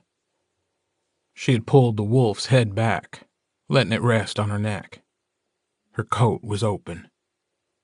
On her torso, attached to a thin Kevlar vest, were long glass cylinders, 8 of them in total. Each had 2 wires fixed to the top, green and red. The cylinders were packed full of silver ball bearings, just as Chris had said. Between her Kevlar and the cylinders were small bricks of what looked like black putty. Behind her, the lighthouse stood darkened. Rico and Jesse must have heard her coming and turned out the lights. Hopefully they were keeping everyone down on the floor and quiet. I was about to look away when Rico peered out the window, eyes wide. He saw us approaching and disappeared. Christ, I needed to keep them safe. Elijah slowly rose at our approach. The moon caused her shadow to stretch out grotesquely onto the lighthouse. She wasn't scared. Her hands did not shake. She smiled.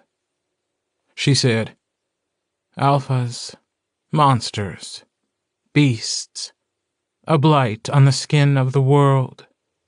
She spat onto the bodies of the Omegas at her feet. "Paul the Apostle gave warning.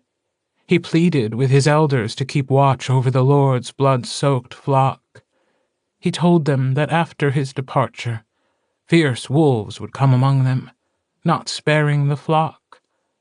They did not care, these wolves, about righteousness, about piety. They were devoted only to the rage that called from the moon. And Peter, he knew this too. He told them of false prophets who would rise among the people. She raised her voice. Just as there will be false teachers among you, who will secretly bring in destructive heresies, even denying the master who bought them, bringing upon themselves swift destruction. And from among your own selves will arise men speaking twisted things, to draw away the disciples after them. She looked at Ox. You are the false prophet, the false teacher, the abomination. You who found a way to become an alpha even before you gave in to the sins of a wolf. Beware the wolf in sheep's clothing. It will come to scatter the flock. But the Lord is my shepherd, and I shall not fear the wolf. It's over, I said. You're outnumbered, Elijah. Your people are dead. Her smile widened. A necessary sacrifice, which proves everything I've said, everything I've believed. This town has a curse upon it. The land has been poisoned. We came here once, hoping to cleanse the earth so that it could heal, free from the chains of the beast. My God walked with me that day, steadying my aim. She tilted her head toward the sky. Especially when it came to the smaller ones. The little wolves, they tried to run from me. I was shining a light in the darkness, and they could not escape. They were just kids, I said hoarsely, as the wolves growled around me. All of us blew and blew and blew. Little wolves grow into big wolves, she said. And big wolves know nothing but the taste for flesh and blood. They were already lost the moment they took a breath in this world. Either they must be put down, or their spirit broken until they become nothing but a pet. She glanced at the timber wolf, who flinched and tried to crowd closer to Carter. But even then they disappoint you. Mark took a step forward, growling dangerously. Elijah didn't recoil. If anything, that made her angry. But we couldn't take them all. I watched as my family fell around me. I saw their skin tear. I heard their screams. I was a child, but I saw it all from the trees. A tear fell from her eye and onto the knotted tissue of the scar on her face. My family, aunts and uncles, cousins, people who believed such as I did. The wolves didn't know I was there.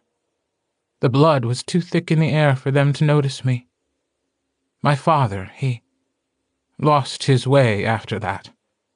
He didn't understand why God had forsaken him, why he had abandoned us when we needed him most. He couldn't see what I could see. He didn't know what I knew. We hadn't been abandoned. We had been tested. It's always been about the strength of faith. He is a just God, but he is a demanding God. He needs proof of our convictions. My father had lost sight of that. He spoke of walking away, of just letting them go. And no matter what I said to him, no matter how much I begged and pleaded with him, he wouldn't listen to reason. He had fallen from his faith. She raised her gun and put the barrel to the side of her head. I told him that I was sorry. Her voice broke. That I wished it didn't have to end like this. But I couldn't have his discord spread to the others. In the end, he, too, was a wolf in sheep's clothing, trying to take down the flock one by one. She put her finger on the trigger. God commanded Abraham to sacrifice Isaac, his son, on Moriah, to prove his faith. He took his son to the mountain, bound and gagged, and placed him atop the altar. And just as he was about to show God how much he loved him, an angel came, telling him that God knew just how much Abraham feared him now. A ram appeared, and Abraham was able to sacrifice that instead, and God was appeased. She put the slightest amount of pressure on the trigger. I knew that I was being tested, just as Abraham was. I knew what God was asking of me, because I had faltered. In this place, I had failed. So I went to my father while he slept, and I put my gun to his head, and I put my finger on the trigger, and I waited for the angel to appear. I waited for a sign to tell me that I had proven myself, that I was who God wanted me to be. Gordo, Gordo, Gordo. Nothing came, Elijah said, and I did what I had to do. I didn't cry when I shot my father in the head. I didn't. I felt peace. I knew I had done the right thing, what had been asked of me.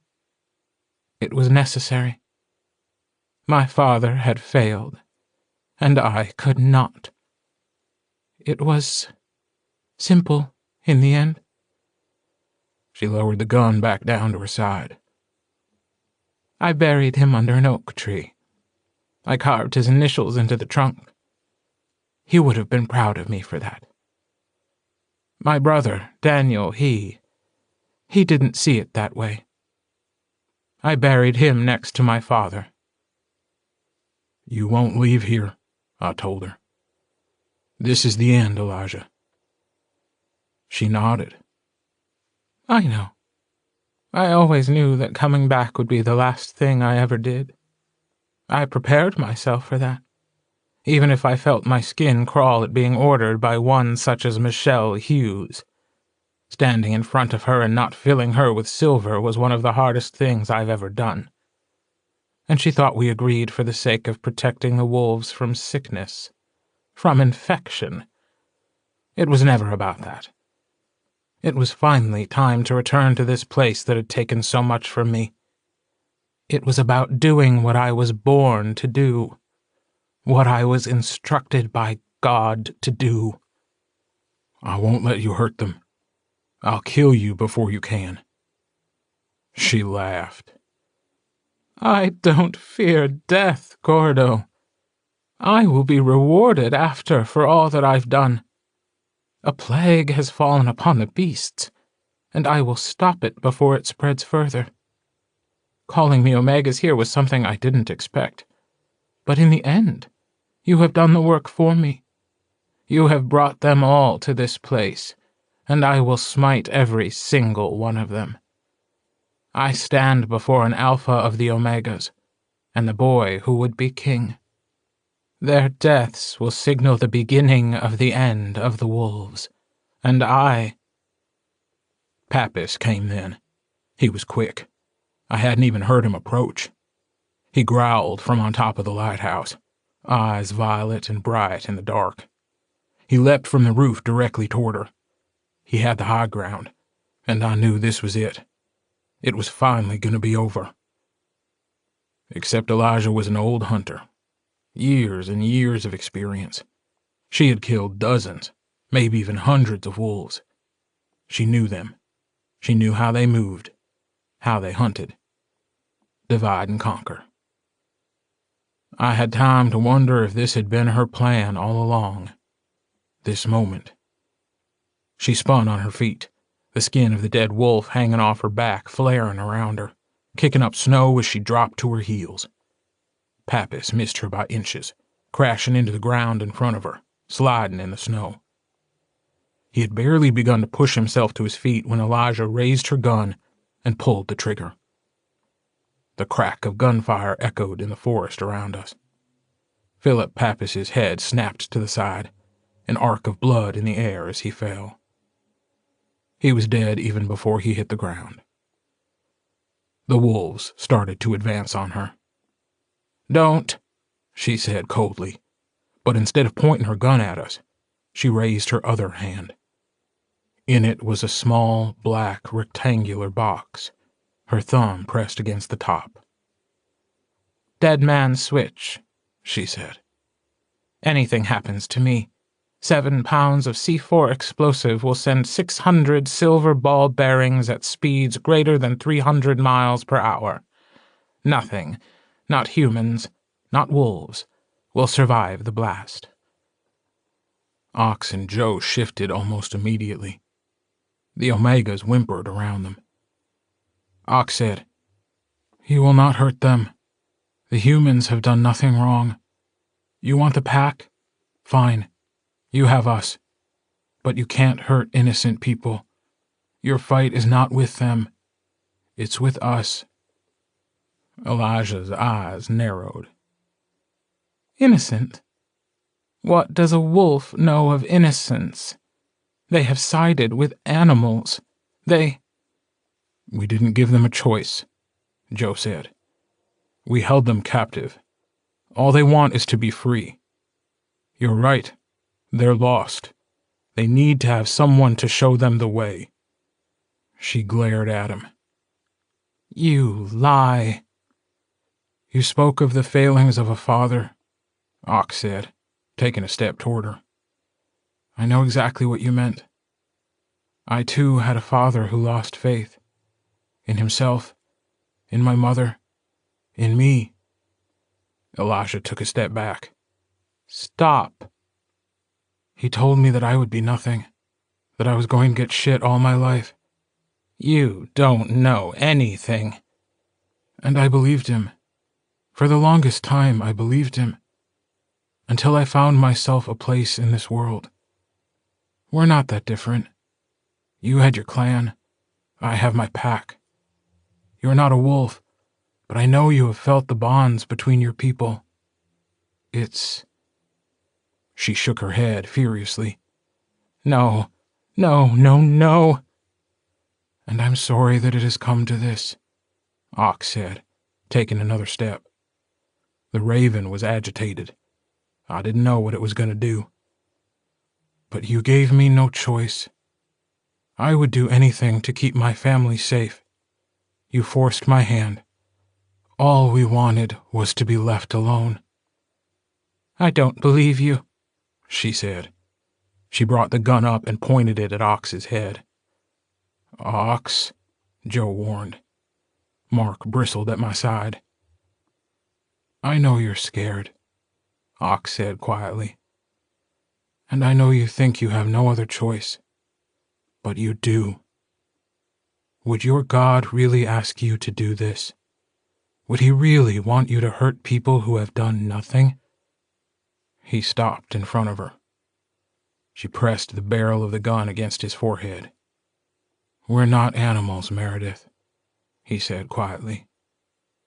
Her face scrunched up, and incredulously, I thought it had worked. That Ox, crazy, beautiful Ox, had somehow gotten through to her. That he would take the gun from her. That she would back down and this would all be over. Oh, I was going to kill her the moment she let her guard down.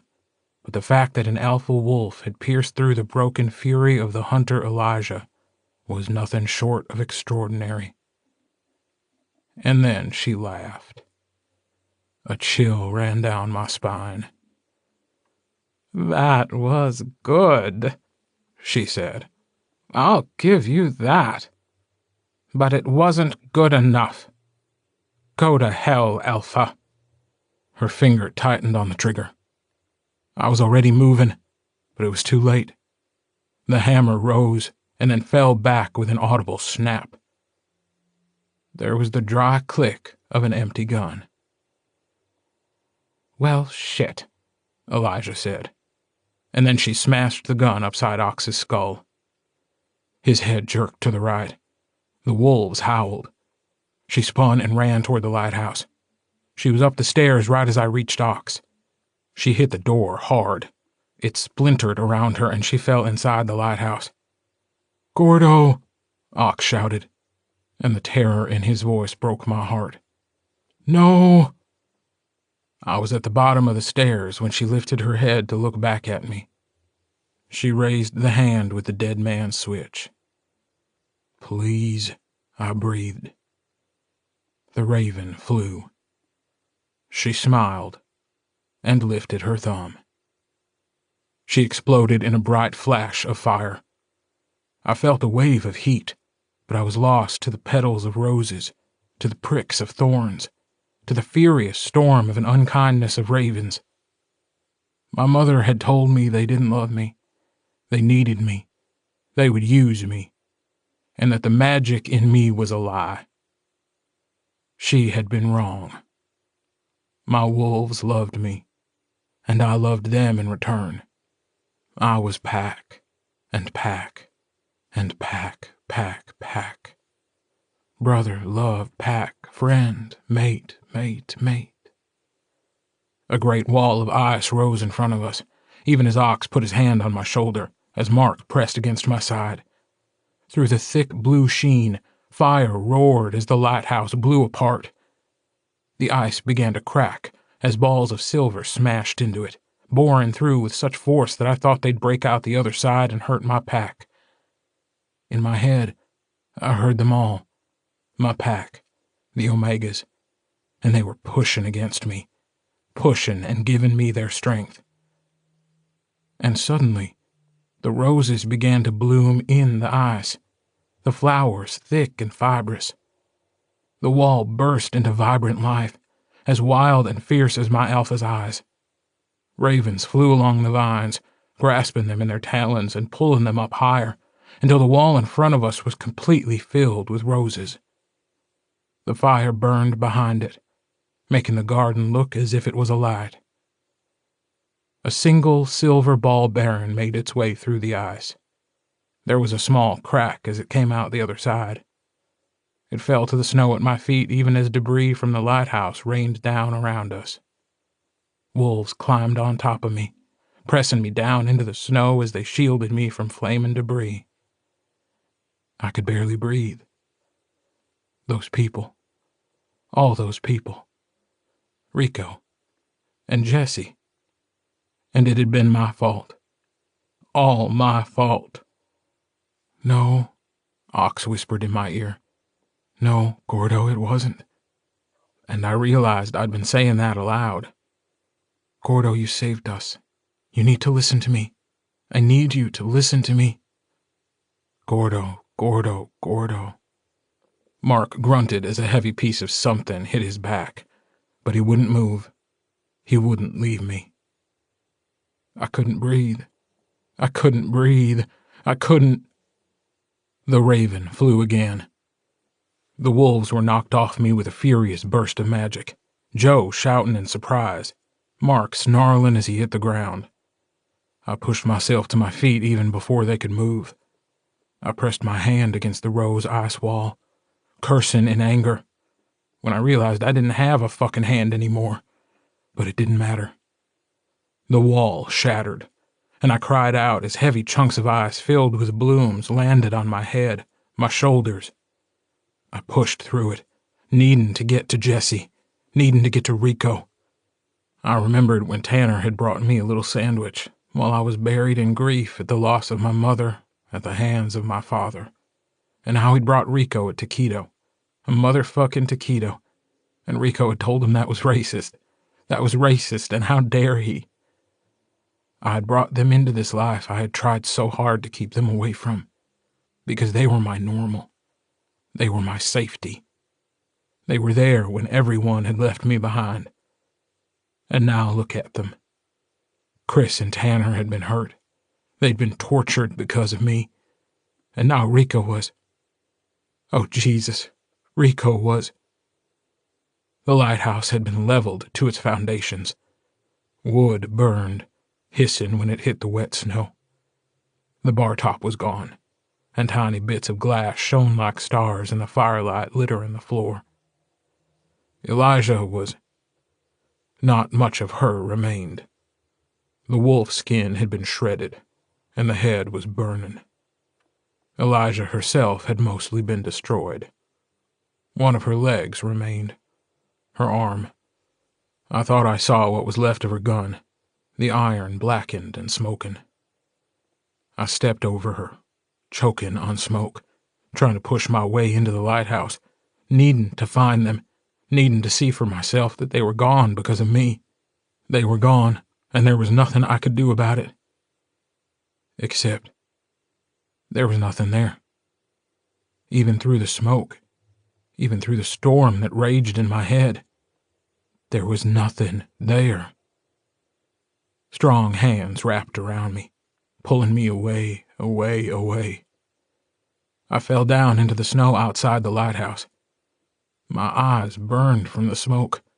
I coughed roughly, on my hands and knees, head bowed.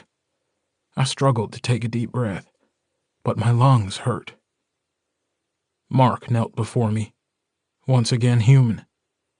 He took my face in his hands and lifted me toward him. His eyes were violet, but his touch was soft and forgiving. The raven on his throat stood out bright in the moonlight. "Gone," he said through gritted teeth. "Already gone. Out. Escaped." I didn't understand. I was exhausted. What remained of my strength was rapidly diminishing. I'd pushed too hard in the end. To save them. My pack. Mark looked frustrated, mouth a thin line, like he couldn't find the right words. My heart ached. Joe came then. He put his forehead on my shoulder. Rico and Jesse.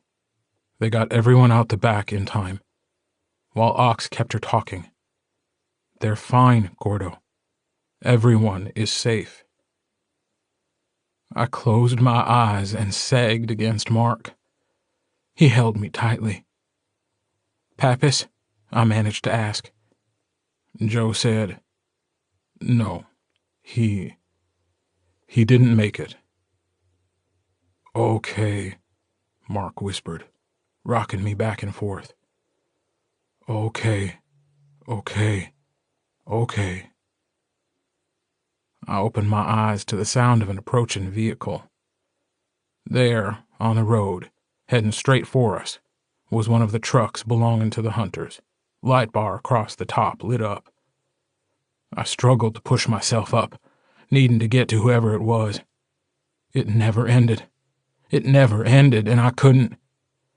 "Elizabeth," Mark grunted in my ear, arms tightening around me as he held me against his chest. "Tanner, Chris."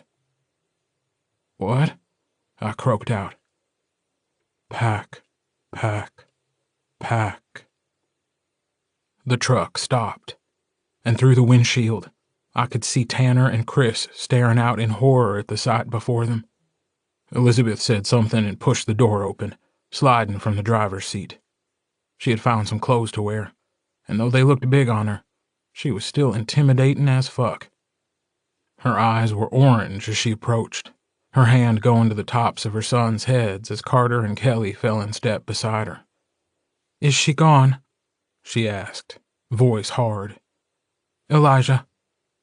"Yeah," Joe said wearily. "She's Gordo. He saved us. He saved all of us." "What happened to him?" "Just tired," I muttered, though my words came out in a slur. "Give me a few. I'll be up to kick some ass again later." "Jesus Christ," I heard Chris say. "You let her blow up the bar? Oh my God, where the hell are we supposed to drink now? Max? His beer's all foam, man." "I told you two to stay in the truck," Elizabeth scolded Chris and Tanner as they approached. Chris looked worse than before, and Tanner's face was pale as he held his arm against his chest. "You can't be moving around much until we get your injuries checked out." "Oh, man," Chris said. "Please tell me my sister's okay, and that she didn't hear me bitch about the bar before I asked about her well-being." "Every word," another voice said. "When you get healed up again, I'm going to kick your ass." I turned my head against Mark's chest. Coming out of the dark on the other side of the bar was Jesse. and Rico, and they were leading a group of wide-eyed people, most of whom were staring in shock at the devastation before them. The Omegas growled at them, but Ox flashed his eyes and they flinched away, trembling against each other in the snow. Chris moved toward Jesse, smiling, even though it obviously pained him. He limped, right leg dragging behind him. She met him halfway, wrapping her hands around him. He grunted in pain, and when she tried to pull away, he just held her tighter. "This kind of sucks," another voice said, and I looked to see Bambi standing with her hands on her hips, glaring at what remained of her bar. "Good thing it's covered, though I'm probably going to have to commit insurance fraud, because I don't think it's going to go over very well if I tell them the reason my bar exploded was because hunters came to kill my boyfriend's werewolf pack." "I love you so much," Rico breathed. "I'm gonna do so many things to you after I get over the mind-numbing PTSD of almost getting murdered by evil humans and feral werewolves." "Werewolves?" Will cried, and he looked soberer than I'd seen him in a long time. "I always knew something was going on with that family. Always hiding out in the woods. And you all said it was coyotes we heard howling. Looks like I'm owed apologies from all of you." The townspeople murmured behind him, huddling together. Some of them watched the feral wolves. Some of them were watching the fire burn. But most of them were watching Oxnard Matheson as he approached. "Maybe he should think about putting on some pants," Rico muttered, hanging off Bambi. "If he's going to tell them more than we did, they should probably hear it without his dick hanging out." "It's a nice dick," Bambi said. "Oh my God, would you please not stare at my alpha's junk?" "He's pretty good with it, too," Jesse said. Joe growled at both of them as he followed his mate. Bambi laughed as Jesse flipped him off. Elizabeth kneeled in front of me. Mark tightened his grip around me, and I rolled my eyes. "All right?" she asked, leaning forward to put a hand to my forehead. It was such a motherly thing to do that I had to swallow past the sudden lump in my throat. "Yeah," I managed to say. "All right." "Saved us," Mark grunted from behind me. "Gordo saved us." Elizabeth glanced at him before looking back at me. "I know. It stinks of magic." "Not much I can do about that," I said, trying to keep my eyes open. There was a pulse under her hand, and I felt green come through the bonds. "Thank you," she whispered, "for keeping them safe." I sighed. "Promised you I would, and then you threatened to kill me." And she laughed. "Oh, Gordo, how I love you so." The other wolves came then, and the humans. Bambi looked confused when Rico kissed her forehead and left her standing next to the bar. He went to Tanner and Chris first, and though I could hear them complaining about being too manly for such a thing, they hugged for a long time. Rico first kissing Chris on the cheek, and then turning his head and doing the same to Tanner, muttering something that I couldn't hear to each of them. Elizabeth sat in front of me, her hands on my legs. Carter and the Timberwolf lay on my left, Carter's nose pressed against my thigh, breathing in my scent. Kelly and Robbie came on my right, trying to get as close to me as they could. Jesse's hand was in my hair, and Chris, Tanner, and Rico stood behind us, always the protectors of their pack. Oxnard Matheson and Joe Bennett stood in front of the people gathered near the remains of the bar. He looked over all of them, and Joe reached over, taking his mate's hand in his, holding it tight. "You've known me," Ox said, "for a long time. I was just a kid when I came here. My mother, she did her best in the face of everything. She raised me. She loved me with every piece of her soul. She laughed. She danced. And one day, She gave her life so that I could live mine. A monster came and took her from me. He also took my father, Thomas Bennett. I didn't know if I would survive after that, but it was because of my family that I survived. You see, one day I met a boy who talked and talked and talked of things like candy canes and pine cones, epic and awesome, a tornado who would never let me go. And he helped me be brave and strong. Even when my heart was breaking, I remembered that. Remembered him. And my pack. I'm a mechanic. I'm the guy that lives in the house at the end of the lane. I eat with you. I laugh with you. I live with you. I bleed, and I hurt, and I love this town, this place. Thomas taught me there is nothing like Green Creek anywhere else in the world.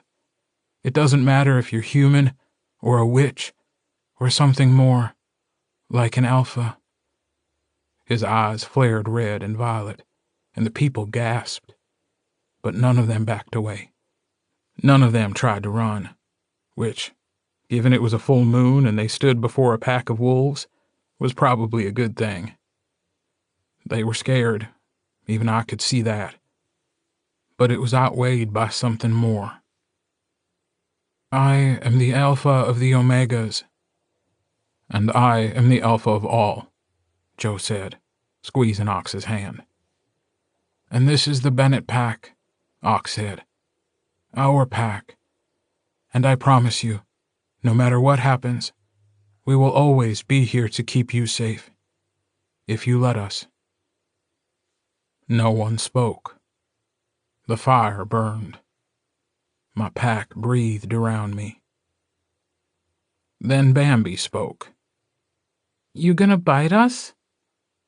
And because he just couldn't help himself, Rico said, That's my job. Bambi glared at him. Consider correcting what you just said. Rico blanched. Yes, my queen, you are the light of my life. Without you, my world is cold and dark and celibate. She looked back at Ox and arched an eyebrow. No, Ox said. I will not bite you. I will not harm you. Any of you. We will protect Green Creek with everything we have. And what about them? She asked, nodding toward the Omegas prowling behind us. If what Rico and Jesse told us is true, they're sick. They're hurting. And you don't know how to fix it. How can you guarantee they won't turn around and attack someone when you're not looking? You can't be everywhere at once, Ox, no matter how strong you are. That's where we come in, another voice said. I turned my head. On the road stood Eileen and Patrice. Behind them were a group of people.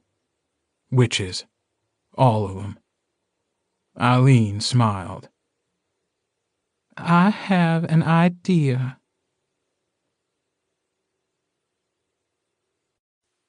Chapter 26. Ravensong. This has to work. I turned my head, fumbling with the cigarette in my left hand. Ash burned my fingers as I blew smoke out my nose. Maybe it was time to quit. I looked back out at the front of the house at the end of the lane. Omegas prowled in the snow. Some were sleeping. Others were grooming. Still others crashed in the forest around us. Mark lay at the bottom of the steps, ears perked up, paws crossed in front of him, watching the feral wolves. Carter was running with the timber wolf at his side. I could make him out in the distance, weaving in and out of the trees.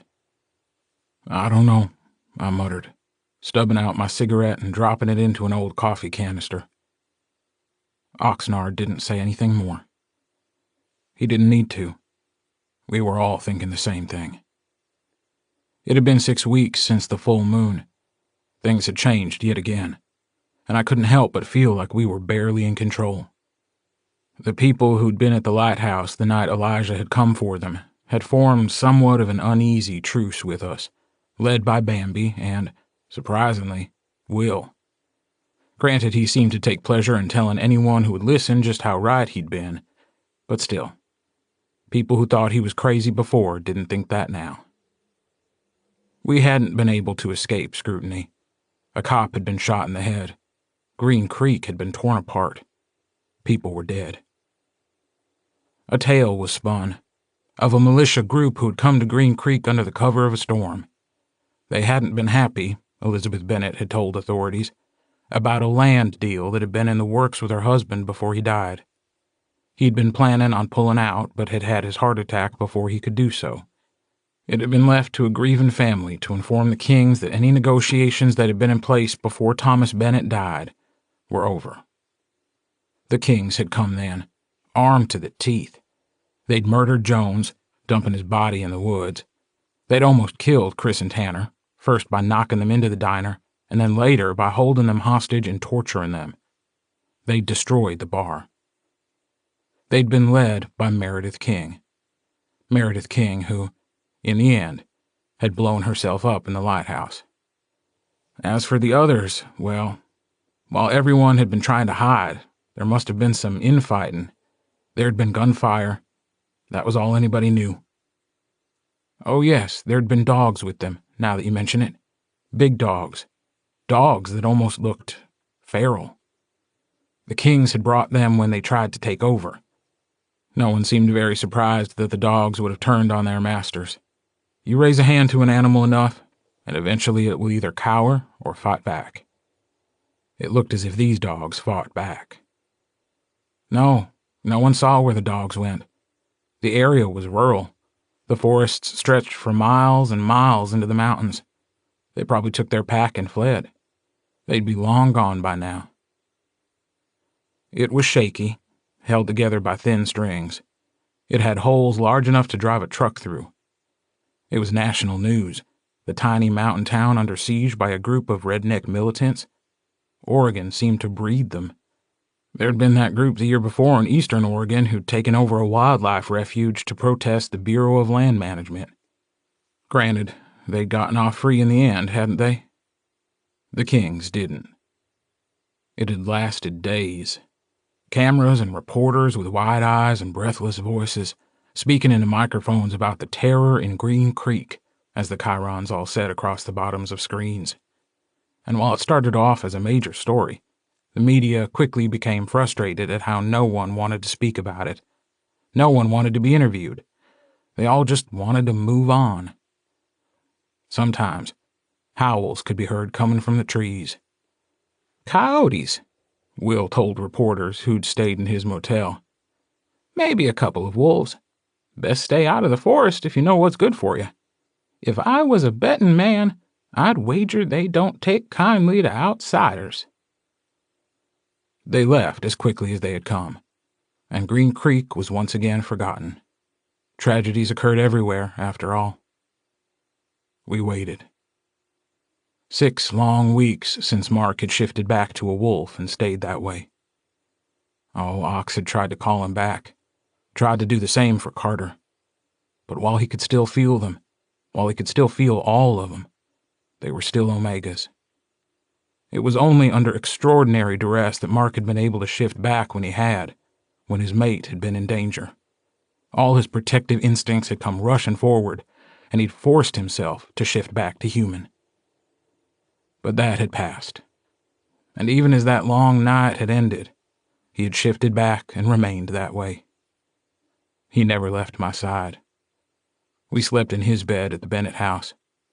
I'd only been back to the garage a couple of times since we'd rescued Chris and Tanner. At first, I told myself I needed time to heal, that we'd all been through something traumatic and we couldn't be expected to pick up right where we left off, that I didn't want to leave Mark, not while he was stuck as he was. Chris and Tanner and Rico said they understood. They handled the day-to-day operations of the shop. Well, Chris and Rico did. Tanner tried as best he could, but his arm was in a cast and would be until after Christmas. Robbie still worked the front office and the phones. They knew, though, what I was doing. I figured I'd get at least a few more days of feeling sorry for myself. My hand was done. There was nothing I could do about that. The stump was fully healed, the skin slightly gnarled where my hand had once been. It felt strange, the skin bumpy and rigid, with barely any loss of sensation. If I pressed down hard enough, I could feel the jut of bone. Whatever Patrice had done had been effective. But the skin wasn't unmarked. The sleeves my father had tattooed onto my arms extended to either wrist. I didn't see they had changed until we got back to the Bennett house, as the sun rose after the full moon. The runes were the same. They hadn't moved. The roses had, though. The vines now extended down my forearm, twisting around the runes and symbols, the thorns sharp and curved. And covering the stump was a bloom of roses so red they looked real. Patrice and Eileen hadn't been able to explain it. Either my place as the witch of the Bennett pack and our territory under siege had caused my magic to expand to compensate for the loss of my hand, or my mate bond with Mark was so strong I'd called upon it to make a wall of ice filled with roses, or a combination of the two. It was beautiful regardless. It looked like the work of a master. But my hand was gone. I wallowed. Yeah, it wouldn't be long before the guys came to kick my ass. And Ox, always Ox, knew what was going on in my head.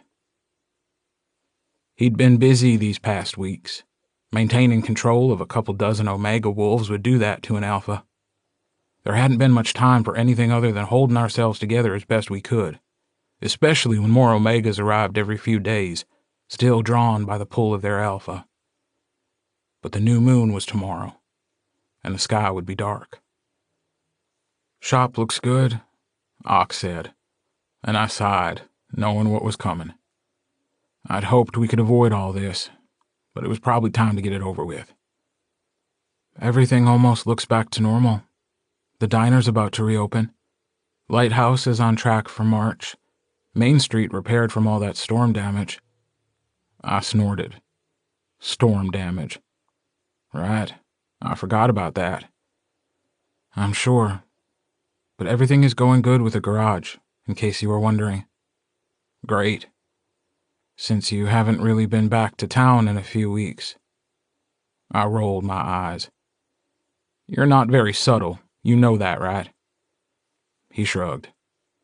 "Not trying to be. The guys know you'll be back when you're ready." "Oh? Well, they're giving you until the new year to be ready." "Figured." "I thought you might have. You need to go back." I refused to look at him. "I'm needed here." "Why?" "Mark. Mark is fine. I've got him." "Try again." "Jesus Christ." "Yeah, sounds about right." Mark turned to look at me at the uptick of my heart. He cocked his head, and it was Gordo, Gordo, Gordo, in a constant hum. "Thank you," Ox said quietly. "I'm not going to do this. Not with you." I felt that big hand of his on the back of my neck, squeezing tightly. "You saved me. Again. You always do that, don't you?" I stepped out of his reach. The wooden porch creaked underneath us. Mark slowly rose as I glared at Ox. "I'm your witch. It's what I'm supposed to do. You would do the same for me." "I would." "So then don't. I don't need your gratitude. I don't need your pity." "You're hurting, Gordo. You've tried to hide yourself for so long that it's become second nature for you. But you always seem to forget that you can't hide shit from me. I'm your—" "Alpha," I spat bitterly. "I know. You're always in my head." "I was going to say friend." God damn it. I don't. I'm your friend, Gordo. And your tether. Yes, I am your alpha, but it's always been more than that between us. Even before all of this. You were there after my dad left, when it was just Mom and me. When I called you on the phone and told you we needed help. You came for me, You always have." "I'm fine," I told him stubbornly. "You don't have to feel guilty for—" "You aren't alone." I swallowed with an audible click. "You've always been this force," Ox said, not unkindly. "This immovable force. A mountain," I told myself. "A constant. Always watching. Over me, and then over Joe and Carter and Kelly. Yeah, maybe it wasn't what you wanted. Maybe it wasn't what you expected it to be. But you were always there, Gordo. For us. It's time you let us be there for you. I don't need—" His eyes flashed. "Don't lie to me. Not about this. It's not as easy as you're making it out to be. I know. But surely it isn't as hard as you seem to think it is."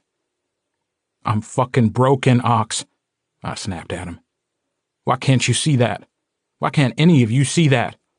All of you, you're treating me like I'm—" "A member of the Bennett pack," Ox said.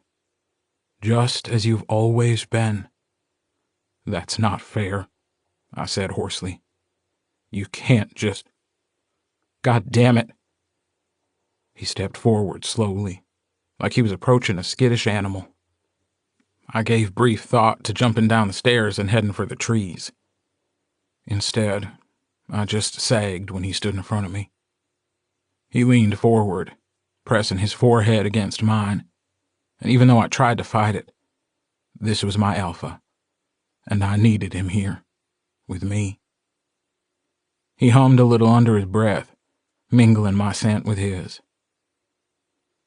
"You gave part of yourself for me," he whispered, and my eyes stung. I could barely breathe. "You protected me, and I will never forget that.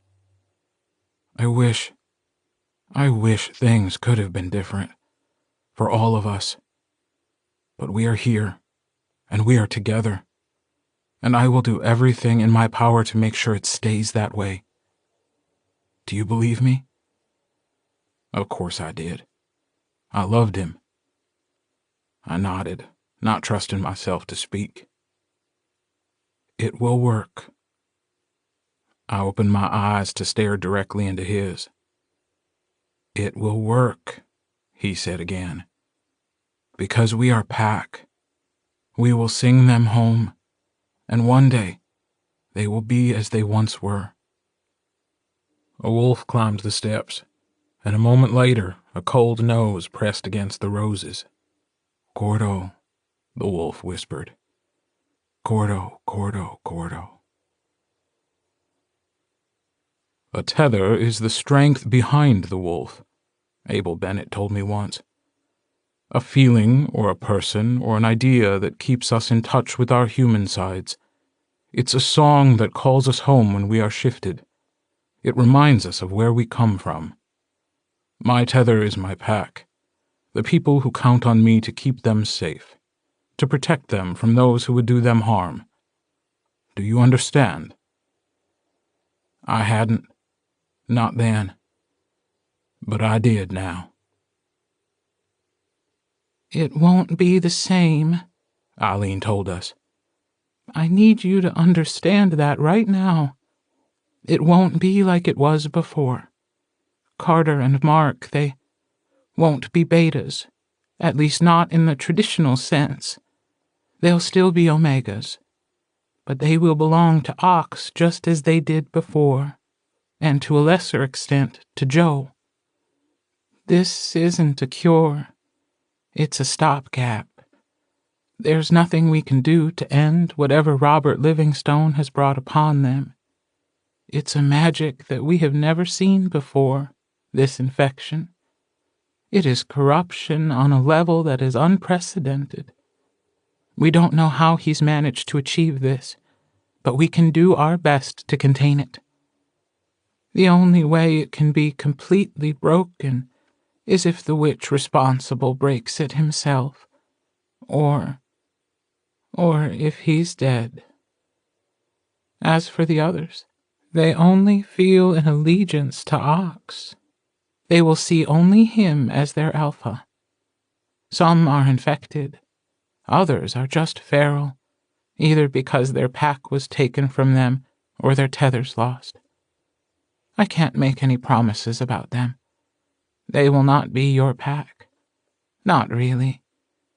But you will be tied to them because you are tied to Ox. It will need to be during the new moon, when the pull is at its weakest. It will require all of you, and all of us, our combined strength. But I believe it will work. There are doors in the mind.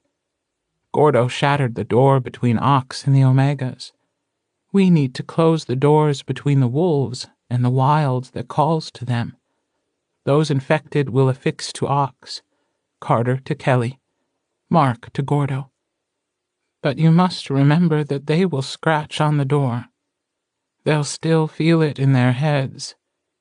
It will not take much for the doors to blow wide open, and I cannot promise you that we can ever close it again should that happen. We need to find him. We need to find Robert Livingstone and end this once and for all. You have the support of the witches. We will do all we can to help you in this war. She smiled sadly. Though I know not of what the future brings, this moment will be the greatest test of the strength of your pack, of the bonds between you all.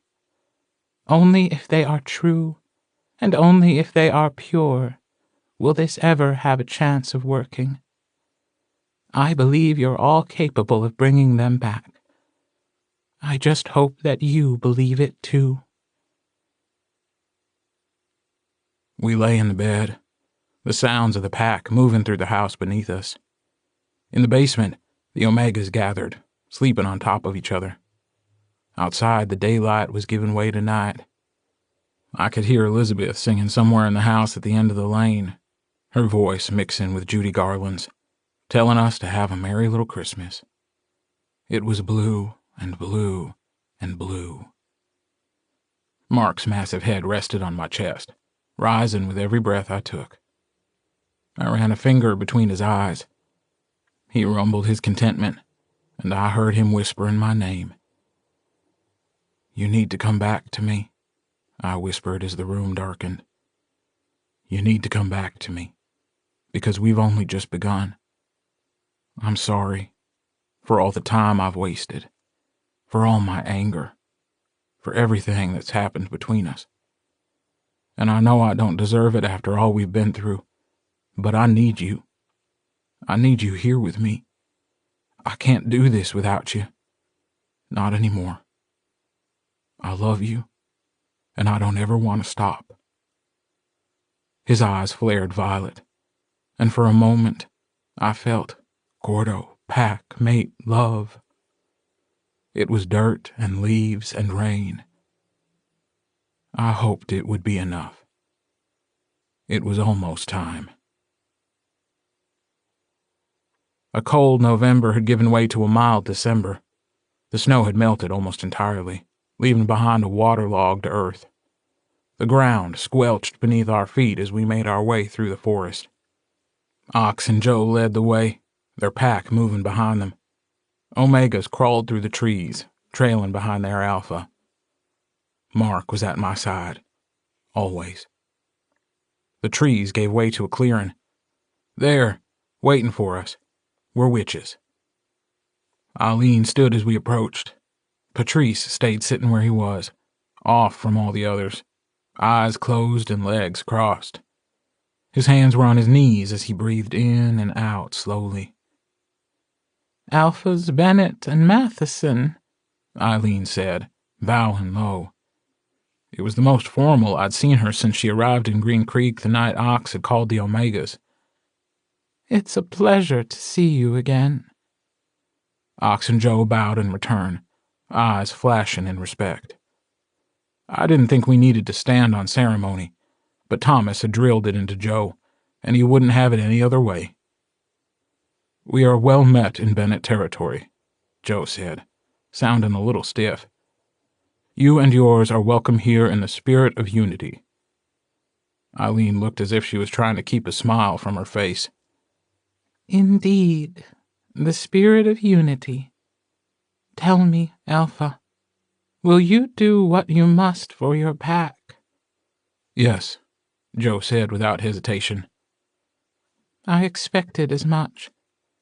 Patrice has been meditating since the sun reached its zenith. The land here, this place, it speaks to him, to all of us, I think. I understand why your family chose it, and why others have tried to take it from you. They have tried, Elizabeth said coolly, again and again, but they haven't succeeded. There was the smile Eileen had tried to hide. No, I don't suppose they have. A message has been sent, I think, but I worry it will still be ignored by non-believers.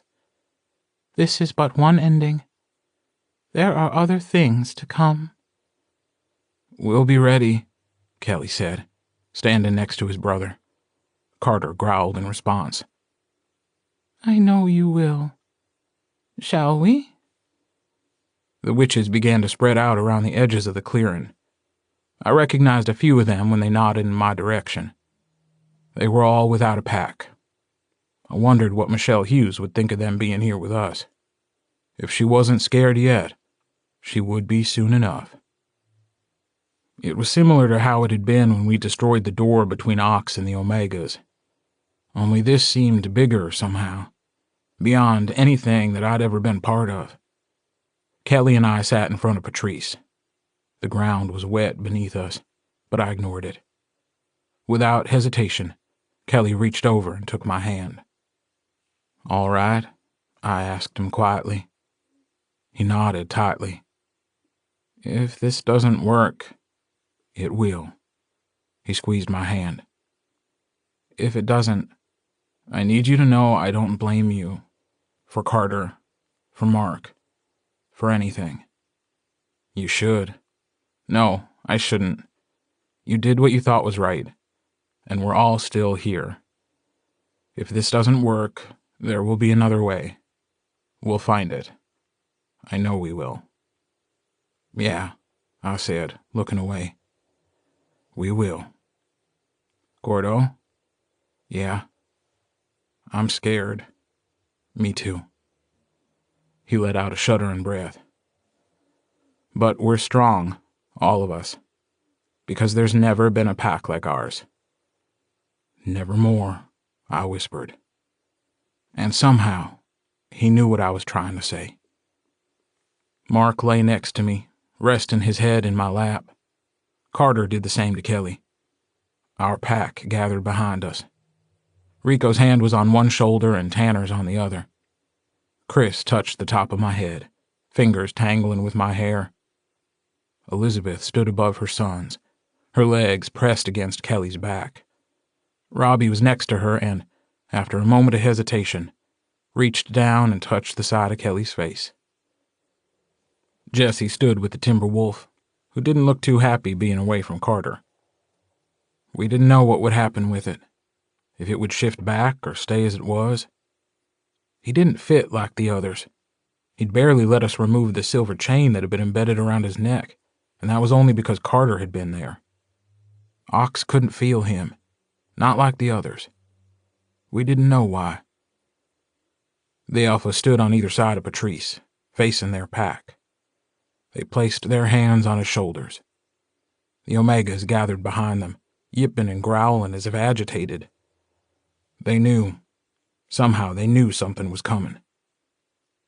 In the distance, I felt the first pulse of magic. Witches stood, arms raised, palms flat toward us. Their eyes were closed, and all of them muttered under their breaths. Eileen was closest, and I could hear her quiet murmur. It was almost soothing. "This won't be easy," Patrice said quietly. "Healing what's sick. It's not a flesh wound or a fever. This is born deep, in the head and heart. You'll need to be strong, Bennett Pack, for those you love, for those you don't even know." Gordo and Kelly, they're gonna need you. It's easy, I think, to get lost. Help them find your packmates and bring them home." "We got this," Chris said. "Damn right we do," Tanner said. Rico snorted. "I can't believe this is how we spend our Sunday nights. If we're not watching shit blow up, we're in the middle of the woods with strangers chanting around us and feral werewolves getting ready to gnaw on our nuts." "Oh, please," Jessie said. "Like you'd want to be anywhere else." "And if you said that you did," Elizabeth told him, "we wouldn't believe you." "I could be getting laid right now, I'll have you know." "Bambi said you haven't groveled enough yet," Kelly reminded him. "Ooh," Chris and Tanner said. "Jesus Christ," Joe muttered. "Are you all finished?" Ox growled. "We're kind of doing something important here." "Yes," Patrice said, smile widening. "I think you'll do just fine. Prepare yourselves, Bernard's pack. This will come quickly." He reached out and put one hand on my knee and the other on Kelly's. Kelly didn't let me go. It made me feel better. I looked down at Mark. His eyes were violet as he gazed up at me. "I need you to fight as hard as you can," I whispered, "because I'm coming for you." There were bursts of light around the clearing, and Patrice's hand felt like it was burning. The roses grew, and the raven screamed, and I stood in front of my house. The sun was rising. The street was quiet. Somewhere a dog was barking. It was the same, but the shutters hadn't been painted. Those bushes I'd torn out were still there. No. I knew this. I knew when this was. A car pulled up to the curb. Mark sat inside. He was young, younger than he'd been in a long time. "Don't," I begged. "Don't do this. Leave. Drive away." He didn't hear me. He pushed open the door and climbed out of the car. I reached for him and, "Here, he's home. I'm home. Hear his heartbeat, resting, sleeping. Home, home, home." My hand went right through him. My hand that had been taken from me but was here now, in this place. He walked toward the front door. It turned violet, and the ground cracked beneath our feet. From somewhere behind me, I heard the snarl of a feral wolf. I screamed at him to stop. I saw the moment it hit him. His nostrils flared. His eyes flashed orange. His shoulders slumped. But still he knocked on the door. I answered eventually, standing there with jeans low on my hips, the marks of another man littering my skin. "Who?" Mark asked. And now, with everything I'd seen, with all that we'd been through, I could hear the sound of his heart breaking in that single word. "You don't call, you don't write," the younger version of myself said, as if I didn't have a care in the world. "What's it been? 5 months? 6? 6 months, 15 days, 8 hours. Who is he?" The house shook. I was the only one who could see it. I grinned, and I hated how it looked. "Don't know. Got his name, but you know how it goes." "Who the fuck is he?" I stood up straight. The tattoos glowed briefly, the roses shifting, the raven spreading its wings. "Whoever the fuck he is no goddamn concern of yours. You think you can show up here, after months of radio silence? Fuck off, Mark." "I didn't have a choice. Thomas." "Yeah, Thomas. Tell me, Mark, just how is our dear Alpha? Because I haven't heard from him in years. Tell me, how's the family? Good? Got the kiddos right? Building a pack all over again." I took a step up behind Mark. I leaned forward, and even though it wasn't real, it couldn't be real. I felt the heat of his skin near mine, Don't listen to him, I whispered fiercely. I'm here. I'm here with you. It's not like that, Mark snapped. The fuck it isn't. Things have changed. I don't care. You can shit all over me all you want, but you don't get to talk about him like that. Regardless of how angry you are, he's still your alpha. No, he's not. Mark took a step back, and for a moment we merged, and I felt it all. His anguish, his horror, the devastation each of my words caused when they landed like goddamn grenades, blowing apart everything he'd ever hoped for. It hurt to breathe, and I choked as I pulled myself away from him. Think about it, Mark. You're here. You can smell me. Underneath the spunk and sweat, I'm still dirt and leaves and rain. But that's it. Maybe you're too close. Maybe you're overwhelmed by the very sight of me. But I haven't been Pac for a long time. Those bonds are broken. I was left here because I was human, because I was a liability. He said, it's not like that, and Gordo, and I promise you, okay? I would never. A little late, Bennett. He reached for me. He always reached for me. And I just knocked his hand away as if it were nothing. You don't understand. And oh my Christ, he was begging me. But I didn't hear it. I didn't want to hear it. There's a world of things I don't understand, I'm sure. But I'm a witch without a pack, and you don't get to tell me shit. Not anymore. So what? Poor you, huh? Poor Gordo, having to stay behind for the good of his pack, doing what his alpha told him, protecting the territory and fucking anything that moves. And even though his words were hot with anger, everything I felt was blue and violet, emptiness and rage. You wouldn't touch me, remember? I kissed you. I touched you. I begged for it. I would have let you fuck me, Mark. I would have let you put your mouth on me. But you told me no. You told me I had to wait. That things weren't right. That the timing wasn't right. That you couldn't be distracted. You had responsibilities. And then you disappeared. For months on end. No calls, no check-ins, no, how you doing, Gordo? How you been? Remember me? Your mate? I would have let you do so much to me. Gordo, he growled, sounding more wolf than man. And I wanted him to tear my skin from my bones. I wanted his teeth in my neck and my blood down his throat. You can, you know, I told him quietly. You can have me, right now. Here. Choose me, Mark. Choose me. Stay here, or don't. We can go anywhere you want. We can leave right now. You and me. Fuck everything else. No packs, no alphas, no wolves. Just us. You would have me be an Omega? No, because I can be your tether. You can still be mine, and we can be together. Mark, I'm asking you, for once in your life, to choose me. He said, no, even though it was the hardest thing he'd ever had to do.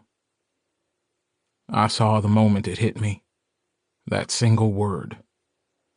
My face stuttered, and then hardened. It was over even before it had begun. He said, Gordo, you can't expect me to. It's not like that. I took a step back.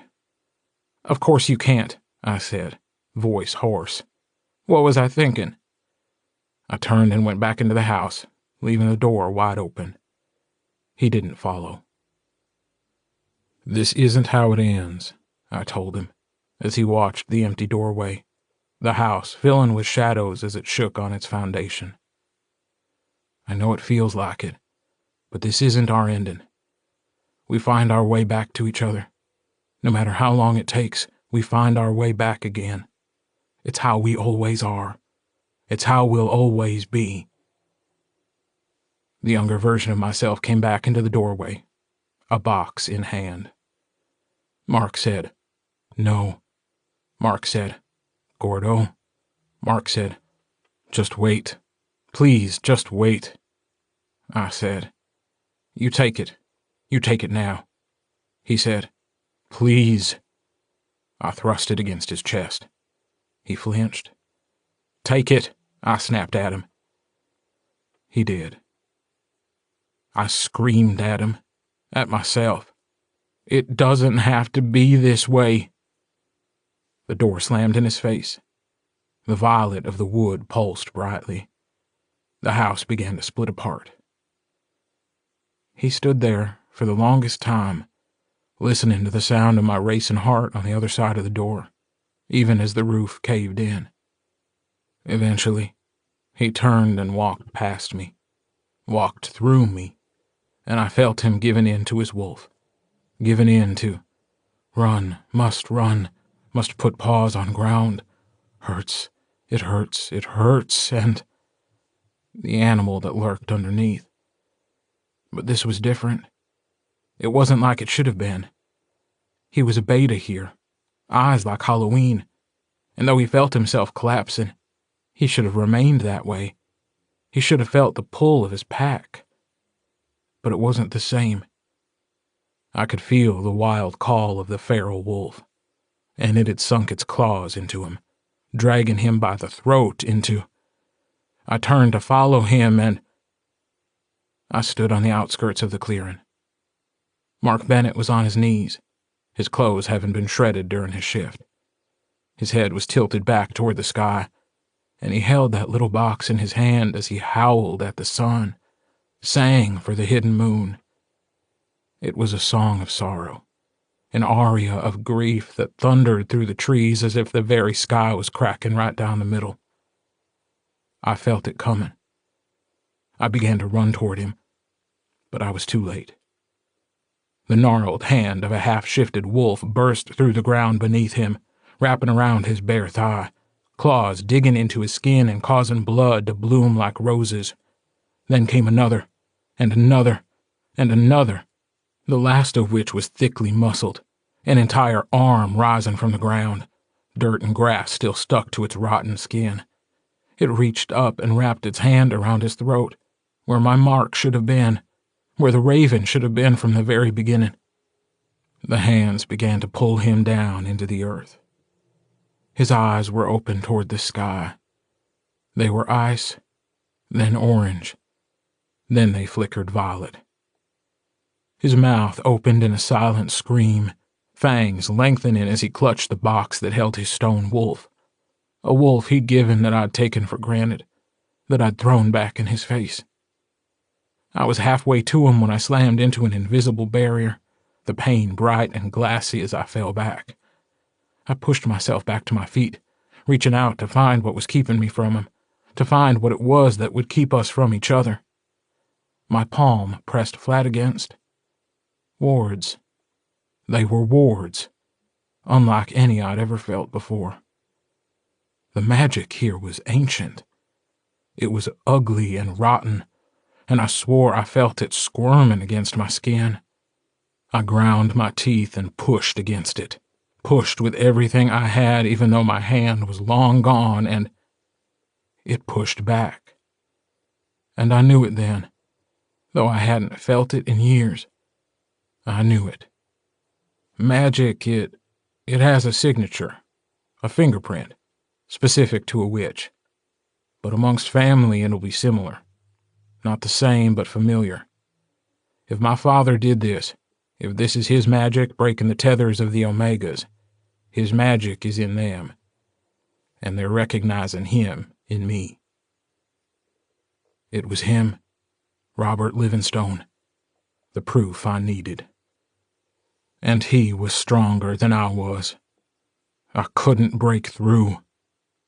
Oh, but how I screamed for the wolf, how I banged my hands against the wards until my bones splintered, how I tried everything to get to him. He was up to his chest now, in the earth, those feral wolves pulling him down. But nothing I did was enough. Until Magic comes from the earth, from the ground, from the trees, the flowers and the soil. This place, it's old, far older than you could possibly imagine. It's like a beacon. It calls to us. It thrums through our blood. The wolves hear it too, but not like us. It sings to them. They are animals. We aren't like them. We are more. They bond with the earth, the alpha more so than anyone else. But we use it. We bend it to our whim. They are enslaved by it, by the moon overhead when it rises full and white. We control it. Don't ever forget that. My father had taught me that. I stepped back from his poison. I breathed in the sense of the territory around me. It smelled of dirt and leaves and rain. I sank to my knees and dug my fingers into the earth. Once, the moon had loved the sun. Once, there was a boy. Once, there was a wolf. He had sat with his back against a tree. His bare feet were in the grass. The boy leaned forward and kissed the wolf, and knew then that nothing would ever be the same. An unkindness of ravens swirled around me, feathers rustling. The air was redolent of roses. And I gave everything I could. For him. For my wolf. Gordo? I opened my eyes. Mark Bennett stood before me, on the other side of my father's wards, not as he'd been before, but as he was now. We could never be who we once were. He smiled his secret smile. His eyes were blue. He said, "Hey," and "Hi," and "Hello," and "You came for me. You really came for me." I said, "I did," and "I had to," and "You need to fight this. You need to fight this for your pack, for me. Please do it for me." He nodded slowly before glancing over his shoulder. Behind him, the younger version of himself was fighting against the wolf hands. And I thought maybe he was winning. Mark turned back toward me. "He has to stay here, doesn't he?" "Yeah," I said miserably. I can't fix this. Not on my own. But we can contain it. We can close this door and keep it locked until we're ready. I'll help you. It'll be you and me, okay? It'll be you and me, and I'll keep you safe." "Why?" "I would do anything for you." He reached up and touched the raven on his throat. "Because you're my mate." I laughed wetly. "Yeah, because I'm your mate." Oh, how that pleased him. How he smiled, the corners of his eyes crinkling, and I was consumed by the sight of him. And then, beside him, against the wards, was a door. "Will this work?" he asked as we walked toward it. "Yes." "How do you know?" "Because we're the goddamn Bennett pack. Nothing will stop us. Not anymore. It's gonna be rough. We've survived worse." The smile faded slightly. "We have, haven't we? And we're still standing." He said, "Okay." Because it was that easy for him to have faith in me. "You push, you hear me? You push as hard as you can. And when you're through, we close the door." A loud roar came from behind him. The other Mark, the Omega, had burst out of the ground, the hands that had been trying to drag him down sinking into the earth. He was caught in his shift, back rippling as the wolf came forward, face elongating, spittle dripping into the grass beneath him. His body shook as hair sprouted along bare skin, as his fangs sank into his lips, causing blood to spill. He looked up at us. His eyes glowed violet. He roared again and began to run. "The door!" I screamed, "Get through the door!" I pulled on the doorknob, the metal burning into my hand as I pulled with all my strength. Mark threw himself against it from the other side, and I could hear the feral wolf getting closer and closer, and the door flew open, knocking me to the side. Mark burst through, sliding in the grass. The Omega howled in triumph. I kicked out against the door, and it slammed shut just as the feral wolf crashed into it. The wards pulsed as the door seemed to bend, and a nauseous feeling bowled through me, like I could feel the infection my father had caused. But the door held. Even as the feral wolf charged at it again and again and again, it held. Mark collapsed beside me, both of us on our backs, breathing heavily. I took his hand in mine, or I tried to. It didn't work, because I didn't have a hand anymore. He gripped my forearm instead, turning his head toward me. He said,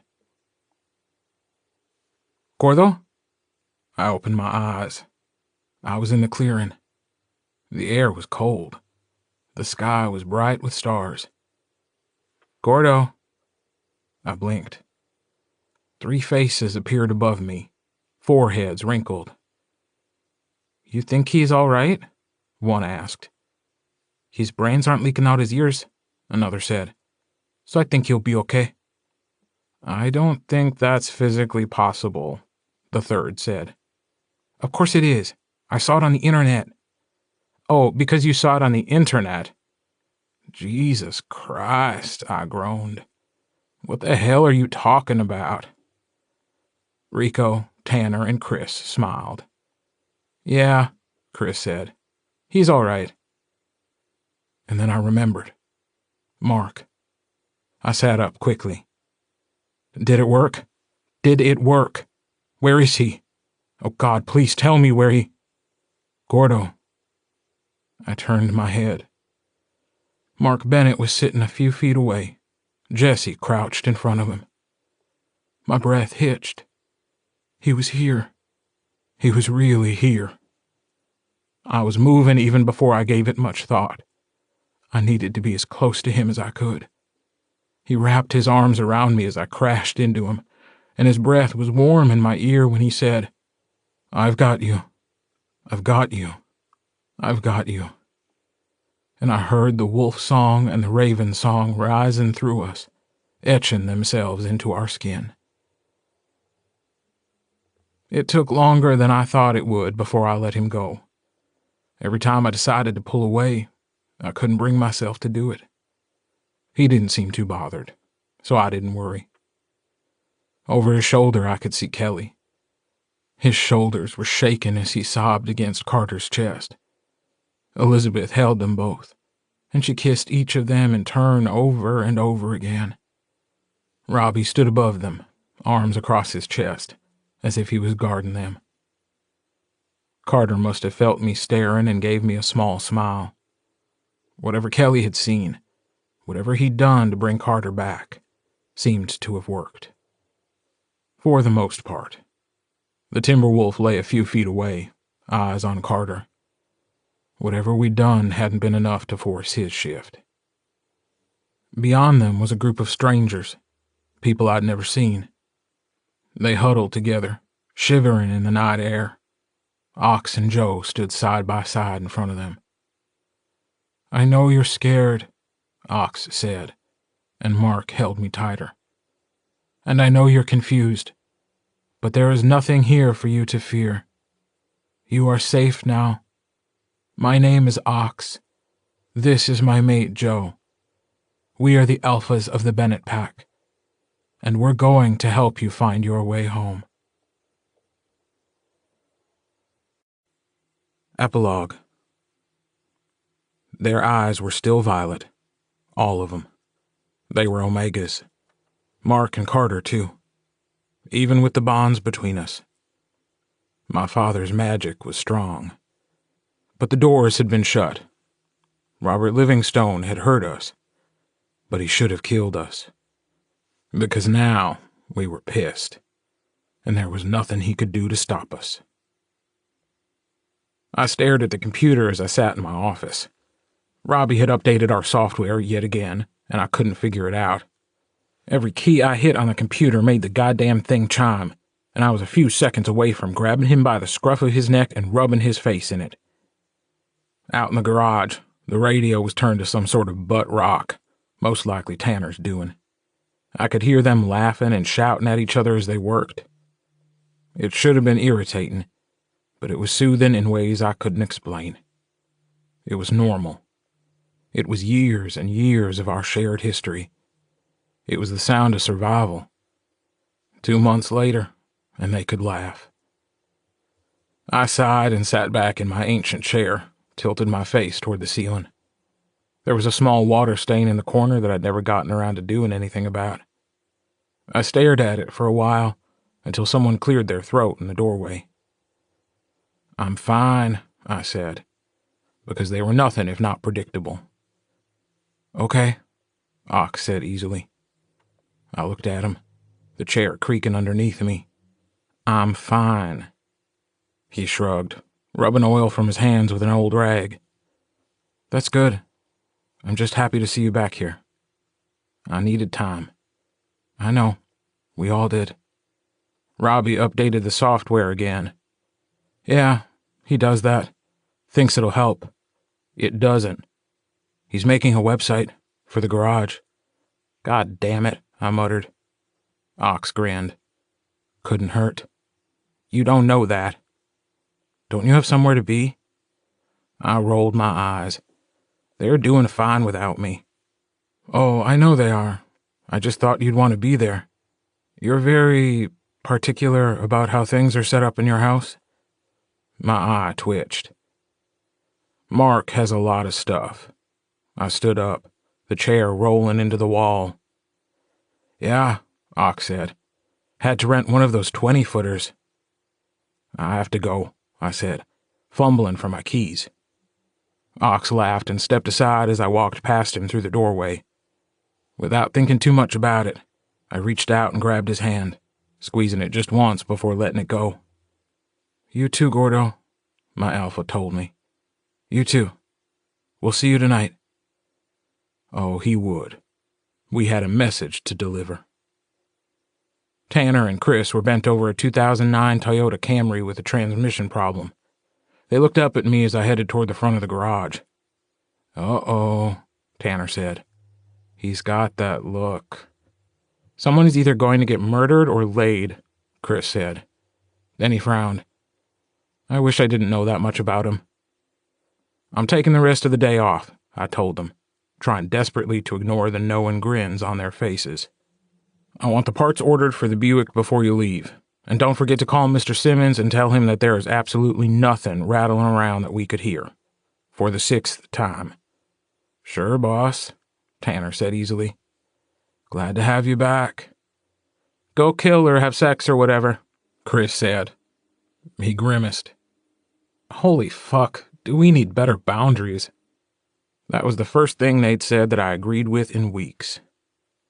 Rico was in the break room, feeding Bambi grapes by hand as she sat in his lap. I didn't understand straight people. "Gordo," Rico said, sighing dreamily. "Bambi has decided to do me the honor of forgiving me for the whole secret society of werewolves thing. Isn't that amazing?" "You can still get out of this," I told her. "No one would blame you." She said. "The so-called anonymous donation I received to help rebuild the lighthouse went a long way to putting him back in my good graces. That and the fact there was enough for me to buy it outright." "I wasn't the one who blew up the bar," Rico said, sounding outraged. "If you're gonna be pissed at anyone, it should be Gordo. He's the one that—" "Sacrificed a hand?" she asked, arching an eyebrow. Rico gaped at her. But I got shot. I have a scar." "Bambi, nice to see you again," I said. "Rico, back on the clock in 5 or you're fired." "Bullshit," he cried after me. "Like you would ever let me go, brujo." Robbie was squinting over some invoices, pen scratching in the logbook. His glasses were perched low on his nose, He looked up at me when I went to grab my coat. Heading out already? He waggled his eyebrows. Maybe a little afternoon to... And by the look on your face, I should not finish that sentence. You're not as stupid as you sound. Good to know. And do you mind telling me why I can't get anything on my computer to work? Again? He rolled his eyes. Because for some reason you seem to think it's 1997 and that the internet still comes from free AOL discs that you get at a place called Blockbuster. He pushed his glasses back on his nose. Whatever that is. I pointed my finger at him. I want it working by the time I come in tomorrow. If it's not, I will take your glasses and shove them up your ass. I turned for the door. You know, with all the things you've threatened to shove in me, it's a wonder Mark doesn't get more jealous. I turned slowly back to look at him. He blanched. I didn't say anything. Ignore me. Go about your business. The phone rang. Thank you, Jesus. He picked up the phone. Gordo's, this is Robbie speaking. How can I help you? The air was cool when I stepped outside the garage. It made my lungs burn when I took a deep breath. I wanted a cigarette. I reached in my pocket and pulled out a pack of nicotine gum. I tore a piece from the wrapper and crunched it between my teeth. It wasn't the same. The blacktop on Main Street was still shiny from where it had been repaved. The banner on the diner advertising their reopening was faded and flapping in the breeze. People waved at me from the other side of the street as I walked to the truck. I wanted to ignore them, but we couldn't do that anymore. Not with what the townsfolk now knew. I forced a smile on my face and waved back. It must not have been very convincing, because they quickly walked away. It was fine. I wasn't a people person anyway. It was a 20-footer, just as Ox had said. It blocked the driveway, the ramp crossing the sidewalk. Kelly stuck his head out the back as I turned the truck off. He waved. I glared at him. He rolled his eyes. You're not fooling anyone, he said, as I approached the back of the U-Haul. I can hear your heartbeat. You're excited. Shut up. I looked inside. It was still half full, and Kelly was reaching for a box marked kitchen in a familiar scrawl. There's no fucking way all of this is fitting inside my house. We had to get rid of some of the crap, Carter said, coming out of the house. The crap, I repeated. You know, the junk, the stuff in your house that should have been thrown away a long time ago. I don't own junk. Uh-huh, Carter said, walking up the ramp. Of course not. I accidentally broke your coffee table into a bunch of tiny pieces, so it's a good thing that Mark had another one in storage that's much nicer than yours was. Accidentally? Carter shrugged. Yeah, it was this whole thing. The wolf tried to follow me into the living room. I told it to stay where it was, and then I accidentally broke the coffee table. Those two things don't have anything to do with each other. Carter took the box from his brother. Weird how that happens, right? And why is that thing in my house? Wherever I go, it goes. You know that. Carter sounded particularly aggrieved, which made me feel a little better. I still don't know why, although it seemed very interested in how your house smelled. It pissed on the floor in the kitchen. I forgot to clean it up, so just, keep that in mind. I'm going to kill all of you, I growled. Carter reached out and patted the side of my face as he went down the ramp. Sure, Gordo. Okay. Still totally believe your threats after I've seen you make hard eyes at my uncle. Kelly laughed in the truck. I stalked after Carter inside the house. Sure enough, all my junk was gone. The old couch, the coffee table. For some reason, I now had bookcases in the living room and a TV that didn't have a dial on the front. There were speakers set up on either side of it, and everything looked bright and shiny in this old house, like it was something new. A beginning. The timber wolf rose from behind the couch and moved to follow Carter into the kitchen. Before it did, it glanced at me, nostrils flaring. It cocked its head, but then it turned away. "Mark," I bellowed. "When I said you could move in, I meant you." I paused, considering. "Maybe some clothes." I heard him laugh down the hallway. I followed the sound. I was helpless to do anything but.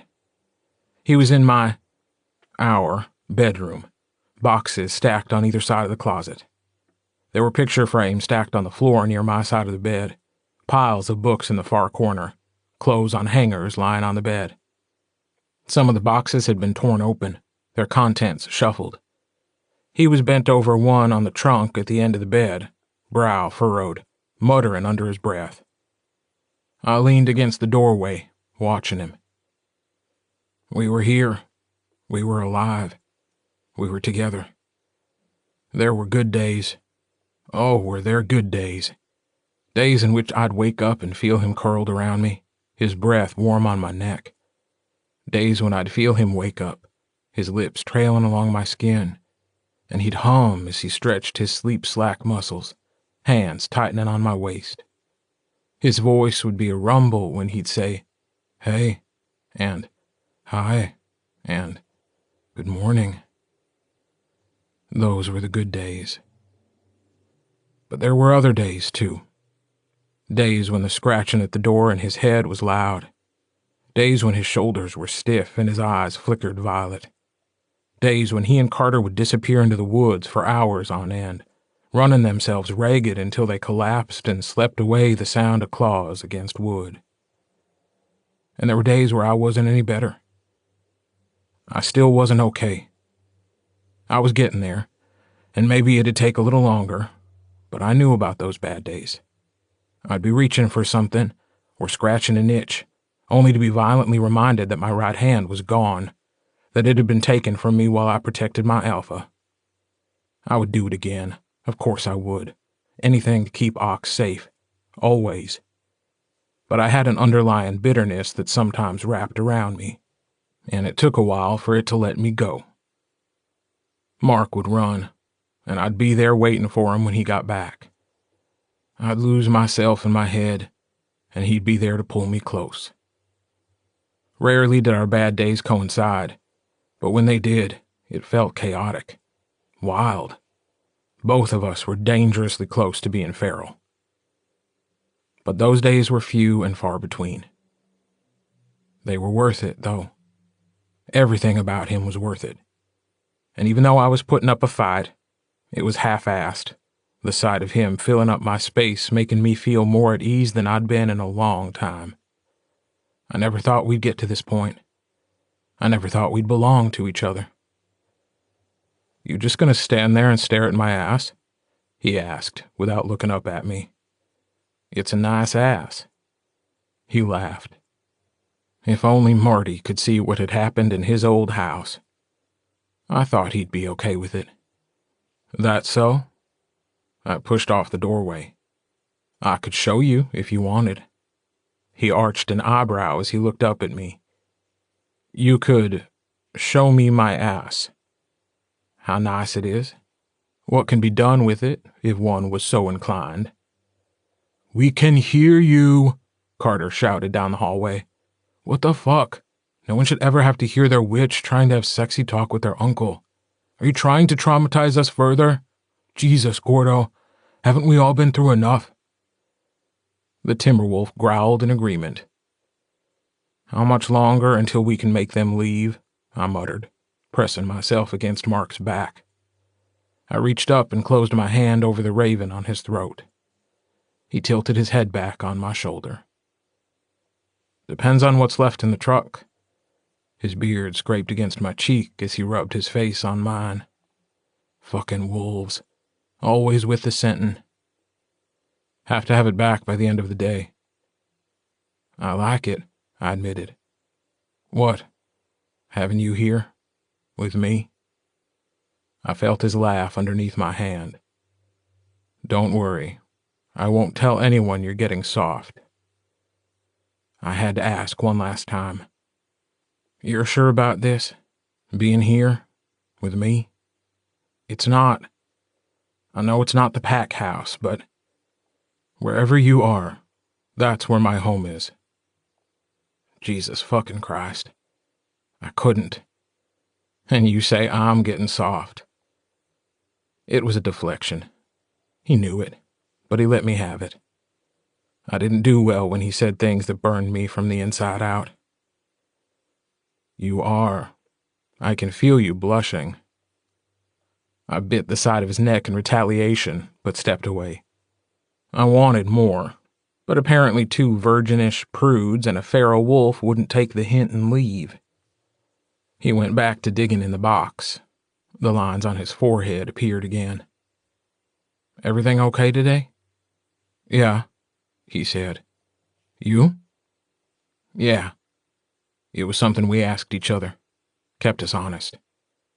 Felt good being back in the shop. Told you it would. I rolled my eyes. Yeah. I sat on the bed next to the box he was digging in. Elizabeth and Jesse see that girl off okay? She got picked up this morning, Mark said. One of the Omegas. Not like him or Carter. Not infected. A regular girl bitten by a rogue alpha last year who had turned Omega after being abandoned. She'd been placed with a pack up in Washington. She was the 12th we'd sent to another pack. There were only a few non-infected Omegas left. There wasn't any rush. They could stay here if they wanted, or we would find them a home. The infected ones, they needed to stay as close to Ox as possible, at least until we could find my father. They needed the alpha most of all. Carter and Mark were better off. Their bonds with the pack were stronger, even if they did have violet eyes. The threads between us were tenuous, but they were holding and becoming more fibrous every day. It would be enough until Robert Livingstone showed himself. And he would. That much we knew. Mark growled in frustration, and his eyes flashed. He dropped something back inside the box. It sounded like it broke. Hey, I said, reaching out to grab his arm. It's okay. Take a breath. What are you looking for? I can help you find it. He scrubbed a hand over his face.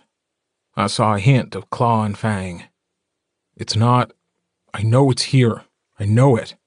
I just can't remember where I put it. I tugged him toward me. He resisted, but only just. He stood between my legs, breathing in through his nose and out through his mouth. I waited, rubbing my thumb over the back of his hand, thinking. He settled eventually. We'd caught it early enough this time. Sorry, he muttered, obviously frustrated. I shrugged. It's okay. It happens. You do the same for me. It's not. It is, I said fiercely. It is the same, and don't you try and tell me otherwise. Remember what you told me? What we would be for each other? He softened, and it felt green. I'll be your hands, and I'll be your sanity. He leaned forward then. He kissed me, in our room, as cool winter sunlight filtered in through the window. It was sweet and warm, and I'd never wanted anything more. Sap, he muttered, kissing me once, twice, 3 times. Just as long as you don't tell anyone. Secret's safe with me, Livingstone. Damn right it is, Bennett. We grinned at each other like fools. But that was okay, too. We'd earned it. Earned this. Then his eyes widened. I know where... He stepped away from me, turning toward the stack of boxes near the closet. He set aside 2 of them, reaching for the one on the bottom. I waited, wondering what the hell could be so important that it had caused him to almost lose himself to his wolf. He sliced the tape with a single claw and opened the box, rifling through it until... I knew it was here. I had no idea what he was on about. What are you... And then I couldn't speak. He turned toward me. In his hand was a little box. I knew that box. The last time I'd held it, our hearts were breaking. He took a step toward me, watching me like I was something revered, something beautiful, something he couldn't believe he got to call his own. I felt the faint pulse in the scar on my neck, a perfect indentation of the teeth of a wolf. He coughed, shaking his head before trying again. I know it's dumb. You're already my mate. I know that. I can feel it between us, okay? I can. I know it's not how it should be, but I know it will be one day. But even if it never gets better than it is right now, then that's okay. Because I get to have you. I get to love you. I get to be loved by you. I swear to God, I said roughly, if you bring me dead rabbits or a basket of mini muffins, I'm going to skin you myself. Duly noted, he said dryly. Then, can I give this to you? Please. Gordo, can you take this from me? He opened the box. Inside, lying on a blue cloth, was a stone wolf. It looked just as I remembered. I gently took it out of the box. It was heavy and ornately carved. The tail was long and thin, and the head was cocked, the wolf's lips curved as if it was smiling secretly. Yeah, I told him, because he needed to hear it said out loud. I'll take it. He tackled me onto the bed. Outside, I could hear Carter and Kelly shouting in joy, and in the distance, the howling of wolves. We gathered in the office at the house at the end of the lane. All of us. Ox sat in the chair behind the desk where Abel and Thomas had once been. Joe stood at his side, hand on his shoulder. Carter leaned near the doorway, the timber wolf lying at his feet. Kelly sat on the arm of the sofa against the wall. Robbie was next to him, biting his bottom lip nervously, gaze focused on the tablet in his hand. Elizabeth sat next to her son, eyes closed as she waited. Rico and Tanner sat on the edge of the desk. Jesse and Chris were against a bookcase, arms crossed over their chests. Mark and I stood near the window. Ox said, "Robbie, it's time." Robbie nodded as he sighed. Kelly reached up and squeezed his arm. Robbie looked surprised at this, but pleased. He tapped on the screen of the tablet. The monitor on the wall lit up. There was a beep, and then another, and then another, and then Michelle Hughes appeared on the screen. Her face was blank. "Alphas Bennett and Matheson," she said, voice cool. "Alpha Hughes," Joe said. "I must admit I expected to hear from you sooner." She took in the room. "And the entire pack, no less. This must be important. Robbie, how are you?" Robbie's eyes narrowed. "Do you even care?" "I wouldn't ask if I didn't." "I'm fine. I'm with my pack, where I belong." "So I see. You've been busy, Bennett Pack." "We have," Joe said. "Which is why we've requested this meeting." "A curious thing, that," she said. "A request. After all that you've done, the good people you've killed." I snorted.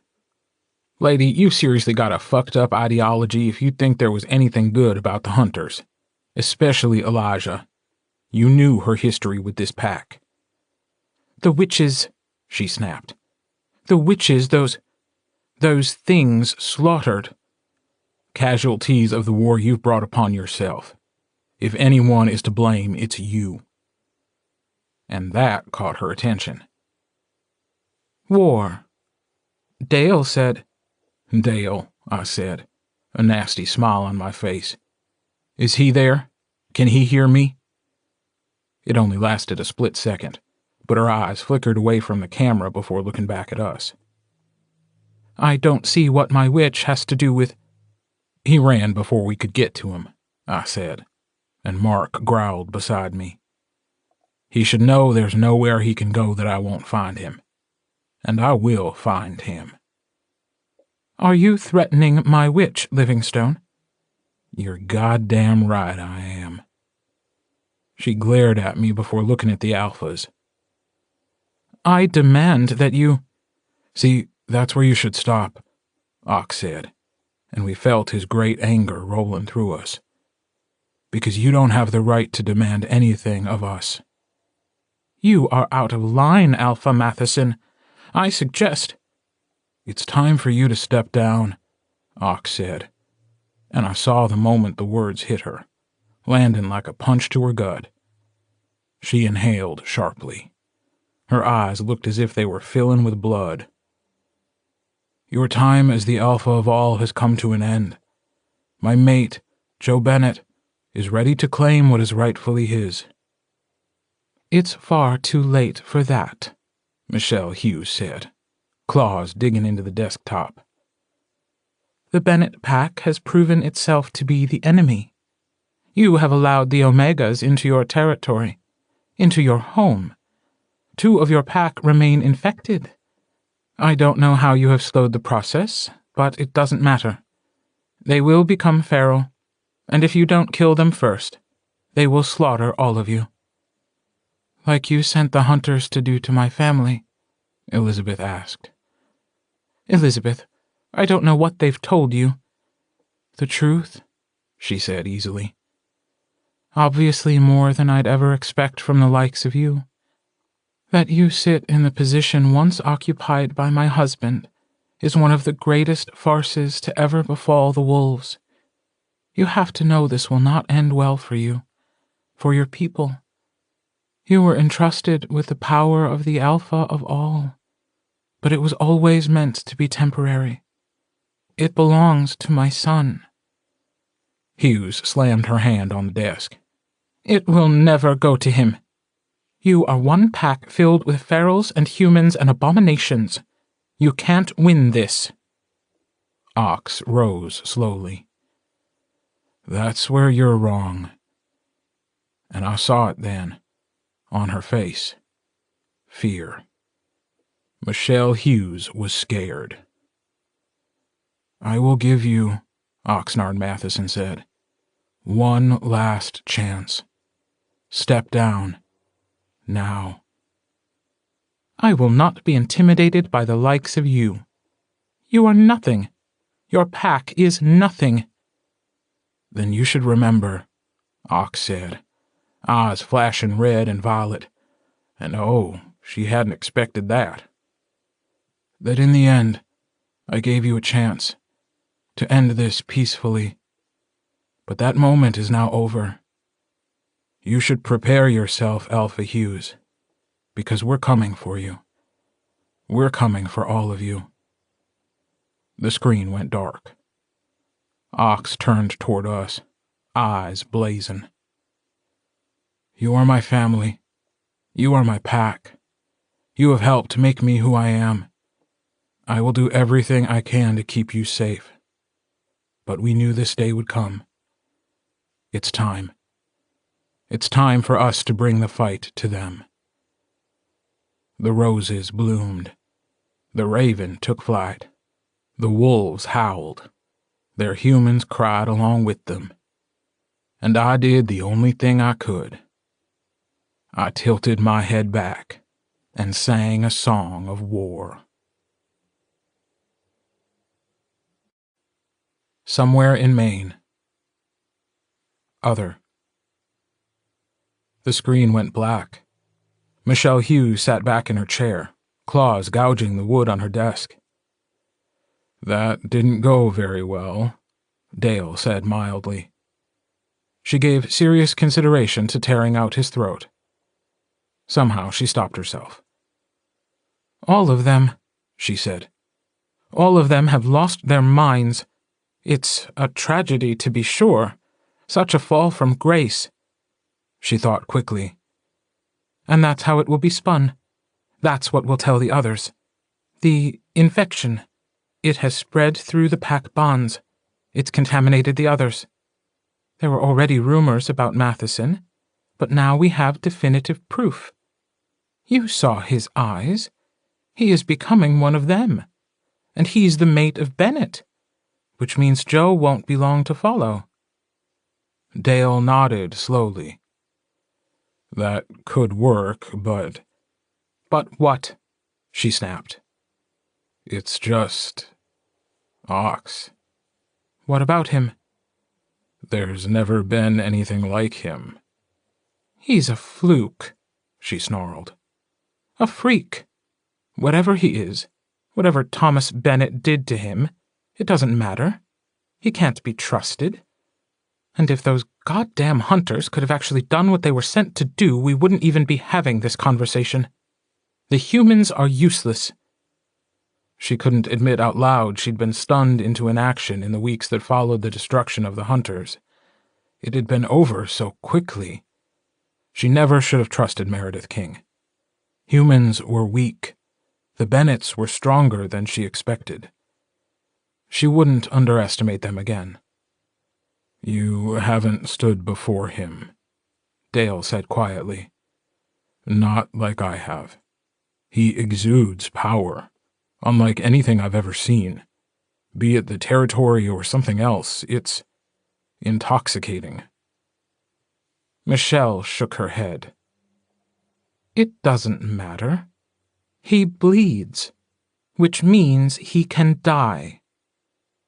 And what of the packs that have helped them? The ones who have taken in Omegas? We'll deal with them later.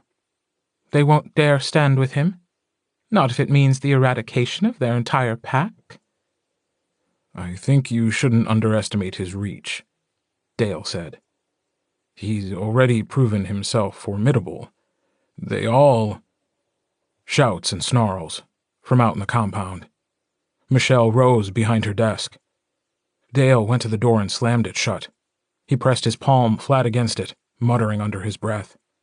There was a pulse of light underneath his hand as he warded the door. It didn't help. The door exploded, knocking him back.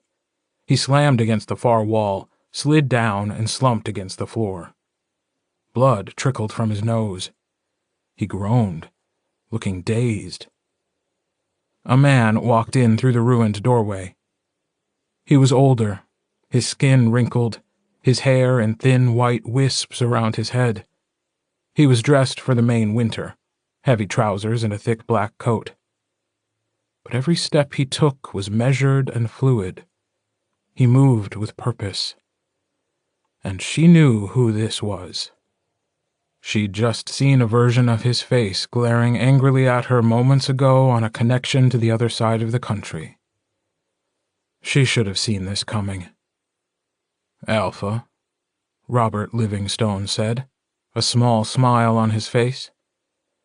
I thought it time we meet. You can't be here. He arched an eyebrow. Oh, I think you'll find I can be wherever I wish. We need to have a chat, you and I. It would seem that you're no better than Richard Collins at handling a meager threat. Hunters, Michelle. Honestly, what could you have possibly been thinking? Even with my assistance at the wards, you still failed. The level of incompetence I seem to find myself surrounded by is astounding. Assistance? What Though you did do me a favor, he said, as if she hadn't spoken. I'd been tracking Meredith King for months once I discovered she was in possession of something that belonged to me. You come into my territory uninvited, Michelle said, her shift starting to come over her. You are not welcome here, witch. He laughed. Oh, I don't need an invitation. Sit down. Her claws popped and her fangs lengthened. I said, sit down. And she did. She couldn't stop herself. Her legs folded and she sat in her chair. Good girl, Robert said. Now, I'm going to talk. And you're gonna listen. Do you understand me?" She nodded, though she tried to fight it. He tapped his boot against Dale's thigh. Dale groaned, but otherwise didn't move.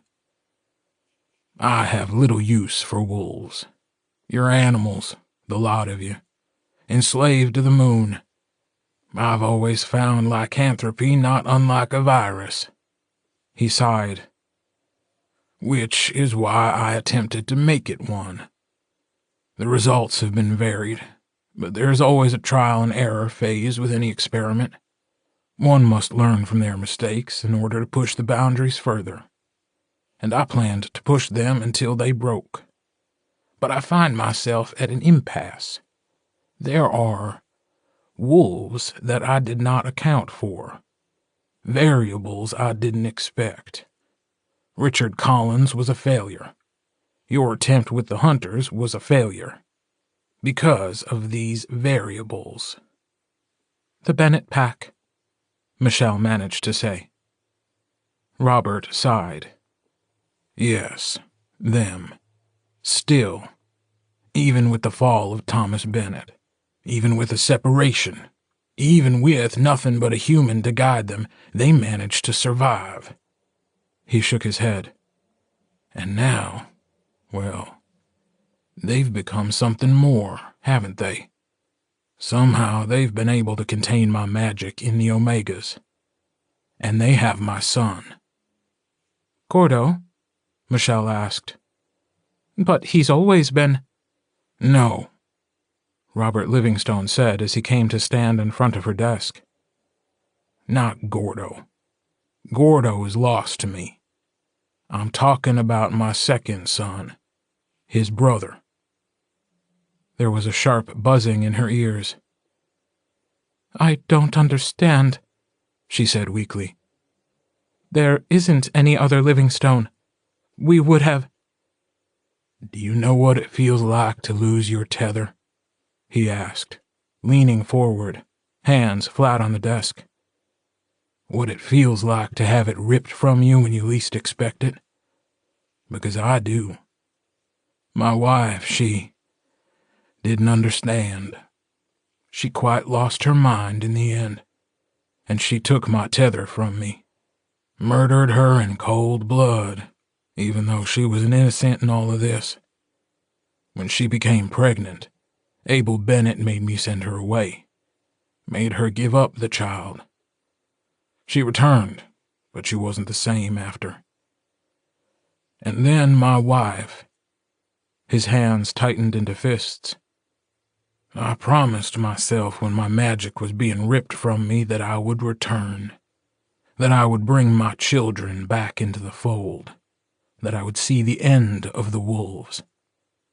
But Gordo, I knew that no matter what I said, he wouldn't understand. And my other son, somehow he'd been bitten. He'd been changed. I could heal him if only I could find him. And then came news he was the pet of that hunter, and I did everything I could to get to him." His voice grew cold. "Instead, he finds himself with the Bennett pack and his brother, feral and stuck as a wolf. That will not do. I have come to you with an offer. Help me break them apart. Give me back my son, and you will be allowed to remain as the alpha of all. I no longer care about the fates of wolves.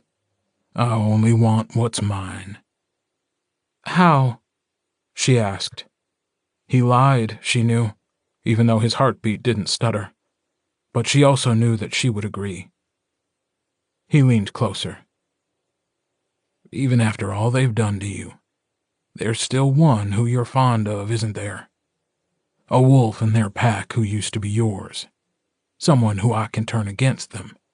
Someone who I can use to take back my son." Her eyes widened. "Robbie," she whispered. And he smiled. This has been Ravensong, written by T.J. Klune, narrated by Kurt Graves. Copyright 2018 by T.J. Klune. Production copyright 2018 by Dreamspinner Press.